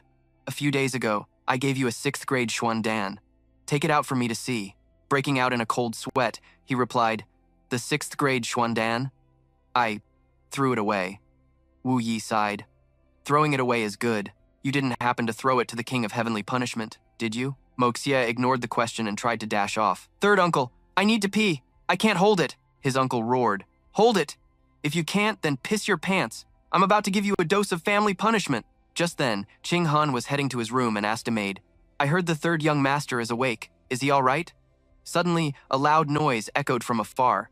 Mo Xie was sent flying and landed right in front of her. Luckily, Qing Han managed to catch him. His face was already covered in bruises, leaving her completely bewildered. Startled, Qing Han immediately dropped Mo Xie. Then, Wu Yi burst out through the door, yelling, Begging for mercy is useless. I'm going to beat you to death today. The two of them continued to scuffle with no sign of stopping, to the point that Qing Han, who was nearby, had to beg him to stop the beating. Hearing this, Wu Yi actually stopped, which surprised Mo Xie. In that moment, both of their minds were in turmoil. What the hell? Since when did my niece-in-law care if this brat lives or dies? And my sister-in-law cares about me? Noticing their awkwardness, Qing Han quickly changed her tune. I was just worried you'd get tired, third uncle. Go on, beat him to death. After saying that, she walked away. Mo Xie watched her leave, completely baffled. Wu Yi hesitated for a moment, then said, I don't get it either. But who told you to get up? It seems you're still not ready to be honest. He then turned and continued to thrash his nephew. After he was satisfied, Wu Yi said, Tomorrow is your father's death anniversary. You'll come with me to the ancestral hall to pay respects. Afterwards, we will go see the cenotaph the generals erected for him. Understand? Mo Xie obediently agreed, not daring to argue. His uncle didn't forget to probe further. So, about Blood Soul Manor, what exactly happened? He gave a bright smile and said, It's all been resolved. Soon, they arrived at the ancestral hall. These 8 stone statues, Wu Yi explained, are known as the 8 white-clad generals. They were your father's personal bodyguards, sharing life and death, sharing glory and honor. The white-clad guard, the blood-clad slayer, righteousness that pierces the vast sky, following without regret, blood staining the heavenly pass. Who could ever match him? Big brother, today your little brother has brought Mo Xie to see you. Mo Xie has finally grown up. He is now worthy to come and pay his respects. Wu Yi still remembered the heartfelt last words of Mo Xie's father. Third brother, your second brother and I are gone now. From now on, the Jun family must rely on you. You must take care of Moxie. Seeing Wu Yi's sorrow, Mo Xie comforted him.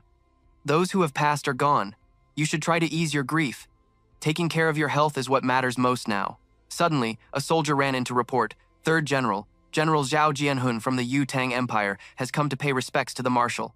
We await your orders, General. Wu Yi was shocked. Zhao Jianhun, that man was the battlefield enemy of me and my 2 brothers. A moment later, a man strode in with a commanding presence. He approached Wu Yi and greeted him, Jun Wu Yi. After so many years, we finally meet again, Wu Yi replied calmly. Zhao Jianhun, I have also been wanting to see you again. It has been a long time. A very, very long time. He looked up at Mo Xie's uncle, his eyes filled with some unspoken emotion, then clasped his hands and bowed to him. Sword Soul confided, Wu Yi, you know, on the battlefield, there are countless heroes, and famous generals appear one after another. But there is only one person who could make me, Sword Soul, admire him from the bottom of my heart with utter admiration, and that is Jun Wu Hui. At that time, our 2 nations were at war. Although Jun Wu Hui and I knew of each other, we only ever met on the battlefield. It's a pity that such a heroic figure, such a genius marshal, unexpectedly did not die on the battlefield. Hearing this, Wu Yi was stunned. Not dead on the battlefield? Sword Soul, what on earth do you mean? Or do you know something? The man said firmly, I did not kill Jun Wu Hui, but he died, and he died mysteriously while he was fighting me. I will absolutely not be a scapegoat for someone else like this. About what happened that day, I don't know any of the details either, he said. before Wu Yi asked with suspicion. Then why have you come here today? What is it that you want to know? Sword Soul said, annoyed. If I had truly defeated and killed Jun Wuhui, I would have immediately announced it to the world and celebrated publicly. But that is not the truth. And as for you, Jun Wuyi, we still have one final battle to fight. You are a military man yourself. If you were to win 3 consecutive battles in such a strange manner, how would you feel? Jun Wuyi, I'm asking you, how did Jun Wuhui die? And how were you defeated? He replied slowly, affirming that he also did not know the truth of the matter. Sword Soul stared intently at Wu Yi without saying a word. The man turned and quickly left, saying, one day, I will uncover the truth of this matter, the Jun family and the Dugu family as well. Your current situation in Tianxiang doesn't seem to be very good. He immediately grew worried and asked Sword Soul about the current situation. Could it be that you've heard some news? The man spoke with a mocking tone. Other countries want to provoke a war with you. After the imperial preceptor and I arrived in Tianxiang, the 3 princes all wanted to pay us a visit, and their attitude was quite... Wu Yi's expression turned ugly. He couldn't believe what Sword Soul had just said. The man continued nonchalantly. The Jun and Dugu families are loyal pillars to the Emperor of Tianxiang, while the 3 princes have yet to settle who among them is superior. Each one wants to ascend the throne, and a military coup is likely their only option. But the Jun and Dugu families are a major headache for them, an obstacle they must find a way to eliminate. Hearing this, Wu Yi went pale. Sword Soul continued confidently, to be honest, I'm very much looking forward to that happening. When that time comes, I will lead a great army north, flatten Tianxiang, and expand the map for my Yutang. Wu Yi appeared calm as he asked, if that's the case, why would you tell me this, allowing my Jun family to be on guard? The man replied softly, I cannot hide anything in front of Jun Wuhui. I truly hope that your Jun family will once again produce a white-robed marshal to fight a life-and-death battle with me before our armies. Before leaving, Sword Soul added, I have no desire to see a family of heroes perish in a dark struggle for power. He slowly assessed the situation. It seems the 3 princes have grown a bit impatient, but they are not yet qualified to make a move against our Jun family. It's highly likely they want to deal with you, nephew. You should be careful. A dangerous expression appeared on Mo Xie's face. Third uncle, I'm not very strong right now, but if they want to kill me, it probably won't be that easy. If they attack me first, I won't let them off the hook. Wu Yi instructed him carefully. Don't show any mercy. Once you make a move, be truly decisive. He immediately understood his meaning. Just as they reached the door, a figure suddenly zipped past quickly over the rooftops. Wu Wei watched in surprise. Who was that? Such incredible speed, while Mo Ta focused, deep in thought. That figure just now, although I couldn't see their face clearly, that movement technique felt a bit familiar, like a falcon spreading its wings in the air, elegant yet incredibly fast. He immediately thought of Bei Kong, turned to his dear uncle and said, I think that's an acquaintance. I have to follow and see. You just head back first. Don't worry about me. Wu Wei didn't stop him. All right, remember to be careful. While giving chase, Mo Ta couldn't help but find it strange. The battle for the mystic pill is over, so why is he still here? What is he planning to do? Flashing back, from the moment Mo Ta met Bei Kong, he had exhausted his mind trying to attract the other's attention, aiming to understand the method of using that high-grade mystic pill. You could say he pulled out all the stops. First, he put up a front to gain favor, then used fine wine to forge a connection. He truly went to great, painstaking lengths. But after many incidents, he was forced to activate his plan early, right after the battle for the mystic pill concluded. His actions had to be altered to suit the current situation. Young Master Jun went to check the results. He discovered that if he could gain the support of the Heavenly Punishment Beast King, then the position originally arranged for Bei Kong would no longer be necessary. Mo Ta finished his thought, fuming. I put in so much effort to lay out my plans. Why do they keep proving useless time and time again? This can't be happening. The scene shifts to very careful footsteps, striding along a rough path, which suddenly come to a halt. Mo Ta was tracking Bei Kong. Hiding behind a tree, he let out a sigh of relief. Good, I haven't lost him. It seems even the heavens are on my side. In the middle of the forest, Zhan Feng was deep in thought. For the sake of my friend, I had to come here. But after this battle, will I even have a chance to return? Upon seeing Bei Kong, he slowly turned and asked, Are you the one who challenged the Golden Sun clan? He finished the question. So you're the one Jin Fengli relied on? A mere heavenly profound realm cultivator dares to issue a challenge to this old man? Very well, you've got some serious nerve. Zhan Feng showed a respectful attitude. For righteousness, I must act. I will not turn back, even if it means facing a mountain of blades or a sea of fire. Senior, since I am here, I ask for your guidance. Bei Kong immediately rushed forward. Meeting here is fate. Today you shall have a good warm-up with this old man. The man's power was immense, completely overwhelming Zhan Feng. The two clashed, and the battle was incredibly fierce. Bei Kong parried the man's sharp sword with his bare hands. He gave a confident smile, as if victory was already in his grasp. Bei Kong's actions were extremely fierce, his aura soaring to the heavens. He would seek out anyone to fight. It didn't matter who they were. As long as they were a renowned master, they would surely have inherited some profound techniques. The unique concepts behind their techniques passed down from their masters. These were precisely what Bei Kong was searching for. Mota watched from a corner, feeling indignant. His opponent is only at the middle stage heavenly profound realm. Why does he need to exert so much power? Moreover, he's just repeating the same few moves over and over. It seems he's just using his opponent as a training dummy. It's obvious this Bei Kong has created a martial art of his own. That much is clear. But what's even clearer is that, although he created this art, it has not yet been perfected into a complete system. Bei Kong currently can't find a worthy opponent. So aren't the Blood Soul Mountain Manor and the Wind and Snow Silver City perfect opponents? Bei Kong is having a huge headache right now because his techniques still have too many flaws. Meanwhile, don't I have countless ultimate martial arts from my previous life in my head? Returning to the present situation, he was brimming with confidence. Hey kid, are you running out of steam? Is this all a disciple of the Azure Supreme has got? Suddenly, Zhan Feng's counterattack infuriated Bei Kong. Damn it, he figured it out. If this keeps up, I'll lose. It's time. His sword strokes were incredibly powerful, creating a solid barrier. The man was utterly shocked. Could this move be the ultimate technique of Supreme Lanji? Chen Feng's sword path seemed to want to swallow Bei Kong whole. The man roared in anger. Brat, are you insane? Using this move will surely kill you. I am. Before he could finish, he quickly cut in, shouting the name of his technique. Lang Quan Tian Kun. A blue dragon then appeared, accompanied by terrifying lightning bolts. Bei Kong went berserk. You little bastard, stop right now. I am your martial uncle. I am Eagle Bei Kong. Chen Feng was shocked, but by now, he had already burned all his profound qi and vital energy. Like an arrow on a drawn bow, it couldn't be stopped. Even if he wanted to stop now, he couldn't. The man racked his brain. What do I do? If I can neutralize this technique, maybe the brat can at least die with his body intact. If I meet Meng Hongzhen later, she'll definitely risk her old life to fight me if he doesn't. In the end, Bei Kong had to deal with the bad luck. He looked dejected. To think I'd run into this kind of situation again. How am I supposed to face that Meng Hongzhen now? Bei Kong suddenly became alert upon hearing a voice. To spar with your own martial nephew and force him to his death. Truly worthy of a supreme one. I'm impressed. Truly impressed.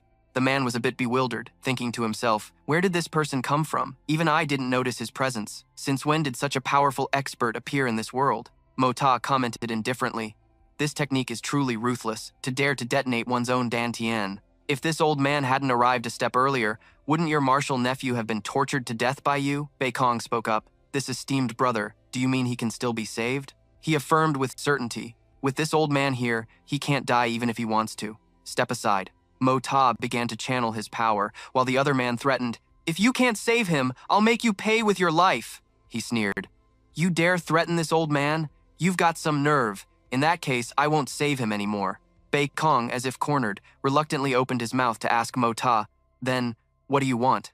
Without much thought, he stared at the man and replied swiftly, beg me to save him. Bei Kong looked as if he was being belittled, so angry he was speechless. Mota bowed his head and sighed, if you won't beg, then forget it. He then turned to leave, but Bei Kong stopped him. The man forced the words out, this old man begs you. Mota was satisfied. Now that's more like it. He mocked the man. Just because of 3 fighting stances from a little eagle, you've reduced someone to this state. Every day you find some small fries to practice your moves on. Mota smirked. Do you think doing that will help you achieve the mastery of a grandmaster? He smiled and said, only 17 stances, and you can't even link them together. How embarrassing. Bei Kong turned back to look at Mota. Your Excellency, what did you just say? Mota's expression turned serious. You haven't fundamentally understood it at all. You tried to imitate an eagle but ended up imitating a housefly. Naturally, you can't unleash its true power. Bei Kong marveled silently. To be able to see my flaws, he must be a great expert. I've really hit the jackpot this time. I never expected to meet such an expert here. In the end, he wholeheartedly accepted Mota as his senior. Mota said coldly, step aside and watch. After I save him, I'll conveniently teach you a few moves. Bei Kong immediately agreed after hearing this. He activated the Hongjun Tower, and dense spiritual qi poured out. Chen Feng felt a rich stream of spiritual energy surging through his meridians and pouring into his dantian. This terrifying energy, even his master, Supreme Lanji, was far inferior. His body had lost its functions, and his meridians were severed everywhere. Yet now, It was unexpectedly radiating with vibrant life force. Bei Kong was inwardly astonished. Chen Feng's crippled cultivation actually had a chance of being restored. He never thought such a peerless, regenerative cultivation method existed in this world. As the fierce spiritual qi was being released to heal him, just as Chen Feng's meridians were almost recovered, the spiritual qi suddenly started to surge wildly. Mo Ta worried inwardly. He's not about to have a breakthrough, is he? He felt the situation was not good. Having experienced this once before, young Master Jun naturally understood what was happening. And with a single thought, he withdrew the spiritual power from Shen Feng's body. Shen Feng lay unconscious on the ground. Mo Xie spoke up. I've stabilized his injuries, so his life isn't in danger for now, he continued. However, he'll need a few more treatments to fully recover, but I have to leave now. The old man looked as if he wanted to say something. Mo Xie instructed, take him to the Jun family in Tianxiang City and find my master, the third young master of the Jun family, Mo Xie. Ask him to treat this lad. As for the few techniques I've already passed on to Mo Xie, if you want to complete them, go find him. The old man lowered his head, pondering as if to memorize the name Jun Mo Xie. When he looked up again, Mo Xie had already vanished. The man exclaimed, such incredible movement technique. At that moment, he prepared the yin-yang escape. Mo Xie executed the technique, hiding deep within the earth, when he suddenly felt a violent tremor in his sea of consciousness. His consciousness could no longer resist the pulling force of the Hongjun Pagoda. Instantly, it was pulled from his body. It shot towards the Hongjun Pagoda like a bolt of lightning, and the great gates of the pagoda opened silently and suddenly. Now, Mo Xie began to enter a subconscious state. His entire body was bare. What is this? I'm back in this place again. The second floor of the Hongjun Pagoda had finally opened to welcome Mo Xie. He thought to himself, on the first floor, I obtained the most powerful technique of all time, the art of unlocking heaven's fortune, and the great divine ability, heaven's respite. Mo Xie walked forward, pondering, what kind of surprises will this second floor hold? He approached a giant incense burner, and after a long while, suddenly, the giant incense burner began to glow, its light shining directly on Mo Xie. Young Master Jun was completely unaware that his physical body was undergoing an earth-shattering transformation. Outside, the immense spiritual energy from the Hongjun Pagoda was cleansing all the meridians in his body. It poured into the Baihui acupoint on the crown of his head and the Yongquan acupoint on the soles of his feet, surging in madly and relentlessly. The meridians in his body contracted and expanded in waves. The clothes on his body could not withstand the violent surge of the heaven and earth spiritual energy. They had turned to ash at some unknown point. As for Mo Xie's body, every pore on his skin seemed like countless tiny, pure springs. This area, which was once a maple forest of over 10 acres, withered in the blink of an eye. All the vegetation on the ground, even the most heat-resistant plants, turned into a patch of dead, withered forest. For 1,000 years to come, this place not far from Tianxiang City would become a land of death. Not a single living creature would survive in this death zone, even if a great flood were to sweep through. Even after a flood passed, this patch of land would still revert to its former, dead state. As he drew closer, Jun Mo Xie's spiritual consciousness was enveloped by the flames beneath the furnace. He was forced to shut his eyes against the blinding light, wondering where he was. Mo Xie's entire body felt as if it were floating in midair, enveloped by a powerful energy. The creation furnace let out a loud clang, and a beam of white light shot up. Fresh blood sprayed from his wrist like a fountain. It fell directly into the creation furnace. The flames, which had been dying down, were nourished by the fresh blood. They began to burn fiercely once more, enveloping the entire creation furnace in multicolored flames. Mo Xie pondered for a moment. It's clearly fire, but I don't feel any heat. This must be the flame of chaos. He then focused all his energy on the next stage of his cultivation. Mo Xie emerged from the Hongjun Pagoda, looking completely haggard. This second-level divine art, or rather, the art of unlocking heaven's fortune, had perhaps only just officially reached the entry level. He had just leaped from the Silver Xuan realm all the way to the peak of the Gold Xuan realm. Silver Xuan initial stage, Silver Xuan middle stage, Silver Xuan peak stage, Gold Xuan initial stage, Gold Xuan middle stage, and Gold Xuan peak stage. In the blink of an eye, he had shot up 6 entire minor realms. Suddenly, Guan Qinghan and Dugu Xiaoyi appeared out of nowhere. One of the girls, her face flushed with embarrassment, shouted at Mo Xie, "Pervert! In broad daylight! How shameless!" "It's so despicable. I can't stand it," the other chimed in. "If I don't teach you a lesson today, the heavens themselves will be angry." He turned around, looking at them in confusion, and asked, "Teach me a lesson? What did I do to you two?" Yan Meng was about to go insane. You pervert, don't come over here." At this moment, she hadn't realized that her own clothes had been incinerated inside the Hongjun Tower. It was only when he moved that he felt a sudden chill all over his body. startling him for a moment. Looking down, he discovered it was quite breezy down there. Mota quickly used his hands to cover himself. Yan Meng, on the other hand, was furious. You, how can you be such a scoundrel, playing the victim after doing wrong? You're the real pervert, and you dare call me one? You have absolutely no shame. He shot back. Did I give you permission to look? What the hell are you looking at? Mota's gaze turned incredibly cold as he looked at her, calmly criticizing. Truly a female pervert. Yan Meng's face burned with rage as she ordered Fu Wu. What are you waiting for? Kill this scoundrel. He's making me furious. His face darkened instantly. The Xiao family? How dare a mongrel from the Xiao family act so arrogantly in front of me? And they dare accuse me of looking at her body? They truly have a death wish. Mota seethed with rage in his heart. His third uncle was crippled by Silver Snow City for 10 years. The thought alone made him furious. Provoked, he charged forward. You shameless thing! How dare you open your dog mouth and be disrespectful to me? Die! Then, a roar echoed. The longsword shot out a golden aura. He never expected this teenager to have a golden Xuan cultivation. But just as he thrusted the sword towards Mota, he vanished, leaving Fu Wu stunned. Asterisk smack, asterisk, a slap landed squarely on his face. Asterisk thud, asterisk, another kick struck him in the chest, causing his body to curl up like a shrimp as the longsword fell from his hand. When Fu Wu looked up, he saw Mota had already put on his own robe. He sat on the ground, completely bewildered. How is this possible? Yan Meng broke out in a cold sweat. Fu Wu is a golden Xuan expert, yet he couldn't even withstand a single move from that hooligan. He swaggered over and asked, What's your name? Where are you from? To dare mess with your granddaddy here in Heavenly Fragrant City. You're lucky this old master has a good temper. Mota smiled menacingly. Otherwise, I'd have cut you down already. Fu Wu glared. Silver Snow City will never let you go. Just you wait. Your entire family will be annihilated. After hearing this, he stared at him. You're from the Xiao family of Silver Snow City? Fu Wu said arrogantly. Ha, so you're scared now. You better have your entire family, young and old, kneel and beg this young master. Otherwise, your whole clan will be wiped out. Mota sighed, looking as if he couldn't be bothered to argue with him. But Fu Wu pressed his advantage, demanding, Kneel for me. Without a word, he rushed forward and slapped him hard across the face. Kneel your grandma's ass! With just one blow, Fu Wu was sent flying. But Mota wasn't finished and continued to curse. I'll show you. So the Xiao family of Silver City is that great, huh? Take that for threatening me. What are you screaming for? Get your ass back here. Yan Meng heard him and was bewildered, not knowing that he was calling for her. Mota, now enraged, yelled, If I'm not calling you, am I calling a ghost? What's your name? Yan Meng's voice trembled. My name is Yan Meng. I'm very powerful. You shouldn't hit me. He muttered her name and then continued asking, Han Yan Meng. This brat is from Silver Snow City. So you must be too, right? Oh, right. What is Han Yan Ru to you? Her eyes welled up with tears. She is my older sister. You shouldn't hit me, my sister is really powerful. Mota thought to himself.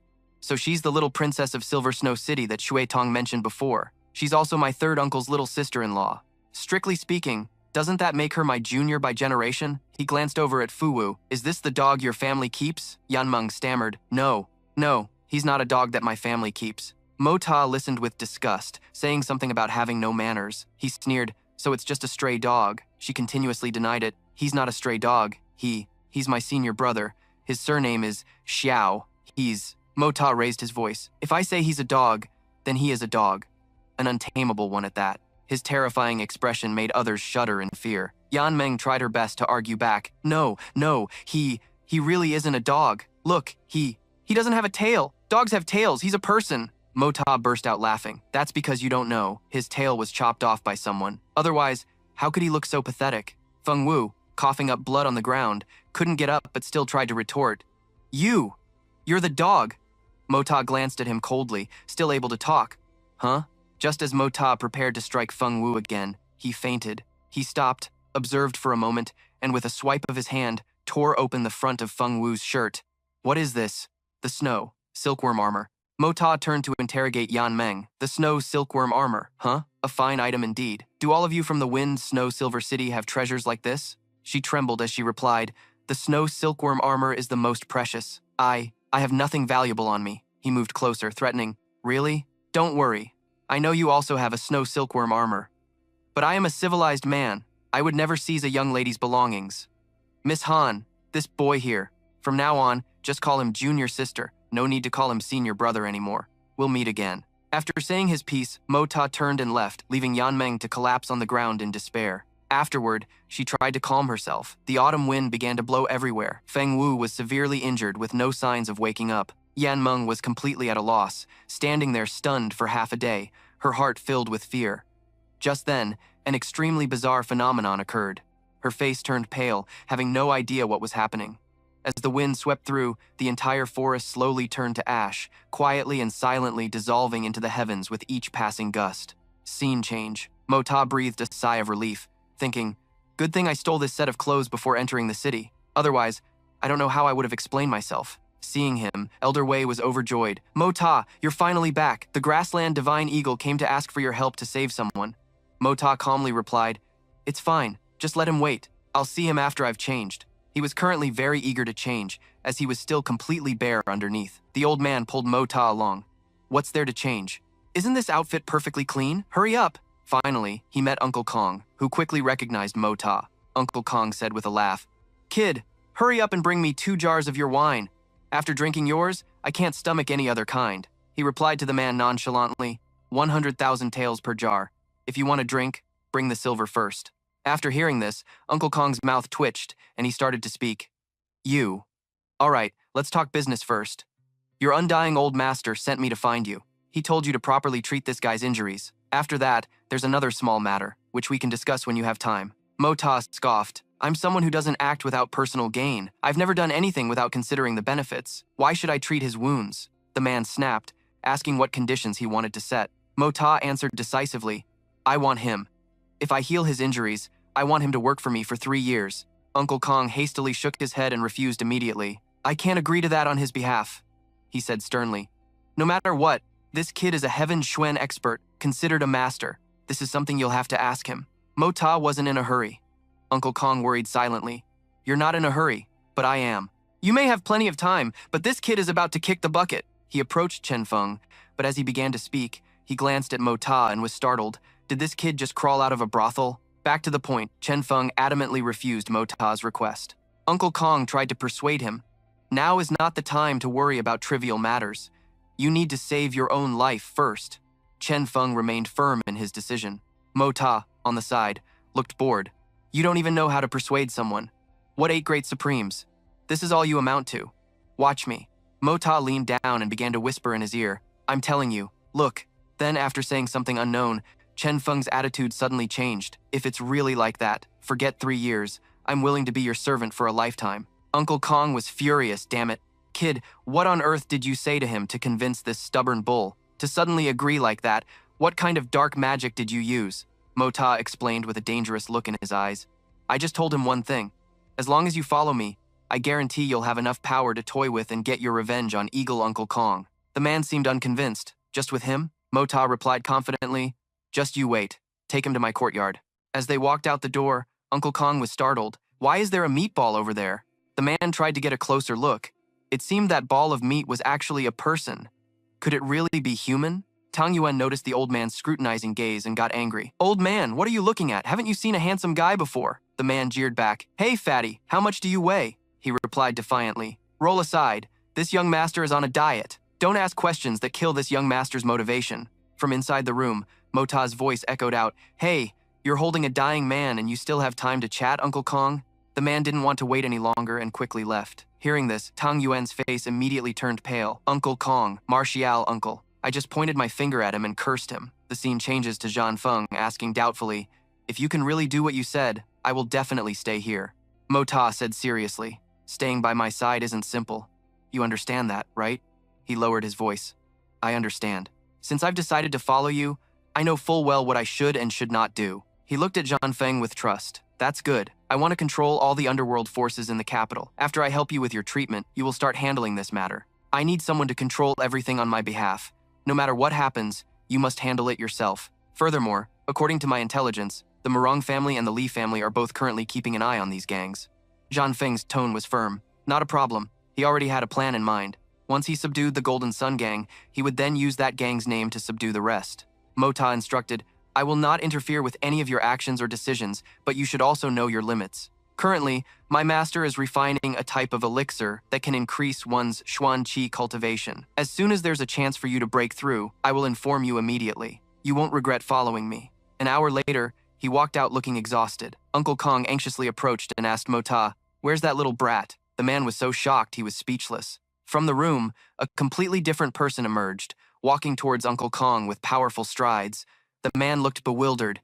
"You've recovered your power?" The man in the room quickly replied, "Thank you for your concern, Martial Uncle. It's thanks to the Divine Doctor's techniques. My power has been restored." Mota said coldly, "If you're all better, then get to work. Remember what I told you." The man immediately obeyed, not daring to argue. He then turned and asked with a puzzled expression, "Why are you still here? Is there something else?" Uncle Kong wiped his sweat.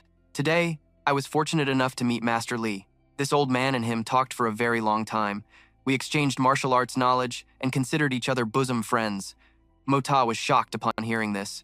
The man put on a proud air. "We had a very pleasant chat. Later, your master mentioned that you are his disciple. Although your talent isn't bad, you are lazy by nature. This pains him greatly. Today, by a fortunate coincidence, he met me. Since he previously taught you the flying eagle strike technique, he asked this old man to come and give you some pointers." Mota covered his mouth to hide a smile, thinking to himself with disdain, "This old eagle is really a good actor." Uncle Kong then ordered, "Now, go outside and practice the flying eagle art that your master taught you for this old man to see. Hurry up and get it over with.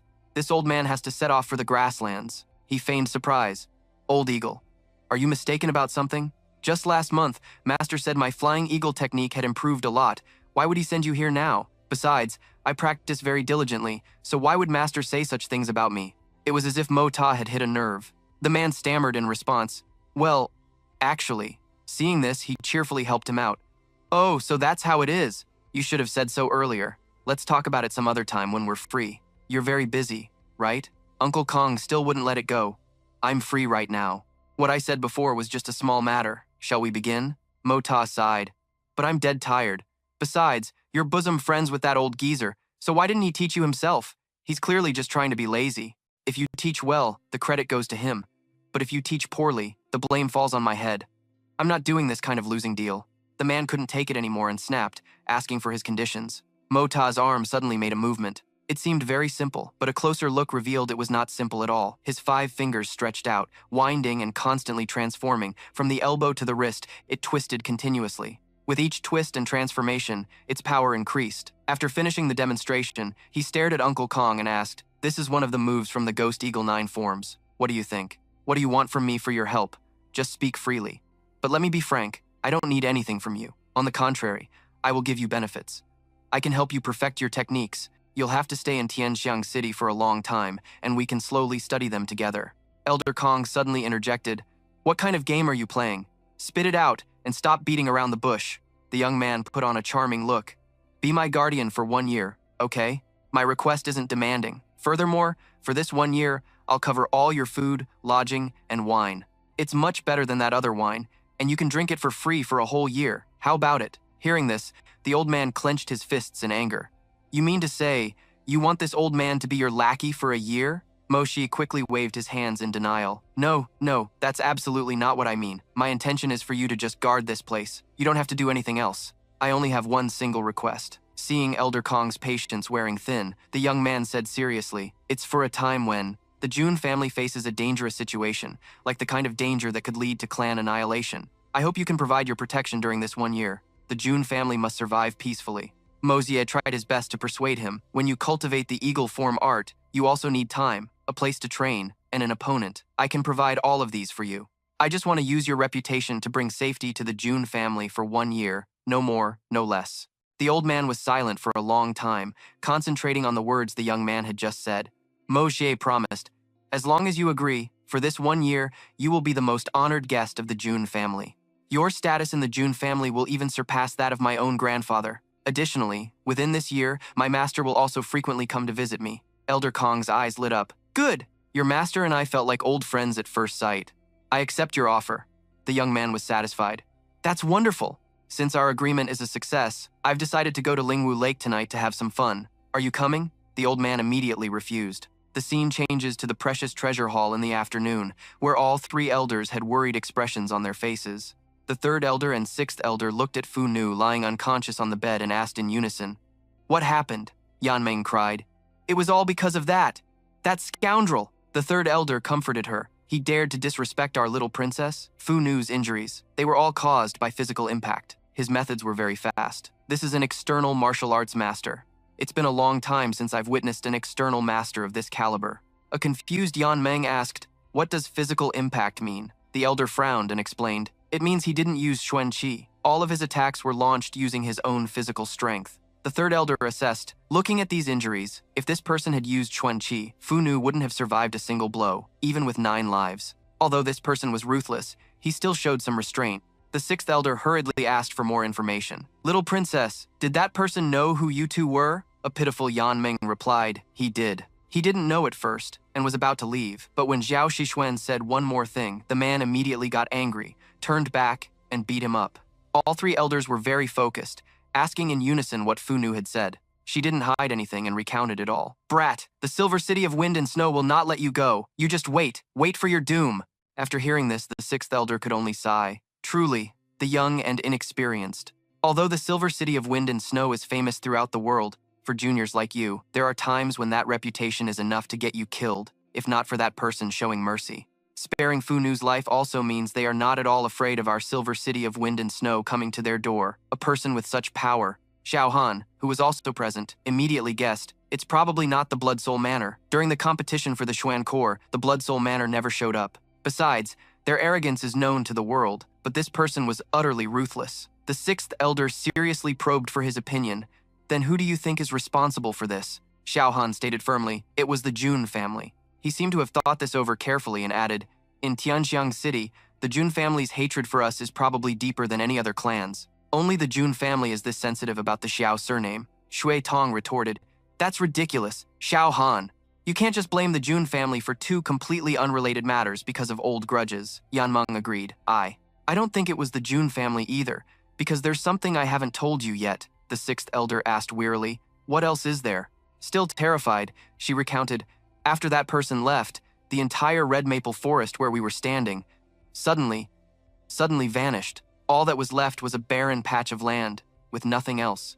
The elder, shocked, wanted to confirm again, is this true? You're sure you didn't see it wrong? Yan Meng firmly reaffirmed her words. The 3rd elder spoke up, I will take the princess to the maple forest to see for myself. Xiao Han, summon a physician to diagnose and treat Feng Wu. I will send a carrier pigeon to Silver City and also dispatch a letter to the Blood Soul Manor to ask about this. Shui Tong, you go with 6th uncle to the Jun family. See how they react. It's decided then. Move immediately. Yan Meng and the other person arrived at the location. The 3rd elder, still in disbelief, asked, Lass, are you absolutely sure this is the place? You didn't get the direction wrong, did you? Without hesitation, she proved her point. This is the place, 3rd elder. Go look over there. You can still see the bloodstains from senior brother Zhao. He stood there, stunned, and slowly reached down to touch the ground beneath his feet. The 3rd elder continued to ask, Lass, you just said that when you saw that person, he was completely naked, right? But it seemed like he didn't even realize it, correct? Yan Meng confirmed, feeling puzzled. Yes, that's right, 3rd elder. Why do you ask about that? He slowly explained, upon a successful cultivation breakthrough, one can unintentionally incinerate everything in the immediate vicinity, including their own clothes, without realizing it in time. In the 3rd elder's heart, many mysteries about that person still remained. He suddenly made a decision. Let's go to the Jun family. We must apply pressure from all sides on this matter. This person is someone Silver City cannot afford to provoke. Meanwhile, at the Li family's residence, 4 corpses lay in the morgue. Duran and his people had gathered, and the atmosphere was extremely tense. A young woman in red among the group said resolutely, once you step into the martial world, your fate is no longer your own. Several Xuan-level experts have died. All we can do now is avenge them and make them pay this blood debt. Duran roared. As for senior brother Lu's killer, the opponent is Ying Bokong. Master himself would have to intervene, so I'm afraid we can't get revenge in the short term.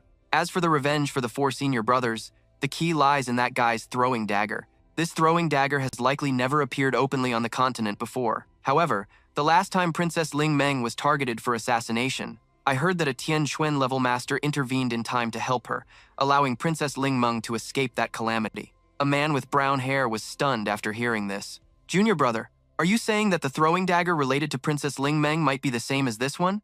Duran smiled faintly. I plan to make a trip to the palace to check what that throwing dagger looks like. If they are the same, then we'll have a clue, won't we? Another man replied, boiling with hatred. Exactly. At that point, we just need to capture Her Highness the Princess, and that despicable bastard will have no choice but to show himself. The young woman from before immediately teased, but Princess Ling Meng is the one our little junior brother is pursuing. Eldest senior brother, you should act with some restraint. Don't ruin our little junior brother's wonderful romantic prospect. Duran replied calmly. Third senior sister, you misunderstand. If it means I can avenge our 4 senior brothers, even if I have to sacrifice Yan Meng or even my own life, I would do so willingly. The brown-haired man spoke with resolve. It was truly worth our while to travel 1,000 miles to get here, my 4 brothers. Even in death, I can rest in peace. He was extremely worried. Master will only arrive in Tianshang in a few days, and this little brother urgently needs the help of my senior brothers. Jian Hongfei smiled. Our junior brother. We've always been one family. Your business is our business, so hurry up and tell us. Dunyan slowly explained. It's about the underworld forces of Tianxiang City. Originally, this little brother had control over the gangs in the northern part of the city. But due to a careless mistake, I was completely wiped out by the Tang family. So for now, in this regard, I am in a completely powerless state, the man said arrogantly. Junior brother, rest assured. Before Master arrives, we will help you unify the entire underworld of Tianxiang City. He was immediately overjoyed. Thank you, eldest senior brother. Now, I will go and investigate the flying dagger incident. Since it's related to the feud of my 4 senior brothers, I absolutely cannot ignore it. The brown-haired man advised, we're family. There's no need to be so formal. The hearts of men in the martial world are treacherous, so, junior brother, you must be extremely careful. Before Dunyan left, the man didn't forget to remind him, although you need this power, your justification cannot be made public. You must clearly grasp the pros and cons in this matter. He immediately nodded in understanding. The scene shifts to the Jun family residence. Moshe stood there, sighing. Uncle didn't ask too many questions. It seems I don't have what it takes to be a master. He was startled when he saw Guan Qinghan's figure glide by. Moshe walked over and asked, Eldest sister-in-law, when did you arrive? Why didn't you have care inform me? She replied gently, I saw that you were busy, so I didn't disturb you. It's late autumn now. The plants in the Jun family residence should have withered away, but these flowers and grasses still haven't wilted. The flowers and plants in the Jun family's main courtyard and in your little courtyard are growing so lushly. Every flower and blade of grass where I live, I tend to them with great care, yet they are not as vibrant as the ones in your courtyard, which seemingly have no one looking after them at all. Is there something hidden here? He thought to himself. I'm always cultivating. Whether it's the spiritual energy of heaven and earth, or the pure spiritual energy circulating from the Hongjun Pagoda, it all affects these plants and flowers. It's late autumn, yet the flowers haven't withered. This is truly unnatural. Moshe could only offer a wry smile. What's so strange about it? It must be because our Jun family has excellent feng shui. But inwardly, he was agonizing. How am I supposed to hide this? Maybe I should just switch to planting plum blossoms. They bloom in the dead of winter, so that shouldn't be a problem, right? Qinghan's expression suddenly turned serious. You've been through a lot these past few days. Third brother-in-law, I have a few questions for you, if it's convenient. Moshe replied casually. What are you saying, eldest sister-in-law? Please, ask me anything. I will be sure to tell you everything I know, without hiding a single thing. She stared intently at him. I heard from third uncle that you declared the matter of the Blood Soul Villa resolved. Tell me, is it really and truly resolved? Moshe hesitated. It can be considered so. At the very least, it's been resolved for the time being. Qinghan smiled. If you're that certain, then even though I still have some doubts, I have to believe you. Third uncle also admires you greatly. He humbly deflected her praise. It was really just a matter of good luck, that's all. Qinghan's face flushed red. I also heard from third uncle that your true abilities far surpass my own. When we sparred a few days ago, you were holding back against me. Moshe, you've truly matured. You're no longer the person you once were. After hearing this, Moshe felt a bit awkward. Eldest sister-in-law, you're only about 20 years old yourself. Why are you talking like a wise old woman? She kept asking insistently. Third uncle once said, you must always hide your talent so that everyone would misunderstand you. But I really don't understand. Were those outrageous and nauseating things you did before also part of hiding your talent? He stammered pitifully. Yes, that's right. You also know, my lady, the Jun family's situation forced my hand. Qinghan didn't let me finish and interjected. Of course I understand the Jun family's situation, but was that really related to the outrageous things you did in front of me back then? He froze. That was also a disguise, an act. At this moment, I secretly thought, damn it, that hooligan brat. But I'm the one who has to clean up his mess. She then said coldly, if you ever pull that kind of disguise again, I will leave the Jun family and never come back. How can a girl's honor be treated as a joke? Tang Yuan suddenly appeared and commented, "Third young master, your lady is as beautiful as ever, even when she's angry." I took my anger out on him. "Damn it, you fatty. I haven't even settled the score with you yet. When is that plan of yours going to be finished? Give me a straight answer." "I'm not in a good mood today, so don't force me to help you lose some weight." He panted heavily after escaping my grasp. "It's done, it's done. It's been done for a while, master. Boss, this is what I've revised according to your instructions. Please take a look. Is it all right?" I examined it carefully and praised him inwardly. I only wrote a rough outline of the general concepts from my previous world, and he managed to turn it into such a thick stack of books. This fatty really is talented. I quickly handed the books back to Tang Yuan. Good, it's really not bad," he said regretfully. "But you haven't even looked at it carefully." I looked at Tang Yuan with satisfaction. "Because I trust you. I trust whatever you do, so there's no need to look, and I won't offer any other opinions. Understand?" He was so moved, he cried out, "Third young master, I swear. I will definitely pour my heart and soul into helping you. For the third young master's cause, I would go through hell and high water. I would have no regrets dying 100 times and would not hesitate to die 10,000 times. I will not fail you." Bai Kong walked by and sneered. "This bootlicking scene is nauseating. Wu Yu's courtyard is a better fit for this." I placed a hand on Tang Yuan's shoulder and instructed, "You will independently handle your first ever project. Use the fine wine to hold a one-of-a-kind auction and generate as much wealth as possible," he said confidently. "Not a problem. Normally, it's hard for wine to be an auction item, but our wine is different. I think a starting price of 520 liang per flask should be fine." I sneered. 520 liang per flask? Are you kidding? My target is 12,000 liang per flask. Tang Yuan vehemently objected. "That's impossible. It'll never sell at auction." But I insisted, 12,000 liang per flask, and that's just the starting price I'm talking about. I reassured him. "Don't worry, fatty. I've already figured out the strategy. The location will be right across from the Shengbao Hall. You'll be the shopkeeper. The grand opening in 3 days will be most auspicious." Tang Yuan was bewildered. "My grandfather warned me 3 times not to mess with the people from Shengbao Hall," I said with an air of confidence. "Have you forgotten how we dealt with that brat surnamed Li last time? Just listen to me. I guarantee it'll be fine." He was finally reassured. "All right. Having a location is better than nothing. Across from Shengbao Hall it is." I waved goodbye. "Then get everything prepared." But Tang Yuan urgently called out, "Wait, third young master, I need your help with something." I turned back and asked, "What is it?" He explained his worry. "My fiancée wants to come see me. After she heard I was expelled from the clan, she said she wants to come and comfort me, but with my current appearance." I teased Tang Yuan. "So, the fiancé wants to meet her fiancé, huh? Your lady is quite open-minded, but that's a good thing. Fatty, don't you go bullying a nice girl like that." He was a bit apprehensive. "I hope you can come with me. If I happen to get beaten up tomorrow, you can at least carry me home. I've heard rumors that her personality isn't the best." Mota immediately refused. "I'm not going. Isn't this just being the green leaf that makes the red flower bloom? Your good looks are already a great disservice to your future wife. And yet you want to bring someone as dashing and handsome as me along? Who would even pay attention to you then?" Tang Yuan became even more flustered. "So what if that happens? You're just my wingman. How have I never realized you were this narcissistic before?" He looked dejected. "I'm done talking to you. I have to find my third uncle. You handle the invitations for the grand opening. If there's nothing, don't look for me, and if there is something, still don't come looking for me." Even as Mota left, Tang Yuan called out again, "Don't forget to be my backup tomorrow. This is a matter of life and death." The sky began to dim, gradually turning to night. Junvo Yi looked at the pile of invitations on the table, surprised. "Invitations for a prosperous grand opening. Mota, you really are a poor boy with big ambitions. These invitations of yours are addressed to every wealthy household in Tianxiang City." Mota looked resolute. "Third uncle, we're holding an auction. Only the nobility can afford to bid high, so I've already come up with a name. We'll call it the Aristocrat Hall. This time, if I don't fleece every last tycoon in Tianxiang City, I'll renounce my humanity."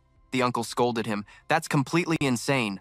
Mota calmly replied, "Third uncle, don't be so shocked. This is just the beginning. After we auction off this entire batch of liquor, I'll halt production. From then on, we'll only auction 1 or 2 jars a day. I intend to sell my liquor at a sky-high price." A servant entered from outside and announced, "Third Master, Mu Xuetong, the Great Master Mu, has arrived with an elderly gentleman who claims to be the 6th elder of the Silver City of Wind and Snow. They say they wish to meet the Third Master. Shall I show them in?" Mota furrowed his brow, thinking to himself, "The Silver City of Wind and Snow. They found their way to our door this quickly. Their efficiency is terrifying." He turned to ask Junvo Yi, "Third uncle, that elder's cultivation has unexpectedly reached the Spirit Yuan realm. Now that your body has healed, I'm afraid you won't be able to escape his perception. Do you need me to use a little trick to conceal your condition? Junvo-yi stopped him. There's no need. They would find out sooner or later anyway. News of my recovery might not be a bad thing. Jiaoer is still waiting for news of me. What if news of my recovery could reach her? Mota relented. As you wish, uncle. Junvo-yi then ordered the servant, show them in. As soon as he entered, Shui Tong boomed with laughter. Vo-yi, we meet again. You seem to have a much stronger aura about you than the last time we met. Vo-yi paid him no mind and feigned surprise. Ah, it is the sixth elder. For you to visit in person, Vo-yi is truly honored. The sixth elder stood there, staring at him. You are Junvo-yi? Vo-yi replied politely. I am. The elder praised him. Impressive. You have yet to reach 40 years of age, but you've already attained the late-stage Sky Xuan realm. To reach such a level at your age, especially while living in the mortal world, is truly commendable. I heard you were injured before, but to progress this rapidly, your body must have healed, has it not? A surprised Shui Tong blurted out upon hearing this. Is that true? Vo-yi gave a faint smile. It is all thanks to the blessings of my predecessors. I was fortunate enough to have the poison purged, but my legs still require more time to heal. This affliction has troubled me for a full 10 years. The stagnation of my cultivation for these 10 years is something one cannot easily forget. The sixth elder disagreed. Every man has his own fate. The heavens do not abandon the virtuous. Is this the only son of my sworn brother, Junvo Hoi? He continued. That is correct. The only son who was fortunate enough to survive to this day. The Jun family has finally managed to preserve its bloodline. The sixth elder continued his praise, noting that upon meeting him, Moshi's expression remained natural and his demeanor was distinguished. The descendant of the Jun family was truly unlike ordinary people. Mosier politely inquired, so this senior is the sixth elder of Silver Blizzard City? Pardon my boldness, but may I ask for the sixth elder's surname? The old man replied without hesitation, this old man's surname is Xiao, and Xiao Han is my grandson. Moshie thought to himself, so he's here for that matter, just as I expected. Outwardly, he smiled and praised. I truly admire Elder Xiao. Your cultivation has reached the Spirit Xuan realm, and with such a level, you stand at the pinnacle of the world. Your visit to the Jun family today is truly an honor for us. Wu Yi invited them inside as the sky began to darken. The sixth elder took a sip of tea and scoffed. Not very good. Third Master Jun, I wonder if you have ever met the young master from our Silver City. He acted as if he didn't know the young master and had never met him, wondering why the sixth elder would ask such a thing. What is this young master Xiao's full name? How old is he this year, and what does he look like? The sixth elder recounted.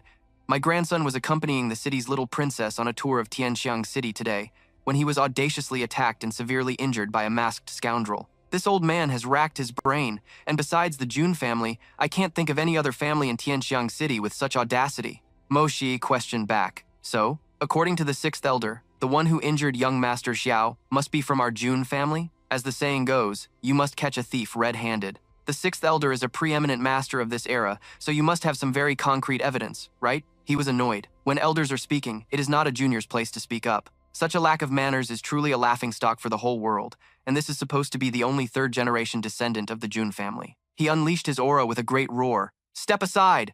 This roar stunned Mo Xie, as it was condensed with the Xuan Qi of a spirit Xuan expert. This one roar was like rolling thunder, aimed directly at our young master, attacking his ears. Mo Xie was affected by the sixth elder's attack, feeling a burning heat both inside and out, as if everything was about to be incinerated. He cried out in pain as a trickle of blood flowed from his nose. This injury was half real and half feigned. Given the great young master's cultivation, if he had been on guard, he could have completely avoided such a minor injury. The sixth elder sighed, to still be standing. Not bad. Mo Xie wiped the blood from his mouth. A spirit Xuan expert is indeed powerful. He sneered internally. This old bastard is ruthless enough to severely injure me over a single sentence. The sixth elder, unwilling to let it go, was about to strike again when Jue Tong intervened. Sixth elder, please show mercy, Wu Yi demanded. Sixth elder, may I ask the meaning of this today? The old man was furious. No particular reason. I just felt like it. Someone from my Silver City ran into trouble in your Jun family's territory, so your Jun family must pay the corresponding price. Wu Yi's fists clenched so tightly his veins bulged in anger. You're blaming our Jun family based on mere suspicion? My Jun family will absolutely not tolerate such a humiliation. For what happened today, Silver Blizzard City must give our Jun family justice. The sixth elder burst out laughing. A descendant of my family ran into trouble in your territory, so a descendant of the Jun family must suffer as he did. Justice, you say? Do you really think this old man will speak of justice with you? You are far too naive. Just then, the third elder and Yan Meng rushed over. He breathed a sigh of relief. Luckily, we're still in time. They haven't disturbed that master. The sixth elder was surprised. Third brother, why are you here? A powerful voice suddenly boomed. Where did all these small fries suddenly appear from, disturbing this old man's peace? How shameless. The sixth elder was infuriated that someone dared to interfere. Who dares to be so insolent in front of this old man? Roll out here. This old man will grant you a complete corpse. An immensely powerful footstep was then heard. That was Bu Kong. As he stepped out, everyone fell silent. Bu Kong's face was expressionless, and the third elder was so surprised he exclaimed, "Eagle Bu Kong." He stepped in front of the sixth elder and asked in a low voice, "You want me to die with my body intact, huh?" The old man suddenly felt an aura that completely overwhelmed his own. Bu Kong first used a suppression technique on the sixth elder. He gathered all his power into his hand, then used his ultimate move, Boundless Void, to attack his opponent. That power also enveloped the third elder, trapping him together with the sixth elder. The two men hurriedly begged for mercy. "Please, Supreme Eagle, spare us." Bu Kong pointed towards Mota. "You dare to attack that kid right under my nose, and you still have the gall to ask for mercy? Not a chance." But inwardly, he felt a bit relieved. Fortunately, this little rascal's strength is extraordinary, and he could barely block that move. Otherwise, daring to obstruct Bu Kong from practicing a peerless martial art, this act is no different from destroying my future path. We are sworn enemies. Thinking of this, Bu Kong grew angrier. He clenched his fist and punched the sixth elder hard in the stomach as a warning. The punch made the old man spit blood and fly straight into the wall behind him. The sixth elder collapsed, trembling. Unwilling to accept this, he struggled to his feet and demanded, "Why?" Bu Kong retorted, "This old man does as he pleases. I do whatever I want. Small fries like you. This old man can annihilate thousands of you with a wave of my hand. What right do you have to ask me why? Are you worthy?" The sixth elder wanted to resist but was speechless. He smirked, daring to come and act mighty in front of this old man. "You, of the Xiao clan, do you think your Silver City is invincible? Except for that old man, Han Feng Shui, the rest of you are just a bunch of trash, an entire city of trash. Well, this old master is asking you, does what I say make sense? Do you submit?" The sixth elder remained silent, but in his heart, he was resentful. This was too humiliating. "You of the Xiao clan, if you say, 'I do not submit today,' this old man will immediately go and annihilate that Taibao Hall and kill everyone who followed you to Heavenly Fragrance City. I'll ask you one more time. Do you submit or not?" The old man begged. "Supreme Eagle, killing is as simple as a head falling to the ground. I hope you can give face to our old city lord and leave us a way out, so that we may meet again on better terms in the future." Bu Kong snorted coldly. "This has nothing to do with you. It's only out of respect for that old Feng Han Shui that I'm showing mercy and not taking this small fry's life. A moment ago, he even told me to die with my body intact. You only know how to criticize others but never reflect on yourselves. When you came here, why didn't you give me face and show some mercy? And now you want me to spare you? Fine, as long as that Xiao clan member answers me, I will give you all a path to live." The sixth elder now had no other choice, and tears streamed down his face. He finally had to say, "I submit." Bu Kong gloated and taunted. "Very good, I'll consider you a little shrimp who knows his place. This old master will be magnanimous and won't bicker with you anymore." He whipped his head around, his gaze sharp and cold as he asked, "Is there anyone else who doesn't submit?" Sui Tong spoke up. "I do not submit. You're using your strength to bully the weak. Do you even call yourself a great expert? If you want to kill me, then do it. It would be a perfect chance for me to witness the prowess of one of the 8 great supreme venerables." Yan Meng agreed and added, "I don't submit either." Bu Kong stroked his chin. "So, there are people in Wind and Snow Silver City who aren't afraid of death. This old master is not like those other people. Today, I'll consider it giving face to old man Han Feng Shui and won't bother with 2 juniors like you. If you say one more word, I'll immediately break both your legs." The third elder refused to accept it. "Supreme Eagle, today you attacked my brother without any reason. You must give our Silver City a satisfactory explanation." Bu Kong scoffed. "Attacked without reason? Your brother told me to die with my body intact. If that's considered without reason, then what, in your opinion, would be with reason? A satisfactory explanation? Just a moment ago, Jun Wuyi also demanded that you give justice to the Jun family. How did your Wind and Snow Silver City respond then?" Mo Ta spoke up. "When my strength was inferior to yours, you didn't need to give me an explanation. But when I have enough strength to overwhelm you, then I, too, don't need to explain anything to you." Hearing him speak, Yan Meng glanced over. Her heart stirred. She had clearly never seen this person before, so why did she feel a sense of familiarity? The third elder looked at Ba Kong, trying to persuade him further. "Supreme Eagle, please calm down for a moment. Can we talk this over slowly?" Then, the two of them left under Mo Ta's gaze. He turned to tease Yan Meng. "Girl, what are you looking at? See how handsome and dashing I am. Have you fallen for me already?" But inwardly, Mo Ta was a little worried. She hasn't recognized me already, has she? Wu Yi had just noticed Yan Meng and asked, Is this Jia Er's younger sister? Shui Tong gave a perfunctory reply and changed the subject. That's right, Wu Yi, your injuries. Are they really much better, just as the sixth elder said? He nodded. Yes, Mu Xuan. I believe that after some time, my legs will be able to move again. Shui Tong was overjoyed for him. That's wonderful. I'll immediately send a messenger bird to inform the eldest miss. I can only imagine how happy she will be then. Yan Meng, with an innocent and emotional face, asked, You are Jun Wu Yi, third brother Jun? My sister thinks about you every day. Why don't you go and see her? Wu Yi explained, I really want to go. For these 10 years I've wanted to, every single moment. There hasn't been a single second I didn't want to see her. Shui Tong explained to her, Little princess, it's not that Wu Yi doesn't want to go. It's just that without sufficient strength, he probably wouldn't even be able to get within 300 miles of Wind Snow Silver City. Mo Ta uttered 2 words, mocking her, silly girl. Yan Meng became angry. Why is that brat so impolite, huh? Wu Yi interrupted. Can you tell me a little about your sister, little sister? She made a mischievous demand. Of course, no problem. But you have to make him call me auntie, then I'll tell you. She rubbed her eyes several times and looked back at where Mo Ta had been standing. Hey, where did he go? Wu Yi could only laugh. Where has this kid run off to again? Yan Meng huffed coldly. I'll definitely tell my sister, so that when she comes to the Jun family later, she can make a special trip to find that impolite brat. He was a bit stunned to hear this. Your sister will come to the Jun family? Her eyes showed joy and certainty. Of course, she wants to marry you after all. She will definitely come to the Jun family. My sister has trained so hard for so many years just because she wants to marry you. Wu Yi started to laugh through his own sobs, tears streaming down his face. He clutched the front of his shirt, his heart overwhelmed with emotion. It's been 10 years. I can finally be certain of her feelings. She is still waiting for me, still feeling the same as me. At this time, Ba Kong and the third elder had gone to a private place. The elder then asked, May I ask the Supreme One a question? Why are you here? His tone was a bit cold. I haven't even asked you why you are here. What exactly is going on between Wind Snow, Silver City, and the Jun family? The third elder's expression turned serious. You don't know the full story behind this, do you? He gave a wry smile and explained the entire history of the grudges between the Jun family and Silver City very clearly. Of course, the internal conflicts within Silver City could not be revealed to an outsider. Hearing this, Ba Kong stomped his foot hard on the ground, thinking to himself, Damn that Jun family. They looked so ordinary and unremarkable, but it turns out they had such a hidden ace up their sleeve. No matter. As long as Blood Lake Manor doesn't interfere, Wind Snow, Silver City isn't that formidable. And even if something happens, that great expert is still around. He hurriedly shooed the third elder away. Say no more.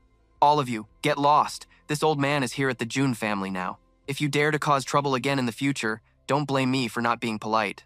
The elder hesitated and asked one more question. Does the Supreme Eagle know that there is another peerless master hidden in this Tianxiang city? Ba Kong raised an eyebrow and asked, A peerless master? Who? Although he said that, he was already worried inside. Could it be that Silver City also knows about the existence of that senior expert? The third elder quickly recounted.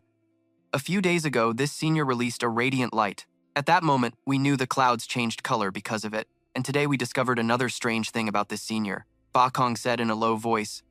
What strange thing? He explained. The story is about the wind forest in the southern part of the city, within a 60-mile radius. Under the influence of this senior, it was completely burned to ashes by Xuan Qi, silently and without a trace. Not even a single blade of grass was left on the leveled ground. Ba Kong's heart skipped a beat as he realized, the wind forest, in the south of the city. Didn't I just come back from there? Could it be that something earth-shattering happened after I left? The eighth elder took his leave. Supreme Ying.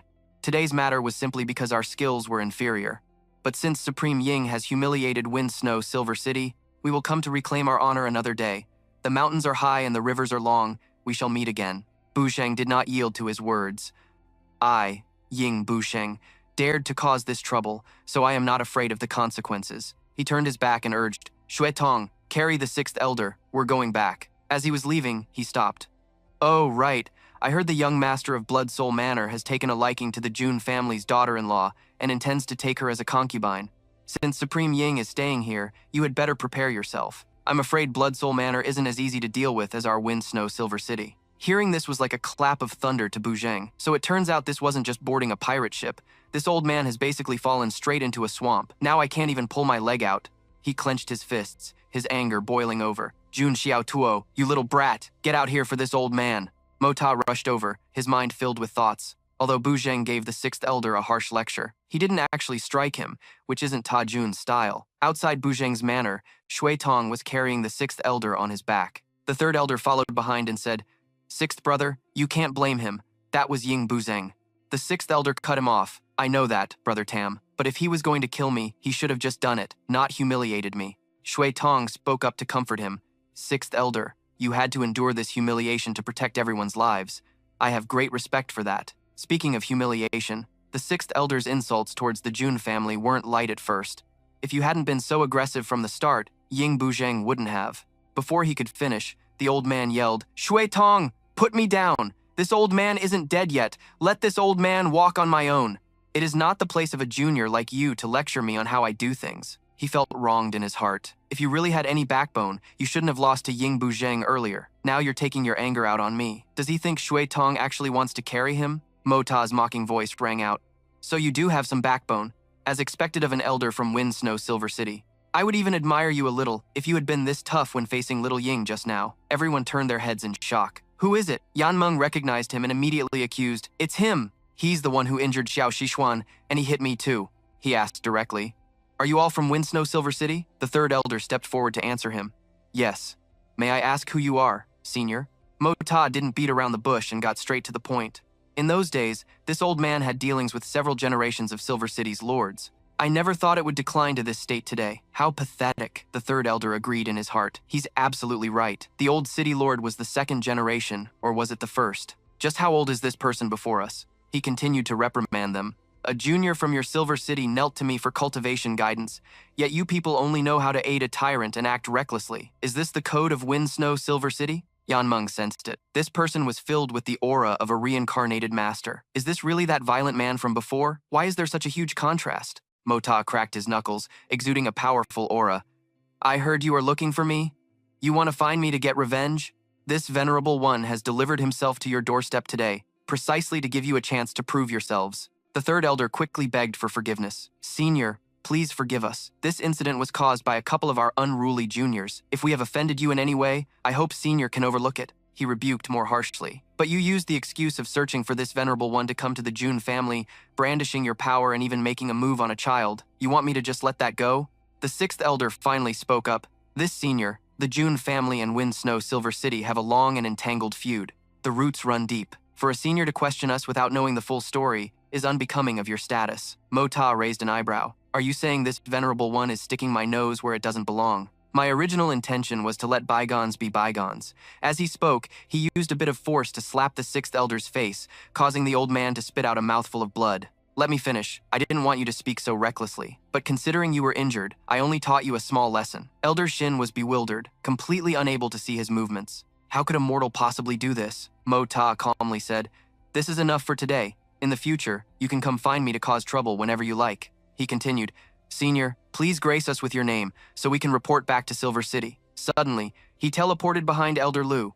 Mo Ta snatched the green jade and vanished, leaving Elder Shin astonished, the soul-sustaining jade of the Xiao family. His laughter still echoed, "Go back and ask Feng Shu of Silver City. Wasn't it a thrilling experience for that scoundrel to tear a pair of lovers apart?" Elder Shin called out, but there was no reply. This artifact was a strange piece of warm jade discovered by the Xiao family's ancestors long ago in the foothills of a collapsed snow mountain. Even if one's heart meridian was shattered, this jade's protection could allow the wound to heal on its own. The jade was split into 3 pieces, and only those with high status in the Xiao family were qualified to wear one. Elder Shin's face darkened. Who would have thought that a great master would act like a common thug, coveting other people's possessions? As night fell, in Tianxiang City's #1 gang, the Golden Sun Gang, members gathered from all corners and quickly headed towards the main headquarters. Earlier at the headquarters, the leader of the Golden Sun Gang had issued the Golden Sun Order, summoning all gang members within the city. This command token could only be issued by the current gang leader, and its appearance signified that a major event was about to unfold. Feng Li and Chen Feng gathered all the members in the city. Feng Li announced, "Today, I have issued the general summons and invited all you brothers here because there is a major announcement to be made. From this day forward, our Golden Sun Gang will welcome a new leader, and that is Hai Chen Feng, Brother Hai. This is the beginning of our Golden Sun Gang's plan to unify the Tianxiang underworld. Do any of you brothers have any objections?" A man from below spoke up. "I have an objection. Brother Hai's martial arts may be unparalleled, but being the gang leader requires more than just superior martial arts skills." He answered seriously, "Right now, the capital is teeming with masters from all over, and several factions are already demanding our surrender. Hall Master Wei, think about it. If I remain the leader, how far can I possibly lead you, brothers? We can't afford to offend any of those great clans. We cannot afford to get entangled with them, but there is someone who can. Brother Hai is the one who can shoulder this great responsibility. He can even maintain the gang's position and continue to fly the flag of our Golden Sun gang high. The hallmaster seemed quite disappointed. Another person raised his hand. I have something to say. Based on what the gang leader just said, if we don't do this, then even as the #1 gang in the capital, we will only be struggling to survive. In that case, why don't we just choose a side directly, like the Murong family or the Li family? Hearing this, Chen Feng's face darkened. He waved his hand and attacked the man who had just spoken, sending him flying into the wall behind him. Blood trickled from the man's nose and mouth. Chen Feng spoke coldly. A true man stands tall between heaven and earth. Why should we live by begging for scraps from others? In that case, death is a better option. We must live by our own strength. If you just want to live peacefully like a dog wagging its tail to please others, then you are not worthy of being a brother of my Golden Sun gang. Tell me, does anyone else have any objections? Everyone's faces were grim, and not a sound could be heard. He announced in a sharp tone, "From this day forward, I, Hai Tram Fong, am the new leader of the Golden Sun clan. Those who wish to, follow me. If you disagree, you can stay right here. Tomorrow marks a new beginning for the Golden Sun clan." The scene shifts to me, standing there and smirking to myself. Not only did I settle the score with that insolent 6th elder, but I also got my hands on a very mysterious jade pendant. He thought smugly, but I still haven't figured out what this jade pendant is made of. Oh well, I'll just toss it into the Hongjun Pagoda for now and study it later. Returning to Uncle Kong's residence, the old man was furious and yelled at me. "You stinky brat, you finally decided to show your face. Do you have any idea the trouble you've caused this old man? You brat, with your flowery and deceitful words, you tricked this old man into staying with the Jun family. Turns out there was such a huge trap waiting. Why didn't you tell this old man sooner?" I pouted. "If I had told you everything from the start, I'm afraid you would have already returned to Thong Nguyen instead of staying here to help me." Uncle Kong seemed to have calmed down a bit. "When will your master be able to get here?" "This old man wants to discuss the matter of the Silver Snow City and the Blood Soul Villa with him." I scratched my head innocently. My master is an old wanderer. How would I know when he'll arrive? The old man was fuming but pretended to be aggrieved. "Are you really going to let this old man carry this burden all by himself?" I said confidently. "How could you be alone? I will fight alongside you." Uncle Kong looked disappointed. "Brat, what the hell can you possibly do? Silver Snow City and Blood Soul Villa. Either one of them has more than 10 Supreme Divine Xuan experts. They could kill you just by blowing on you." I asserted firmly. "Don't worry. We'll cross that bridge when we come to it. There's always a way forward. Besides, don't we still have you, Senior?" At this, Uncle Kong was speechless. "Kid, this old man is only one person. My strength is limited, and sometimes I'm simply powerless to do what I wish. I came up with an idea. I've already thought about this. Even though both sides have a supreme expert holding down the fort. But to deal with my Jun family, they surely wouldn't lower themselves to act personally. As long as the Supreme of Snow and the Supreme of Absolute Heaven don't make a move, is there anyone else from those two places that you, the Eagle Supreme, can't handle?" Uncle Kong suddenly realized. "You're right. Aside from Han Feng Shui and Li Juetian, the rest of the people in Silver Snow City and Blood Soul Villa are nothing more than clay chickens and pottery dogs in my eyes. Even those at the middle stage of the Divine Xuan realm are no exception. They couldn't withstand a single blow from me." I thought to myself, asterisk, of course, asterisk. I just gave this old geezer a bamboo pole, and he's already trying to climb to the heavens with it. I turned back, looking for advice. There's something I'm a little unclear about.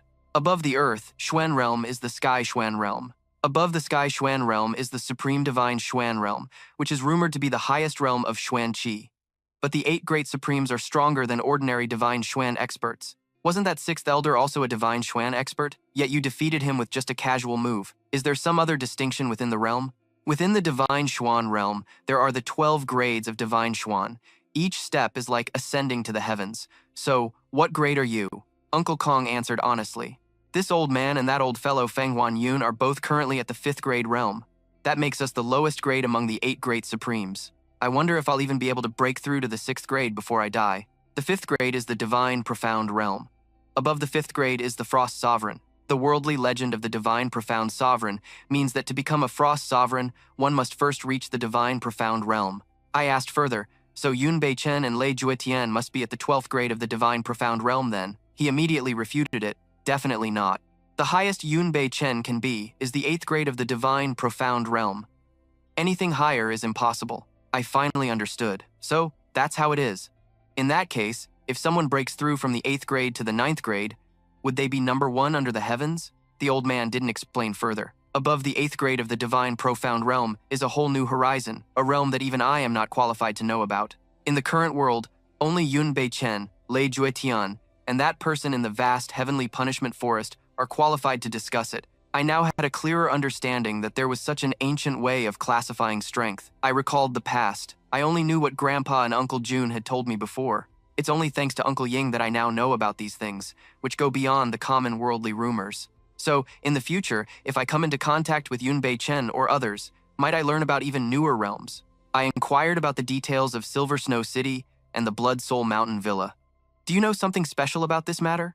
The old man replied, this old man can only say that your June family is merely a secular family. Facing Silver Snow City, the fact that you have survived until now is already no small miracle. I still couldn't believe it.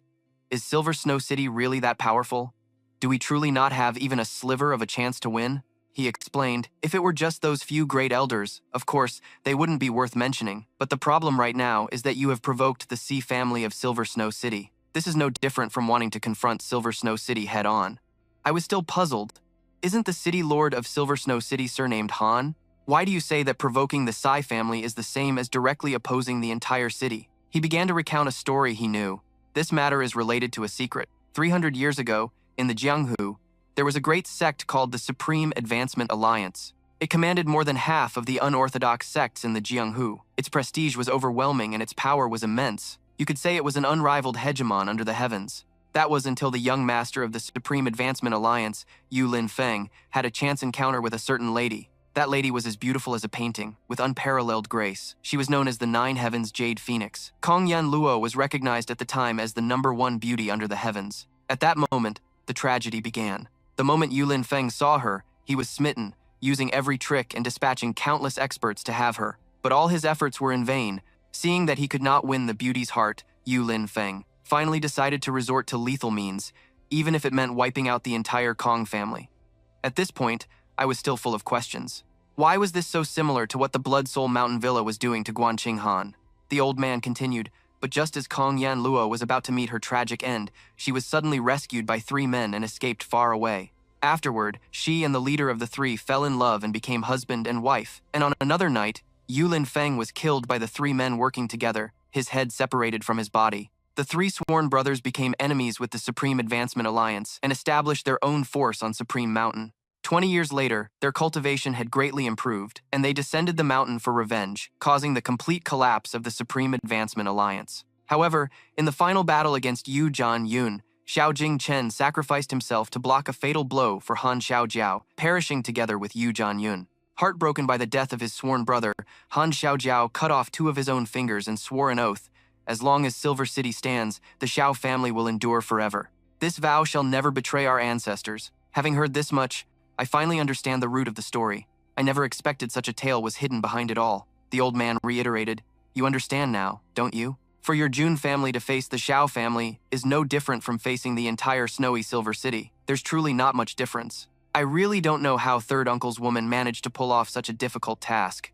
I also wondered, with the Zhao family's status in snowy Silver City, since they already attacked the Jun family back then, why didn't they just eradicate us completely? Who knows what price Han Xiaojiao had to pay, or how much effort she had to exert, just to prevent the Jun family from being completely wiped out. My expression changed as I asked him, Old Eagle, you just said you're a 5th grade spirit Xuan, at the initial stage of the Supreme Realm, but advancing to the 6th grade isn't an easy task, is it? The old man nodded. That's more or less correct. Little friend, just say whatever's on your mind. I spoke directly. My master is obsessed with pill refinement, and a few years ago, he developed a very good pill. This pill can raise a person's cultivation level. You understand the implications of that, right? He understood the hidden meaning in my words. What are your conditions? I didn't beat around the bush. I only have one request. If the day comes when our Jun family marches on snowy Silver City to seek revenge against the Xiao family, to end the grudge between us, and to rescue Tam Thom, I need you to come to the market and lend us a hand. The man agreed without hesitation. All right, is that all? I confirmed his words. It's a deal. Meanwhile, at the Dragon Soul Gang, a subordinate ran in excitedly. Gang leader, the Golden Sun Gang, has replied to our letter. The leader of the Dragon Soul Gang asked expectantly. A reply? You mean to our letter proposing an alliance? His subordinate nodded. It must be that one, sir. The leader of the Dragon Soul Gang eagerly opened the letter. They finally replied, "Our situation has been getting more and more tense. If we can form an alliance, at least we'll have some backing." But before he even finished reading, his face darkened. His subordinate asked anxiously, "Gang leader, did the Golden Sun Gang refuse the alliance?" The enraged leader of the Dragon Soul Gang tore the letter to shreds. "They dare demand our Dragon Soul Gang to surrender and submit? Who the hell does Jin Fengli think he is? On what grounds does he expect us to bow our heads and surrender?" Just then, the door to his mansion was blown open. He shouted in anger, "Who goes there?" A man named Zhan Feng, emanating a powerful killing intent, strode in with an imposing aura. The gang leader's subordinate recognized the killing intent from the man before them, a heavenly Xuan expert. The leader of the Dragon Soul Gang stammered, "May I ask who you are, senior?" The man gave him two choices. The Golden Sun Gang will become the overlord of the capital's underworld. You have two choices, submit or die. The leader of the Dragon Soul Gang still tried to probe for information. Which esteemed expert might you be? The conflict between our two gangs is a matter for the martial world. With your great power, is there a need to interfere so forcefully? Zhan Feng directly stated his identity. This seat is the current leader of the Golden Sun Gang. Hearing this title, the leader of the Dragon Soul Gang was terrified. As for Zhan Feng, he simply uttered a single word, as if giving an order, "Kill." Surrounded with no escape, the Dragon Soul Gang leader could only retreat cautiously. Zhan Feng threatened with eyes full of killing intent. "I will count to 3. Surrender and live, resist and die." "I will spare no one." The subordinates behind him worriedly called out, "Gang leader." Seeing the man raise one finger to start the count, he immediately began to tremble uncontrollably. Immediately after, Zhan Feng raised his hand, signaling the archers to get ready. The entire squad instantly went into formation. Faced with this situation, the leader of the Dragon Soul Gang could only surrender helplessly. "Wait, I agree to submit," the man smiled smugly. "Since that's the case, from now on, we are all one family." As he finished speaking, Zhan Feng ordered Feng Li to take charge of the Dragon Soul Gang. Upon receiving the order, the man solemnly complied. The leader of the Dragon Soul Gang couldn't help but be stunned by Feng Li's appearance. He laughed. "That's right, it's me. This seat has abdicated to a more worthy person today. Are you surprised?" Suddenly, a voice rang out, "What an impressive display. With just a few cheap words, you've managed to subdue an entire gang." It turns out that voice belonged to Jian Hong, a heavenly profound expert, truly no ordinary person. Zhuo Fan and Feng Li immediately furrowed their brows warily, asking who had just spoken. The man arrogantly declared, "The capital's underworld is a big piece of the pie, not something you can enjoy all by yourself. Even if you've swallowed it, you'll have to spit it out for me." As he was speaking, Jian Hong was suddenly stunned, as if he had seen something incredible. Zhuo Fan didn't waste words. He simply scoffed and circulated his internal energy, preparing to fight. A confident smile remained on his face as he said, "So you want to come and snatch it away? The strong prey on the weak, and the winner is the true powerhouse. That's the rule of the game." Jian Hong had also regained his composure, a heavenly profound expert, truly a rare sight. Then, the two of them gritted their teeth and charged forward, starting an intense battle. Both unleashed their full power, rushing at each other at high speed. Zhuo Fan and Jian Hong were both determined to fight to the end. The torrent of their powers clashed, creating dazzling sparks of electricity. Down below, Yuquan's man saw the situation and stealthily rushed towards the two of them. He insidiously wanted to help Jian Hong take down Zhuo Fan. Suddenly, he sensed something and whipped his head around. In the blink of an eye, Yuquan's man's fist had already reached Zhuo Fan. He defended warily, "This is the heartless cold-blood finger. Are you perhaps a disciple of the Cold Snow Supreme, Li Wubei?" Being recognized, he wasn't fazed at all. "You have some knowledge to recognize my heartless cold-blood finger. Now that you've recognized it, why don't you hurry up and kneel?" Provoked, Zhuo Fan furrowed his brows and roared back at him to keep dreaming. Yuquan's man smirked smugly. "Jade Wave White Snow Sword. So you're a disciple of the Yilan Supreme. Since we're both disciples of the 8 Great Supremes, let's see who is superior today." He didn't refuse. "Fighting here is inconvenient. Do you dare to follow me elsewhere to battle?" Jian Hong immediately agreed. The loser will have to withdraw from the contest for hegemony over the capital's underworld. With that said, the three of them immediately moved to another location, leaving only Feng Li and the gang leader of the Dragon Soul Gang behind. Feng Li looked at him with a calculating expression. "Let's go and confer, and see how we should best play our cards." Meanwhile, at Wind Snow Silver City, a group of people was moving through the main hall. They were on their way to welcome 2 special guests. The leader of the Wind Snow Silver City delegation spoke up, respectfully welcoming the city lord and paying respects to the matriarch, as the 2 special guests gradually came into view. It was none other than the city lord and matriarch of Wind, Snow, Silver City. The city lord gestured for them to dispense with the formalities. The great elder began to speak. I have invited you all here today because there is an important matter to discuss. The city lord asked, "Is this news from Heavenly Fragrance City?" The old man immediately confirmed, "This is a message sent back from our agent in Heavenly Fragrance City." He hesitantly continued, "The information within is rather alarming." The city lord's face darkened as he read the message in his hand. "I can't believe something like this happened." He held out the message and asked everyone to take a look, and then to share their thoughts. The people of Silver Snow City read the letter's contents aloud in unison, expressing their disbelief that such things could have happened. The great elder spoke up, saying that so much had happened in just a few days, and that kid from the June family, ignorant of his own limits, had somehow completely healed from his injuries. A truly rare occurrence. Before the elder could finish, the city lord cut in to probe him. "Great elder, by gathering everyone here, you must have already thought this through." He asserted that Ying Bo, disregarding his esteemed status, had blatantly humiliated Old Sixth, thereby damaging the prestige of Silver Snow City. Therefore, he must be severely punished to uphold the city's honor and prestige. "This is the first matter," the city lord said grimly. "If there is a first matter, then there must be a second." The elder continued without hesitation, "The soul-continuing jade is a treasure of our Xiao family, a divine artifact in the mortal world. It absolutely cannot fall into the hands of an outsider. This jade must be retrieved." He then proposed a plan, so no matter what, we must first send someone over. If the person with the jade is truly in danger, we can investigate the news at the same time. If the jade's existence is just a baseless rumor, we will immediately move to take it back. The great elder still had more to say. Third is the June family. A mere secular clan, yet they dare to provoke the authority of our Silver Snow City.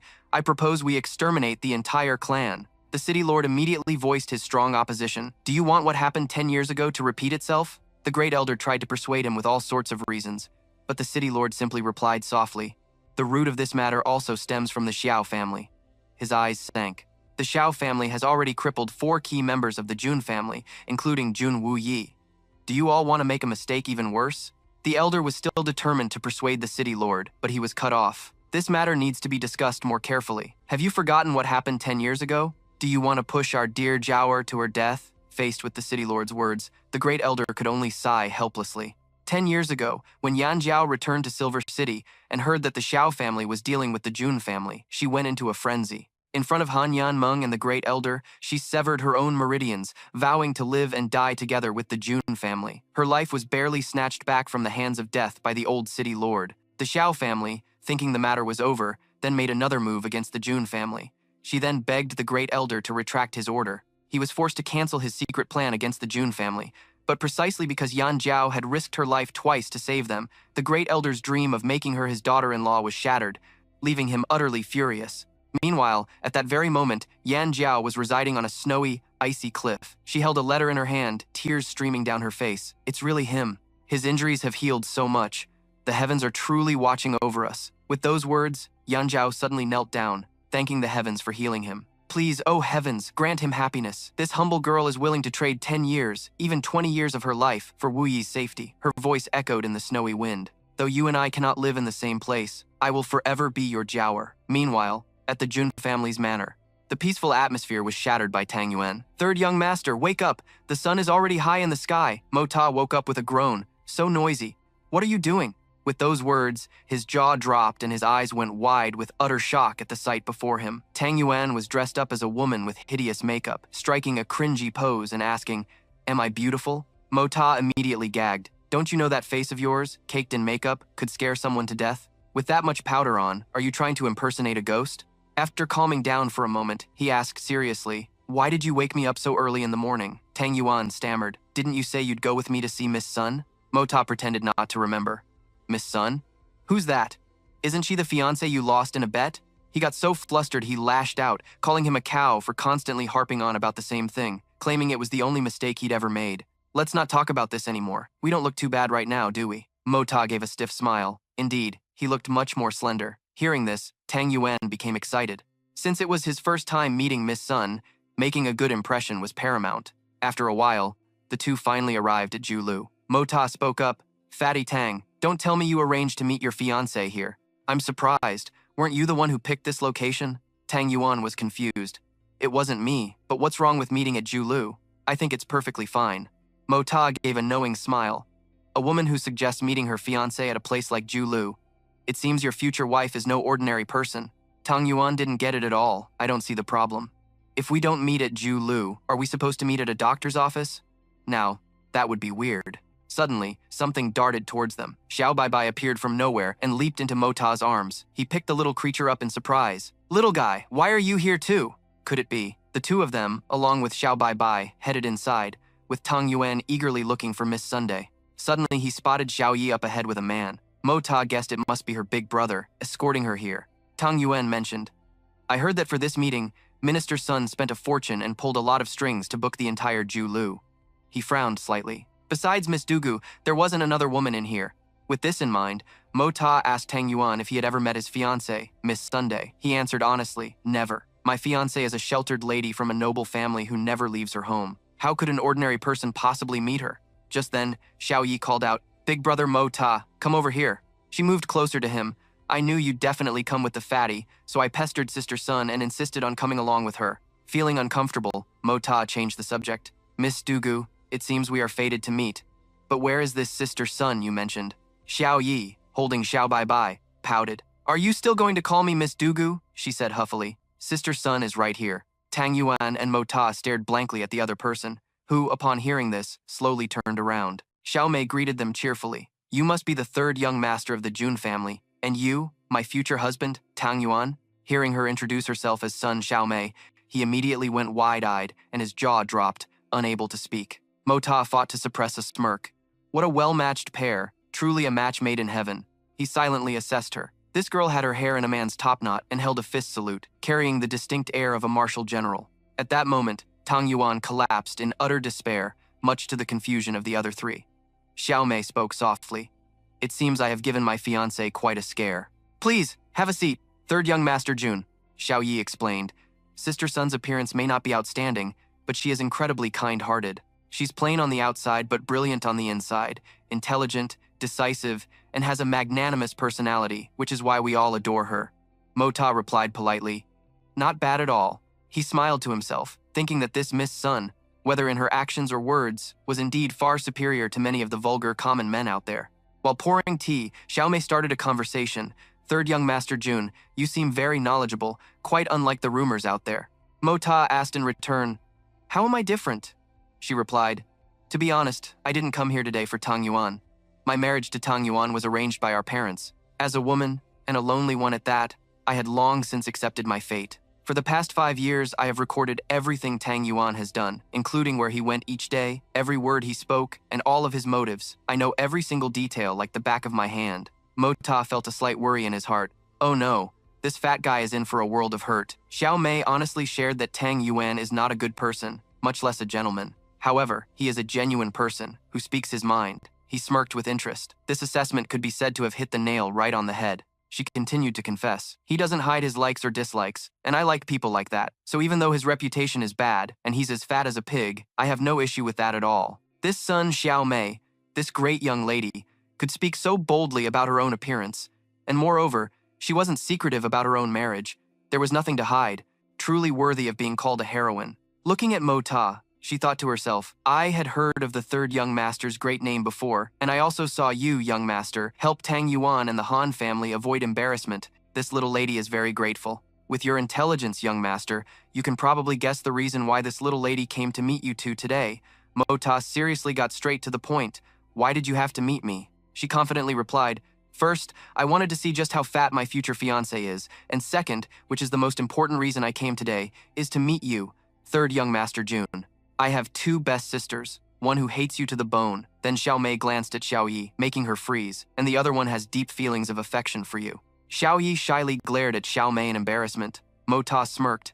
I wonder who this deeply affectionate sister of yours is to have such good taste. She immediately gave Xiao Mei a pitiful look, begging her not to reveal her identity. Xiao Mei said cryptically, That person is far away at the horizon, yet right before your eyes, third young master Jun. You've even accepted the token. Are you playing dumb now? Mentioning the engagement token, the image of Xiao Yi finally came to Mo Ta's mind. Seeing her shy and embarrassed demeanor, he finally started to figure it out. Mo Ta couldn't believe his lifelong commitment was being decided by a little girl just like that, without any discussion.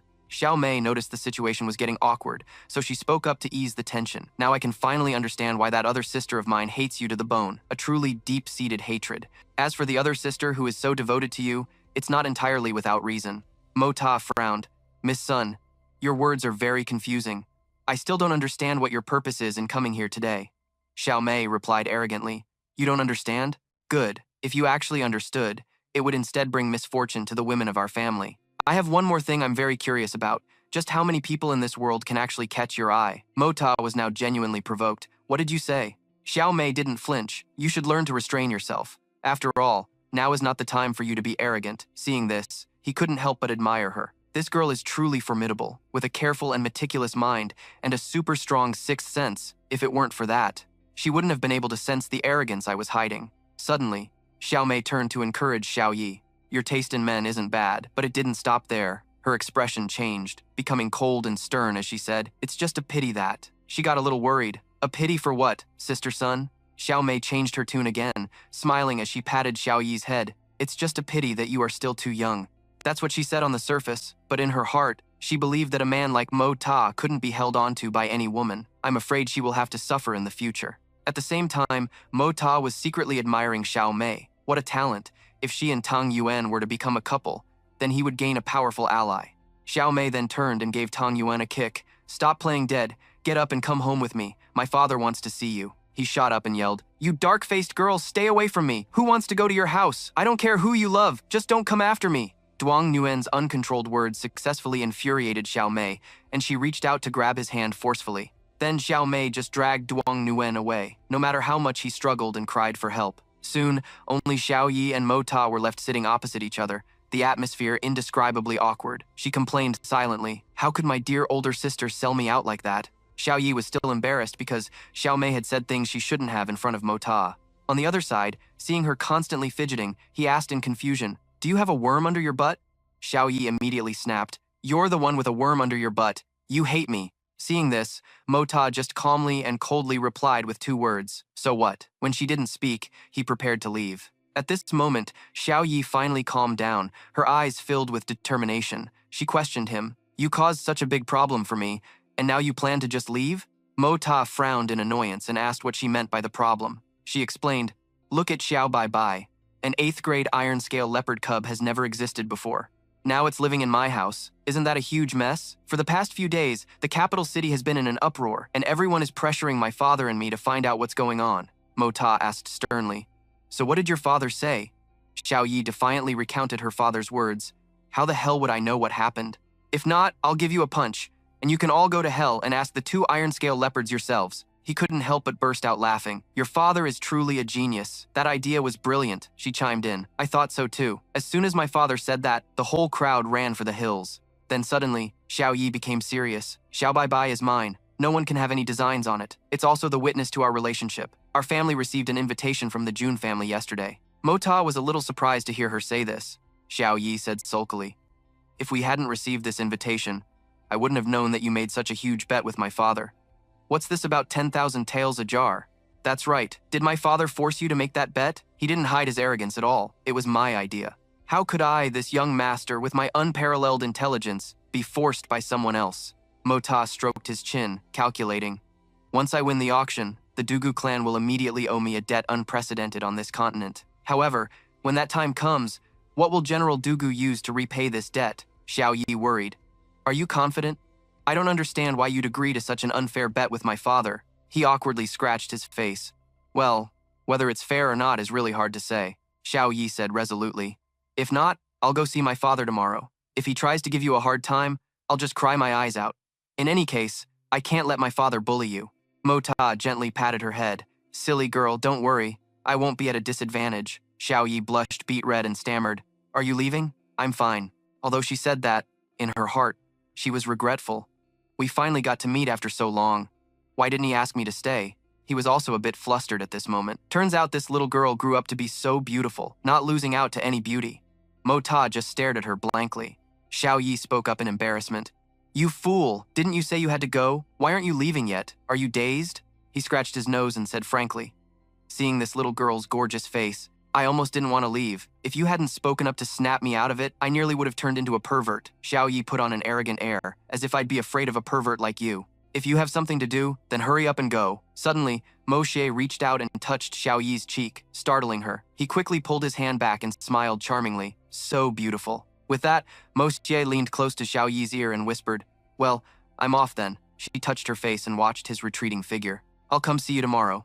Mo Xie waved back in agreement. As he walked, he wondered, it wasn't anything special, so why am I in such a good mood? Suddenly, Mo Xie jolted as he realized something was wrong. Crap, was I actually bewitched by that girl? The image of Xiao Yi's shy expression flashed in his mind. What a headache. This body is only 16 years old, I think. Seriously, puppy love is a bad idea. But isn't this a special kind of trial from the heavens? A while later, Mo Xie had returned to the Jun residence. The moment Old Kong saw him from a distance, he rushed over. "You brat! You finally decided to come home. Today, this old man has comprehended a few new techniques," he said arrogantly, wanting to show off. "Brat, get over here and take a look." Mo Xie looked annoyed. "I'm busy. Don't bother me." He cursed inwardly that the old man had ruined his beautiful daydream. Old Kong was disappointed. What's with him? Just a moment ago, he came back with a blissful smile on his face. Why did he get so angry the second I spoke to him? Meanwhile, in several other noble households, a servant respectfully announced to his master that an invitation had arrived. The old man took the invitation, wondering, what invitation is this? Inside, the three large, bold words, Aristocrat Hall, were written. Looking closer, he saw several different seals. He trembled as he looked at it. Not only was there the private seal of the Jun family's Jun Wuyi and the seal of the Tang family, but above them was the seal of the Equality King's Manor, the only king with a different surname in the Tianxiang Empire. This is bad. It says here that it will officially begin in 3 days. Quickly, inform everyone to prepare immediately and thoroughly. 3 days later, this invitation officially became a proof of status for the noble families in Tianxiang City, something 1,000 pieces of gold couldn't buy. Everyone stood in a massive line, just waiting for the moment the doors opened. People swarmed inside to look around, glancing about as they walked. It's already early autumn, and yet they can still grow such extravagant potted flowers, someone exclaimed. The crowd behind them chimed in with flattery, as expected of the Aristocrat Hall. At that moment, the sound of a bamboo flute suddenly drifted from an unknown source. People whispered amongst themselves. It's clearly just a normal auction, yet it feels both elegant and luxurious. I think regardless of today's auction results, just being here is a great reward in itself. At the front gate, guards and maids bowed respectfully to welcome the guests. Tang Yuan looked at the crowd and said, "Third young master, it's only the first day, and it's already this crowded. It seems spending the capital to renovate this place wasn't a waste after all. You're really clever." Mo Xie smiled smugly. "This is just the first day. Just you wait and see. The real show has yet to begin." Meanwhile, not too far away, at the Imperial Palace, a gentleman spoke up. To think that someone in Tianxiang City could come up with such a brilliant idea. Yi Guhan looked at the Go board where his opponent had just played a move and couldn't help but praise them. Shangguan Wushu said, "No matter how good that person's wine is, even if it's the rarest in the world, it can't possibly be worth 10,000 taels a jar. But this move can make the nobles in the capital city become competitive, not only selling for 10 or 20,000 per jar, but possibly even much more." Huai Yu disagreed. This decision seems simple, something anyone could think of, but upon careful consideration, it's not like that at all. He arrogantly scoffed. "Then please, listen carefully." He carefully analyzed that, to execute this plan, one must first understand human nature. The weaknesses of human nature, especially the psychology of the rich and powerful, as long as you can grasp and understand these weaknesses of the human heart, anyone can navigate the court with ease and advance without hindrance. Furthermore, those who enter today will absolutely not leave empty-handed. If they can get into a place like that, they certainly won't care about a few trivial taels of silver. Huai Yu emphasized, what they truly care about is face. Shang Wu now understood his point. Huai Yu continued. Regarding the invitations, you see, in the capital's merchant world, there are 3 great families. The most famous ones form a tripod of power, but on the invitation list, the names of the other 2 families were nowhere to be found, even though everyone knows they also have fortunes worth billions. Why didn't they get invited? Shang Wu guessed, the long-standing balance of power is being broken, which will lead to conflict. After hearing this, Huai Yu decisively confirmed, that's right. They use the same tactic for other major industries, only inviting the most powerful representative from each sector. You could say these people are the best of the best. If only such talented people could be used by me. He trailed off, hesitating with a look of regret. Shang Wu assessed, although this person is formidable, he still needs to borrow the power of the 3 great families. He doesn't have the ability to stir up such a huge storm on his own. Huai Yu didn't argue. But this is indeed a spectacular auction. He looked at him seriously. "Mr. Wen, are you interested in going with me to check it out?" Shang Wu looked at Huai Yu with a calculating gaze. "Is your majesty tempted?" He laughed with great interest. With something this interesting, how could I not be tempted? I also want to taste what could possibly be worth 10,000 taels of silver a jar. Shang Wu clasped his hands behind his back. If that is the case, then this old man shall accompany your majesty on this trip. Huai Yu said confidently. With you by my side, mister, this is foolproof, however. We need to find someone to get us inside, as we don't have an invitation. He schemed. I heard the 3 princes and Princess Ling Meng of Dingxia all have invitations. Does your majesty wish to go in with the princess? He gave an interested smile. It'll be a good opportunity to see just how fiercely my 3 sons are competing against each other. Returning to the estate of the Tang noble, a horse-drawn carriage was parked at the main gate. Wudi stepped out of the carriage and asked the attendant beside him, "Is this the place?" In response to Jun Wuhui's greeting, he replied, "The Jun family is starting a new business. How could I not come to offer my congratulations?" Wudi beamed. "How could I trouble my 3rd younger brother to come and greet me personally? We're practically family." He replied politely. Throughout the entire capital, the only person who could make me, Wu Hui, come out to greet them personally is Dugu Xuan. How could I dare to delay? Wudi thought to himself. Big brother. 3rd brother has forgiven me. He called me Big Brother Dugu again. I'm so happy. I'm truly so happy. Just then, a group of people suddenly galloped into the capital on horseback. A loud voice announced, "The Murong clan has arrived." Rows of guards stood at attention. The people arriving and walking in were Tianjun and Yuer. Following them was the younger brother of the old clan head, Murong Fengyun, the number 2 figure in the family. The old man being supported was Murong Fengyu. Suddenly, an extremely jarring, mocking voice called out, "The Murong clan? Are they really all that great?" Xiao Han stepped forward, his voice full of contempt, his arrogant demeanor on full display. Tianjun was provoked and became furious. Who would dare to be so bold? Do they have a death wish? Xiao Han gritted his teeth. Things haven't been going smoothly for Silver Snow City lately. It was bad enough that this noble pavilion opened right across from the Precious Meat Pavilion. He had just managed to secure the mission to represent the Precious Meat Pavilion at the medical convention, only to be splashed with mud and dust by a carriage upon arrival. Tianjun continued to shout even louder. "You people in mourning clothes, are you looking to die?" he thought to himself. "I'm also having a terrible day, 100 things going wrong. I wanted to find Princess Ling Meng, but my own subordinate gave me the wrong information. It completely shattered all my hopes, and I was just looking for someone to vent on." Feng Yu, from behind, coughed a few times as a reminder. This junior was indeed rude. "This old man apologizes to you, sir. Judging by your attire, sir, you must be a hero of Silver Snow City. I wonder, what is your relationship with Sir Xiao Buyu?" Xiao Han replied, "I am an elder in Xiao Buyu's clan. Thank you for your concern," while inwardly assessing the man. This old man is truly cunning. First he apologizes, then he brings up elders, making it impossible for me to vent my anger. Feng Yu immediately bowed in gratitude. "In that case, we are not outsiders. Regarding what just happened, my Murong family will definitely give you a satisfactory explanation, sir. I hope you can forgive us, sir," he said with an extremely humble attitude. Xiao Han just snorted coldly, bluntly rejecting his goodwill. Suddenly, the sound of another carriage was heard. The surrounding crowd started whispering and pointing in one direction. It was the royal carriage. The princes have arrived. Inside that carriage was an unhappy Ling Meng. She didn't understand what her imperial father was thinking, stopping after just a short distance, leaving the 3 princes' carriages all lined up behind. Annoyed, she gently lifted the bamboo curtain. It was as if he intentionally wanted to stir up conflict among the 3 princes over who would arrive first and who would arrive last. As soon as she lifted the curtain, a very dangerous scene unfolded right before her eyes. 2 carriages were racing against each other. Ahead, one carriage was rushing forward at high speed, while another was running parallel to it, keeping pace. Those 2 parallel carriages were about to crash straight into another carriage up ahead, causing a stir among the surrounding people. That's the carriage of the Equality Prince's mansion. The carriages of the 3 princes and the Equality Prince's mansion are about to collide. At this moment, inside the auction house, Jun Wuyi called out to Mo Xie. He advised him, "To resolve this matter well, you'll need to use some hooligan tactics. You're the most suitable person for the job. Don't just stand there arrogantly.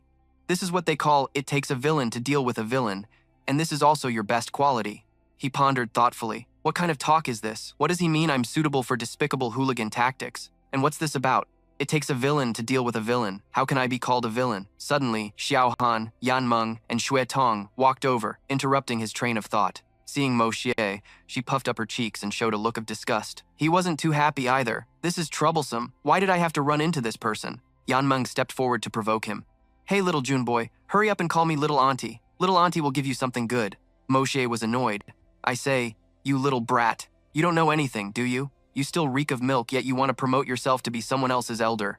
Move aside, I have matters to attend to. But she wasn't about to let him go that easily. Yan Meng spread her arms. You look like you're in a hurry. If you don't call me little auntie, I won't let you pass. Moshe sighed and gave in. Fine, I'm scared of you. He gently did as she asked, but intentionally mispronounced it, calling her hell. Innocent Yan Meng didn't understand. Seeing Mo Ta doing as he pleased, she smiled brightly. Be good and go now. If anything happens later, tell your little auntie right away. Little auntie will protect you. But before she could finish her sentence, he had already taken the opportunity to dash away. A stunned Yan Meng now molded over. He just called me little auntie. Something seems off about that. At this moment, Mo Ta had already quickly reached the outskirts of the city. The third prince was currently questioning Yang Mo. Isn't this our cousin Mo Mo? Why don't you know how to greet your older cousins when you see them? The older you get, the more ill-mannered you become. The frightened boy immediately bowed respectfully and stammered a greeting to him, but the third prince was cold. Third Highness? What Third Highness? The First Highness and Second Highness are over there too. Can't you say a single proper sentence? Your etiquette is a mess. Do you think you're above everyone else? Being intentionally picked on by him, Yang Mo could only well up with tears of grievance. Ling Meng spoke up to defuse the situation. Third brother, that's enough. Mo Mo is still young. Why are you scaring him? The third prince retorted. So he doesn't need etiquette just because he's young?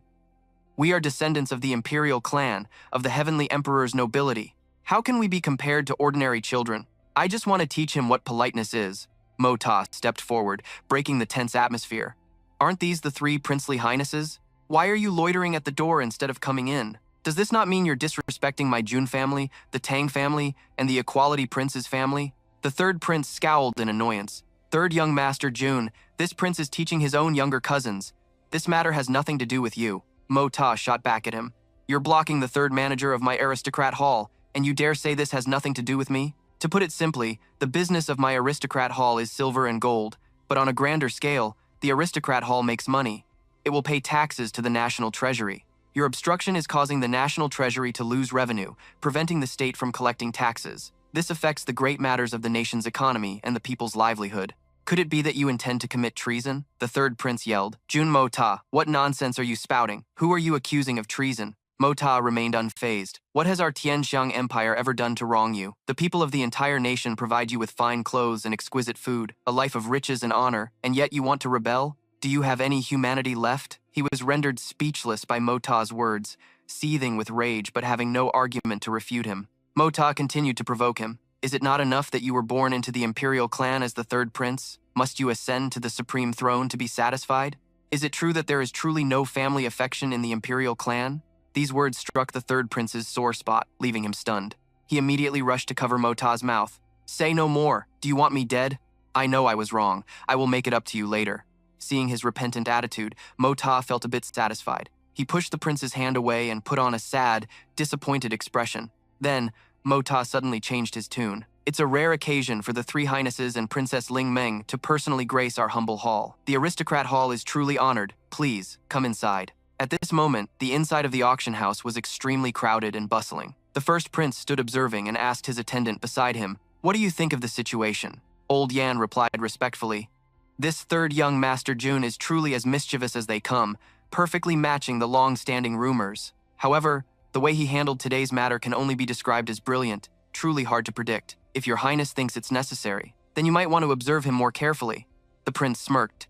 This kid really did surprise me. However, these kinds of roguish, rascally tactics are an absolute headache for others. As for observing him carefully, what do you all really think? The second prince and two others standing nearby had also witnessed the entire scene. Only De Thou was extremely bitter. He still hated Mosier for the previous humiliation and was determined to get revenge on him. Bak Van was calmer, thinking today's events were very strange. Huayu Weizhuang, who was behind Ling Meng, spoke up. Was that the legendary young master Jun Moshe? His current appearance is no different from a few years ago. What an interesting brat. Not only did she confirm it, but she also deliberately said it loudly for Mosier to hear. That's the scruffy and vulgar type. Interesting, you say? His ruffian-like appearance is disgusting. It makes one want to puke just looking at him. Mosier in turn welcomed the second prince and two other guests inside. But when it was De Thou's turn, he suddenly raised his hand and stopped him, a cunning smile on his face.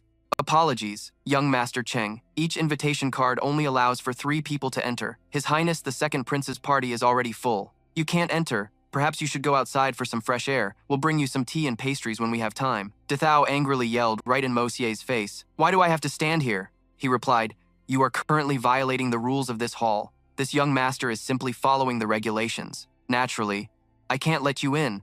If anyone could just break the rules, how could this hall maintain its prestige?"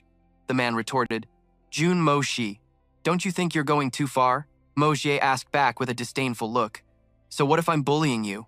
You want to bite me?" Dethao's face turned beet red as he gritted his teeth and swore an oath. Then he angrily turned and left, muttering curses. "Fine, I'll go." Ling Meng glanced at Mo-she before also turning to leave.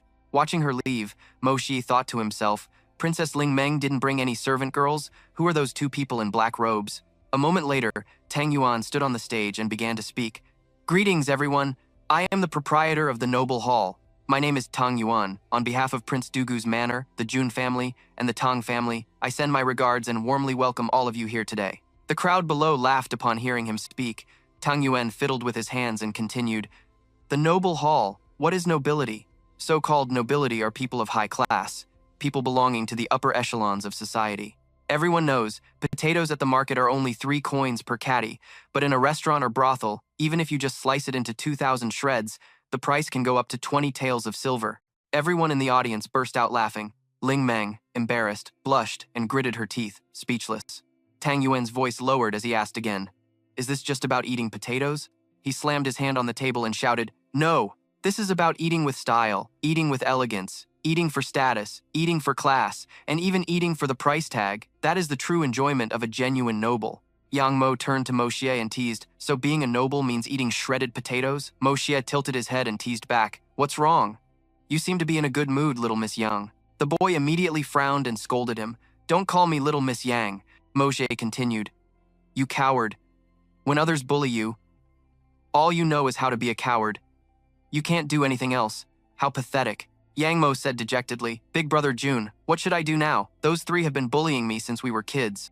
Big brother Jun, please tell me, what should I do to gain the power to not be bullied by them? How can I avenge this humiliation?" Mo-she calmly replied, "He's a prince, so just endure it. What can you do when you're not his equal?" The boy lowered his gaze and continued, "Why isn't my father the emperor? They are both sons of the emperor, so why is my father just a king, while my uncle is the emperor?" He gently replied, "How would I know?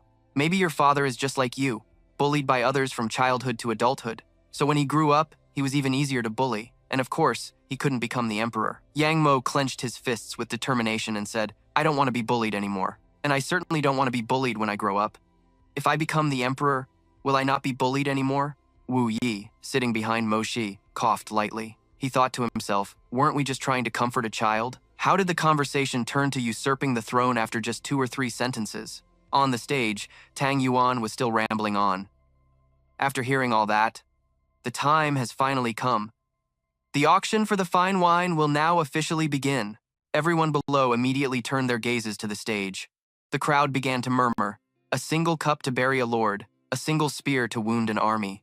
Song Lao San, the great heavenly profound expert, Song Lao San, is actually here selling wine? The aroma of the wine spread throughout the entire room. Everyone was stirred up, just based on the fragrance alone. It was truly worthy of its title as a heavenly grade fine wine. Glasses of the wine were brought out before everyone.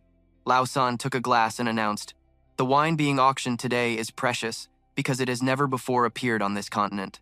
This is a supreme grade fine wine.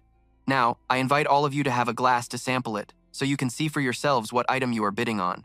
Huai Yu, sitting in the corner of the room, also caught the scent of the wine. He curiously reached for the glass on the table and then downed it in a single gulp. Huai Yu was thrilled by the flavor. His entire body began to tremble, and his face flushed red from intoxication. After tasting the wine in his glass, Meng Long smacked his lips in appreciation. It was truly worthy of being called a supreme grade fine wine. I wonder when they'll start the auction for this wine. This young master must acquire it. Wu Di shouted right in his face, "Sit down before you speak! Where is your dignity? What are you shouting for? I've never seen anyone like you before. Can't you see who else is here? Do you have any of the grace of a nobleman at all?" In his mind, he thought, he came here to see how Jun Mo-sie would be humiliated. 10,000 liang for a single jar of wine. What a joke. If he really can't handle it later, I'll just wash my hands of that little brat. Seeing Xiao Yi giggling beside him, Wu Di started teasing, "You're laughing so happily. How about tomorrow this old man finds someone to marry you off to?" She pouted and replied, "Father, you're just scared because you're about to lose, aren't you? It's 25 million liang. Even if we sold you, it wouldn't be enough." He continued, "What do you mean it's not enough? This old man has plenty of tricks up his sleeve. If I don't have the money, I'll just use my daughter to pay the debt. Marrying you off to that brat to settle this debt would work out perfectly. Xiao Yi's face turned beet red. She was embarrassed but still retorted stubbornly, I wouldn't want to, as if he's so great. On the other side, Wu Yi asked Mo Xie, nephew, aren't you going downstairs to watch? He calmly replied, I feel like something is off. It seems that person has also arrived. Not only did he come, but he also brought a guy whose strength is unfathomable. To avoid unnecessary trouble, it's best if I don't make an appearance. Wu Yi looked puzzled, waiting for Mo Xie to explain further. He continued, let's leave everything for today to Tang Yuan and Little Yang.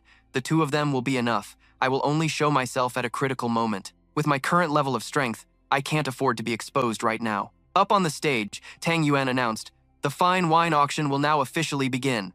The starting price for each jar of fine wine is 10,000 liang. You may raise the bid by any amount, and there is no ceiling price. Because the quantity of this fine wine is limited, each table can purchase a maximum of 50 jars. Someone in the crowd spoke up. This wine was created by Old Man Song, who spent his entire life traveling across the continent to gather the most supreme ingredients. He then explained that from now on, there would be no more heaven-grade fine wine like this, so this first auction for it would also be the last. The entire hall began to buzz with whispers.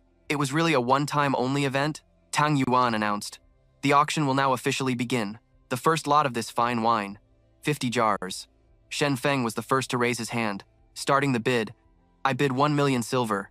Everyone murmured, this is just the first bid. Why is he going so hard? At this rate, won't the prices be astronomical by the time it's our turn? He loudly introduced himself. I am Hai Shen Feng, the guildmaster of the Golden Sun Guild. Shen Feng paused for a moment, then continued. From Heavenly Fragrant City. I, myself, love wine as much as my own life. This heaven-grade fine wine, I must obtain it at any cost. I don't believe 1 million silver is a large sum, but I hope everyone will give me some face. Hi, thank you all in advance. Mo Ta was extremely smug. He had arranged for Hai Shen Feng to be here to set the stage. Naturally, Hai Shen Feng would lead the bidding, and this would also help him enter the ranks of the Empire's elite. Whispers echoed throughout the hall. They had long heard that the Golden Sun Guild of Heavenly Fragrant City had a new master, but no one expected him to be such a mysterious heaven-profound expert. It seems these 50 jars of wine must be his. Seeing no other bids, Shen Feng clasped his hands and said, Thank you all for letting me have it. Suddenly, someone interrupted him. Shen Feng turned in confusion to look at the speaker, who said in an arrogant tone, I bid 1,500,000 silver. A heaven-grade fine wine like this, and the very first lot too, naturally holds great significance. This young master is also a wine aficionado, so please forgive me. Guild Master Hai. Duran thought to himself, the night before, my two masters returned heavily injured from their first mission, and the one responsible was this new guild master of the Golden Sun Guild. How could I possibly let him have his way? Shen Feng replied. So, young Master Li is also a wine lover. No matter, competition makes things lively. I'll just raise the price a bit more. He then raised the bid. 3 million silver. Duran smirked mockingly at him. Guildmaster Hai is truly generous. Since it's like that, this young master bids 3,000,001 copper coin. Shen Feng thought angrily. This brat from the Li family is outrageous. If he had raised the price properly, I wouldn't care, but he raised it by only 1 coin. He's courting death. Fine, then I, Shen Feng, will play this game to the end. Then he said, young Master Li certainly bids high, doesn't he? 3,000,001 copper coin. As for me, I wouldn't hesitate to spend a fortune to get what I want. 5 million. Duran raised an eyebrow and replied, didn't Guildmaster Hai just say that the highest bidder wins? Why are you getting angry? However, if you have a problem with it, I'll add a bit more this time, just to avoid angering you and offending you in the future. An idea sparked in Shen Feng's mind. He just needs to bid higher, and I'll immediately back out, letting him swallow the bitter pill of spending a mountain of money. He smirked smugly and said, I bid 5 million. Duran deliberately paused to build suspense before continuing, crossed in 2 copper coins. Hearing this, Shen Feng's face turned black as thunder, and he gritted his teeth. Then, Shen Feng angrily yelled at him, You brat! You've gone too far! Suddenly, a voice echoed in his mind, Let him have it. He looked around, confused, trying to find the source of the telepathic message. Where did that voice come from? The voice in his head repeated, I said, Let him have it. Do not bid again. This is an order. He turned his head, searching for the person speaking. Then, he saw Mo Ta standing on the 2nd floor, looking down at him. Mo Ta thought to himself, with the willpower of a heaven-profound expert, and his calm temperament, he still got provoked this easily by just a few words. If Hai Shen Feng were to continue raising the price, it's not certain Li Duran would follow. As for Li Duran, His scheme was clever, but his luck is just terrible for running into Hai Shenfeng, because the one backing Hai Shenfeng is me. Shen Feng tried to stifle his laughter until he was shaking, but he finally couldn't hold it in and burst out laughing. Then he said, "I am merely the master of a small martial arts guild. How could I possibly dare to offend the Grand Preceptor's residence, since young Master Li is so interested, and it's not as if these are the only 50 jars in existence. I shall let the young master have this one," Duran thought to himself. Seeing how provoked he was, I was sure he would bid up to 10 million silver next. Why did he suddenly back down at such a critical moment? Of course, he wants this wine, but is it worth it for Trum Fong to spend 5 million silver taels on a few jars? After some thought, Trum Fong continued, "Young Master Li is truly a wine connoisseur. This one congratulates you on obtaining this wine." Li Donien frowned, wondering to himself, could it be that there's a master guiding him from behind? However, even if there is a master behind him, how could he change so suddenly? What method was used to convey the message? It's truly baffling. Then he spoke up, "Since it's like this, thank you, Guildmaster Hai, for your understanding. It seems this young master has shot himself in the foot. I originally intended to cause some trouble, but Guildmaster Hai saw through it so easily. Guildmaster Hai's wisdom leaves me in complete admiration. If there's another opportunity, I hope to seek your guidance." Thung Vu and Hoi Vu exchanged glances, their eyes meeting, and then they spoke in unison. Thung Vu said, able to pick things up and let them go so easily. "This Li Donien is quite a talent. Your Majesty, aren't you going to consider him?" Hai Vu replied, "He is worth considering, but of course, the one truly worthy of my attention is the person directing Hai Trum Fong from behind the scenes. His intelligence is likely far superior to that of Li Donien. I even suspect that this person is the true organizer of this auction. So, we just need to keep an eye on Hai Trum Fong to catch this person." The other man then added, "If that's the effective way, why don't I, this old man, just capture that brat Hai Trum Fong and interrogate him?" Hoi Vu sighed. Hai Trum Fong is the disciple of the Yilan Supreme. The Yilan Supreme is someone we cannot afford to provoke. It's better not to antagonize them. As for finding this person, there are many other methods. Durang Nguyen then announced loudly, "The second round of the auction begins. 50 jars of premium wine." Trum Fong stood up and said, "I bid 1 million for these 50 jars of wine. Does anyone wish to raise the price?" Seeing this, Mak Ta praised him inwardly. This Hai Trum Fong is really a professional. Lin Meng stepped forward and bid loudly, "I'll pay 1,500,000. When everyone in the Great Hall saw her step out, their eyes lit up like car headlights. She stood arrogantly and gracefully in the middle of the hall as everyone's gaze scanned her over. Trum Fong immediately spoke up, "Since the princess has made a bid, I will not compete further. I will buy the next lot. The Hai family can still afford it after all." Durang Nguyen announced loudly, "Princess Lin Meng bids 1,500,000 taels. Is there a higher price?" 1,500,000 taels, going once. 1,500,000 taels, going twice. 1,500,000 taels, going 3 times, and sold. Finally, Durang Nguyen struck the gavel, ending the auction round. Mak Ta clicked his tongue, saying, "This fatty really leaves me speechless," daring to make Princess Lin Meng place a bid. He then started the third auction round. The first prince spoke up first. "This wine, this prince, find it quite agreeable. 600,000 taels for this lot." Durang Nguyen frowned, thinking, "This guy bids only 100,000 more than the starting price, yet he has the audacity to say 600,000 taels. I'll take this lot." Isn't this a blatant warning to everyone, forbidding them from competing with him? Seeing him frown, the first prince said, "Does anyone else wish to bid?" "No problem. This is an auction. After all, the highest bidder wins. Rest assured, this prince, will definitely not mind." Duang Wayne fumed inwardly. "You still say you don't mind? Do you have to spell it out that whoever bids against you will be butchered for you to call it minding?" Trum Fong said to him, "Your Highness the First Prince, you said the highest bidder wins. For this lot of wine, I will still bid 1 million, as before." The first prince immediately replied, "Guildmaster Hai is truly full of spirit. In that case, this prince, will bid 1,500,000. Trum Fong thought to himself, "That's acceptable. He is the first prince after all. If I continue to raise the price, it would seem too disrespectful." Vo Dint saw this situation and thought, 1,500,000. It's clearly become the fixed price. All 16 lots have been snatched up by the major families for 1,500,000 each. 900 jars of wine have already sold for over 30 million taels. That's even higher than what Kwon Mak Ta said before. The total compensation was 25 million taels, and there are still over 2,000 jars left. Does this mean he won't have to sell his daughter to pay the debt? After many more fierce bidding rounds, this grand auction was finally nearing its end. To summarize, Out of 3,000 jars of wine, 2,700 had been auctioned off. Suddenly, someone shouted loudly, "Hold on! The third prince has something to say!" At this moment, the third prince slowly walked up to the stage. His current appearance was very imposing. The third prince's hand, holding the gavel, gently tapped it down. He then announced to everyone, "Esteemed guests, please listen to me. Today, we are fortunate enough to taste this exquisite wine. It is truly a blessing of 3 lifetimes. However, I just recalled that in our Tianxiang Empire, there are only 300 jars of this fine wine left. And there is one person who is most deserving of tasting this heavenly grade wine, but he is not present here today. That person is His Majesty, the Emperor of the Tianxiang Empire. Since there are only 300 jars of fine wine left, I, this prince, propose that we offer all the remaining wine to our beloved emperor." What does everyone think?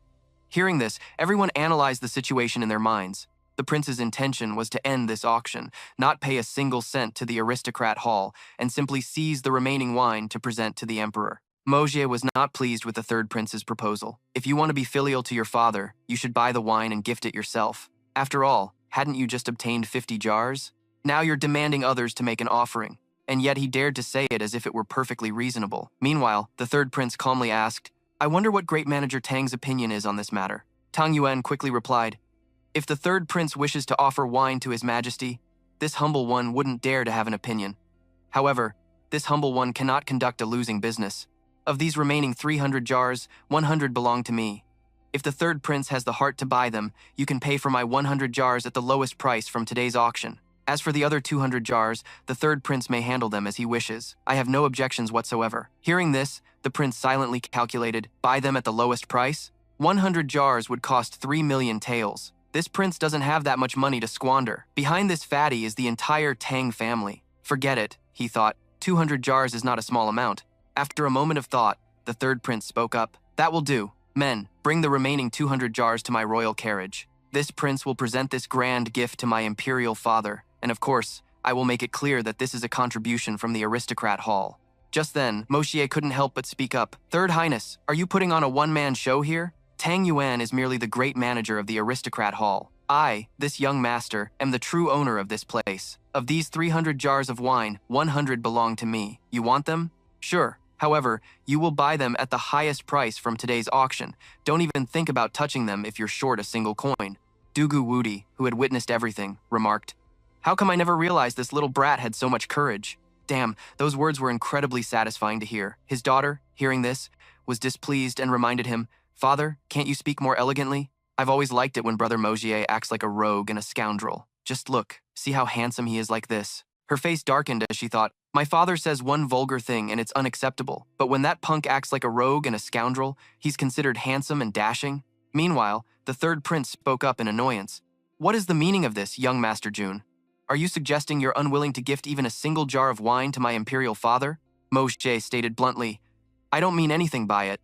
However, I am open for business. This isn't a charity hall. When the fatty said his share of the wine couldn't be taken without money, you didn't dare do anything. Yet with the remaining portion, you think you can do as you please? My Jun family would rather die than submit, not even in 100 lifetimes. Today, Third Highness, you are insulting my entire Jun family in front of everyone, with hundreds of people here as witnesses. How could I possibly endure this?" Seeing the situation turning sour, the prince changed his tune. "If that's the case, I won't take your 100 jars. As for the remaining 100 jars, there shouldn't be a problem with me taking those, right?" At this, Moshe coldly replied, "That is no concern of the Third Highness. The remaining 100 jars are the share of Yang Mo, the heir of Prince Pingdeng. It has nothing to do with me." The infuriated third prince roared Yang Mo's name. He looked up to the private room above and ordered, "You, come out here for me!" Yang Mo, being called out, curiously asked, "What is it?" The prince then asked slyly, "I am taking your 100 jars of wine to offer to your imperial uncle. Do you agree or not?" The boy, a prince, hesitated, unsure of what to do. The two young masters didn't dare to complain either, so they tried to save face by bullying a child like Yang Mo. Then, the boy pursed his lips and let out a soft sound. Finally, Yang Mo said sorrowfully, "It is up to the Third Highness to decide." Down below, Huai Yu silently observed everything unfolding, then he couldn't help but comment, "Third brother has no self-respect." First brother and second brother paid no attention at all, just standing aside and mocking. Huai Yu's eyes held a hint of sadness. He was truly disappointed. Hearing him say that, Shang Wu turned his head. However, the royal family has always been ruthless. Your Majesty need not take this matter to heart. To be a ruler is to be a lonely person. There is no need to be troubled like this over one or two worthless grandsons. Huai Yu frankly pointed out. To make demands publicly in such a crowded place, aren't you afraid of becoming a laughingstock to the world? At this moment, he explained earnestly. He hopes that your Majesty understands his filial piety, because as long as he can gain your favor, it will all be to secure his current position. Let the whole world mock him. As long as your Majesty does not, then it is fine. If this wine was brought into the palace and presented to you, and if you weren't present here today, you would also be pleased, wouldn't you? He acknowledged it as a matter of course. Yes, that is so. Mister, in your opinion, will these three sons of mine end up in a fratricidal struggle in the future? Shang Wu hesitated, not knowing what to say. This. Seeing his hesitation, Huai Yu guessed. You don't need to say it, I understand. Huai Yu helplessly put a hand to his forehead. Mr. Wen, behind the noble hall and the Golden Sun Gang, there is clearly a mysterious and brilliant figure pulling the strings. If I'm not mistaken, that person is out there. After hearing this, Shang Wu asked in confusion, is he acting on behalf of their masters to fulfill an agreement? He was then seen analyzing intently. Regardless of this person's intentions, he used several thousand jars of wine to completely turn the situation upside down. This person cannot be underestimated, and we must capture him no matter what. Meanwhile, Ling Meng, who was nearby, was deep in thought. She had heard her imperial father's words. Isn't he trying to put me in a difficult position? Just then, a figure approached her. Duran respectfully greeted her. This humble one greets the princess. Seeing this, Ling Meng remarked, So, it's young Master Li, he quickly said. The other day, I went to the palace to seek an audience with you, princess, but I was unable to meet you. Today, I am fortunate enough to see you. The princess is even more beautiful than before, a true national beauty of unparalleled grace. It truly makes one envious. After hearing this, she replied politely, Young Master Li, you are too kind. Is there a reason you were looking for me? Duran answered directly. I heard that the princess encountered some trouble before and was assisted by a mysterious sky-profound expert who uses throwing daggers. And afterwards, the princess kept 3 of the throwing daggers as treasures. I wonder if I might have the good fortune to see what those daggers look like? Ling Meng was a bit surprised by his request. I wonder why young Master Li is so eager to see those throwing daggers. I hope young Master Li can explain the reason, to avoid putting me in a difficult position. Duran no longer concealed it and spoke. The princess may not know this, but the other day, I had to go out and was ambushed by a mysterious assassin. Fortunately, at a critical moment when my life was hanging by a thread, a sky-blue throwing dagger appeared out of thin air, saving my life. The grace of saving a life is like that of giving birth, so this humble one wishes to find news of my life-saving benefactor. I then recalled that the princess was also rescued by a mysterious expert, and that both of these seniors specialize in using throwing daggers. I wonder if they are the same person. After hearing this, she exclaimed, So, that's how it is. Then, he took an item from his clothes. After the benefactor left, they only left behind this exquisite throwing dagger on the ground. I treat it as a treasure, keeping it close to me. Duran's face became pensive as he added, I dare not part with it for even a minute. Lin Meng examined the flying dagger, assessing it. Although the form was the same, the materials and craftsmanship were different. These 2 flying daggers are quite far apart, I can confirm that. He suddenly felt curious. Was it just that the shape was similar? I wonder what the difference is between the princess's flying daggers and mine. If we were to truly compare them, which one would be superior? After a moment of inspection, she confirmed, That flying dagger of young Master Li has a bone-chillingly cold aura with a unique property. It's dozens of times more powerful than my 3 flying daggers. After speaking, Lin Meng thought to herself, This must belong to the mysterious benefactor who saved my life. Only a peerless master like that could use such a supreme flying dagger, using it as a sharp weapon that is also exquisitely beautiful. At this moment, Dunyan cautiously suggested, I wonder if I might be fortunate enough to see the princess's precious dagger. She hesitated slightly and blurted out, About this. Seeing her reaction, he pressed on, I really want to know if the 2 people who saved us are one and the same. In the end, Lin Meng agreed, even though this flying dagger was something she treasured. She carefully took out the tightly wrapped flying dagger, but hearing what young Master Li said, Lin Meng then unwrapped the leather cloth. I'll make an exception this one time. Soon, she took out an exquisitely carved flying dagger. Seeing it, Dunyan immediately exclaimed, The 2 of them are indeed the same person. Heaven has eyes, I finally found you. Lin Meng looked up at him and said, I never would have thought that young Master Li was also fortunate enough to be helped by our benefactor. Just then, Dunyan spoke up to take his leave. Please take care, princess. I will take my leave now. On another day, I will enter the inner palace to have an audience with you. Then, as he walked, he pondered, as expected, that damned culprit is related to Princess Lin Meng. Although Princess Lin Meng is the only woman who has ever moved his heart for the sake of revenge, sacrificing her is no big deal.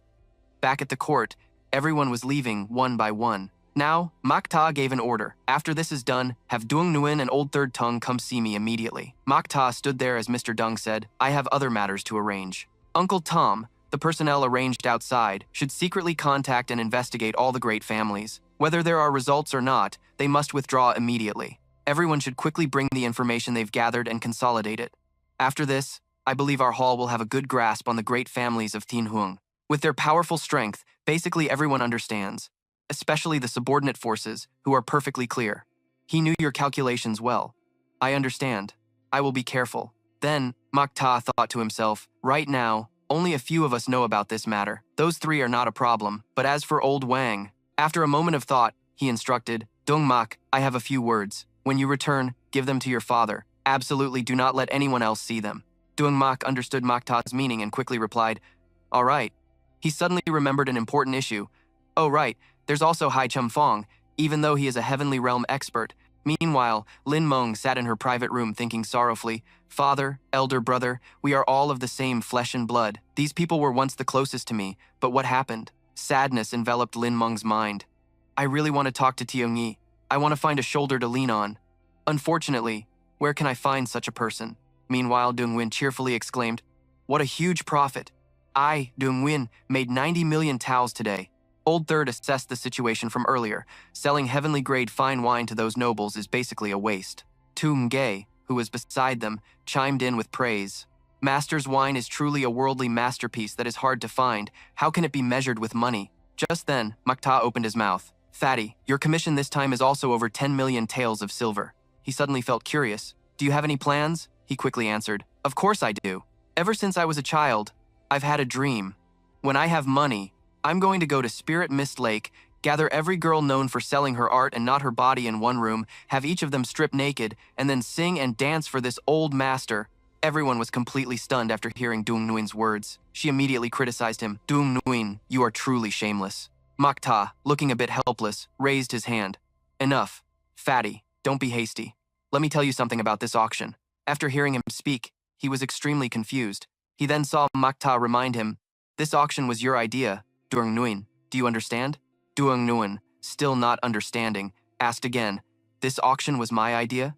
He immediately confirmed, that's right, this entire auction was your idea. No matter who asks, it was your idea, understand? As for the original intention, it was just to make money. He didn't ask any more questions and just said, understood. From now on, no matter who asks, this was my idea. I never thought my old brain was this sharp. Then, Mota patiently explained at length, this place is called the Nobles' Hall, precisely because nobles are the ones with money. The reason some people were invited and others weren't is to stimulate consumption. In short, it's all for the money. You get it? After listening, Tang Yuan replied, I understand it all, third young master. I'll call you my brother, and I'll take the fall for you for any grievances. He gratefully walked over and patted his shoulder. Thank you, Tang Yuan. Right then, a maidservant came in to announce, Miss Dugu, Princess Lingmeng invites you downstairs. Xiao Yi received the news with annoyance. Fine. Then, she awkwardly looked towards Mota. Brother, you have to be careful with everything. Xiao Yi's face was stern. Don't be a fool, you hear me? As she went downstairs, he spoke up. It's all right now. You all can go about your business. Oh, right, Fatty, you can't take the wine anywhere else for the time being. Hearing this, Tang Yuan was shocked and shouted, Why? Mota then took out a list and calmly said, Spread the word, spare no expense, and buy all the medicinal herbs I've listed here. He immediately read the names on the list. Heavenly Spirit Grass, 3-colored Ganoderma, 9-hued root. This. So many items. After buying all this, will my share still be there? He answered Tang Yuan's question. As long as you can buy these herbs, you can have as much silver as you want. With the grand opening of the Nobles' Hall, we need to show people what a truly grand gesture looks like. He sounded a bit regretful. All right then. Third young master, are we really only auctioning this wine once? It would be a real shame to never sell it again. Mota confirmed once again, absolutely not. If we sell too much of it, it will lose its value. Besides, this is an exquisite wine. It can make them throw away their silver just for a taste. Third uncle agreed with his opinion. That's right. What you said is very reasonable. After discussing everything, Mota gave his orders. You all head downstairs first. The acquisition of the medicinal herbs must begin immediately. Just then, Wu Yi voiced his concern. Mota, this operation is causing too much of a stir, I'm afraid, he said with confidence. I believe it can be done, third uncle. You've been lingering here for so long. Something interesting must have happened, right? He was very surprised that Mota had guessed it. Indeed, nothing can be hidden from you. A message came from the Jiangnan side. The production of the Mystic Beast crossbows is complete. Also, many masters have suddenly gone missing recently. It seems the second prince is planning to make a big move this time. Wu Yi recounted the information he had gathered. The Mystic Beast crossbows will soon be transported into the capital by the Zhao Trading Company. Not only has the second prince spent a huge sum to hire masters for the escort, but the Jiangnan First Sect and the Radiant Sword Hall will also likely dispatch their own people. The more Mota listened, the more excited he became. We must get our hands on this shipment of crossbows. The bigger the commotion they make, the more it benefits us hiding in the shadows. However, he was still worried. It's just that we know there are so many powerful groups escorting it. Trying to snatch the Mystic Beast crossbows from their hands will be as difficult as ascending to the heavens. He, however, didn't seem concerned about the issue. Just do it, we'll figure out a way. Third uncle, how much time will they need to reach the capital? Wu Yi provided the information. At least 10 days. Mota immediately spoke with confidence. 10 days is more than enough for us to prepare. Third uncle, please get me the most accurate intelligence on them so we can adapt as the situation unfolds. He suddenly became curious. That's not a problem. The only thing I want to know is how we should prepare our forces. At this moment, you revealed your plan. We can use 300 guards and also 3 Sky Xuan experts, your third uncle, Hai Chen Feng, and Song Lan Xin.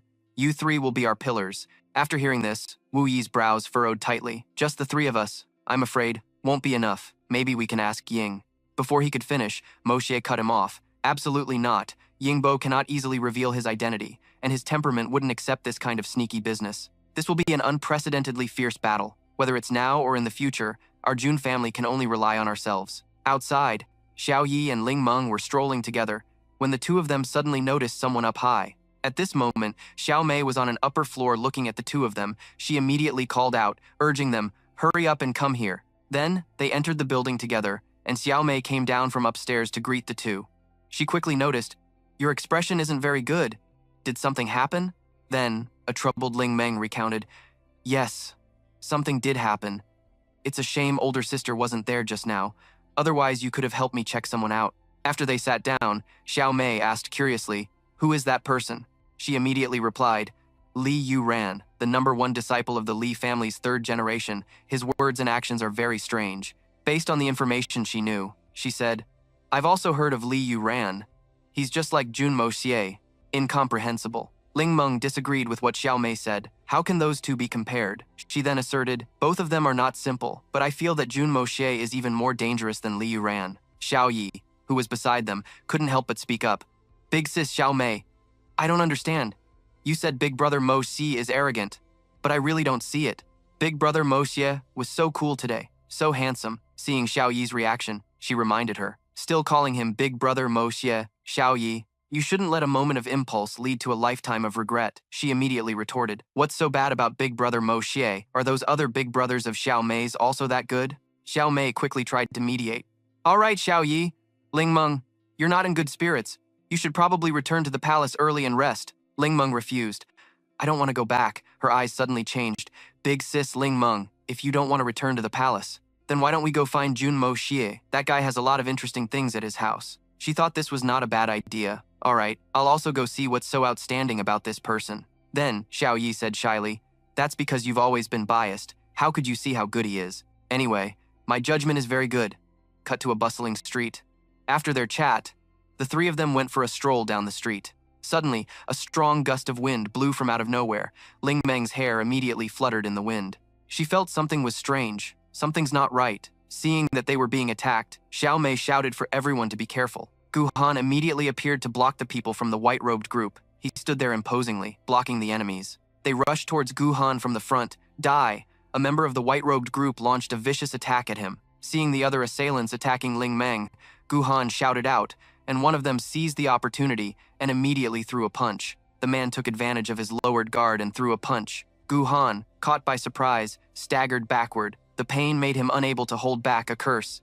A member of the white-clothed group bravely charged forward. Gu Han, on the ground, struggled to fend him off. Gu Han, seeing the dire situation, urged Ling Meng, run, quickly! Seeing this, she burst into tears, crying out, "Uncle Jia!" Seeing how things were, Ling Meng immediately commanded, "Xiao Yi, quickly release Xiao Bai to go find reinforcements." Xiao Mei gritted her teeth at this sight. The enemy had a total of 5 great heavenly profound masters. Besides the 8th realm divine beast, it seemed no one could escape from here. Xiao Yi immediately agreed with her proposal. She then stared intently at Xiao Bai, saying, "It's all up to you now. Go quickly and tell her father to come save us." Next, Xiao Mei lightly cut her own arm with her sword. Then she reached over and tore off a small piece of cloth. Just like that, Xiao Mei soaked the cloth in the blood from her wound, and finally, she tied it to Xiao Bai's leg. Once done, Xiao Mei urged it, "Go, quickly." A member of the white-clothed group saw this and sneered, "Where do you think you're going, you little beast?" He raised his hand to stop the fleeing Xiao Bai, but the member of the white-clothed group not only failed to stop it, but also got his hand scratched. In the end, they could only watch helplessly as Xiao Bai escaped. A member of the white-clothed group furiously yelled, "Old Gu Han, our original target was only Princess Ling Meng. If you're looking for death, then our Xuan sect will be happy to oblige." At this, Gu Han glared at them. "Who are you people? If you have the guts, stop hiding and state your names." The man sneered in response. "Our names? A mere meddler like you isn't worthy of knowing who we are. Go ask King Yama in the underworld." One of the white-clothed men reminded another. "Lao San, you go capture that girl. Leave old Gu Han to us." Lao San quickly agreed with his comrade's plan. He moved to grab Ling Meng, thinking, "Let's see where you can run now." Seeing the grim situation, he cursed under his breath. Then, Gu Han could no longer hold back and unleashed his full power. The pressure he unleashed was immense. Just like that, an earth-shattering explosion erupted. The men in white were startled by this development. They all leaped into the air in unison. Then, they somersaulted and, gathering their power, flew straight forward. The target of the white-clothed men was Gu Han. They unleashed their techniques, intending to finish him off. He couldn't withstand the blow and was sent flying backward. However, despite his numerous injuries, Gu Han managed to remain on his feet. He declared resolutely, "As long as I am here, none of you shall pass." After shouting, Gu Han gathered his energy, preparing to unleash another technique. He then focused and executed his move. One sword strike, heartbreak's end, solitude and silence, my only friends. A member of the white-clothed group was stunned by the sight. As Gu Han continued to solemnly perform his technique, "To the ends of the earth, where is my love? A life of desolation, a sword of despair." He then poured all his power into the sword. The desolate sword technique was swiftly unleashed by Gu Han. Instantly, an earth-shattering explosion erupted. One of the men immediately realized the situation. "He's risking his life to protect that little girl." They could only watch as Ling Meng's group fled. A member of the white-clothed group said grimly, "Let's finish this guy first." The scene shifts to the magnificent Li residence. At this moment, Duran was solemnly gazing at a painting on the table. The painting depicted the beautiful visage of Ling Meng. His eyes were filled with sadness as he thought, they must have made their move by now. Ling Meng. Duran slammed his fist into the wall, venting his frustration. He reproached himself, "I'm sorry, my love. For my grand ambitions, I had no choice but to sacrifice you. Right now, I still need the backing of my sect." Meanwhile, at the noble's hall, Moshe was pushing Wu Yi outside for some sun. Suddenly, Xiao Bai appeared out of nowhere and leaped into his arms, startling him. At that same moment, back in the desert, Gu Han was locked in a tense battle. He pointed his sword at junior brother Jian Hong and yelled, but his opponent remained perfectly calm. Seeing his opponent's calm demeanor, he roared in anger once more. This time, the man finally showed a sign of annoyance. A few seconds later, Jian Hong took the initiative and charged forward to engage him. Their internal powers were evenly matched, resulting in a stalemate. A few seconds later, Gu Han retreated, and another of Jian Hong's junior brothers swiftly charged forward. A few moments later, a sky-shattering explosion erupted, and so, both of them retreated to dodge the shockwave of the explosion. Seeing that Gu Han could still stand firm, Jian Hong's fellow disciples were displeased and moved to surround him. With blood trickling from the corner of his mouth, he muttered to himself, filled with worry, "It seems my life will end here today. I wonder if that girl, Ling Meng, has gotten far away." Just as he finished, Yuran's men shouted in unison, "Time to die!" Gu Han knew he had no escape and gave a bitter smile. Xiu. From now on, I'm afraid I can no longer protect my Ling Meng." Yuran's men charged forward in unison, determined to finish him off with no hope of survival. Back at the Ju clan hall, after learning that Xiao Yi was in trouble, Mo Ta loudly told Wu Yi, "I have to go check on them." Despite Wu Yi calling out to him, Mo Ta still got on his horse and rode off. Right now, Mo Ta's heart was burning with anxiety. "Little girl, you absolutely must be okay. With that thought, Mo Ta spurred his horse, galloping away like the wind. After a short distance, he noticed someone was following him. When he saw it was Wu Yi, Mo Ta called out in alarm, "Third uncle." He looked solemn. "Third uncle will absolutely not let the tragedy that happened to us back then happen to you again." Back at Gu Han's location, the battle was still raging fiercely. Jian Hong's junior brother prepared to strike him with a palm attack. Fortunately, Gu Han nimbly dodged in time. A second later, he suddenly coughed up blood because the man had stabbed him in the left chest with his sword. Taking advantage of the opening, Jian Hong's junior brother followed up with another palm strike and yelled, "Hand over your life!" As the palm strike landed, Gu Han coughed up more blood. And then, he shot a hateful glare at his opponent. Immediately after, Gu Han retaliated with a sword strike to the man's left chest. Injured, Jian Hong's junior brother was sent flying with a surprised look on his face. Adding to that, he said with amusement, "Let's go to hell together." Gu Han stabbed him one more time amidst the cries of his fellow disciples. Wanting revenge, someone shouted, "I must kill him," but Jian Hong stopped them, shouting, "His Xuan Qi is depleted and his 5 internal organs are destroyed. He definitely won't survive. Hurry and catch that girl. Let's go." Finally, due to exhaustion, Gu Han collapsed to the ground. With his body covered in bleeding wounds, he cried as he spoke his final words.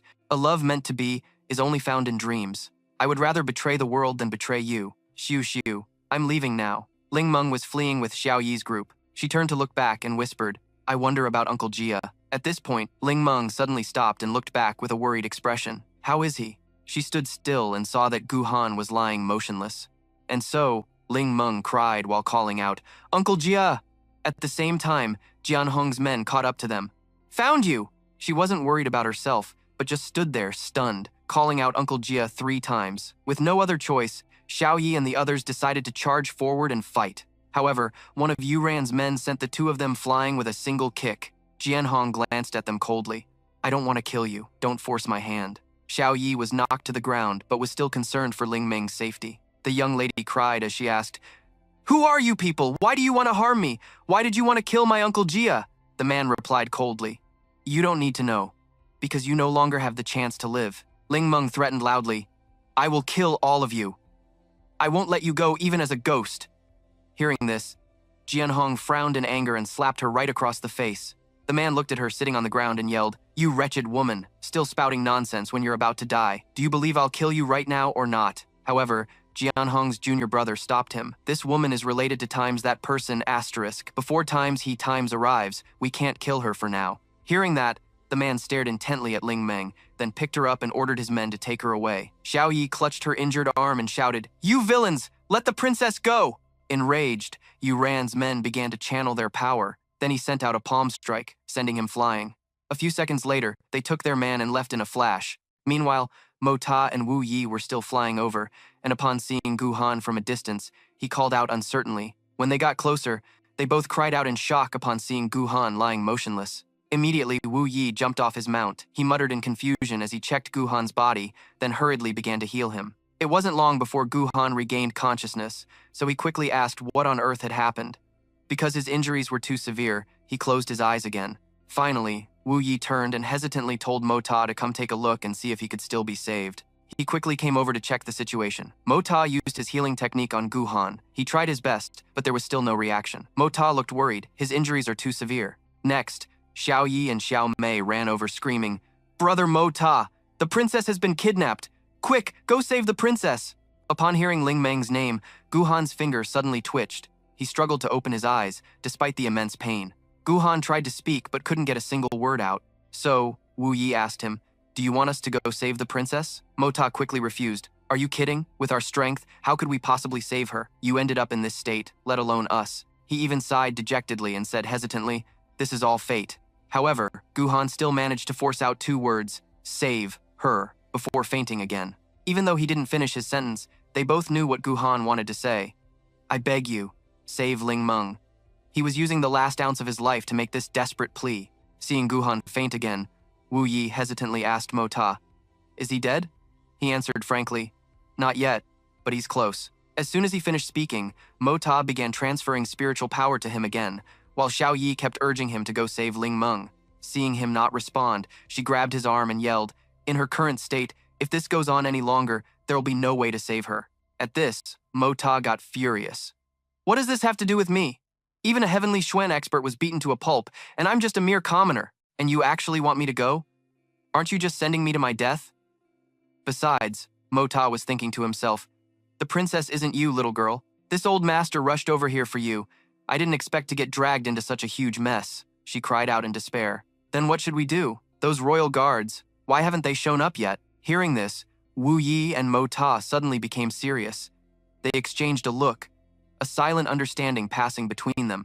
Immediately, he asked directly, Mota, we can't just sit by and ignore Guhan's wish. Besides, she is the princess, after all. He refused adamantly, not going, not interested. But even as he said that, Mota thought to himself, it seems like there's a major conspiracy afoot here. If I get involved and my identity is exposed, the consequences will be unimaginable. At this, Wu Yi became resolute. If you won't go, I will. Guhan's devotion to Ling Meng is just like your grandfather's when he bathed the capital in blood for your sake. How can we just sit by and ignore such devotion? And then, an image flashed in Mota's mind. His grandfather, Junjian Tian, beating the war drums, mobilizing the army, and washing the capital in blood, all for him. And so, though still reluctant, he lowered his head and replied, fine, I'll go, but I'll go alone. Before leaving, Mota instructed them, take Guhan back to the Jun family first. You must be careful, Wu Yi urged him. When it comes to battlefield rescue, I know just as much as you do. Now hurry up and go. Xiao Yi, a little worried about him, hesitantly advised, you rascal. You have to be careful. Mota didn't answer, only glanced at her for a moment, then spurred his horse and left without a word of farewell. He urged his horse to gallop away as fast as possible, like an arrow shot from a bow. Behind him, Xiao Mei stepped forward to comfort Xiao Yi, assuring her that Mota would be all right. Meanwhile, Shang Wu, who had been present from the start but chose not to intervene, told himself, even if the masked person shows up, it's all for His Majesty's plan. Mota rode his horse for a long distance, and when he saw no one was around, he immediately vanished. He then used his spiritual sense to search for them, and in an instant, his powerful spiritual sense surged out from all four directions, blanketing the heavens and the earth. In the blink of an eye, he located them and quickly rushed towards Duran's group. As he flew, Mota carefully observed their movement techniques and cultivation levels. There was someone else also watching them, someone with a much higher cultivation level than the three masked men from before. He saw Shang Wu and immediately guessed that he was a member of the imperial family. Meanwhile, Shang Wu decided to stop and observe, thinking, even if a peak supreme venerable expert were here, they couldn't escape my notice in this open space. But after waiting for a moment, he found nothing. The only thing he could sense was that powerful aura gradually moving further away, yet he couldn't see a single thing. Shang Wu was astonished. How is this possible? Does such an expert truly exist in this world? It would be the opportunity of a lifetime to exchange blows with them. However, he didn't forget his main mission and quickly departed. On the other side, Duran's group was carrying a teammate and moving at a rapid pace. Jianhong's junior brother said nervously, Senior brother, fifth brother's condition is not good. We must treat his injuries quickly, or else I'm afraid. Jianhong was equally anxious. Fourth brother is in the same condition. It's all because of that wench, Ling Meng. The man gritted his teeth in anger. Just wait until we get the information about the immortal's footsteps. Flying peach from fourth brother. I will make that witch regret she was ever born.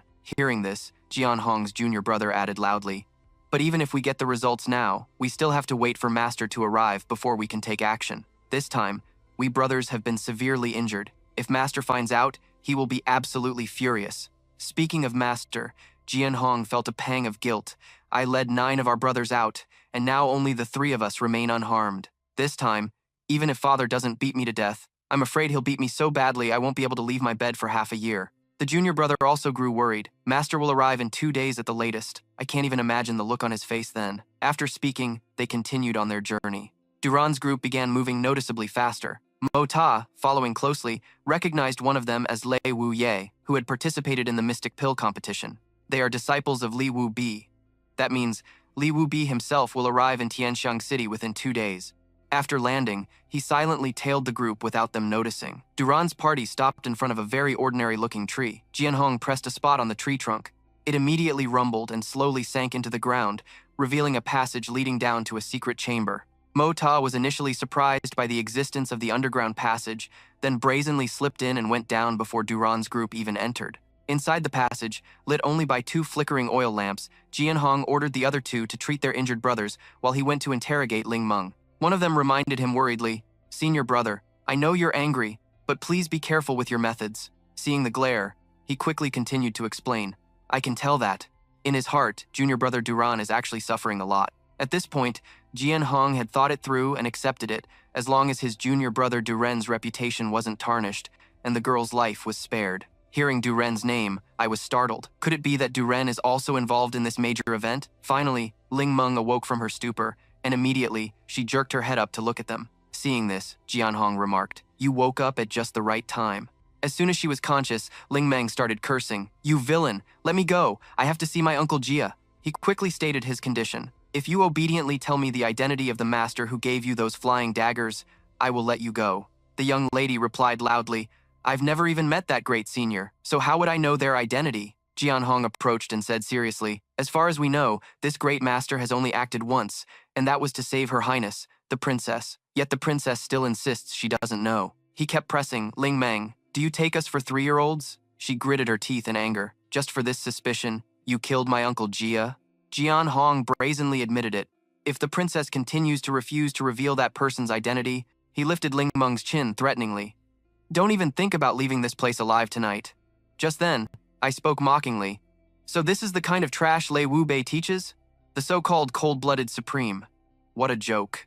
As soon as the words fell, a flying dagger shot out of thin air towards Jian Hong, embedding itself in the cliff wall behind him while he was still stunned. He immediately unleashed his spiritual energy and shouted loudly, "You're already here, so why hide your face? This old man has been waiting for you for a long time." While Jian Hong's companions were frantically looking around for the person, I sneered. "Just a few juniors like you are worthy of challenging this seat? You overestimate yourselves." Ling Meng seized the opportunity and pleaded loudly, "Senior, is that you? Please, take me to see my Uncle Jia. Please kill them and avenge my Uncle Jia." Immediately after, a gust of wind blew past, startling them. What is happening? Next, she suddenly floated into the air, much to their surprise, and was pulled away by an invisible force as if flying. And so, Jian Hong gave chase, yelling, "Stop right there!" At the same time, Kang Wu, who was standing by a tree, thought to himself, "They disappeared somewhere around here." He was certain the sound had indeed come from this location. As he was thinking, a loud explosion from the exit startled Kang Wu.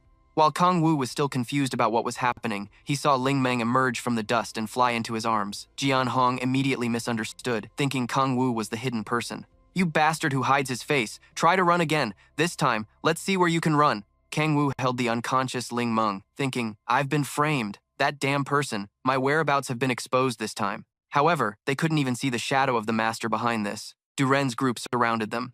"Don't even think about escaping today." With that, Jian Hong immediately executed a technique, wanting to attack him. Kang Wu coldly responded with his own powerful technique. Both threw a punch at the same time. The two streams of power collided in midair. They stared at each other, evenly matched with neither gaining an advantage.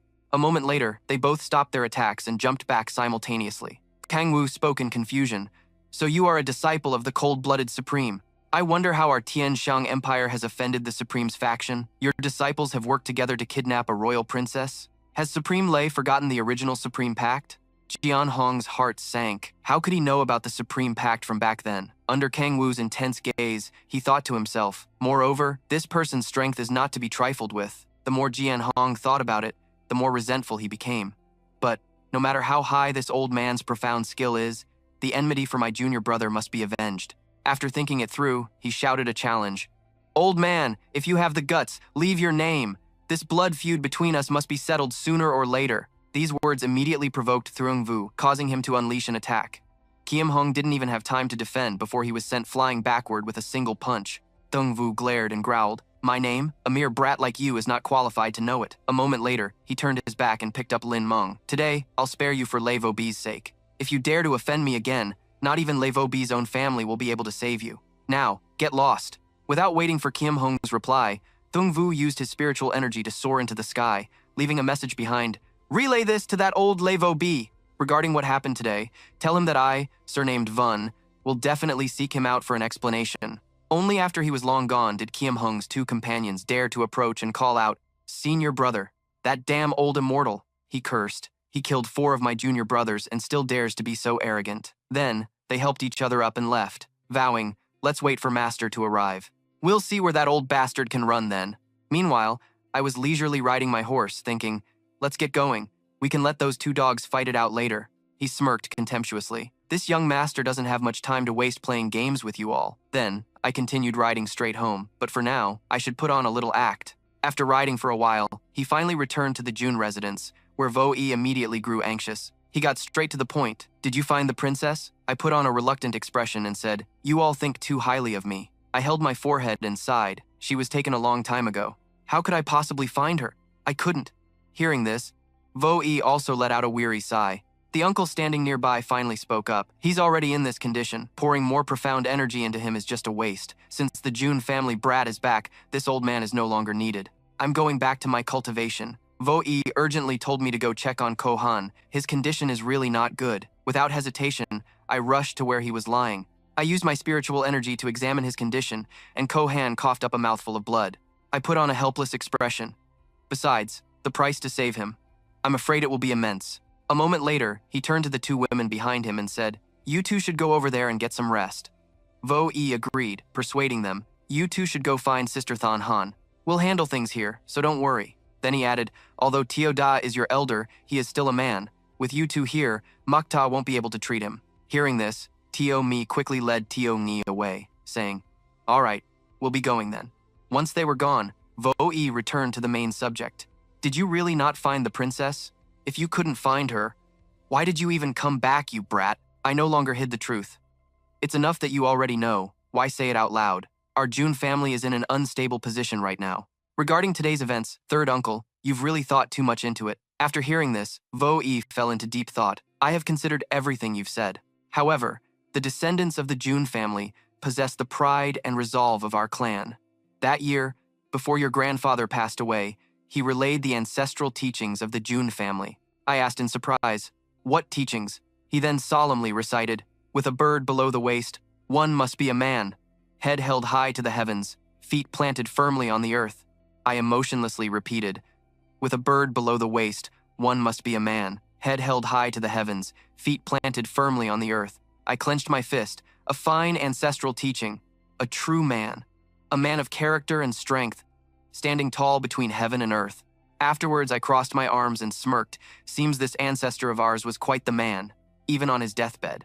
Vo-E seemed to agree. No matter what, one must always be true to their conscience. Only with a clear conscience can a man truly stand tall. Makta, do you understand my choice? I replied that I understood. First, one must be true to their own heart, and only then can they act according to their will. Just then, a loud voice interrupted their conversation with a report. Reporting, a servant announced. Great General Dugu, Grand Minister Sun, and Princess Lin Meng are all here to visit. Vo-E quickly gave the order to let them in. In the next moment, someone rushed in impatiently. It was Lin Meng, running in while calling out, Uncle June! Uncle June! She rushed to Vo-E and asked, Uncle June, where is my other uncle? Where is he? Vo-E's face fell. My brother's life is not in immediate danger, he replied, but his condition is extremely unstable. The accompanying imperial physician quickly came forward to make a diagnosis.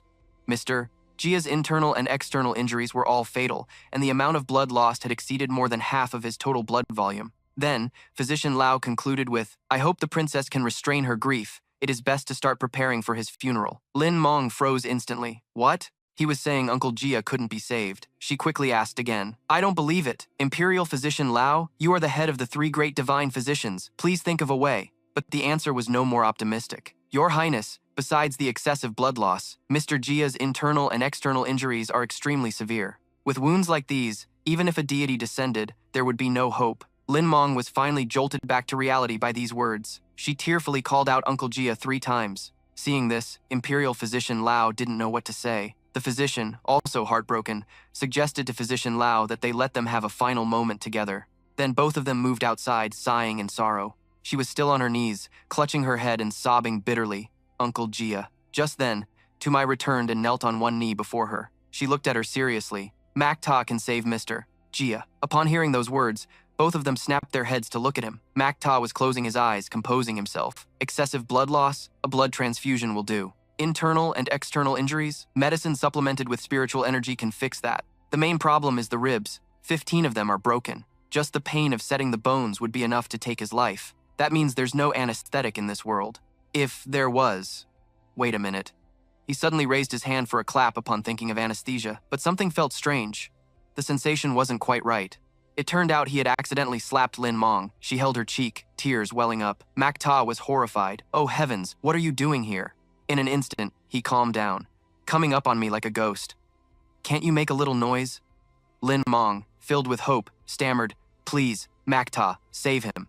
Hearing this, Makta couldn't help but be surprised. How did she know? In the next second, he slowly turned his head to glare behind him. Tunge and Tu Mai were so scared by Makta's stare that they froze stiff. A second later, he refused. "How can I save him? Even the three great national physicians have no solution. What ability could a good-for-nothing playboy like me possibly have to save him? Your Highness, you must be begging the wrong person." Hearing this, Lin Mong immediately bowed and knelt, surprising Makta. Under his astonished gaze, she clasped her hands and pleaded, "Jun Makta, I kowtow to you. I beg you, please save Uncle Jia." Seeing this, he fell into deep thought. The princess of a nation was willing to go this far for him. At this moment, Tu Enge stepped between them. "You scoundrel! What are you still hesitating for? The princess is already on her knees begging you." "What more do you want?" she said aggressively. "Don't tell me you want the two of us to kneel for you as well." Completely ignoring Tunge, Makta spoke frankly to Lin Mong. "Your Highness, I actually do want to save him, but you also know the current situation of my Jun family. Right now, I am only under suspicion, at most. But if I really save him, a person whom even the three great divine national physicians couldn't treat, then the suspicion becomes fact." Hearing Makta's words, Lin Mong bit her lip tightly. She also understood the problem. Immediately after, Lin Mong stood up and turned around. She raised her voice and swore an oath. "With the heavens above and the earth below, I, Duong Lin Mong, make this vow here today." She vowed that if Makta could save him, she would immediately return to the palace and beg her royal father to decree a marriage between them. "Even as a concubine or a servant, I will be loyal to Makta for my entire life. If I break this oath, may my entire family, young and old, not die a peaceful death. And may I, Lin Mong, suffer 1,000 cuts and 10,000 calamities, unable to reincarnate for 10,000 lifetimes." Finishing her words, she took out a knife and cut her palm, using her fresh blood to draw a red circle in front of her. This was the most sacred, and also the most vicious, oath on the Xuanhuan continent. "With heaven and earth as my witness, the gods and spirits as my judge, in the name of my ancestors, with my blood as my soul, I establish this oath." Princess Lin Meng kowtowed once in the center of the blood circle. With the oath established, it could not be changed in this life or the next. Xiao Yi watched this scene in astonishment. After everything was done, Lin Meng stood up and turned around. "Jun Moye? Now, can you believe me?" Lin Meng analyzed inwardly. "Jun Moye has had his eyes on me for several years now, but I rejected him. His lack of trust is clearly just a roundabout way of making a demand of me." Her eyes welled up with tears. "But how could I just stand by and watch Uncle Yi leave this world? I can't do it." Moy frowned at Lin Meng. This princess, but for her uncle? And so, the three of them just stood there, silently looking at each other, the atmosphere as tense as a drawn bowstring. Seeing the two of them staring intently at each other, with tears that seemed to convey affection, Xiao Yi grew angry. She cursed inwardly. "Brother Moy, what is the meaning of this? You just make an oath out of nowhere without saying a word. Are you trying to steal him from me?" "Absolutely not. In this matter, even sisters can't negotiate. So what if you're a princess? Does that make you so great?" Seeing Lin Meng so resolute, he had no choice but to sigh and agree to save Gu Han. Hearing this, Xiao Yi, on the verge of tears, cursed Moye for being a scoundrel. But before a few seconds passed, he immediately cut in. "But I do not accept her oath. You and I are not a match. Besides, talking about marriage like this is just too absurd." In his heart, Moye wasn't pleased either. "I haven't even mentally prepared for any of this. Just because she's beautiful, does that make her better than the little maid? No matter what kind of woman she is, they're all the same with a bag over their head." At this moment, Lin Meng retorted, "The blood oath has been made. Even if you don't accept it, it can no longer be changed. I only hope that the truth of this matter will never be known to my Uncle Ye." After hearing this, Moy had to concede. "I can only guarantee that I will do my best. Gu Han's injuries are truly too severe. Even if I give it my all, I cannot guarantee a complete recovery. To avoid some trouble, you should still announce to the public that Gu Han has already succumbed to his severe injuries. From now on, if you want to visit him, you must ask for permission first. You have no objections, do you?" Lin Meng reluctantly agreed, but Xiao Yi was still throwing a tantrum in a corner. She was at her wit's end. "Silly Mei Mei, Jie isn't trying to compete with you. Is it worth it for a guy like him?" Xiao Yi finally spoke up. "Really? But just now, you." Lin Meng soothed her. "Of course, it's true. I'll wait until after you're married, then I will ask Father Emperor to decree our marriage. It's just a promise, after all. As long as it fulfills the oath, that's enough." "What's wrong with that?" These words truly made Xiao Yi seriously reconsider. A moment later, she blushed and looked at Lin Meng. JJA is older than Mei Mei. You should go first. Moye watched the two of them discuss animatedly, completely helpless. The character for 8 hasn't even been written yet. What are these two women talking about? He silently walked to the bedside and told Xiao Yi to have third uncle immediately send people to the Kui clan hall and bring back several elders. She immediately straightened up and agreed. Only Lin Meng and Moy were left in the room. She quietly wondered why being near him gave her such a strangely familiar feeling. Lin Meng raised a hand to her chin, deep in thought. Where have I met him before? The more she thought, the more puzzled she became, as the words intimate and safe appeared in her mind. Suddenly, Lin Meng looked to the side and remembered Xiao Yi was still standing there. She struck up a conversation with her. Oh right, Xiao Yi, why did you all come to the Jun residence anyway? She paused, trying to recall the reason. After you were captured, Little Bai Bai led third Uncle Jun and Jun Moye there. Afterwards, we returned to the Jun residence first, while third young Master Jun went alone to scout for news about you. Hearing this, Ling Meng was even more surprised. What? Jun Mo Ta went alone to find information about me? Then she suddenly remembered the mysterious flying dagger expert who held her before leaving this cave. She hesitantly reconsidered. The feeling of being in his arms was very similar to the feeling she just had beside Jun Mo Ta. Ling Meng shook her head, dismissing the thought that had just emerged. No way. How could that be possible? She furrowed her brows, thinking back. During the last assassination attempt, Jun Mo Ta was also at the scene, and then he suddenly vanished. Could it really be him? Ling Meng looked at the strong figure before her. He was actually quite handsome. Time passed, and before long, Dugu Xiao Yi finished her task and returned. Ling Meng immediately asked, I heard that third young Master Jun once made a precious dagger for you, the Hong Shu Tianxiang first dagger that you were showing off last time. Can you let your big sister take a look? She replied rather unenthusiastically. Last time I wanted to show you, you didn't even care to look. But in the end, Xiao Yi still agreed.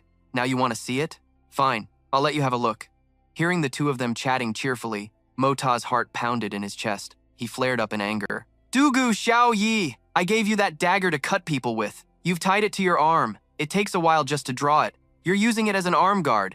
She had stubbornly argued back. This is a keepsake you gave me. How could I bear to use it? And you're still scolding me for it. In the end, Xiao Yi still handed it to Ling Meng. Examining the item in her hand, she silently nodded to herself. Indeed, Ling Meng quickly realized that this dagger and the flying dagger that had struck her were clearly crafted by the same person. Her gaze softened. The details on this dagger were so exquisite, one could tell at a glance that it was specially crafted for a woman. Ling Meng pondered. He was truly very good to her. Just then, Xiao Yi asked curiously, Sister Meng, have you seen enough? It's just a dagger. What's so strange about it? She sighed softly to herself. If that person really is him, then all that time Jun Mo Ta was pestering me and acting like a rogue was perhaps just an act to conceal his true identity.